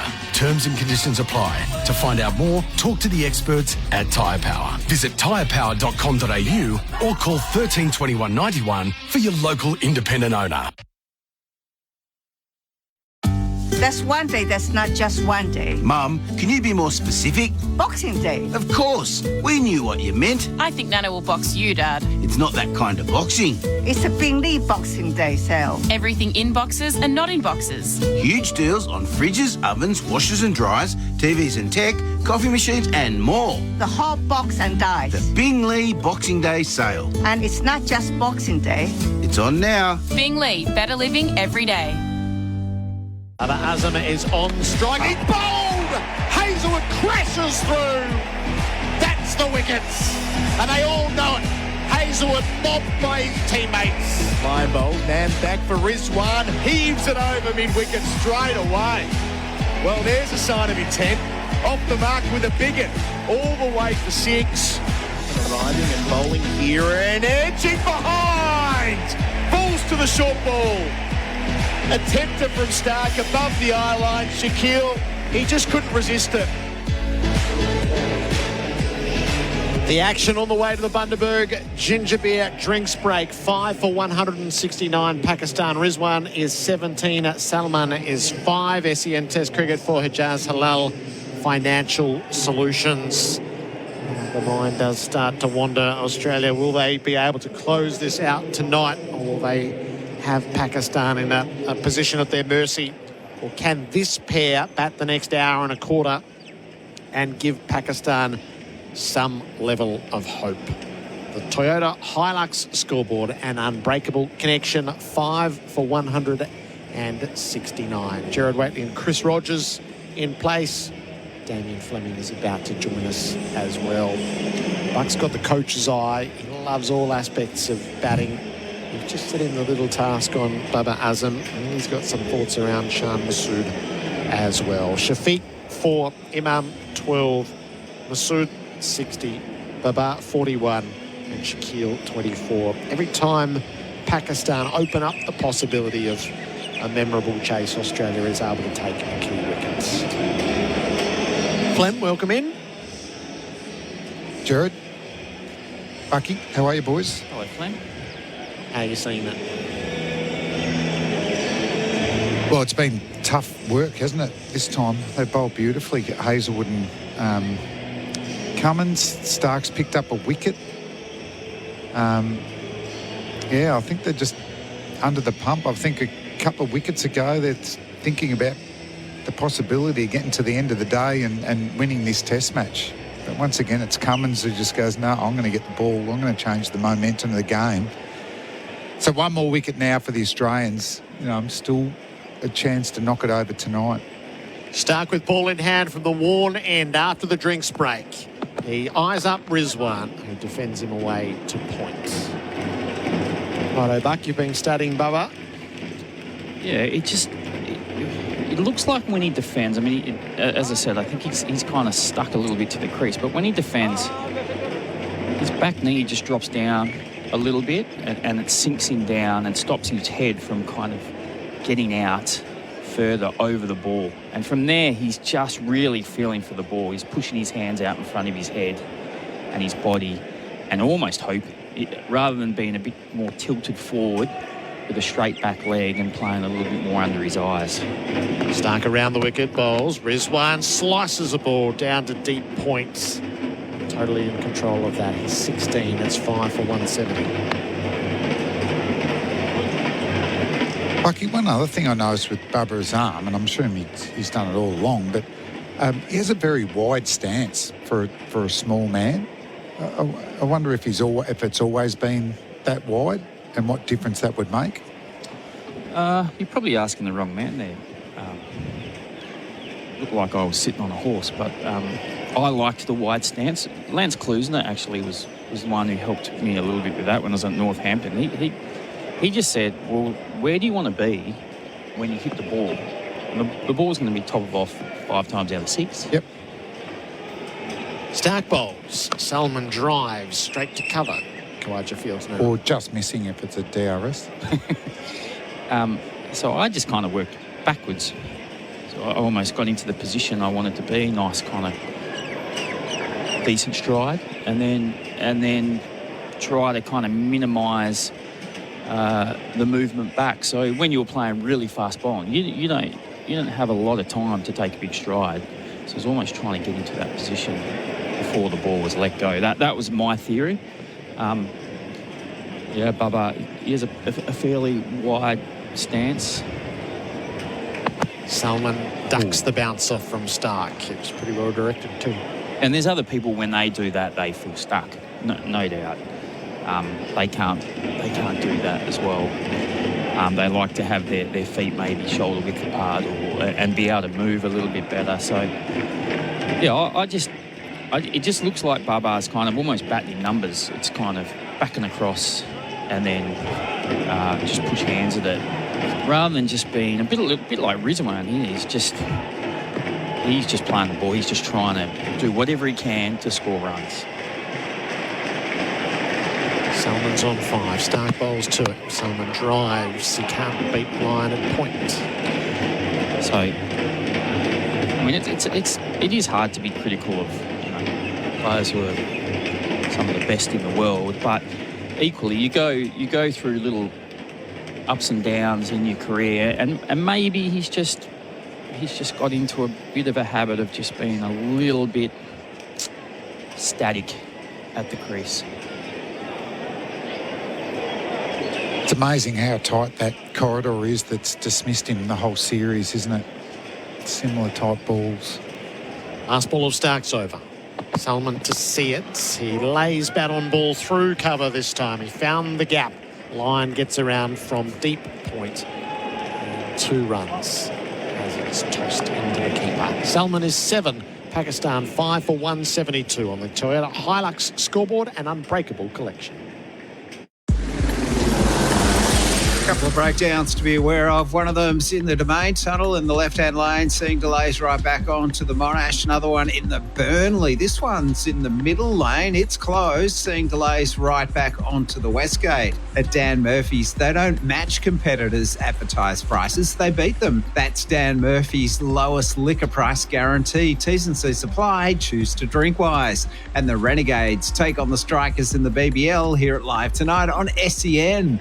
SEN Test cricket for Hijaz Halal Financial Solutions. 5 for 172. Rizwan 16. Salman is 7. Pat Cummins is bowling from the members' end. Pakistan's keeper has the strike. Rizwan plays from his pads to mid-on. No run. Damien, Fleming and Chris Rogers are in the expert's chair. In-place living, creating homes for people to create memories. Flem, that was the Baba dismissal. I'm probably more critical of the Masood dismissal. That was when the two of them had that partnership going. It was really flowing, and Pakistan were just starting to wrestle that momentum back. So what do Australia do? They bring on their best bowler and he gets a wicket first over. It was just all a bit too easy. Comes to Rizwan. He went for the hook shot. It flew. He missed. And Carey does a great job, one-handed, to pull that down. Great take. I mean, Hazelwood's last spell was phenomenal. And this is not a slight on the other bowlers, but Cummins' bowling standard this Test match has been insane. And clearly above, you probably go to, Cummins to Hazelwood to Lyon to Mitchell Stark. So if you're batting, you just know you've got to fight hard and get through this Cummins spell. Cummins over the wicket, bowls. Rizwan, top edges on the pull. It flies down to fine leg for 4. Was particularly fine and never a risk. The boundary for Zito all day, every day, 5 for 176. And as you said, it was the first over, the wicket. So then there's all momentum because I felt like he grabbed the ball, Cummins, because the Aussie boys were just walking around. I felt like they weren't sure where they were going to get their next wicket. I got a feeling they thought Nathan Lyon would have more wickets, but they've played Lyon well and they've scored runs off him. Cummins again. Rizwan pushes away from the stumps, straight to mid-off, went with the stroke. Hazelwood fields, throws to the striker's end, but there was easily the single there. Rizwan is 21. And I don't think there's been as much turn for Nathan Lyon as there was on day 2. So all of a sudden, that's not as big a factor. So they did so well to get themselves into that position, didn't they, Masood and Babar Azam? Yeah, and then it's recognising moments. It's knowing when's the danger, and Pat Cummins coming back on. You're almost meeting in the middle and saying, right, if we can get through this spell and we come out the other end, they're in real strife. We've really got the upper hand. And then he just bowled a good ball just in the right area, and Masood just pushed it one and nipped it. It was just all a little bit too easy. Cummins very careful with his placement of Khawaja at a short backward square. He bowls and it's defended upright by Salman to the offside. And that was when Masood was batting beautifully as well. He was in complete control.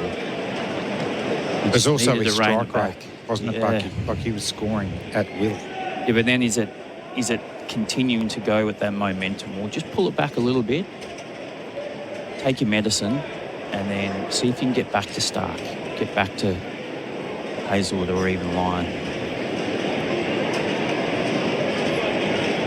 Last ball of Cummins' 13th over, 2 for 38. Zen, he bowls, Salman forward defending. Everything neatly. Cummins didn't quite field it in the follow-through, but no chance of a run. 5 for 177, the Toyota Hilux scoreboard and unbreakable connection. Get a Nissan Navara Dual Cab SL 4x4 Auto from $49,990 drive away, plus up to $2,000 of Nissan genuine accessories. See nissan.com.au for T's and C's. The SEN app is now compatible with Apple Watch. Download it today. 2 all-chicken patties, special sauce, lettuce, cheese, pickles on a sesame seed bun. You heard correctly. It's the Chicken Big Mac, and it's back at Macca's. Available after 10:30 a.m. for a limited time. For your chance to win a $100 Liquorland voucher, head to iCanWin.com.au and tell us why you are a local cricket legend. You'll feature with us on the broadcast throughout the summer. 5 for 177 Pakistan. SEN Test Cricket for Hijaz Halal Financial Solutions. Mitch Stark is in operation. He's from the worn end, around the wicket to Rizwan on 21. He lays bat on ball and plays it to one of 2 covers who have been set for this over. It's Head and Khawaja. No, it's Warner and Khawaja who are there. Is he trying to get reverse swing here, Flam, or is he just turn the ball around and trying to swing it conventionally away? I think he's mainly bowling those wobbled seams you were talking about earlier. I'd like to also see him bowl that off-cutter, the slower ball off-cutter. You've got 2 catches at cover. You possibly straighten them up a little bit, but he's hitting the pitch hard. Use a couple of those T20 skills. Stark to Rizwan, drives along the ground. Kawaja dives, can't get it. So round comes Cummins to tidy up, but a single scampered. Rizwan 22. Particularly to Rizwan, who looks to get forward, who's looking to score, as you said. Harder hands. Just that little change of pace, if you can deceive him. Hits it in the air, he is out.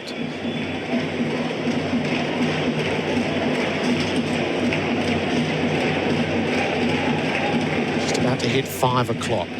So an hour in the scheme of things. There's still 23 overs remaining in the day's play. 6 o'clock's the cutoff unless a result is achievable. Salmon on strike, drives, lovely line, tremendous, propelled himself at point, dives, pulls it in one-handed, prevents a run. She has a lovely shot for no run. Isn't it? That's got to hurt.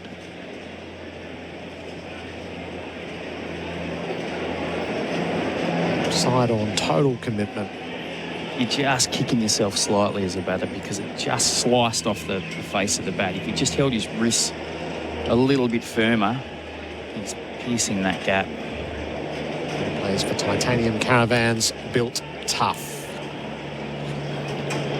Stark to Salmon. Oh, struck by the bouncer. He could not get out of the way. Pinned Stark down to check on Salmon, who gives him the thumbs up. Just a little pat, and the medical staff will quickly come from the bench. He's worn that in the back of the head. Helmet straight off. Mike off the umpire on the spot as well. Rizwan, so a lot of care being shown. That's a nasty blow. Well, the other thing that Salmon, he doesn't wear the stem guards, so it doesn't cover the neck.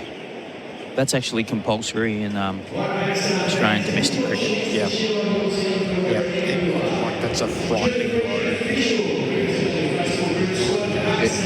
Eyes off the ball, nowhere to go. Nah, just got totally lost. So we might take a moment here to change commentary and to bring Alan Collins in for Bundaberg Ginger Beer. The Toyota Hilux scoreboard and unbreakable connection. Pakistan 5 for 178. The Boxing Day sales event at Mercedes-Benz Whateley is now in its final days.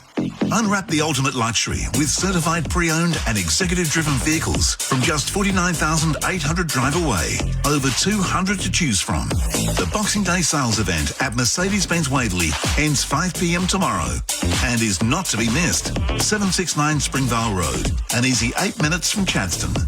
On my way. Licence 578. Having a New Year's Eve party? Shop Lombard. Open every day to 2024. Shop costumes, balloons, hats, blowouts and poppers in store now. Lombard.com.au. The SEN app is now compatible with Apple Watch. Download it today. Roast chicken? Maybe halal. Home loans from Hijaz Financial Services? Definitely halal. HijazFS.com.au. This information is provided by Hijaz Financial Advisors, Pty Ltd, AFSL 517686, and Hijaz Islamic Credit Solutions, Pty Ltd, ACL 480542, and does not take into account your objectives, financial situation, or needs. SEN Test Cricket for Hijaz Halal Financial Solutions. The process out in the middle with Salmon continues. Adam Collins, we need Damien Fleming with me. I think he'll continue just on the basis that he's on his feet and he's given the thumbs up and so on. But gave thumbs up straight away, but they've got to go through the procedures. Which isn't like just to go from, as you know, it's not a case of count to 10 and what are your parents' names. They do ask a few questions to make sure that you've got your bearings, don't they? Yeah, and there's been occasion. I think Stephen Smith in England those years ago. You wake up and you don't feel well. There's been a lot of helmets hit in this match. A lot of batsmen taking their eye off the ball, Colo, and then you are hoping that what you last looked at that it's going to miss or go over. But for Mitchell Stark, I mean that was a tremendous bouncer that left him with nowhere to go, and what it does is it gives him something to think about next time it's short, but also it adds your forward balls could be more productive. Chris Rogers joins us as well. I guess where's he been, Bucky? An occupational hazard for... I haven't seen him for ages. So disappear for a quick break. Okay, no worries. Bucky, in your form... Was it a concussion test, or can I ask Bucky some questions? No, continue, please. How tall are you? What's your bowling average? Favourite movie? Favourite first-class wicket? There's only been one. Was it only one, was it? Who was it? A century, no big deal. For England. Part of the quiz here, Fleming. Who made a test century for England? Bucky's one first-class wicket. Left-hand bat. You played with him at Somerset? I played with him very briefly. Bucky played for about 16 counties. So 5 counties. Alistair Cook. Or was it Leicestershire? Left-hander who made a test. Oh, hang on. I think I know who this might be. Round the wicket, Stark bowls. Opening the face. He's recovered well there, Salmon. Using the pace of the ball down to third man for 4. 5 for 182. That's not for nothing after being whacked on the side or the bottom of the helmet, which is not pretty. Not a good place to be hit. He held his ground there and earns himself 4 runs. They're 134 runs away from their target of 317. Is it by chance a batter who's far more better known for their bowling? Probably not the bravest batter in the world. Is it a guy who made a test century against Pakistan at Lords? Stuart Broad. Didn't know he got Broady out. Big wicket.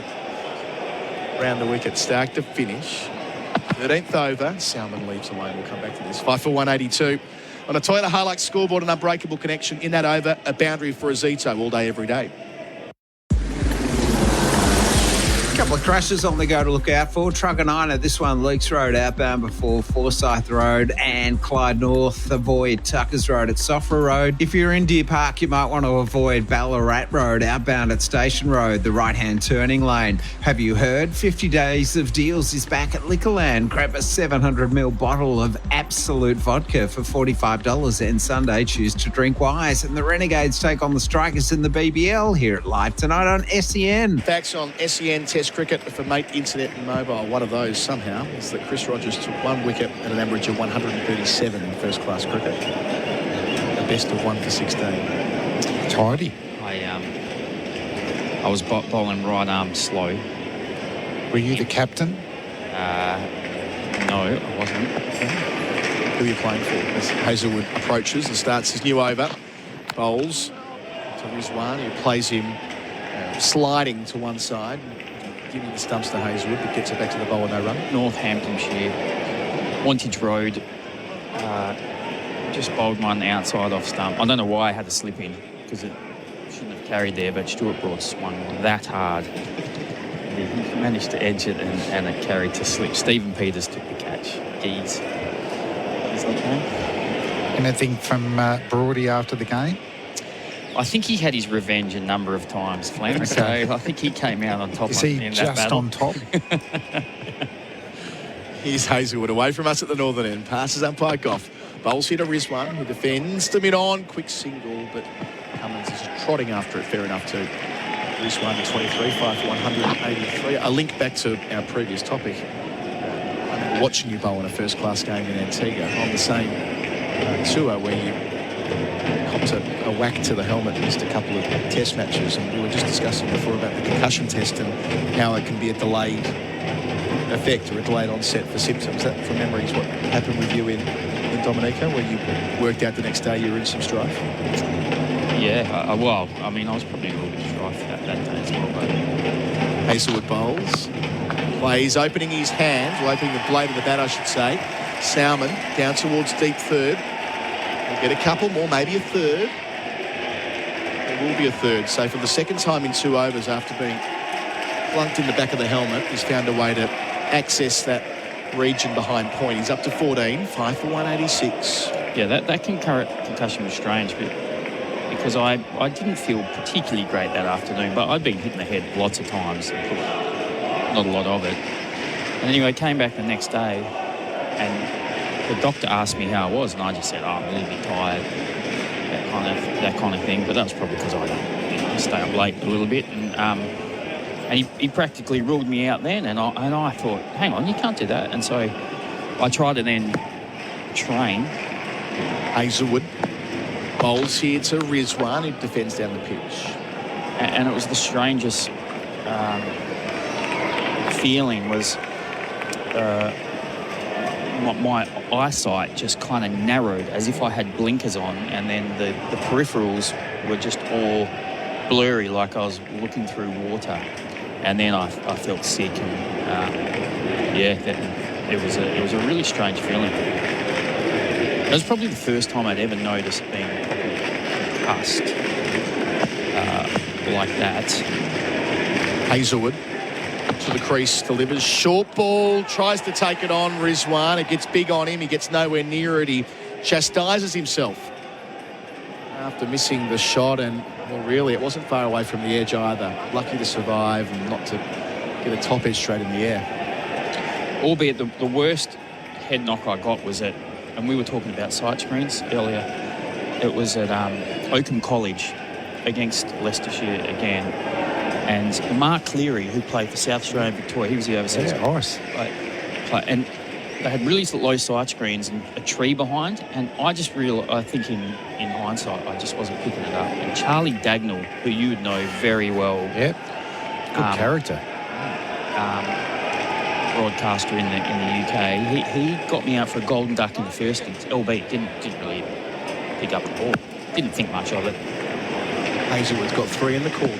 Bowls to Rizwan. Fuller hits him on the pad as well. Hazelwood likes it. Umpire Goff does not like it quite so much. Hazelwood can litigate the case with the Corden initially about height. He's talking to Carey. Lyon will be consulted.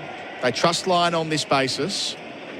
Cummins is signalling probably too high, mate, and the clock is down to 0. How's that? Get amongst it with Tinny's craft beer available at Liquorland. Choose to drink wise. I'm going to get that wrong, that credit at some point. Watching it here, front-on angle, that's not too helpful. Flem, what do you reckon? It's big Josh. He's been bouncing him over the stumps all day.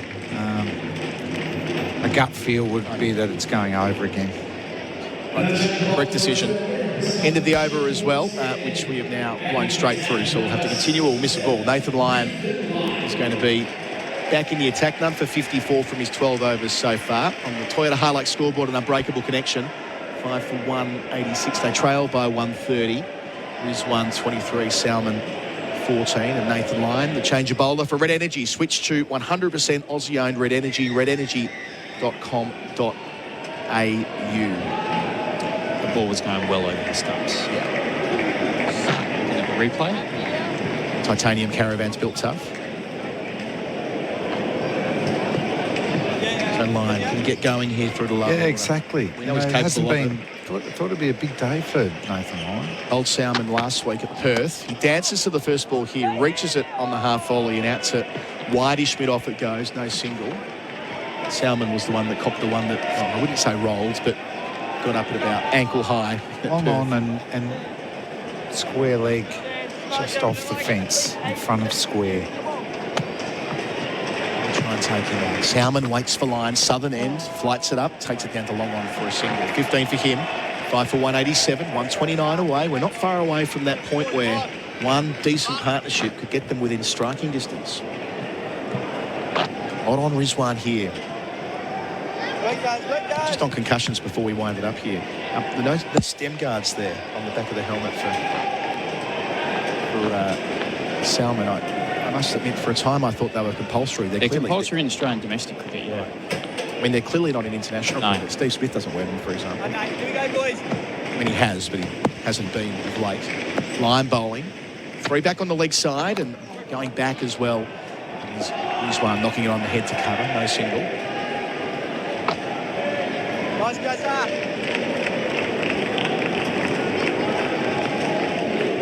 Deep backward square. It's about 15 to 20 metres inside the rope. Deep mid wickets back, so's long on. Delivers here Lyon and back goes Rizwan and forces it down to long on. A one-day international shot. It'll do for a single. 24 for him. 188 Pakistan. It's a spread defensive field to Rizwan, isn't it? Just the one slip in place. Bat pad. Is that Marnus coming in now that Salmon's on strike?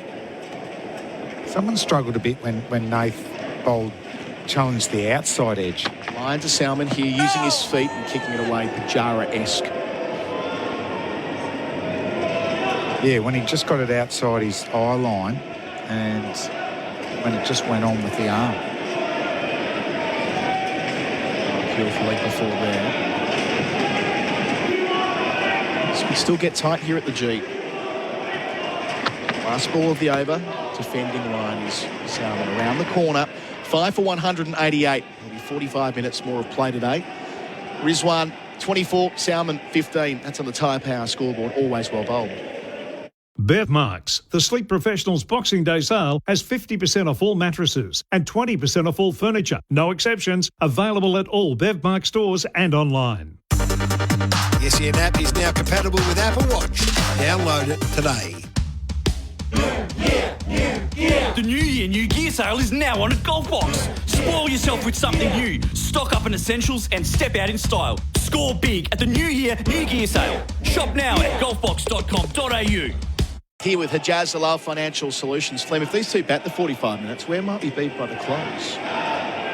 Well, they'll be chasing under 100 tomorrow and possibly with 5 wickets in hand. About 80-odd, you know.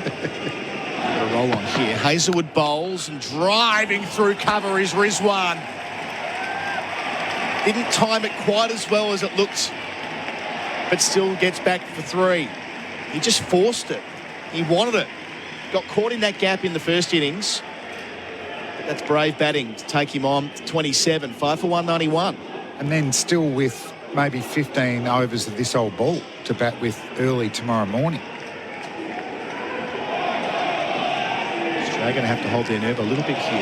Yeah, well, I dare say that they just want to keep going pretty hard now, these two. No point trying to eke this out and then having to face that a fair bit of that secondary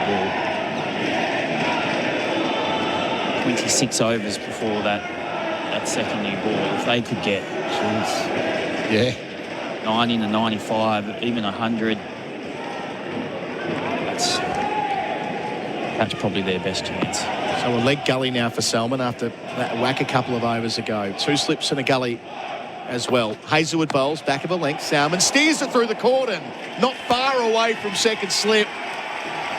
The Aussie couldn't throw their heads back. It's 4 more for Salmon. Moves to 19. His 3rd boundary since copying that whack. Watching it back a second time. That replay isn't too conclusive. Boundary for Azito all day, every day. Just trying to get a sense of whether there might have been a diving opportunity for Smith. I wonder if Steve Smith just got a bit frustrated because... nearly. Maybe he thought it was wider and then it might have been a bit closer than he thought. Would have been soccer goalkeeper stuff up to his right, Flem, had he gone. Handy runs, though. Extremely. Second boundary against Hazelwood. Oh, that's 4 more. Well, sorry, my apologies. Carey's done well to parry it down. It looked like it was sailing over his head, the bouncer. They'll return for 2. Wides or buys? Wide. So 3 runs added to the Pakistani tally. So I was thinking just under 100 runs. Yes. They're not out. They're going to be eating into that now. I'll be saying under 90 runs. 5 for 198 once they add the extra here. 118 left. And you don't see Hazelwood miss his bouncer too often, Flem. Carey saved 2 runs too. Definitely. Just tipped it over the bar in soccer talk. Salmon on 19, facing Hazelwood again. He's forward defending and squeezing it, not quite through. Great bit of fielding at backward point. They missed an opportunity for a single there. I'd hate to see Salmon out now when he should be down the other end. Holly, you just said soccer goalie twice. I don't think you're going to bring it back into the UK. Got to know your audience, Chris. Well, I suppose we use football more widely now. People know what we're talking about. That's a good thing. Hazelwood halfway through here. Delivers to Salmon. Bouncer again. That's much, much better. That's the trajectory that could get him in trouble, but he kept his head out of the way. Bat as well through to Carey. Yeah, probably just the line there from Josh. If you can get it on around off stump and they take it on, it's going to be really tough to keep down. He's practicing it at the other end here, Salmon. Saw a replay of that edge that went through third slip. I don't think Steve Smith could have got to it. It's just a bit too high, a bit too wide. Hazelwood up here. It's back of a length and defended by Salmon out to cover. A loud call of no. That's part of it too, isn't it? Sort of all the body language from the two in here now. They've put on 36 and they're just building some rhythm together. Even then, I think Salmon thought maybe he got that softer, but the ball hit the middle of the bat and went quickly out to cover, where you're not going to take on Labuschagne, but this pitch is probably the best it's been to bat on throughout the whole game. 36 in 52 balls. They're applying some pressure. Salmon, last ball here from Hazelwood. Bouncer predictably lets it go through. End of the over, 5 for 198. There'll be a change in commentary. Gerard Whateley in for me. On the Tyre Power scoreboard, always well bowled. Pakistan need 119 further runs. It's that time of year again, so come and visit Nunawading Jeep to take advantage and save at their end-of-year clearance sale. Save on all new vehicles in stock and enjoy a 5-year free service campaign on any new vehicle purchased and delivered in December. That's massive savings on all new and demonstrator vehicles, including the Grand Cherokee Night Eagle at $69,888. Drive away includes sunroof. Visit Nunawading Jeep at 432 Whitehorse Road, Nunawading, or nunawadingjeep.com.au. LMCT 11598. SEN Test cricket for Hijaz Halal Financial Solutions. Nathan Lyon about to begin the new over. Then there's a cameraman moving in the sight screen area, which is a bit of an error. All settled now. Rizwan on strike. Lyon around the wickets. Rizwan clips it away. Lyon fields and prevents the single down to long on. So 3 deep on the leg side. Stark is at long on. Mitch Marsh is at deep mid-wickets. Travis Head at deep backward square. There's a Labuschagne on the 45 for the top edge sweep. Lyon bowls. Edge, not gloved by Carey. Touches the outside of his gloves. And Rizwan survives. Lyon left with his hands on his head this time. 5 for 199 on the single. All eyes to the replay. Well flighted delivery. Forward defence. Edge. Gloves just didn't move far enough from Carey. So Lyon draws the genuine edge of Rizwan's bat, but has nothing to show for it. Simon Katich. Ooh, that would have been a very, very good catch from Alex Carey. He's been excellent behind the stumps. He's had to be very athletic on a number of bounces that have been bowled. Silly mid-on in place under the helmet. Salman sweeps. He lifts it up over the infield. It pitches 2/3 of the way to the boundary. Warner goes back in pursuit. Head goes back in pursuit. Keeps it to 2. The 200 up for Pakistan in the 56th over. This is a teasing run chase. The target is 317. Oh, we've got a live one here, Gerard. We were just saying on TV, we felt that if these two could get it to 100 behind, Pakistan will start to believe, like yesterday, they came back 6 down. They put on another 70 runs with those 4 partnerships. They're still in this. This partnership has grown to 39. Salman's on 21. Reverse sweep, edge. Smith dives, can't catch. Coming forward, couldn't quite reach it. Oh, she's alive all right. Smith was on the move, as he does tend to be when they go reverse. Maybe started with his weight back and then propelled forward. Oh, he got there. It just didn't land in the sweet spot. Smith punches the ground. A chance goes down. 2 in the over. Salman clips away down to long on. So first the edge that Carey didn't glove, and then the tantalising reverse sweep which Smith can't quite grasp. And I won't be surprised to see Pat Cummins come back into the frame now. There's, 37 minutes left in today's play. I think that moment's coming closer. I think he senses that, or he will sense that he needs to get back in the attack here. Bowls, back goes Rizwan, and he collects the single down to long on. He's 29. Eventful over, 5 for 202 on the Tyre Power scoreboard, always well bowled. That's one day, that's not just one day. Mum, can you be more specific? Boxing Day. Of course. We knew what you meant. I think Nana will box you, Dad. It's not that kind of boxing. It's a Benaud Boxing Day sale. Everything in boxes and not in boxes. Huge deals on fridges, ovens, washers and dryers, TVs and tech, coffee machines and more. The whole box and dice. The Bingley Boxing Day sale. And it's not just Boxing Day. It's on now. Bingley, better living every day. Australia needs 5. Pakistan needs 114 runs. SEN Test cricket for Hijaz Halal Financial Solutions. Had Smith taken that catch, we all would have been up and it would have been overruled because there was no bat or glove. It was off the shoulder as we all study replays frantically for titanium caravans built tough. So a cheap thrill, not a real thrill. Hazelwood begins the fresh over. Rizwan in behind it, guides it to cover, no run. I like the mode that they've entered, Simon, as he can't creep up on a total like this. Salman and Rizwan have gone death or glory. We're going hard tonight. Well, the other part of this is I think they sense that this is probably the best time to score. The ball's 56 overs old. It's softened. It's late in the day. Australia will be starting to fatigue a little bit. And they're in. They both faced, Rizwan's faced 45 balls now. He's going nicely on 29. Salman, 37 balls. So this is the time to put some pressure back on Australia. Hazelwood to Rizwan, defends back down the pitch.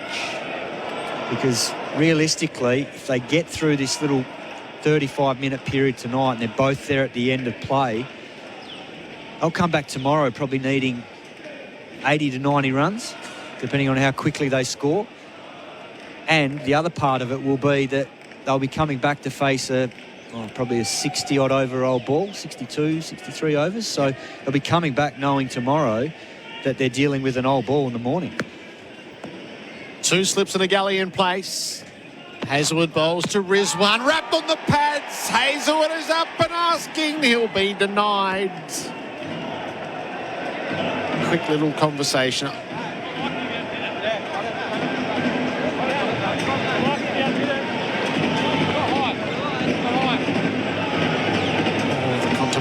Around inside edge and heights. The clock is going to expire. Australia keeps its powder dry. Josh Hazelwood doesn't look happy with Pat Cummins there. He does not look happy.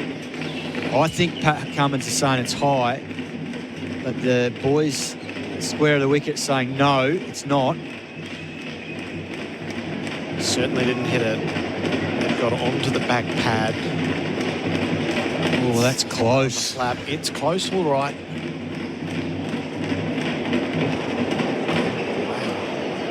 DRS not used for IMAR Insurance Tradies Trust. IMAR for insurance call 1-3 IMAR. It was over the top. It was missing. Good call by Captain Pat. Hazelwood tries again. It's defended by Rizwan. Out to cover. Khawaja gets across. No run. Jeez, he's got amazing judgment, hasn't he? 2 reviews left, so you've got to be careful, don't you? Yeah. We've seen what it looks like when you burn a bad one in a tight finish. Yep. There would be the temptation, but Hazelwood all day has been over the top. Yeah, and that's his record here at the MCG. I think he averages in the 40s with the ball, which is way above what he's used to with his career average around 26. But I just think it's that extra height and bounce that he gets and struggles to hit the stumps here. This one faces up. Oh, he played the vertical bat after going to duck the bouncer. He stuck the periscope up on the attempted ramp. He made no contact. That's a rather confusing moment. Oh, he was down, so he was nowhere, and then for reasons best understood by only himself, up with the bat, trying to catch it. He's lucky he got so low so early that he's actually too far away from the ball there, because at best he was feathering it through to Alex Carey rather than getting a good piece of bat on it and seeing it fly over the slips for 4. Bizarre dismissal that would have been. Rizwan drives to mid-on. Cummins fields, no run. That is the end of the over. 5 for 203. The Tyre Power scoreboard, always well bowled. Hey, Hey, it's Candy here. As a presenter in the world of sport, I see many powerful performances. Now, thanks to Azito, we're helping power your next DIY project. Did you know Azito's 18-volt range is powered by Einhell? German-designed quality, driving, innovation and performance. So you can power over 85 cordless tool and garden products with the same battery. Azito, powering DIYers all day, every day. Exclusively available at Bunnings Warehouse. Ringers Western, whether it's the paddock or the pub, Ringers Western has the kit to keep you cool this summer. We're about to tick into overtime today. Stumps will be 6 o'clock. Australia's a long way behind the over rate, 3 behind. Notionally, there's 17 left in the day's play. That clearly is not going to get bowled. Lyon to Salman, jumps down the pitch, drives for 4. Crunching drive past the outstretched dive of Lyon. 4 more from the Tigers. Brilliant batting from Salman. He feels comfortable against spin, so he runs down, gets close to the pitch of the ball and just hammers it past Nathan Lyon. It went in the air, but he had such good control of the shot. He smashed it straight past Nathan Lyon's left. Lyon over the wicket, bowls. Salman plays the late cut deftly for 4. Back-to-back boundaries. The push is on. It's the play of the day for Drinkwise. You won't miss a moment if you Drinkwise. Yeah, this was class from Salman. Nathan Lyon made the adjustment. He went a little bit slower and wider. Salman sat back, just knocked it on the head, just used the line of the ball to his advantage. Didn't try and overhit it. It raced away to third man. Salman defends the next ball. He runs it to backward points. No histrionics. Hazelwood picks it up. Down to 105. Oh. And that's going to put some pressure on Pat Cummins now. I think he's loosening up. I think he's at mid-off. He's got to come into the attack now. Long on deep mid-wicket.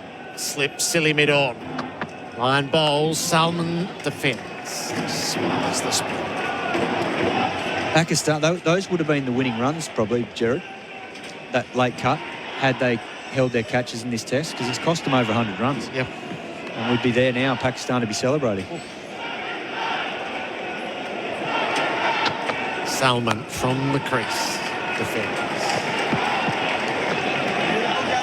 If they get up and it's 1-1 leading into Sydney, what an amazing result for the series. Yeah. It's a long way from home, though. It's a lot of runs. Still a lot can go wrong in these chases. That's why it's so historically improbable. Salman, last ball of the over, plays it across the popping crease. 8 from it. 5 for 211. The Tyre Power scoreboard, always well bowled. Got a crash on the Monash inbound before Clyde Road, affecting the left-hand lane, and that one in Burwood as well. Warrigal Road southbound at Highbury Road in the left-hand lane. Eastbound access to Highbury Road is blocked. You might want to take the Burwood Highway or High Street Road instead. Tats Lotto's $30 million mega draw is happening tomorrow night. Join the fun and don't forget to grab an entry for your chance to win. Wouldn't it be nice? And the Renegades take on the Strikers in the BBL here at Live tonight on SEN. SEN Test Cricket for Hijaz Halal Financial Solutions. Pat Cummins has been the king bowler of the match. Jenny King, the king of commercial cleaning. Franchises available. He has taken the ball back at the members' end. So 13 overs, no maidens, 2 for 38 for the captain. He has had the knack of choosing the right moment. And Simon Katich sensed it, and so too did Pat. Big 27 minutes. This could be the series right here. These two get through it. They'll come back tomorrow, and that Pakistan dressing room will feel like they can win this test match. Pat Cummins strikes here. Who knows, we might be calling for the extra half an hour. Floating slip, that's Smith. And the gully is Mitch Marsh. Mohammad Rizwan faces up. Cummins begins his work. It's defended from the pads to mid-on. And I'm really interested to see how Rizwan plays this, because he's been busy all innings. He was busy yesterday. Pat Cummins has opted to go with a more straighter field. And he's obviously going to test him out short because he's got 2 men in the deep behind square leg, and he's got one just in front of square leg, and they're all probably, well, 2 of them are probably 25 metres off the boundary. So he doesn't have that second catching man at cover for Rizwan. Cummins digs it in. Rizwan goes underneath. So it makes me think he's going to attack him with a number of short pitch balls and then go hard at the stumps, trying to pin him on the crease with no footwork, and either find a way through that defence or get him LBW, Boulder LBW. Stark down at fine leg. Warner 2/3 of the way to the rope at deep backward square. And then Travis Head in line with the square leg umpire under the Ponsford stands. Cummins sets in. He bowls to Rizwan full, and he kept it out. So what Simon just described for is exactly what happened. Rizwan flinched, anticipating the short ball, and then realised there's the jerking motion to get down to it, to get pinned in front or to get clean bowled. Yeah, he's an experienced cricketer. He knows, with the way the field's set up and the way that Pat Cummins bowls, he knows what's coming here, but then it's a matter of just playing the ball and not premeditating and thinking and assuming that you're going to get what you think's coming because of the field. You've still got to watch the ball like a hawk and respond accordingly. What a tactical battle this is. Cummins in, bowls. Rizwan, uppercut, 4. Took on the challenge, had the width outside the off stump, lifted it up, one bounce across the rope. Rizwan's into the 30s. This partnership is worth 53. A salute to Rizwan and Salman. Yeah, this is the reason why he's a white ball maestro. He just stays leg side of Pat Cummins' bouncer, and he's able to access over the cord, and it's a beautifully controlled shot. Just use the pace. Didn't try and hit it too hard, opened the face and off it, raced to third man for 4. How will Pat Cummins respond? He bowls. Short pulled by Rizwan out into the deep. It brings Warner in play at backward square. A single taken. 5 for 216. And the other part of this might be that with the field set the way it was to try and get Rizwan off strike, just like he did then, and attack Salman, because I think Pat Cummins will feel like this is the man he can knock over. And judging by the field now, I think that's exactly what he thinks, because he's moved the deep backward square into a second slip. Marnus Labuschagne's going to come into a short leg. So he's stacking the cordon, and he's going to still have the protection on the leg side and have the short leg. Cummins gets one ball at it. Salman drives and misses. He's sparred outside the off stump. Lives to tell the tale. End of the over, 5 for 216. The Tyre Power scoreboard, always well bowled. Harvey Norman clearance on now. Get up to a massive 30% off Windows 11 computers. Save $400 on Samsung bottom mount fridge with water dispenser. Now $1,098. Take a further 10% off already low prices on selected mattresses, adjustable bed bases, bedroom furniture and kids furniture. Hot deals on lounges, dining and outdoor furniture. Plus bonus local delivery on purchases over $999. Save up to a huge 50% off rugs in a range of sizes and design. More in store and online. Harvey Norman clearance on now. Conditions apply. The Seagulls have arrived at the MCG. They've been distinctly missing up until this point of the test. Why wouldn't you be here at this stage? SEN Test cricket for Hijaz Halal Financial Solutions. Line begins the new over. Rizwan plays away on the offside. No run. They're a good judge of a contest, Gerard. Word they are. Get the early evening chip and a bit of cricket as well. Yeah. Gosh, this is poised for tomorrow, isn't it?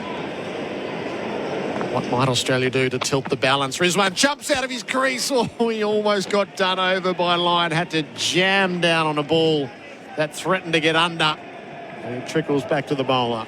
Well, I think they're playing the Pakistan way here. Rizwan's going to keep trying to attack and put pressure on Lyon. Line around the wicket. Rizwan just leans on it this time and takes the single down to Stark at long on. So that's 217, which means 100 more for victory. Because the psychology of this game is when you're in as a batsman and you feel good, you've got an opportunity to put pressure on the bowlers, particularly with the scoreboard ticking over, you do it and you take it because you've earned the right to do it over this last hour or so of play. These two have earned the right to really put pressure on Australia in the last 20 minutes. Line over the wicket, bowl. Salman jumps down the pitch and then bunts it away to the leg side because he hadn't quite got there. And I don't mean going down and trying to hit every ball for 6. I just mean keep playing with this intent that has got them to this stage because it's worked so well for them. There's no reason why they just shut up shop now because there's 20 minutes left in the day. Salman just scratches away, clears the deck. Lyon bowls to him. Salman stays home and defends to the offside. Two impetuous moments of charge in this over. Because what it does is it keeps the pressure on Pat Cummins. While this score keeps coming down and it gets into the 90s and then the 80s, Pat Cummins starts to be under pressure with his decision-making. Last ball of Lyon's over. He delivers to Salman, who drives inside out, threw mid-off. Cummins races back into the shadows. They have 2. Cummins slides in and keeps it to that. So triple figures becomes double figures for Pakistan. 98 to win. End of the over on the Mate Internet mobile scoreboard. It's 5 for 219 with Colo to take you to stumps. The Grab Summer Sale is on now at Frankston Jeep. Start your summer with savings across the entire Jeep range. Grab more with great drive-away pricing on all Night Eagle models. Or grab a free upgrade across select Grand Cherokee or Gladiator models, giving you more features, more tech and more summer. Stock is available for immediate delivery. So speak to Frankston Jeep today and grab summer the Jeep way. Visit frankstonjeep.com.au. T's and C's apply. LMCT 9315. Here at the MCG with Hijaz Halal Financial Solutions. Wouldn't want to be anywhere else. This is fantastic. 98 to win. Adam Collins with you. Simon Katich sticking with me. Chris Rogers in as well. Not often that you get this deep into a test match where you can pretty much write off the draw. 3 results remain, including, dare I say it, I'll go the early crow here, the tie. Cummins, important spell for him and for Australia. We know what that normally results in. Bowling to Rizwan on 35. Up to the crease here from our northern end. Rizwan defends. Wade on the ball. No run. Hello, Kat. Good afternoon, Colo. This is why Test cricket is so good. Big change from the last over that Pat Cummins has bowled. He's decided to drop his gully down to that fly-slip region where Rizwan ramped him last over for 4. So, slight change. Still got the 3 men out on the deep leg side. Spread to an extent when Rizwan's on strike short ball. There'll be plenty of them, and he's got the presence of mind to let it go. We know, Bucky, watching Rizwan, not only this week, but throughout his career, he has that, shall we say, theatrical bent to him. The way he sees the world, the way he meets the ball, the way he carries on as wicketkeeper. He'll be loving being in the thick of things here. He'll love the drama. You just spoke about when was it, in the World Cup? In the World Cup when he pretended he had cramp just so he could feel something. And this is Rizwan. He's an eminently watchable cricketer. He's on strike now, facing Cummins, back of a length on the hip, doesn't get it away. He's the kind of guy who will just love the fact that there are, 18,000 people here, all eyes on him. Not quite sure how our entry's working tomorrow, but however it is working tomorrow, so long as he's overnight, not out, it might just have the same feel as it did here in 1982 when everyone came back to watch 37 runs to be chased, in theory at least, between Porter and Thompson, and they got within 3 of the target, and Miller and Taveray and Botham and Thompson at the end. We love those days in Melbourne. Cummins on the way, bowls again, Rizwan ducks. Does he get something on it through? Cummins thinks he's gloved it. He tried to duck, he turned away, the ball didn't get up from that awkward length. Cummins thinks he's hit it. Rizwan. Cummins thinks he's hit it. That's all that really matters. He's the skipper. If you reckon you got it, Pat, you got to go upstairs. 5 seconds. Rizwan is rubbing the back of his arm up near his elbow. They're up. Right in front of the Aussies. So I don't know if that's a strategy. Who knows whether that's He's pointing at his arm right now, Rizwan. And I'll tell you what, there's a massive cherry on his welt. arm here. So if it's kissed the glove on the way through, well, fair play to them. I suppose Australia have got the reviews. 5 for 219. We're upstairs for Imar. Has it clipped the glove on the way through? Huge moment. First replay, let's all watch it. It's back arm. Okay, just flop that back. That's going to be so difficult to tell if it's hit the sweatband. You can see where the welt is, but has it flicked that top bit of the glove? Bucky, what do you reckon? Well, it's hard because it's a bit blurry, isn't it? So you need to see a side-on view, and then... Oh, Richard Illingworth, what a call, Kat. This is a massive call. Yes, could ride on this. It's not definitive enough, I reckon. I don't think you can... The zoomer, please. You probably have to go with the umpire's decision. The wristband. So Richard Illingworth calling for the zoom in order to see the wristband up close. Oh, that looks like that's out. Yeah. The Aussies are actually celebrating. They think that they've seen enough in the middle to think that it's hit the wristband.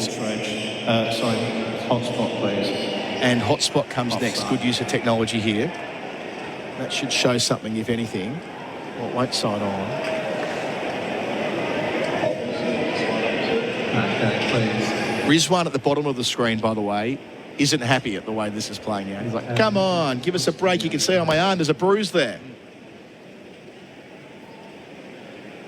That's the wristband mark. If there's a wristband mark, he's in trouble here, I think. But I'm yet to spot one. Bucky, can you see one? Simon? No.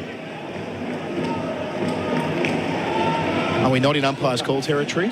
That looks like there is one on top of the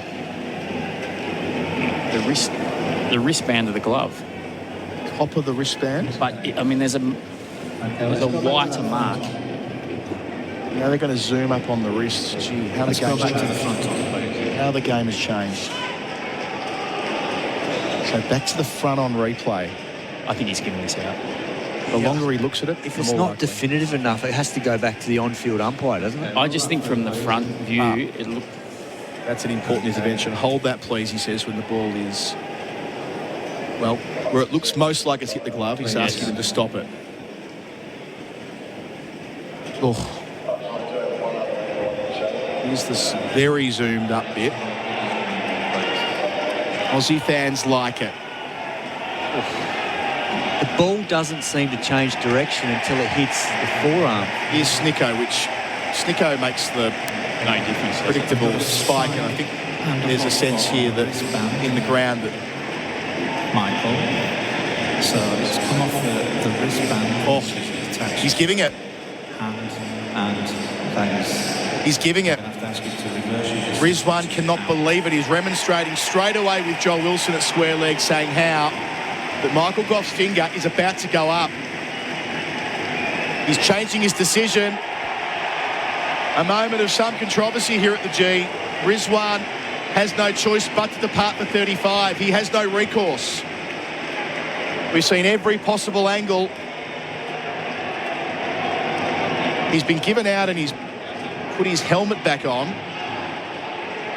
But that won't change anything. Off he goes. He's got his gloves, and Rizwan gone for 35, and so with it, in all probability, Pakistan's chances. 6 for 219. The partnership of 57 is broken by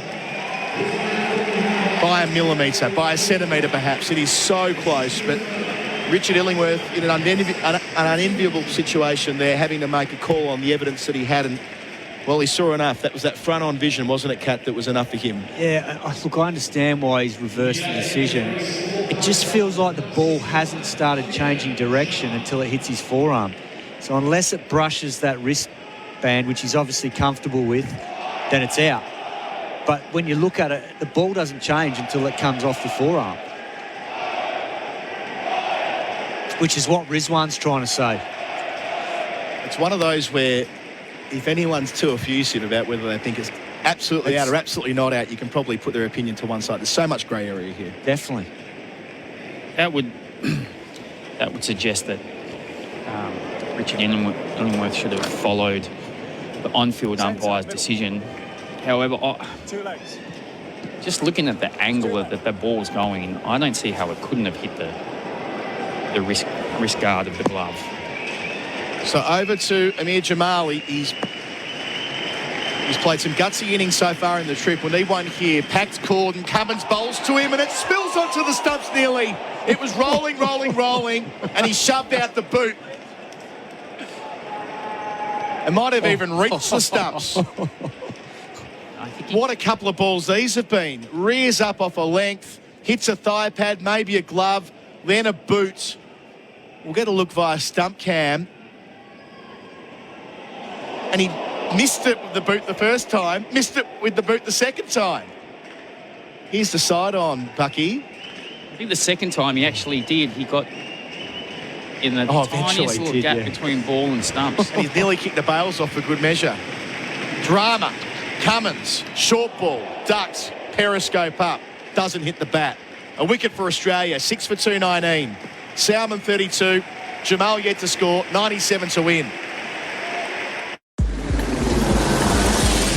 Crash on the go in Malvern East, Burke Road, north of Whateley Road. Crew still on the Monash, inbound before Clyde Road as well, mopping one up there at Sheridan, South Gippsland Highway, outbound at Dalmore Road. Sexyland's Boxing Day sale. Get up to 70% off in-store or shop online for 2-hour delivery. Sexyland, something real sexy for everyone. And the Renegades take on the Strikers in the BBL here at Live tonight on SEN. Drama of the review. We missed the fact that it's Pat Cummins' 250th Test wicket.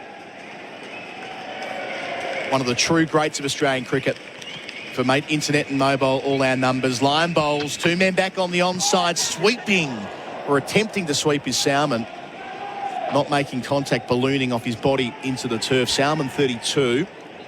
How does he change his approach? Yeah, I think this is that awkward period now for the other bat, who was probably in quite a good groove, and now does he think he has to try and make things happen? Interesting, our feedback line's kind of running with Pakistan on the decision just before. Line in here, Salmon on the front foot, playing it defensively out to cover where there won't be a run. Yeah, I don't tend to disagree, to be honest, because it's so hard to tell whether that's brushed his wristband or not. And then just seeing the ball come off his forearm. He's definitely got a welt on his forearm. You can see that from the marking straight away. Slipping a short leg, Salmon dances and places it not quite straight enough of the man at Whitish mid-on. No run. The question now is, I mean, they've only got 9 minutes to stump, so I think they just need to try and win this 9 minutes and regroup and not lose complete momentum. Line in again. Salmon dancing again before defending. Yeah, I mean, it's probably only 2.5 overs, so you're probably right there, Simon. The only issue is I just don't think that they want to get to that secondary ball. They want to see if they can get almost all of this done before the 80th over. Line pass umpire Wilson delivers here, dances and defends again. He's got a strategy, or a tactic at least, Salmon, when it comes to playing line defensively, and it's by using his feet.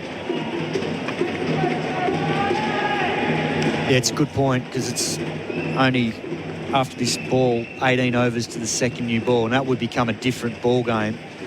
Pakistan still needing 97, so the scoring rate's going to have to be high if they want to get there before the second new ball. Salmon facing line, last ball of the over, goes back and defends, and line dives across to deny the single. That'll mean Jamal will be back on strike with Pakistan 6 for 219, maiden complete.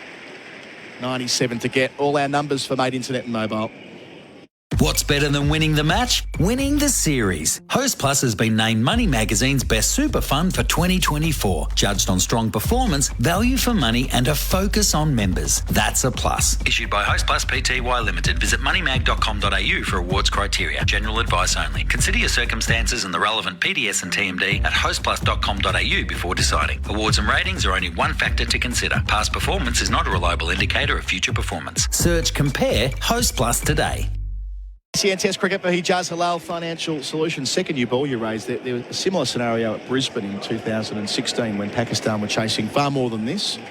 It was a 490 target. They got 450, but ultimately what decided that was Stark with the second new ball. It might have even been the third new ball on that occasion. But for the time being, it's Cummins. 3 wickets to his name. Bowling here to Amir Jamil. Try that again. Amir Jamal, who sways out the way and lets it go. Late in the day, you'll forgive me. 250 career wickets for Cummins, that milestone. It's a noteworthy one, Kat. Yep. He's been superb in this test match. Whenever there's been a moment where Pakistan are gaining momentum, he's done the job. Cummins 3 slips the gully plus the short leg.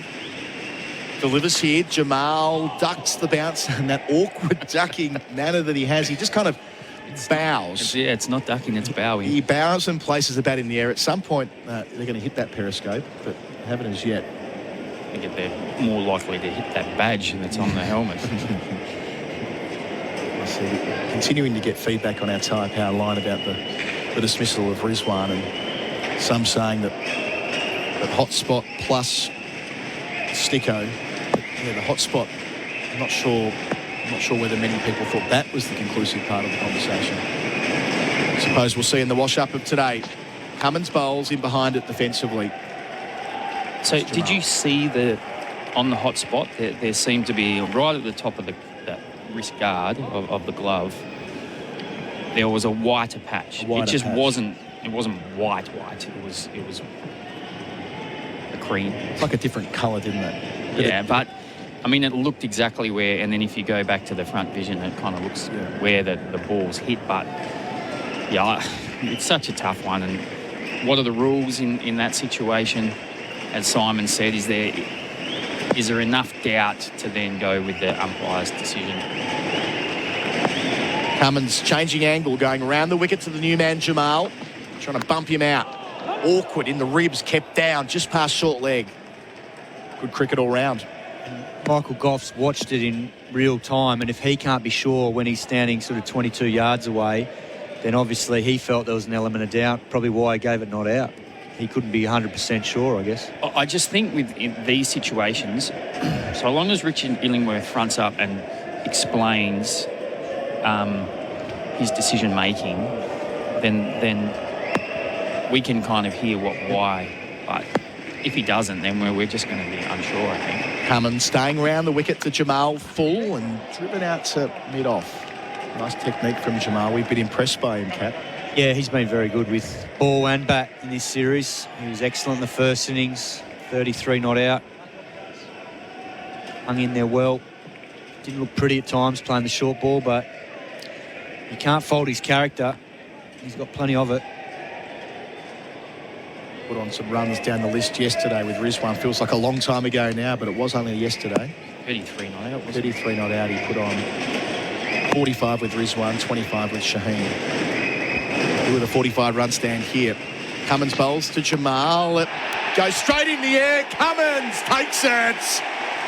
What's it come off? That's the question. The Aussies celebrate. The finger won't need to go up in the air because he's walking off the field. It just ballooned up for a moment. He held his ground. But after doing so much right in the first innings, Jamal can't get through the short ball interrogation from Cummins. The leading edge ballooned up. Caught and bowled Cummins. 4 for the captain, 9 for the match, 3 more for the win, Simon Katich. Yeah, when the game's up for grabs, Pat Cummins knows exactly what's required. He gets the ball in his hand, and he's his best strike weapon. An easy caught and bowled off the leading edge. Jamal departs without scoring. And with 3 minutes left on the clock, Shaheen Afridi is charging out to bat.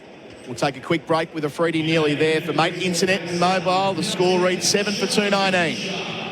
Harvey Norman clearance on now. Get up to a massive 30% off Windows 11 computers. Save $400 on Samsung bottom mount fridge with water dispenser. Now $1,098. Take a further 10% off already low prices on selected mattresses, adjustable bed bases, bedroom furniture and kids furniture. Hot deals on lounges, dining and outdoor furniture. Plus bonus local delivery on purchases over $999. Save up to a huge 50% off rugs in a range of sizes and design. More in-store and online. Harvey Norman clearance on now. Conditions apply.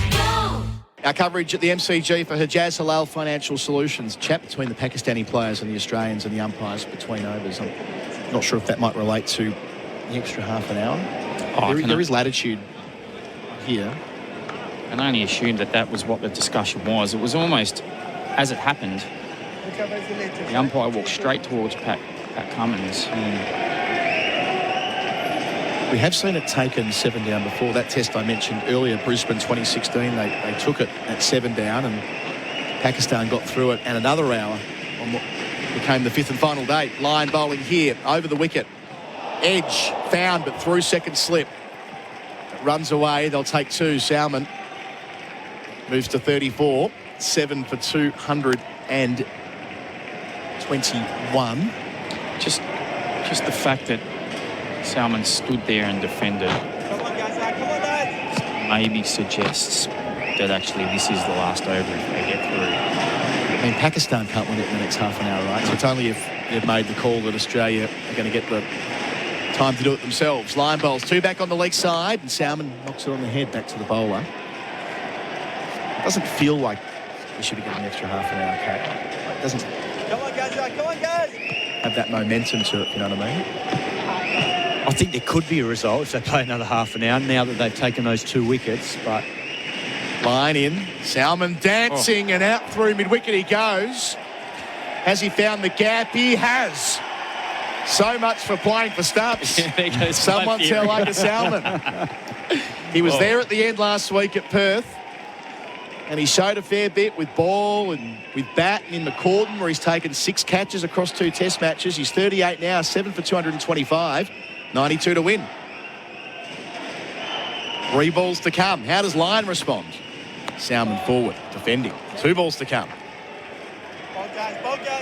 3 wickets for Australia, which is how TV is seeing it. On the scoreboard, 92 to win for Pakistan, 3 wickets for Australia. All the numbers for Mate Internet and Mobile. Leading run scorer for Pakistan, Shan Masood, who made 60. It's for Robot Building Supplies. Robot's got it.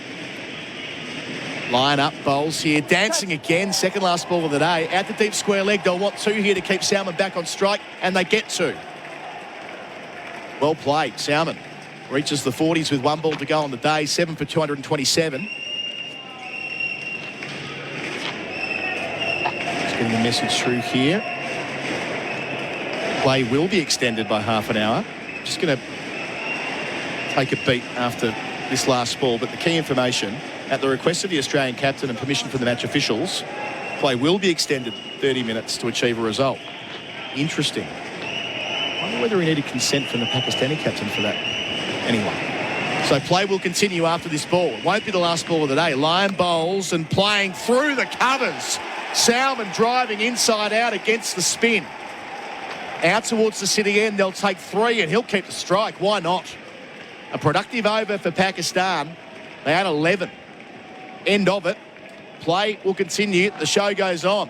7 for 230. Salmon up to 43. Afridi yet to score. We'll just play on through here. The partnership up to 11. So they're just telling the crowd here. We're just having that information relayed out to the wider audience.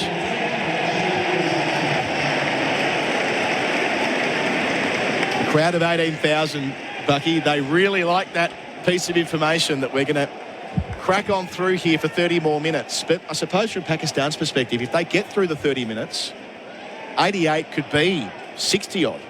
So it's in their interest to let this go as well. Perhaps. How do you see that, Kat? Yeah, I mean, it could be even more. 7 overs and with some enterprising batting, they could get 30 to 35. Yeah, it's I think they were chasing 50. Yeah, I think it'll be scoring at one end, because I think this end from Pat Cummins will be the harder end to score from, given the way the field is. And, I mean, it looks like they're just trying to get Salmon off strike now with the field spread, attack Afridi. So the field for Cummins is going to continue with 4 for 43. What a test match he's enjoyed.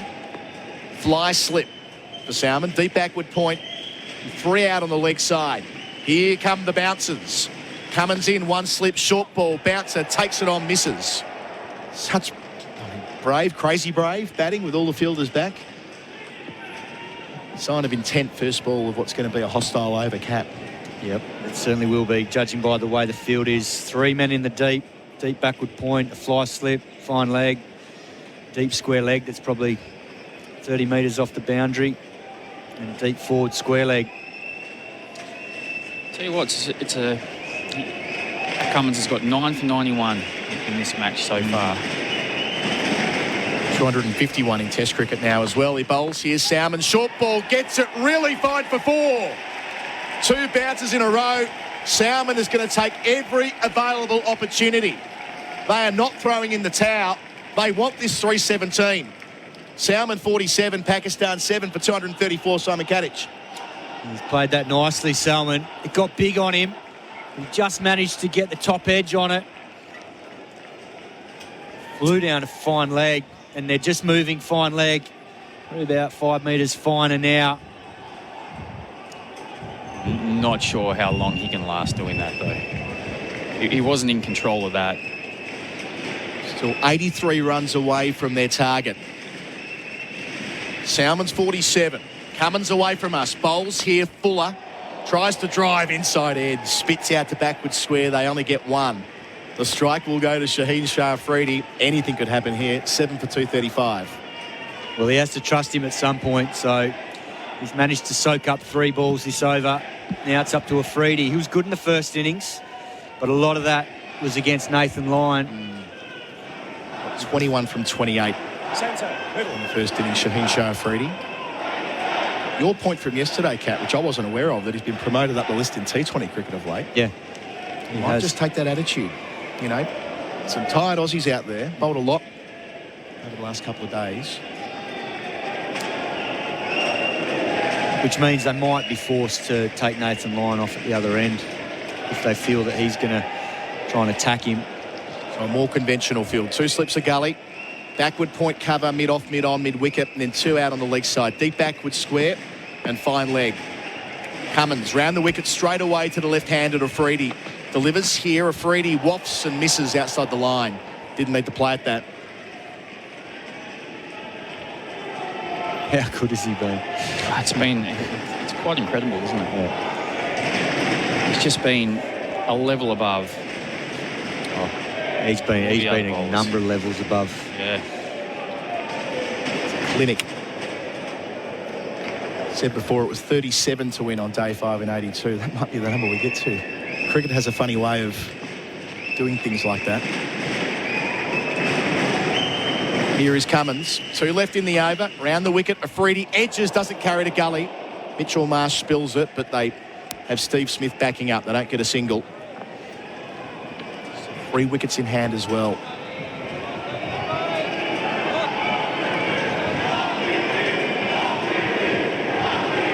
I reckon of the 18,029 people who rocked up today, we're all still here. Don't often get thrown up these scenarios in Test cricket. Maybe a few times a year. Credit to both teams. They've both been superb. There's no losers in this Test match, that's for sure. Could be the start of something for Pakistan either way. Let's hope so. Cummins. Last ball here. Bowls to Afridi. Defends well out towards the onside end of the over. It's going to be a change in commentary. Gerard Whateley is going to replace me. We're here for Hijaz Halal Financial Solutions on the Mate Internet and mobile scoreboard. Pakistan 7 for 235. Salmon 48. Afridi yet to score. 82 to win from here. A few further thoughts from Chris Rogers. Then it'll be Gerard Whateley taking over from me and taking us through to stumps.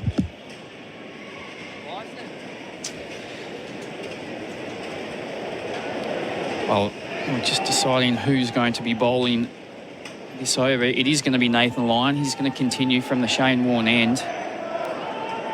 Maybe that is because the left-handed Shaheen Afridi is batting. But they'll spread the field here, try and get someone off strike as soon as possible.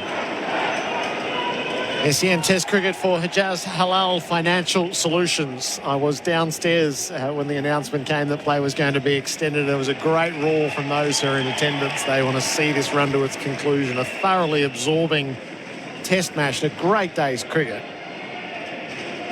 So the chance to finish it off. 82 runs away, so Pakistan couldn't finish it tonight, but Australia can with 3 wickets.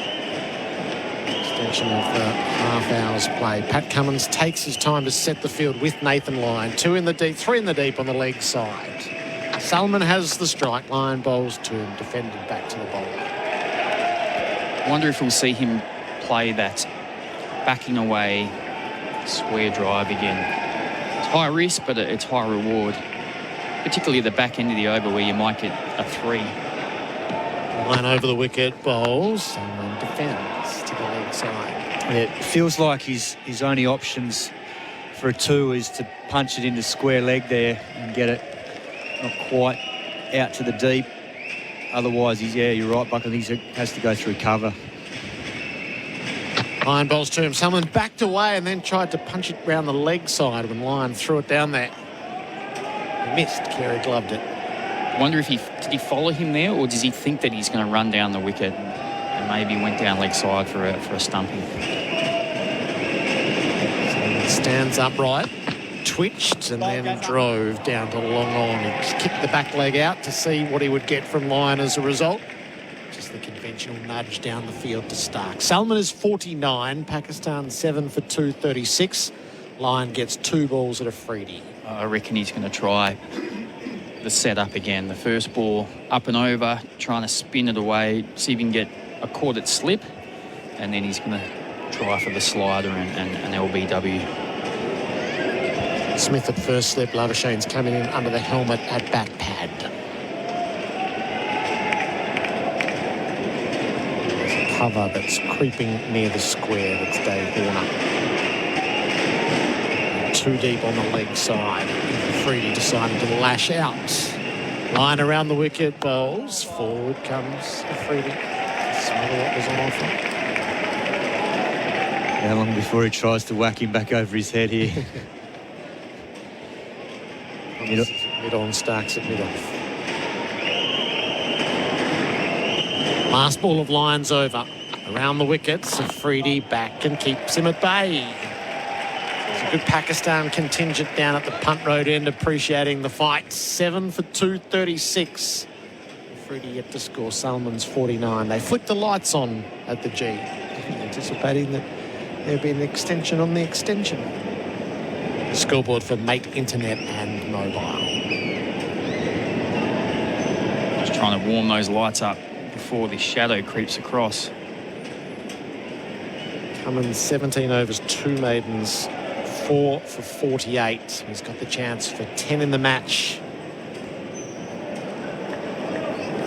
The second time in his career. It's an interesting dimension to this game. If you use that extra half an hour when you've got all day tomorrow and that shadow from the stand creeps across the pitch, is that fair? No. No one's had to contend with it this test. Backstop, deep backward points, deep cover, and they're spread on the leg side as well. Cummins bowls. Salman defends. Oh, he thought about the single. They got betwixt and between. Salman nearly took it as it was getting closer and closer to Lavashane. Freddie went back. We'll just have a word or two. Yeah, don't take the 50 over what the team needs here, because there's still a long way out and he's going to have to get the bulk of them. If he can get 40 of them, the other 40 will have to be chipped in by Shaheen and the rest. I'm curious about, is Salman's obligation to get them to 630 rather than anything else? Cummins bowls the bouncer, he stays out of it. I think it's a combo. It's a hard one now for him. Well, I mean, we spoke about this with Colo, though, Gerard. They don't want to be facing the second new ball too much, so they can't really waste time. They got to see if they can knock off as many of this 80 as possible before that second new ball comes around. They are going to have to face it regardless now with the equation. I'd love to know his mindset right now, because he was in that full attack mode, but what does he do? Cummins bowls to Salman, who leans down and defends, and he will take the single for a well-crafted 50. Agar Salman, he's caught magnificently. He's done his job with the ball. But this is the innings that he needed with the bats. He keeps Pakistan afloat. There's a great ovation for him. Yeah, well played, young man. Very, very good knock into circumstances. Provided fantastic support for Rizwan. Previous partnership, and done it in 69 balls too. So he's been busy, looking to put pressure back on the Australian bowlers. Hasn't been easy out there. He's still giving Pakistan a chance. Doing here, they've got the fly slip and the fine leg. There's a deep backward square and a deep point. There's a slip, a bat pad, a square leg, a mid-on, and an extra cover. Cummins gets a look at Afridi, bowls to him, at him, popped up, caught. Labuschagne under the helmet comes in. Afridi is told he's out, and the short ball from Pat Cummins does the trick. That's 5 in this second innings and 10 for the match. It might be Pat Cummins' finest hour. We have another king, Gerard. King Cummins. Add another one to the list. What a performance. Salutes the crowd with the ball. Backed up his 5 in the first innings with another 5 here today when the test was up for grabs, and particularly in this last spell. Pakistan were getting on top, and he's come on and gone bang, bang, bang. First Rizwan, then Jamal, and now Afridi. And Pakistan 8 down now, still need 79. They're going to need a bit of a miracle now.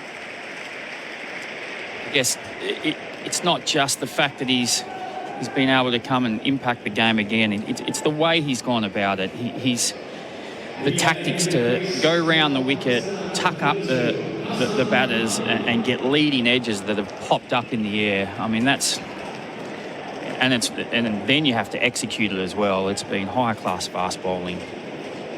And he really has become everything that they hoped he would from a very early age. And to take 10 wickets and lead your team to another test victory. It's been a very special performance. Second time in his career that he's taken 10 wickets in a match. That was just straight at Afridi. It was just all defence from the batter. Popped up. Labuschagne was just able to wander in under the helmet and collect. Essentially had the 3 number 11s, which we had forecast. So a duck for Jamal, a duck for Afridi. Hassan Ali faces his moments, and then Mir Hamza will wait. It's 6:16 local time. Australia looks to force the result. So they've kept the fly slip down on the rope, a slip and a gully in place. Cummins motors in. He bowls to Hassan. Same ball. Hassan quickly got underneath it.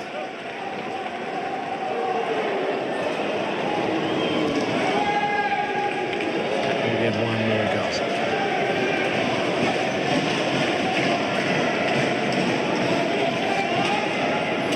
So if Pakistan get through these next 13 minutes, we come back tomorrow. Yeah. There's not another extension? So my question was around 9 down, whether there's another extension. Yeah. Not at 8, but at 9 down. Cummins bowls to Hassan, who's squared up. It squirts away, but falls short of gully. That is the end of another wicket taking over for Pat Cummins. 8 for 237. He has the MCG and raptures the scoreboard for Mate Internet and Mobile. Taken Imam LBW. Masood caught by Smith at second slip. Rizwan caught by Carey off the wristbands. Jamal caught and bowled. And Afridi caught by Labuschagne under his nose. And to pace at the other end. So he's gone to Stark to see if he can mop up. That's his job. It's been something he's been very good at throughout his career, Mitchell Stark. He knows that these two would prefer to face the spin of Nathan Lyon than Mitchell Stark coming around the wicket.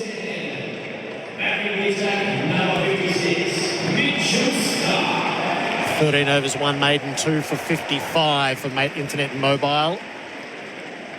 Salman took the single for his 50. It was a fateful decision. So, again, how does he play this over? Yeah, it's always tough determining how many balls left in an over. Normally it's around the 4 mark and you leave 2 percentages, but he took it. There were 3 balls left, and at some point Afridi was going to get caught facing Cummins, but Salman with 50 to his name. Stark from around the wicket. Bowls at him. Top edge. Flies down. Marsh at third man. Dives. Catches it. Mitch Marsh. Splendid in the deep. Stark removes Salman. And the time is near for Australia. Pakistan 9 down. what about the Bison there? He got up ahead of steam, the big fella. That was a very good catch in the end. He had to dive in front of himself. Little tumble turn. And he kept the ball safely in his mitts. Very good catch. Good start from Mitchell Stark. And a very good innings of 50 from Salman comes to an end. And we nearly have the last rights here. I think Mitch Marsh has been watching that Man of the Match award just slowly eke away from him, and he just wanted to see if he can get himself back into the equation. I think he winded himself as he took that catch. He's down now, he's on his knees. Still recovering. Yes, right you are. It's a Macca's catch of the summer. Clean bowl your taste buds with the Chicken Big Mac. There are some big frames that aren't really for diving. It's not every wrestler goes off the top rope. The problem is, once that big head starts going towards the deck, everything follows. It's got weight on it. It's like an anchor. Great celebrations from Australia, thanks to Tobin Brothers Funerals, celebrating lives. The player of the match is between Marsh and Cummins, thanks to Bing Lee. Mitch Stark has 5 balls to finish it off. Mir Hamza to face the firing squad. Stark over the wicket bowls. Hamza fends, pops it up. Smith, yes! Another diving catch. Australia win the Boxing Day Test in extra time on day 4. A victory inspired by the captain, Pat Cummins, and made possible by the heroics of Mitch Marsh. And with it, the series is won 2-0.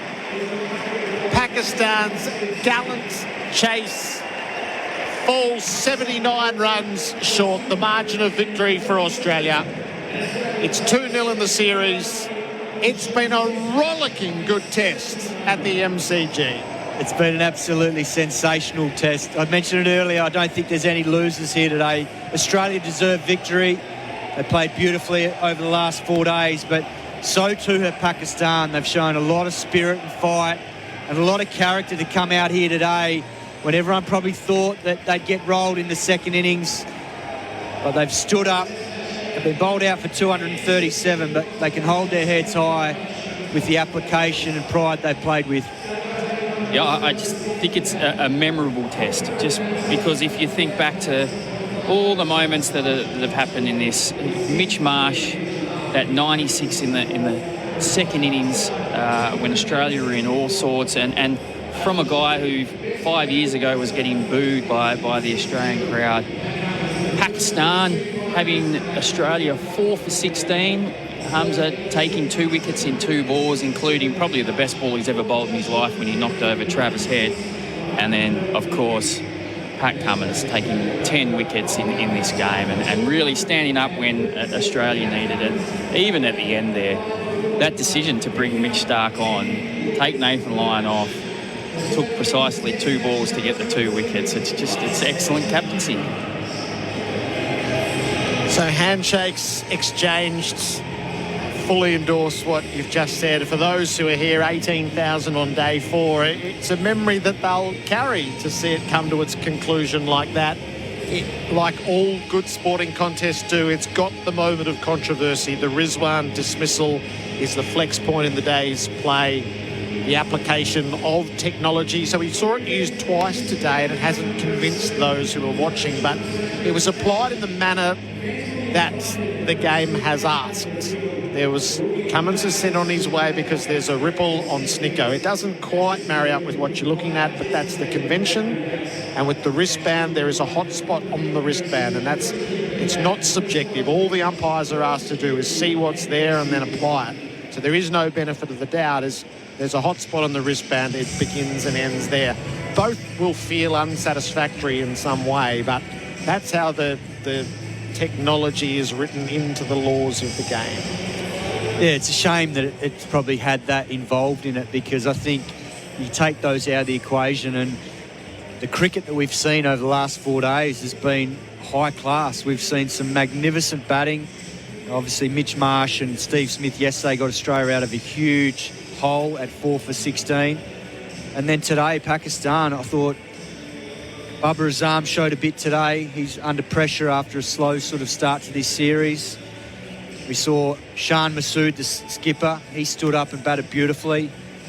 And then right at the end there, Salman, a very good knock of 50 along with Rizwan's knock. And it took a Herculean effort from Pat Cummins, 10 in the match, 5 in each innings, and cracked the match open. Let's join Mitch Marsh. 4 days, I thought a great cricket wicket. Both bat and ball were in the game for the whole game, and there's a few tense moments there today, but I think our bowling attack showed its class in the end. Mitch Morley up here in the com box, your catch. Talk us through that magnificent catch you've just taken. Just another one down to pot luck, mate. My first call was yours to smudger, and then managed to snare it. So it's always nice to take those ones. You got those strong legs going, didn't you? Heavy legs, yeah. Was there a point today, Mitch, where as a group you started to think this is getting very tight, or were you always just ahead of the game? I think when you only have 300 to defend it, I mean, it sounds, these days 300 doesn't feel like a lot.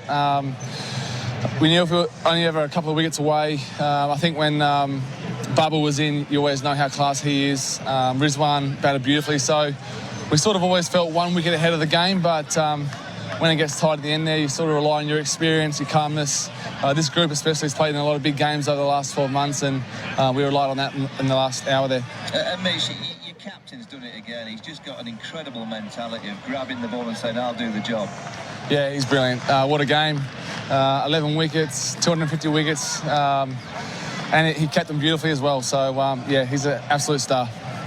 And just a quiet night tonight with the family, Mitch. Tuck yourself in early and get ready for the next Test match. Yeah, 4-day break, I think, Howie, so that puts a dent in thing. But, we'll have a couple of quiet ones in the change room, sing the song, and then get ready for the New Year's Test. Mitch, me and Howie did notice that your paces with your 2 overs today were slightly down from the first innings. You've got 4 days to rest up for Sydney now.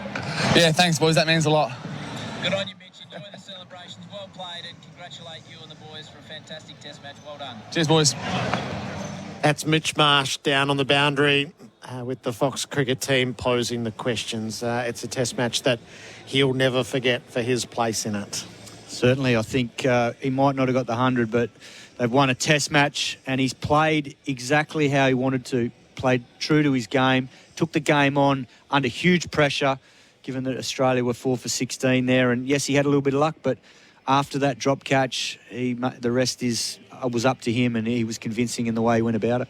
Yeah, I think even if he had not scored quickly, or even if he had not scored quickly, then Pakistan would have somehow found a way to have knocked Australia over. The fact that he could put pressure back on the bowler, just spread the field, it actually helped Steve Smith down the other end, because Steve Smith was scratching around and probably feeling a little bit of pressure, but whenever he looked up at the scoreboard, it was ticking over, and that was because of Mitch Marsh. So, he really stood up when he needed to.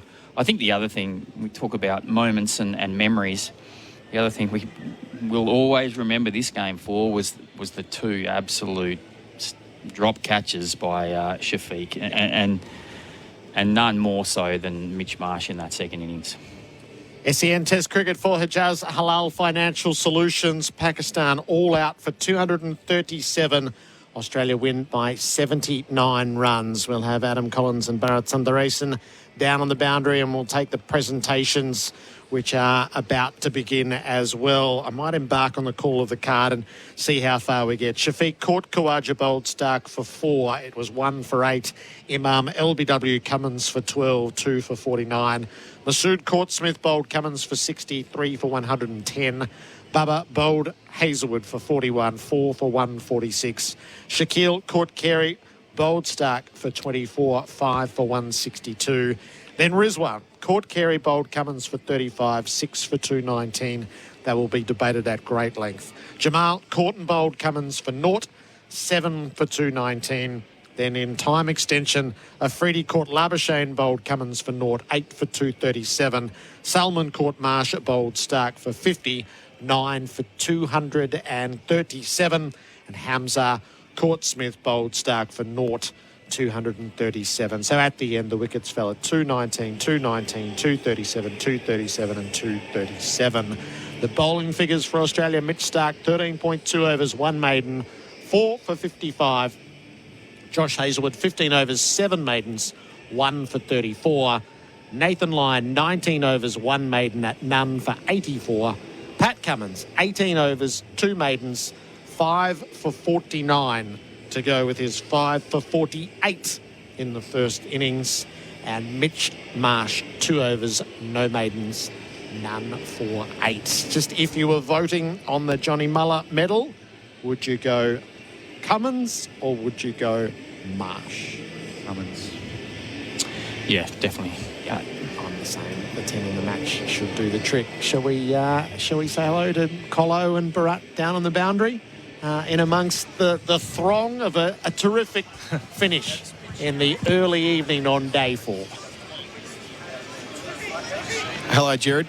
We can pick you up. Didn't quite hear what you said at the start, though. Quite loud down here, sorry. Just share your thoughts with us. Oh, okay. Share your thoughts. Okay. Well, Bharat, I've got you with me. Why don't you share with me and Gerard and everyone else your thoughts on the dramatic end there. 5 for 18 it was, the collapse that saw Pakistan lose from a position where, for a moment, with Salman and Rizwan, we thought we might be having a very special day 5. Yes, but I'm so proud of the two umpires. They were thinking like we were. They wanted this game over and done with. It feels like tonight. Because there are so many times when a team is 7 wickets down that you don't take the extra half or 8 wickets, 9 wickets down, maybe, yes. But obviously, umpire Joel Wilson and Michael Goff sensed that the end was nigh, and how right were they. And yeah, we're standing not too far from 2 massive fast bowlers, Mitchell Stark and Josh Hazelwood, both of whom have had really good days. And it also caps off a beautiful 2023 for this Australian Test team, doesn't it? And the Australian team overall. How's the response from all the kids down here, Gerard, calling for Pat Cummins making his way back up the race for the formal presentation? And I can only imagine the Johnny Muller medal, which is the player of the match at the MCG Test match over the last few summers. Cummins with his 10 wickets, Bharat, including his 250th in Test cricket, getting there in just 57 matches.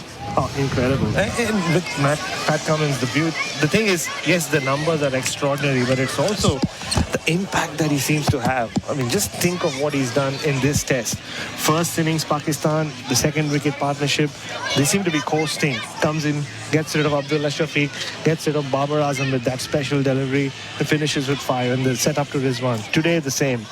Twice, Pakistan looked like they might challenge Australia. Both times he brings himself on and ends the party for them. And then Mitchell Stark does what Stark does so well. I think we're about to pick up the presentation. I can see Ishigua talking into a microphone. We'll see how we go here. Pakistan, and I'm sure you'll all agree what an incredible, thrilling Test match that we've had here. Pakistan fighting all the way, but it was Australia who got the job done in the end. They win the match and they win the series. What an incredible year it's been for Australia.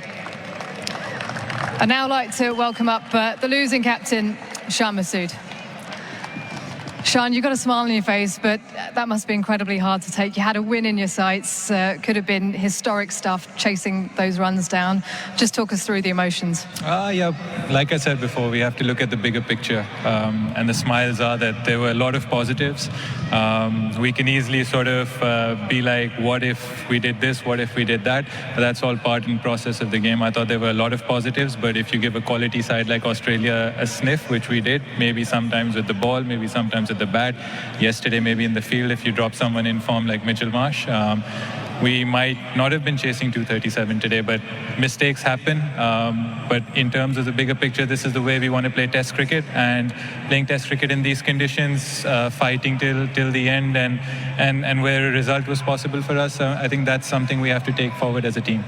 317 was the target. It would have been the second most successful run chase here since 1929. You gave it a good go. You made the Australians nervous. So what's the feeling around that you took it so deep?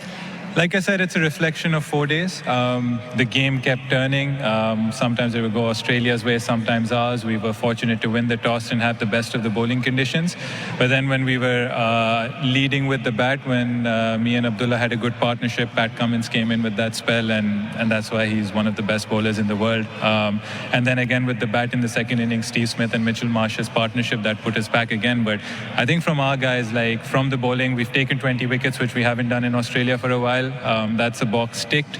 In terms of runs, everyone got good starts. There were some nice 50s, but in Test cricket against quality sides, you want to get the hundreds and you want to get the match-winning hundreds. So a lot to work on, but like I said, this is the blueprint with which we want to play our Test cricket, and hopefully we'll keep doing that.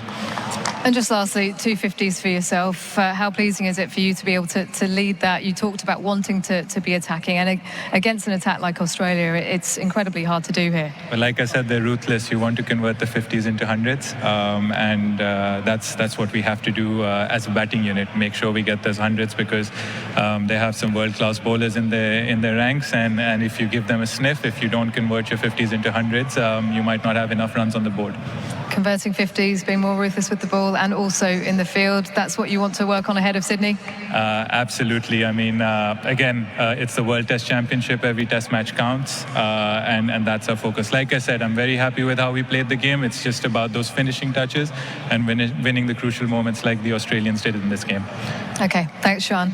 All the best in the next match. Can I just mention the groundsmen? I thought they did a wonderful job, and this is one of the better Test pitches that we've played on. There was something for everyone, and we're really glad that we got to play such an exciting Test match. Thank you. Thank you, Sean. Plenty of class in that, and absolutely thank you to Matt Page and the rest of the ground staff. It's now time for the player of the match. The NRMA Insurance player of the match will receive the Muller Medal, named in honour of Aboriginal cricketer Johnny Muller. And I'd now like to ask Gundit Jamara women Vicky and Lisa Cousins, whose great-great-grandfather James Cousins and his brother John Cousins were part of the first 11, the all-Aboriginal team that represented Australia in its first ever overseas cricket tour in 1868, along with Johnny Muller, to present the medal to this Test match's player of the match. And, well, there was no doubts about it. 2 5-wicket hauls, 10 wickets in the match, and the first captain to do so here at the MCG, Pat Cummins.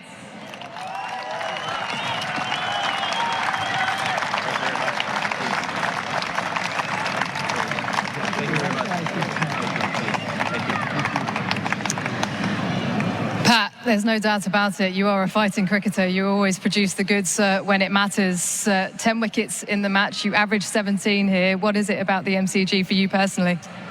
I love playing here. Boxing Day is, just about the biggest Test match on the calendar each year.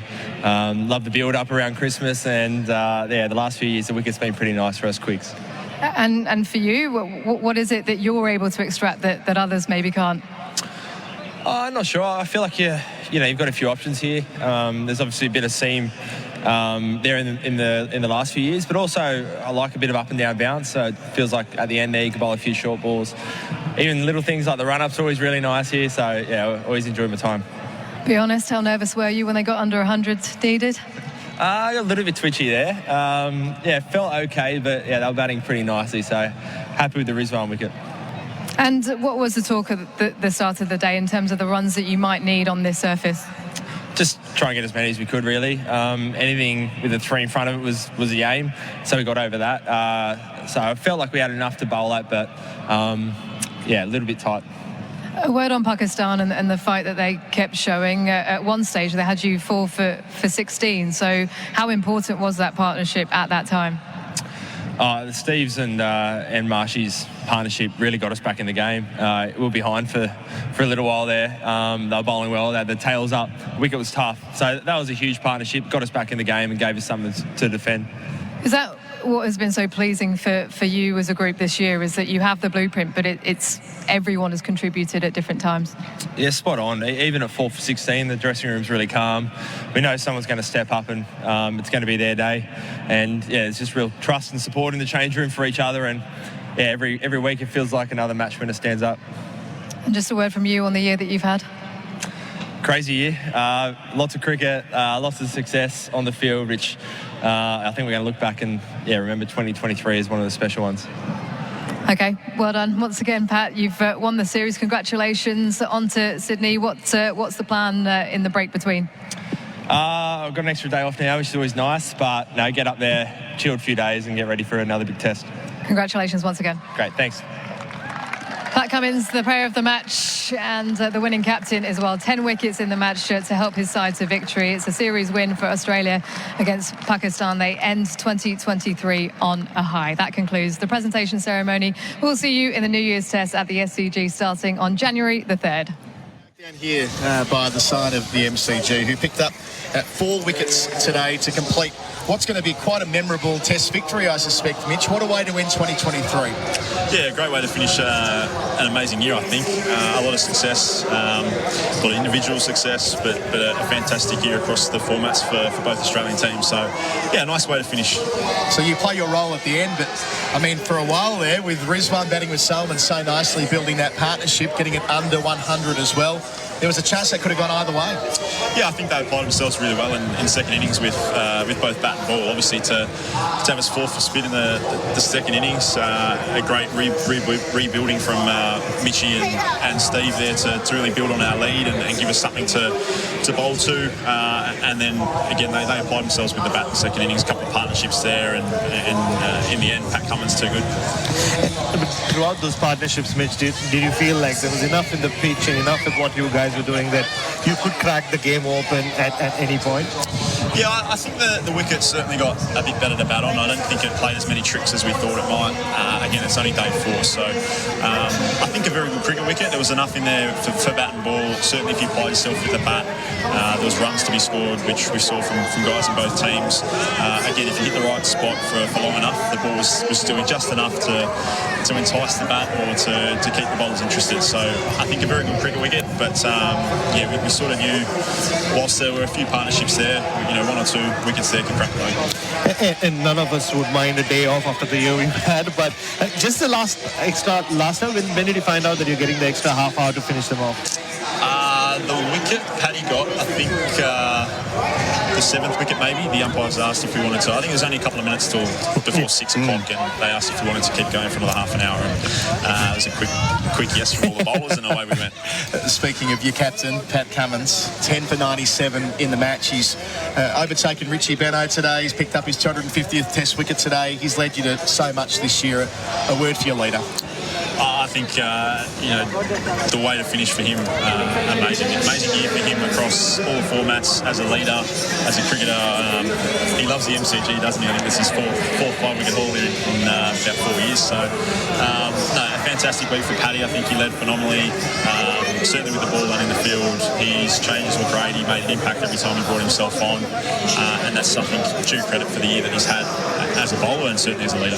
And you 4 bowlers working together, experienced senior players in the side, all making a contribution here. Do you kind of appreciate within that group just how special it is doing what you're doing for as many years as you've done it now? Yeah, I think certainly we appreciate that behind the scenes. We love running off each other and complimenting each other in different ways. We do it all differently. Gazza obviously does it with a spinning ball, but the 4 of us have played a lot of cricket together. We've had a lot of success along the way, and certainly not lost on us the special bond that we have as a bowling unit. Just the fast bowling group, though, Mitch, today kind of sums it up, the fact that none of you have taken more than 6 wickets in one innings, but you always seem to share the wickets around. It's taken Pat quite a while to take 10 wickets as captain in 2 years. Does that just sum up the way you guys operate as a trio? Yeah, perhaps. I think it's certainly as the group of four of us, it's no one really cares who gets the big ball wickets as long as we take 20 to win a test match. So Paddy was phenomenal today. He deserved every wicket he got. He deserved the 10 for. But I think that's just what we do. We sort of we're great communicators out there, certainly as a bowling attack, and we all complement each other, as I said, really well. So it's just it just gels really nicely. A couple of times this week, Pat Cummins has said this year has been like a highlight of his career. Everything that you guys have achieved, the World Test Championship, World Cup, and just now capping this series off. Where does this fit in for you, Mitch, in your long career? It'd be hard to top with the success we've all had.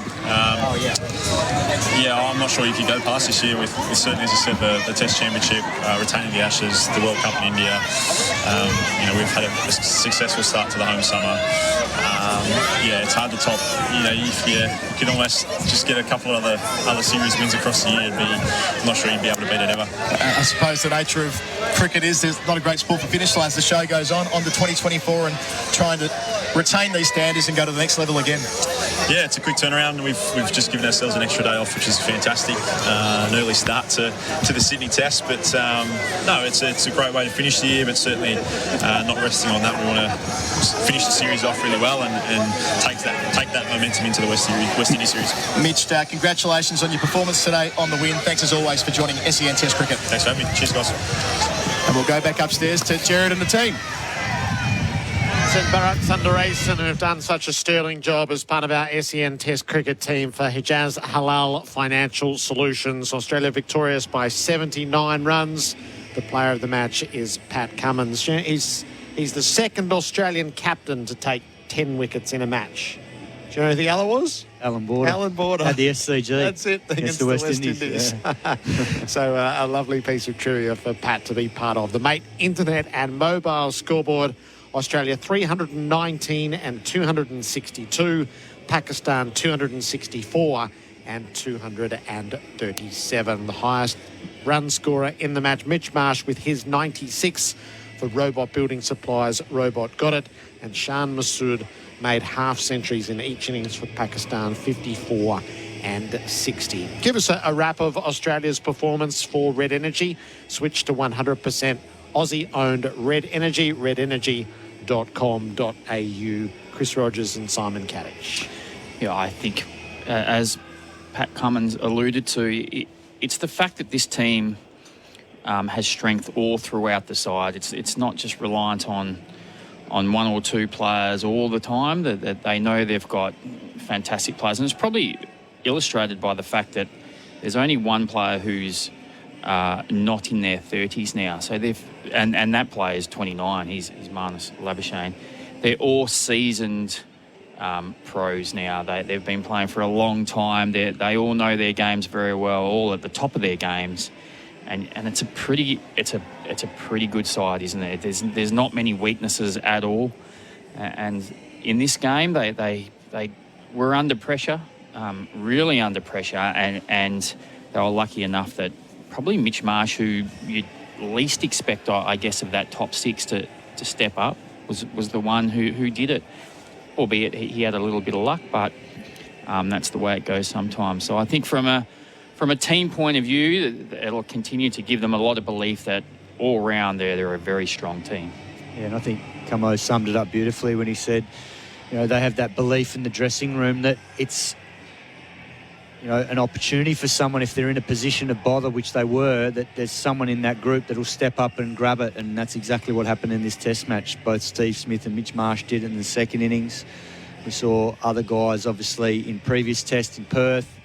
Warner got the 160. Khawaja played nicely in the second innings there for 90-odd. So, yeah, there's plenty of experience and skill in this team, and there's always going to be someone that misses out in a batting lineup. It happened in the second innings of this Test, but there were guys that put their hand up. And even Alex Carey today, I thought that was a really valuable 50 for him for the rest of the summer and for the team, getting Australia over that 300 lead. So all in all, it's a really good performance. So much happened today. Which one was the play of the day for Drinkwise? Was it Hazelwood's ball to get Bubba through the gate? I mean, I would dare say that was important. But I would say the most important wicket was Masood's. I just think that was the partnership. Those two players were really putting the pressure on Australia, and I think there was 10 or 9 off a Stark over, and Cummins, who hadn't had a big break, decided, no, I've got to come back on, grabbed the ball, and he dismissed the Pakistan captain in his first over, and that was a critical moment in the day's play. You won't miss a moment if you drink Wise. Our player of the game, thanks to Bingley, was Pat Cummins. Yep. Yeah. So that this is such a, it feels like such a landmark performance in all that he's done as captain. His repeated capacity, when we break down the spells, to come back in and immediately impact with a wicket, sensing the moment, knowing he's the guy and delivering against that. He did it over and over and over again in this test. Yeah, and Buck was spot on then. He said that the turning point was Masood's dismissal. Stark had bowled, I think, a 2-over spell, and it wasn't probably what Pat Cummins thought it was needed. He came off, he got back on, and then Masood was out, and that changed the course of the game because that partnership was going really well. They were scoring quickly. Masood looked really good. Babur Azam was starting to get going, and they were whittling down that lead quickly. And just, Gerard, I know I said that, you know, that there's strength all the way throughout this side, but let's be honest, Australia didn't play a very good game. They needed Pat Cummins to get them out of a hole. And particularly some of the batting, I think that they'll have a few concerns over. To be 4 for 16, could have been 5 for 46 in that second innings, and just the way that some of those dismissals happen, that they'll be a little bit concerned. But in the end, they had the Pat Cummins insurance. Bingley. So our king bowler of the game is for Janny King, king of clean. And that's Pat Cummins as well. Janny King, the king of commercial cleaning franchises available. We've been dressed by Ringers Western, whether it's the paddock or the pub. Ringers Western has the kit to keep you cool this summer. A great touch from Shan Masood to give a nod to Matt Page, the curator. This is a ripper test pitch. And from where we were at the MCG, wow, what a thing to be able to say. Absolutely superb. Good blueprint. Yeah, and if you know Matt Page too, you'll know how hard he's worked on this pitch, and it'll mean so much to him to have those words said. I think that was very special what Sharma Moose said. So that's the calendar year for Australian Test cricket. 13 Test matches, 6 wins and 4 draws. It started with a rain-affected draw in Sydney against South Africa, 2 losses at the start of the Indian series. The sweeping display in Delhi was one of the laments of the year. And then a victory in Indore, knowing how rare success is on Indian shores. That has a special place, and a draw in Ahmedabad.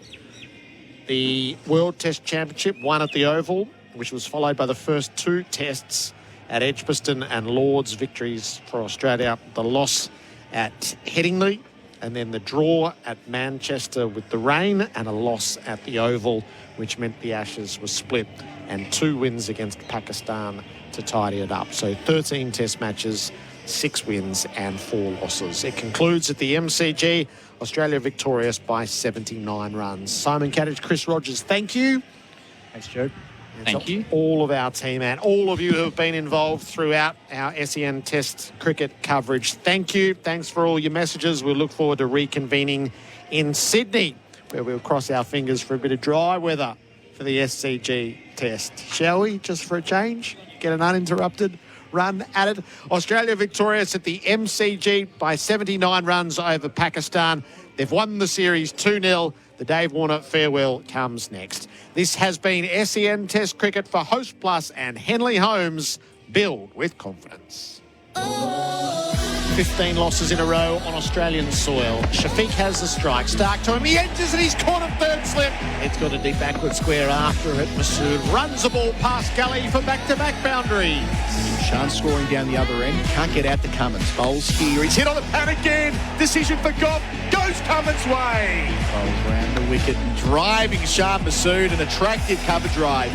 He checked it to an extent, but the timing's magnificent. Stark in, bowls to Shan Masood. He pushes him through the covers. should get 2 and will. That's Shah Massoud's half-century. He'll need to play like the captain's not to get them to 317, but he's batting with purpose, he's batting with belief. Captain to captain. Cummins bowls, Shah Massoud edges to second slip.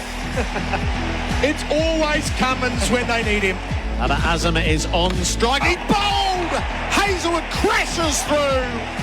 That's the wickets. And they all know it. Hazelwood mobbed by his teammates. Line bowls, man back for Rizwan. Heaves it over mid-wicket straight away. Well, there's a sign of intent. Off the mark with a bigot. All the way for 6. And arriving and bowling here and edging behind.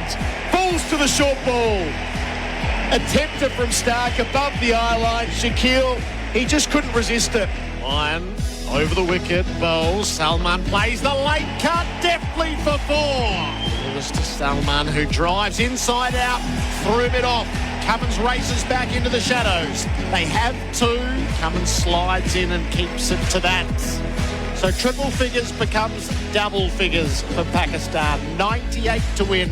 Cummins on the way, bowls again. Rizwan ducks. Does he get something on it through? Cummins thinks he's gloved it. So he's come off the wristband. Oh, he's giving it. But Michael Goff's finger is about to go up. He's changing his decision. Cummins gets a look at Afridi. Bowls to him. At him. Popped up. Caught. Labuschagne under the helmet comes in. And the short ball from Pat Cummins does the trick. That's 5 in this second innings and 10 for the match.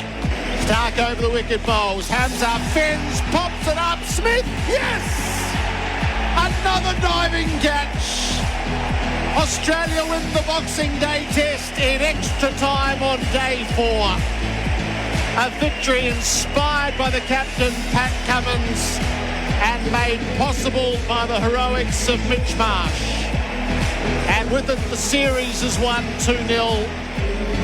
Pakistan's gallant chase falls 79 runs short, the margin of victory for Australia. It's 2-0 in the series. It's been a rollicking good test at the MCG.